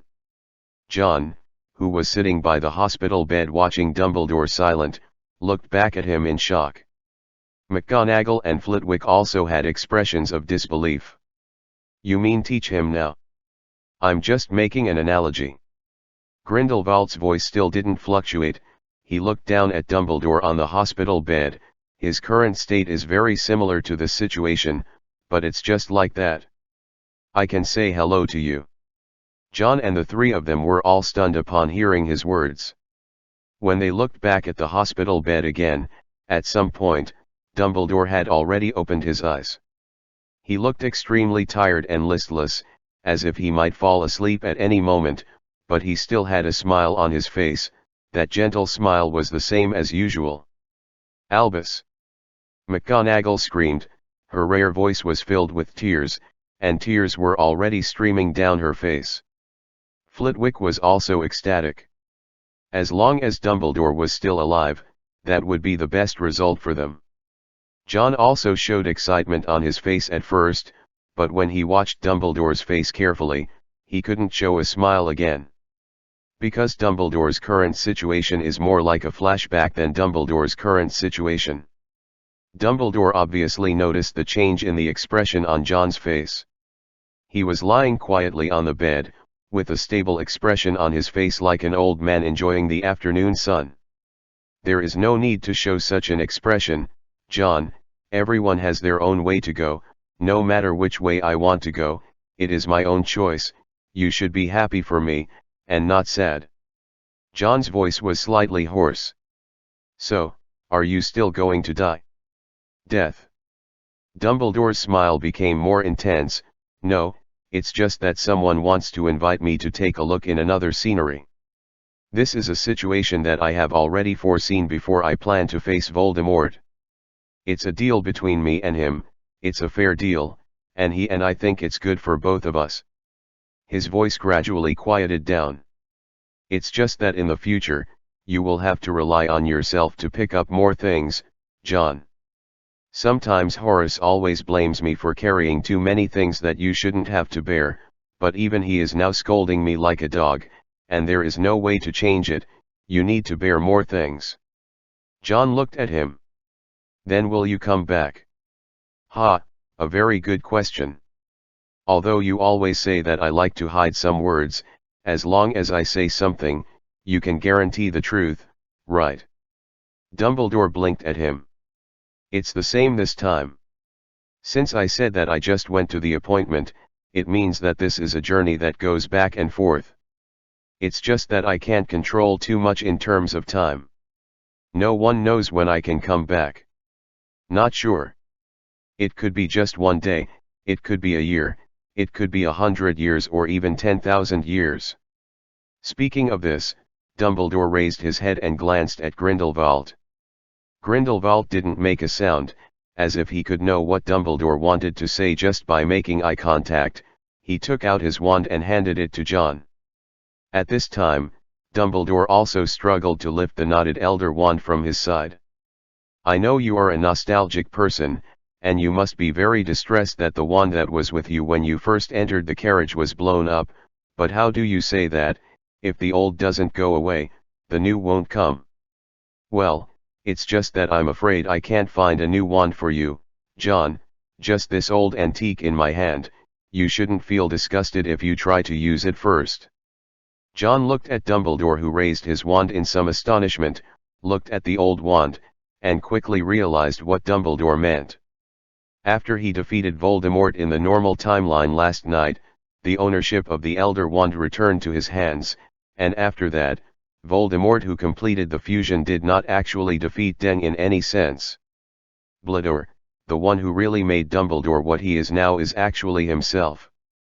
That is to say, the ownership of the Elder Wand has not changed during this period, and its owner is still Dumbledore. And now Dumbledore was looking at John. He held up the wand as if launching a duel, and at the same time looked at John with affirmative and encouraging eyes. John took a deep breath. Without stopping, he also raised the wand that Grindelwald handed him, and touched the old wand in Dumbledore's hand. Then the old wand fell to the ground, and at this moment, its owner became John Green. Chapter 495-493. How to dissolve this hegemony war. John picked up the Elder Wand that was on the ground. He can feel the great power contained in this wand, and he completely surrenders to him and does whatever he wants. Dumbledore smiled as John picked up the Elder Wand. Don't forget what I told you before, sometimes when you have to face a choice, the answer is actually that simple. John clenched the wand in his hand. He knew what Dumbledore was talking about, and nodded heavily. And Dumbledore seemed to have completely explained everything to John. He turned his head and looked at McGonagall and Flitwick. Say goodbye to many old friends. A school with a principal like me is a failure. Maybe having professors like you is the luckiest thing that these children have ever encountered. McGonagall was crying so hard at this time, and Flitwick also turned his back to wipe his tears. Finally, he looked at Grindelwald, who had been silently staring at him in front of the hospital bed. Like we said before, you deserve a long talk with John, Dumbledore said softly. Grindelwald's voice sounds indifferent, but careful people will find the vibrato hidden behind the indifference. I have my own measure. Sometimes you are too modest. Dumbledore's voice has become long. I can't tell whether it is a disadvantage or an advantage, but it is better than me, because in a sense, I am just a rotten old-fashioned. You all want to innovate, but I am afraid that the change will have too much impact on the world. But in fact, no history is static, so after you walk out of that tower, I never told you what you were doing. Dumbledore glanced around at John and McGonagall. Can you give the two old guys a little personal space? I have something to say to him at the end. Although John and the others were very sad, they still obeyed Dumbledore's words and walked out of the ward together, giving him and Grindelwald a private space. After they all left completely, Dumbledore slowly closed his eyes. He looked extremely tired, as if he would fall asleep at any moment. Before I asked you to promise me, I don't force you to do it. If it really comes to that time, just do it according to your own mood. You don't need to tell me this, I know what to do. Ah yes, you are a person with your own mind. There was a knowing smile on his face, and the voice that seemed to be whispering in a dream finally rang out. Say sorry for me and Aberforth. I'm going to find Ariana. If you don't want to see him again, let John pass it on. This sounded like a good promise, but Grindelwald was silent for a long time. When the stars outside the window lit up and the bright moonlight rose high and shone on Dumbledore, who was not sure if he had fallen asleep, he replied softly. I see. Dumbledore fell into an endless sleep. Just like what he said to John, this is not death, but a trip that has been traded. He has worked hard all his life, and now he really needs a little time for himself to rest. McGonagall is discussing with Flitwick whether to announce this news to the people in the Order of the Phoenix and the students of Hogwarts. Since John brought Dumbledore back yesterday, Voldemort has announced his after his death. Everyone was very concerned about Dumbledore's condition at this time. Grindelwald did not participate in the discussion between them, he just took a serious look at John. "Do you know what Abizzi asked me to tell you?" John has calmed down his mood, he put the old wand into the cuff of his robe, and met Grindelwald's eyes. "I can probably guess some of them. It's related to the monastery you once took me to." Regarding his answer, Grindelwald was non-committal, he just motioned John to follow him, and the two returned to Durmstrang's principal's office together. The two sat across the desk, without tea or dessert. Unlike Dumbledore, Grindelwald didn't seem to be preparing these while talking about serious business. "You already know what I did when I was me." John nodded. Grindelwald's previous deeds were actually clearer than most people.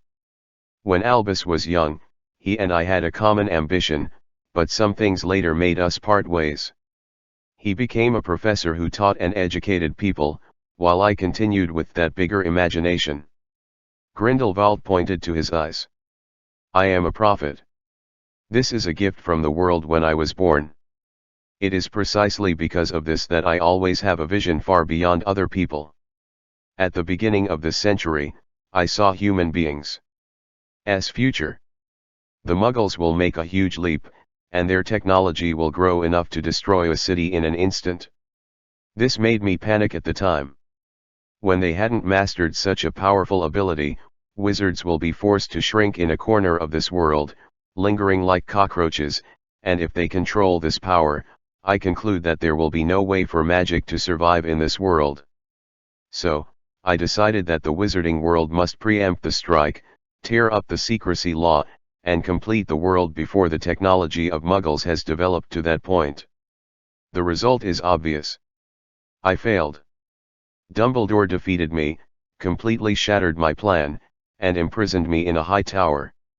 And Muggles, as I saw, they developed extremely. It's a scary thing, just because the secrecy law is well maintained by the current Ministry of Magic, the conflict between wizards and Muggles has not yet happened, but a war has started among wizards." Grindelwald's eyes were filled with an impenetrable depth. "I actually thought about a lot of things in that tower. I never doubted that my ideas were wrong. The conflict between wizards and Muggles has always existed, but the law of secrecy is like a fragile isolation board. This kind of conflict is hidden. But once this isolation board is destroyed one day, the world will face a test of life and death. Just like what Voldemort is doing now, the more frequent the wars between wizards, the easier it is for magic to be exposed to Muggles. Even if this partition is still maintained, his desires are endless. Magic the world does not mean the whole of this world. At that time, the war I expected will inevitably break out. Then how can we resolve the war between these two species competing for world hegemony?" Chapter 496-494. Equal position. This problem is actually very difficult to solve. The relationship between Muggles and wizards has been isolated until now, because after experiencing the witch hunts in the Middle Ages, wizards knew that they were actually heterogeneous. A heterogeneous species that is very different from other creatures in this world who are also called humans. The power of magic is enough to allow individuals to surpass the collective. This is an extremely terrifying thing that can easily cause panic among Muggle executives. Because of the weapons created by technology, most of them are actually not picky. The same pistol, held by a 6-year-old child and a 30-year-old strong man, has exactly the same function and power. But wizards have broken this concept. The extraordinary magic allows them to innately master the mighty power that most people cannot master. This is the core point of the contradiction. It is precisely because of the presence or absence of magic power that they can be completely divided into two different subjects under the same category. This is the most troublesome place. Contradictions between people because of different thinking can lead to various wars, not to mention this kind of difference in species. So when Grindelwald asked this question, John actually knew that there was only one answer, and this was most likely the one that Grindelwald had been doing all along. Let Muggles and wizards become the same kind of people, so that they have no difference at least in the starting point. Grindelwald's fingers tapped the back of the other hand lightly, and the corner of his mouth curled into a slight arc. Yes, this is the only way. When the whole world is heterogeneous, that heterogeneity will not exist. John stared into Grindelwald's eyes. He had actually noticed what the Wusa party was doing when he was in the North Pole. They seemed to be dormant in Northern Europe, although they had joined the Whooping Line in name, but does not provide any support other than logistical materials, as if he has always had his own things to do, and these things have never been known. The monastery on the mountainside that uses Death Eaters as living experiment materials, Eric's ice castle full of magical animals, polar bears, and Dermster who practice in various churches in Germany and Northern Europe. Lang students. Various signs seem to be unconnected, but if you know a little bit about Grindelwald's appeals and motivations, then these are actually not difficult to guess. In that high tower, he had a long time to think about his ideals and goals, and whether the actions he had done to achieve them were correct. Until he was completely released from that tower by Dumbledore, he finally figured out one thing. Pure oppression cannot prevent wars from erupting when the greatest differences between humans have emerged. From the interests of all wizards, ruling the world is not necessarily a good thing, unless they can reduce the Muggle population on the Earth by about 2/3, then it can be foolproof, but this is obviously impossible, let alone don't say that today's Muggles have mastered enough big killers. It may not be possible to drive out all the wizards, but they are definitely qualified to kill them. So the only way is to solve this specific problem that no one has ever really faced in history. Why do wizards become wizards? Are they born like this, or are they also ordinary people at the beginning, and it is only after encountering certain opportunities that things like magic appear? In the tower, Grindelwald never stopped thinking about it. After he was released, he did not hesitate to start researching on this aspect, and the newly regrouped Voodoo Party was no longer his reliance to lift the secrecy law. Now he actually has no interest in the secrecy law at all, and the worries of those in the Magical Congress of America are completely unnecessary. Grindelwald just wants to study how wizards came into being, and then figure out whether this matter can be reproduced on Muggles, so that they can also experience the magic of magic. That's right, he has always been carrying out plans to change the world. Never took Voldemort's small troubles in the wizarding world seriously, and had no interest in the so-called absolute power and supreme status. Although John had already guessed that Grindelwald was doing this, after hearing him admit it himself, there was still a great fluctuation in his heart. At the same time, he couldn't help frowning and asked a doubt. Assuming that such a thing can really be done, can this really make the contradiction between wizards and Muggles disappear? The current situation is that wizards master magic, Muggles have technology, and if magic becomes shared by everyone after that, wouldn't wizards be on the disadvantaged side instead? Regarding John's ability to think like this, Grindelwald just narrowed his eyes and said, "When did I say that everyone in the world can master magic? Having the qualifications to learn magic and mastering magic are two completely different concepts." John's face was stunned. At this moment, his mind suddenly brightened, as if he had fully understood Grindelwald's arrangement. And Grindelwald didn't mean to be secretive.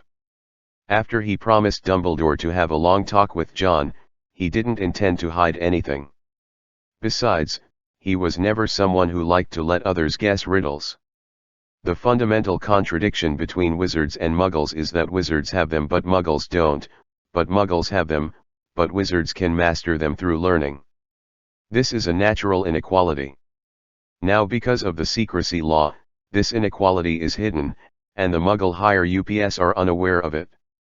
And once this information gap is broken, and they learn about it, this is the beginning of a crisis.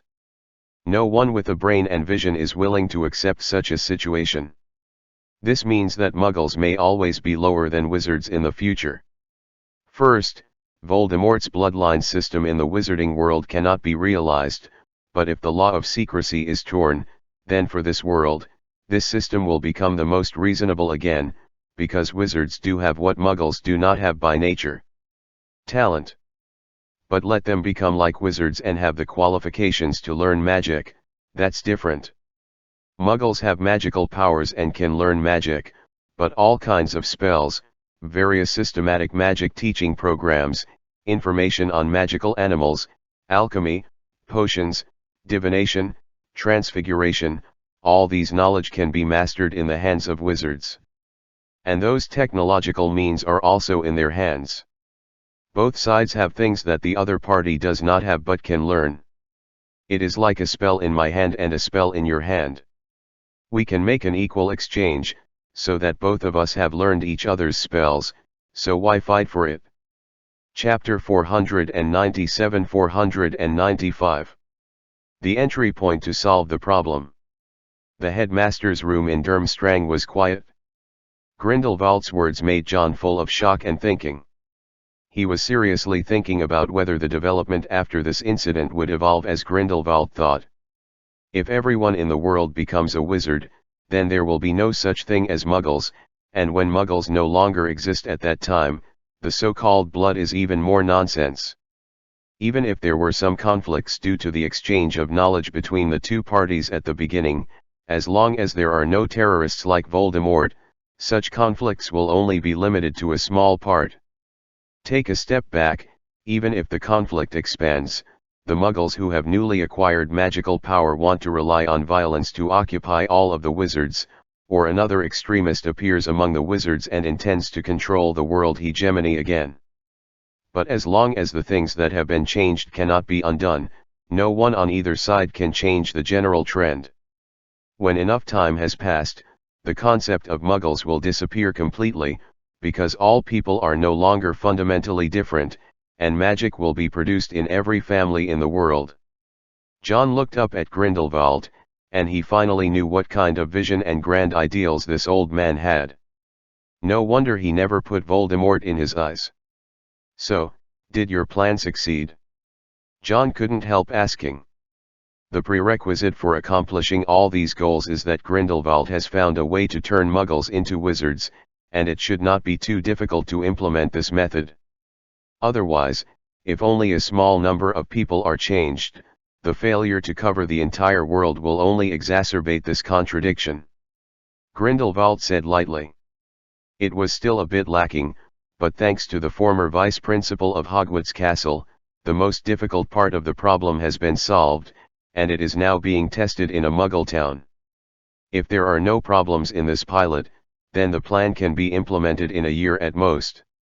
Hearing what he said, John's eyes widened even more. He didn't expect that Grindelwald's progress had reached this level.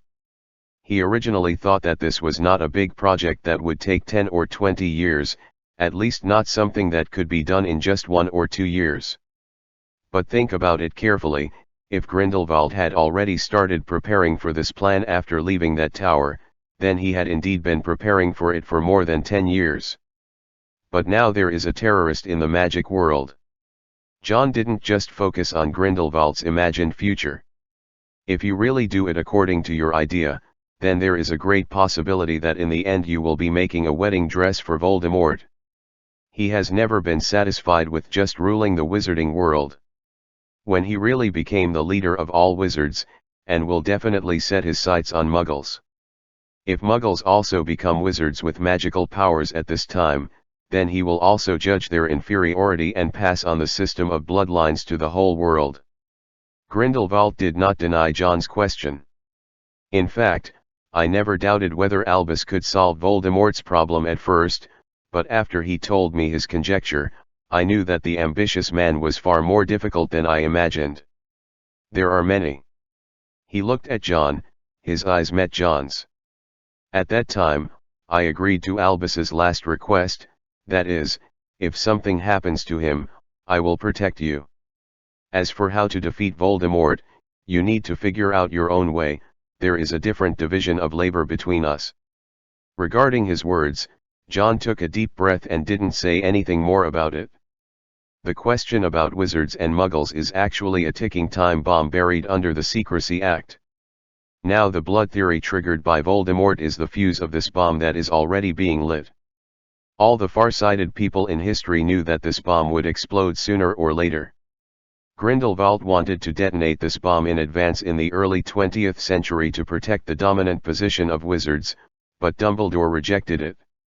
And now, at the end of the 20th century, Voldemort also wants to use this bomb to fulfill his almost endless desire. But Grindelwald, who came out of the place of enlightenment, has a new understanding of how to solve this bomb. This is where he and Voldemort have always been different. No matter at what time, he has always been practicing the life creed of for the greater good, and what he is doing now is the greatest benefit for all mankind. This is also the reason why Dumbledore never said that he would intervene to stop it after he knew what he was thinking and doing from the beginning. Perhaps the two old people have already tacitly started their respective division of labor, one is preparing for future changes, and the other is struggling to solve the current problems. Only now, the old man who has struggled all his life has begun his long sleep, and John is responsible for taking up the road he has not yet completed. After finishing this conversation with Grindelwald, John did not stay here any longer. He returned to Durmstrang and arranged for him to live in his own room, and spent such a night quietly. When it was just dawn the next day, before John went out, Mag suddenly found John. She did not come alone, and she was holding a golden branch with a red bird perched on it. According to what Albus left behind, Fawkes will be taken care of by you in the future, and among the rest of us, it is only willing to follow you. Of course, John did not refuse the job. He took the golden branch from McGonagall. Fawkes looked very bad. Rubbed John's face. Touching Fawkes's feathers was a kind of comfort to him, while John asked McGonagall, "Is Professor Slughorn back? The night you brought Albus back, he also came here to find us, and now he's staying at a temporary base on the Finnish-Weapon line. If you want to find him, I'll take you there." Flipouter. McGonagall also looked very haggard. Up to now, she and Flitwick have not discussed whether to disclose Dumbledore's affairs to the students and others. But John knew that there was no need to hide this matter at all, because as long as Dumbledore did not appear in the public eye for a long time, the more he concealed it, the more negative effects would occur. Instead, it was better to say it directly from the beginning. He believes that both McGonagall and Flitwick can actually see this, but they are just not willing to accept it yet and need some time to buffer it. Under the leadership of Mag, John quickly came to the Sweeping Line station in Finland through Durmstrang's flow network. This is a small two-story building, in which only 3 people lived. Except for Slughorn, who just arrived, only Sirius and Bill lived here temporarily. When John came, Sirius and Bill had already gone out, only Slughorn was sitting in the living room. He looked very pale, and his favorite pineapple preserves and other desserts were not placed on the coffee table. He was just sitting quietly like this, thinking about something. After seeing John coming, he suddenly stood up and looked at John with an obviously nervous expression on his face. John knew that there were some news that he didn't know yet, but he only learned about the information from Voldemort through the newspapers outside. So, John took a deep breath and first told Slughorn about Dumbledore. "Professor, he is not dead, but his condition is not very good. According to Principal Grindelwald's estimation, he is now like a person whose soul has been ingested by a Dementor." Slughorn froze on the spot in a daze, then fell back to the sofa. He seems to have made some mental preparations, but he has no way to directly accept this fact, staring at the coffee table in front of him in a daze. John didn't bother him, but just sat on the single sofa chair beside him. It was not until a long time later that Slughorn took out the wooden box from his pocket and put it on the coffee table. "So, what use can Albus get for us?" John took the wooden box, and then opened it, and the time-turner, whose pointer was constantly turning, lay quietly among a pile of gold sand in the box. "This is where the roots lie. The source of disaster. The professor killed him once, and I killed him once later." John said to Slughorn very seriously. The news made Slughorn obviously surprised. "This means that he is not invincible. Professor Dumbledore's sacrifice this time tells us a direction. If we don't know this all the time, after killing Voldemort again and again, we still don't know why he the reason for the successful resurrection every time, the price paid will be even greater. His words brought Slughorn back to his senses. So what should we do? Find a way to destroy Voldemort's Horcrux in another world? It's neither the past nor the future, it's a completely different world. Voldemort can come here because he created all of this. There's no way to get past it? Calm down, teacher, think about it carefully, we don't need to be so troublesome at all. John took out the time converter from the wooden box, and the golden quicksand was constantly slipping from the converter. This time turner is the real key. It ensures that Voldemort can use another timeline Horcrux resurrection bridge. It is so important to Voldemort that enough people must be sent to hold it. So you can put the entry point to solve the problem on it. Chapter 498-496. Batty, come with me. If we had a way to directly destroy the time turner itself, then things would be easier.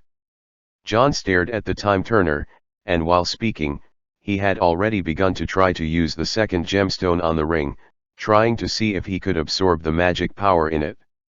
However, he didn't feel any sign of magic in it. This time converter is like an ordinary Muggle item. It doesn't use magic power as a support at all, but some other kind of power. After John sorted out how they should solve this matter, Slughorn also began to think about how to deal with this time converter. Knowing that John didn't find magic power in it, he immediately set up the crucible, and then asked John to help him find some potion ingredients from Wu Pingxian. It took almost half a day to make a pot. It looks like a magic potion like clear water. This is an extremely strong corrosive agent.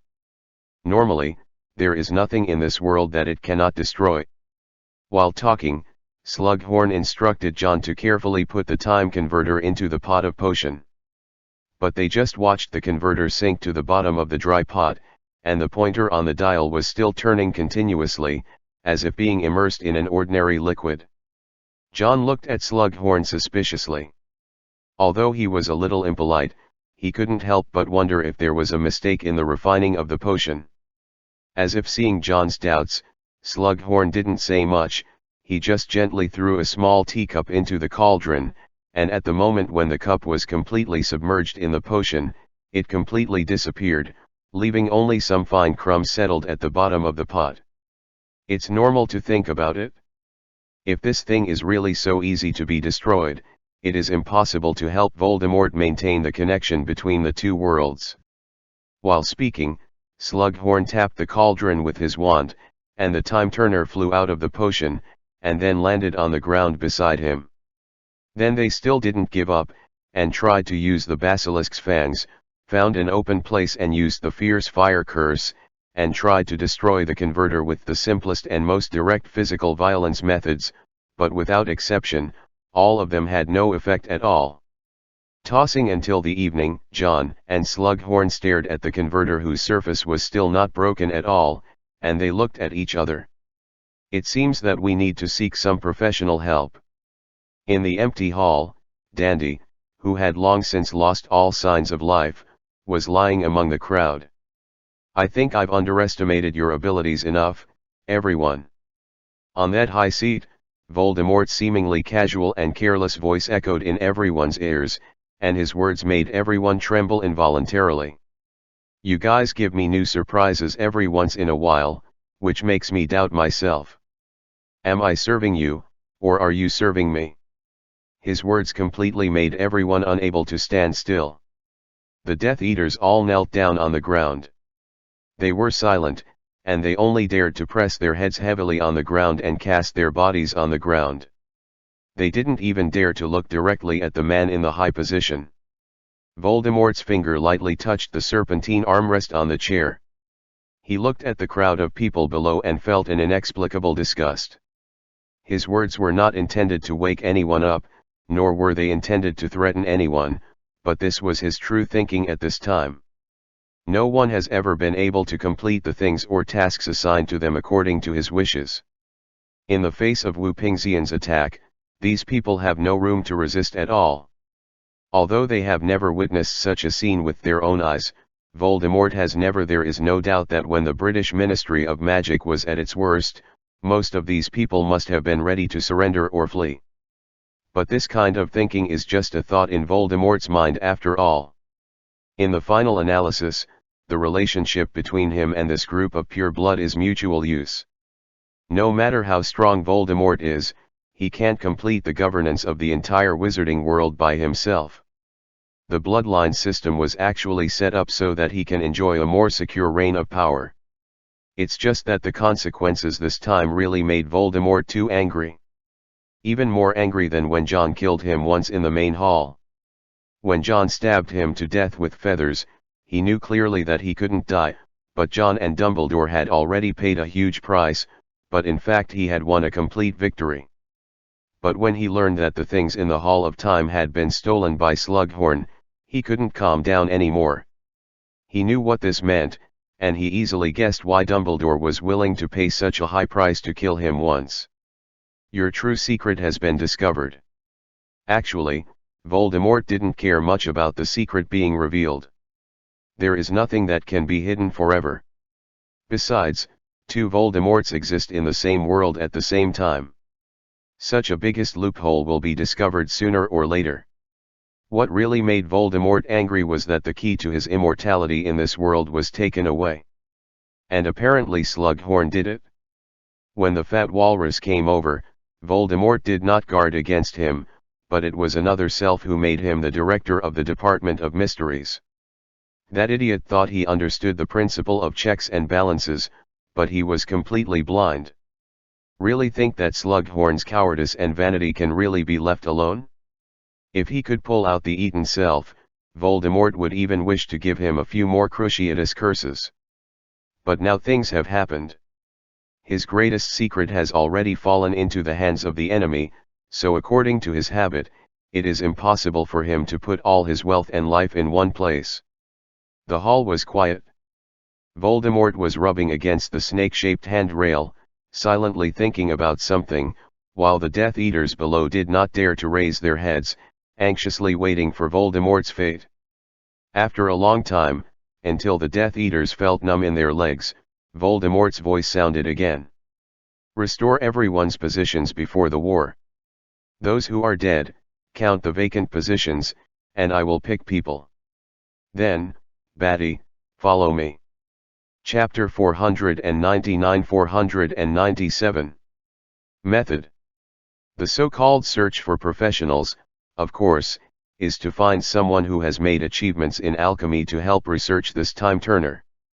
In the entire wizarding world, the one who is at the pinnacle of alchemy must be Nick Flamel, who once made the Sorcerer's Stone, but he has passed away for many years, but his most proud student was in the wizarding world. In the flat line. Slughorn and John didn't stop, they soon found Iniesta, the master alchemist after Nick Flamel. When John and the others found him, Iniesta looked haggard. As the nominal supreme leader of the Whooping Line after Dumbledore left, he certainly has not been concealed from Dumbledore's current real situation, so he is now under extremely heavy pressure and burden. What should these personnel who have been evacuated to Northern Europe do?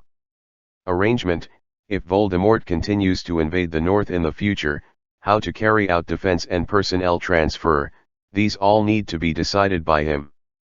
But when he knew the purpose of John and Slughorn's visit, he stopped what he was doing, and picked up the time converter in the wooden box very solemnly and seriously. Since he wanted him to help with the research, John certainly didn't hide anything. He explained the origin of this time converter clearly, and they really didn't need to hide it. Instead, they just publicized it like this: maybe it will also have a considerable impact on Voldemort's reputation. Iniesta soon made some discoveries. From the perspective of alchemy, there is nothing special about this time-turner. He looked up at John and Slughorn. The materials it uses are actually very normal. Not to mention fiend fire, the poisonous snake's teeth attack like this. Even an ordinary blasting spell has a great possibility of destroying it. Listening to his narration, John couldn't help frowning. Then what makes it so strong now? Iniesta touched his chin, and he expressed his guess. I don't know if my idea is right, but if it is really endowed with an indestructible attribute, then the only possible reason is that it does not belong to this world. When traveling through time, from one world to another, the change between two different timelines caused it to have such an abnormal change. John and Slughorn looked at each other. Then is there any workaround? This question caused Iniesta to fall into deep thought for a while. He paced back and forth in silence for a long time, and during this period, John and the others did not disturb him. Maybe there is a way to do it. He seemed to have thought of something suddenly, and suddenly raised his head. I need to go to a place first to see if I can find the thing my teacher left behind. It won't take long. I will be back in 2 days at most, and then I will give you an answer. Then, Iniesta abandoned all his work in the whooping line, and disappeared in Northern Europe as if he had evaporated from the world. No one knew where he went. However, he didn't take the time converter away, and it still remained in John's hands. At this moment, John and Slughorn could only choose to trust Iniesta. Of course, they didn't just keep their treasures in one basket. After leaving Iniesta, John took another back to Durmstrang with the time turner. And just when he was about to knock on the door to enter the principal's office, the door of the principal's office was suddenly pushed open from the inside. Aberforth came out of it with a gloomy face, as if he had experienced a very unfriendly conversation. But when he saw John, the expression on his face softened a little, and he greeted John, but then he didn't mean to talk more, and left in a hurry. John walked into the principal's office with a wooden box in his hand in some doubts. Grindelwald's face didn't seem to have changed. He was still looking at a piece of parchment in his hand calmly. When he saw John walking in, she just raised her head slightly and glanced at him. "Mr. Principal, I hope I can trouble you to take a look at this." John didn't say any other nonsense. He directly put the wooden box containing the time converter on the desk, and then opened it. Grindelwald's gaze also turned to the time converter, and he had already learned what it was from John before. "What do you want me to see?" John said seriously. "The way to destroy it?" Just after his voice fell, Grindelwald shook his head. "Obviously, even a prophet cannot see the future of another world. It is obviously a mistake for you to come to me and ask me to help you with this favor." After hearing his words, John couldn't help being a little disappointed. Although he didn't have much hope from Grindelwald, he still felt that this was a possibility. However, Grindelwald obviously didn't finish his sentence. He looked at John with a very inexplicable expression, and to be precise, he set his eyes on the ring on John's finger. "Although I can't see anything from this time converter for the time being, I may be able to provide you with some information about the thing you are carrying." John was taken aback at first, and didn't realize what Grindelwald was talking about, but when he saw that there was a gemstone gap left on the ring he was wearing, he reacted instantly. "Come here. Of these gems made by Adrian, he still hasn't got the last one." Grindelwald pulled out a piece of parchment, and he wrote a place name on it with a quill in his hand, then handed the parchment to John, with a deep light in his eyes, and said faintly, "If you have time, you can go to this address to have a look, maybe you will find some surprises." John took the parchment, saw an address on it located in the southernmost part of France, and then thanked Grindelwald earnestly. Grindelwald seemed to just take helping John as a little effort, and he waved his hand. "If there is nothing else, then don't bother me here. I still have a lot of work to do, and I am not as free as you imagine." John also wisely didn't stay too long. He left Grindelwald's office soon, and after finding Slughorn again and temporarily entrusting the time converter to him for safekeeping, he took Fawkes, one by one. Phoenix quietly returned to France together. Chapter 500-498. The Legacy of Nick Flamel. France, Bordeaux. On the third day after Christmas this year, the life of Muggles remained the same without any change, but for wizards in the wizarding world, the sky changed again. The news of Dumbledore's defeat to Voldemort and his death has already been spread. Those wizards who have experienced a blood rule and know what kind of future the mongrel wizard will have, the Death Eaters and Aurors in the UK, have not yet, before setting foot on the land of France, they had already fled in all directions. But even if they escaped from their homeland, there were not many choices for them. There was basically no choice in the whole of southern Europe. Anyone with a discerning eye knew that the current Voldemort just lacked time. After the fruits of victory, all the lands south of France will fall under Voldemort's rule. There are even rumors that those small Ministry of Magic have already prepared ministerial orders, always preparing for the British Ministry of Magic officials to lead the pure blood to take over the power completely. And if you flee north, to Germany, or north of Germany, it is tantamount to returning to the territory of the Whooping Line. But now that Dumbledore is dead, it seems that Wu Pingxian has no large-scale loss of personnel at all, and he still has the power to fight, but in fact it is equivalent to a normal person whose head has been cut off, even if his limbs are still there. Is already a dead person. No one thought that without Dumbledore, Wu Pingxian would have any effective means of resistance against Voldemort, not even John, who had become famous over the years. Almost all wizards think that John will become famous in the future, but that is in the future. And now there is no room for him to develop, and it won't be long before Voldemort personally steps in, the whole of Northern Europe will fall, and Europe will completely become a paradise of pure blood. All these wizards who plan to flee can only choose to leave the European continent, but even if they leave Europe and go to America or other places in Asia that have not been affected by the flames of war, Voldemort's ambitions are really limited. Will it stop after conquering all of Europe? Every wizard maintains a deeply skeptical attitude towards this. It was in such panic, and when the British Auror returned to France under Voldemort's instructions and began to rebuild his French Ministry of Magic, John quietly appeared on the outskirts of Bordeaux. This is a public cemetery, which is cleaned and managed by dedicated gravekeepers. John found this place by night. It was obvious that a heavy snow fell here on Christmas Day, covering the entire cemetery. The cemetery administrators have tried their best to clean these days, but a small part is still covered by snow. Drowned. And John's final destination is in front of a cemetery flooded by snowflakes. He saw the name engraved on that cemetery: Adrian Fox.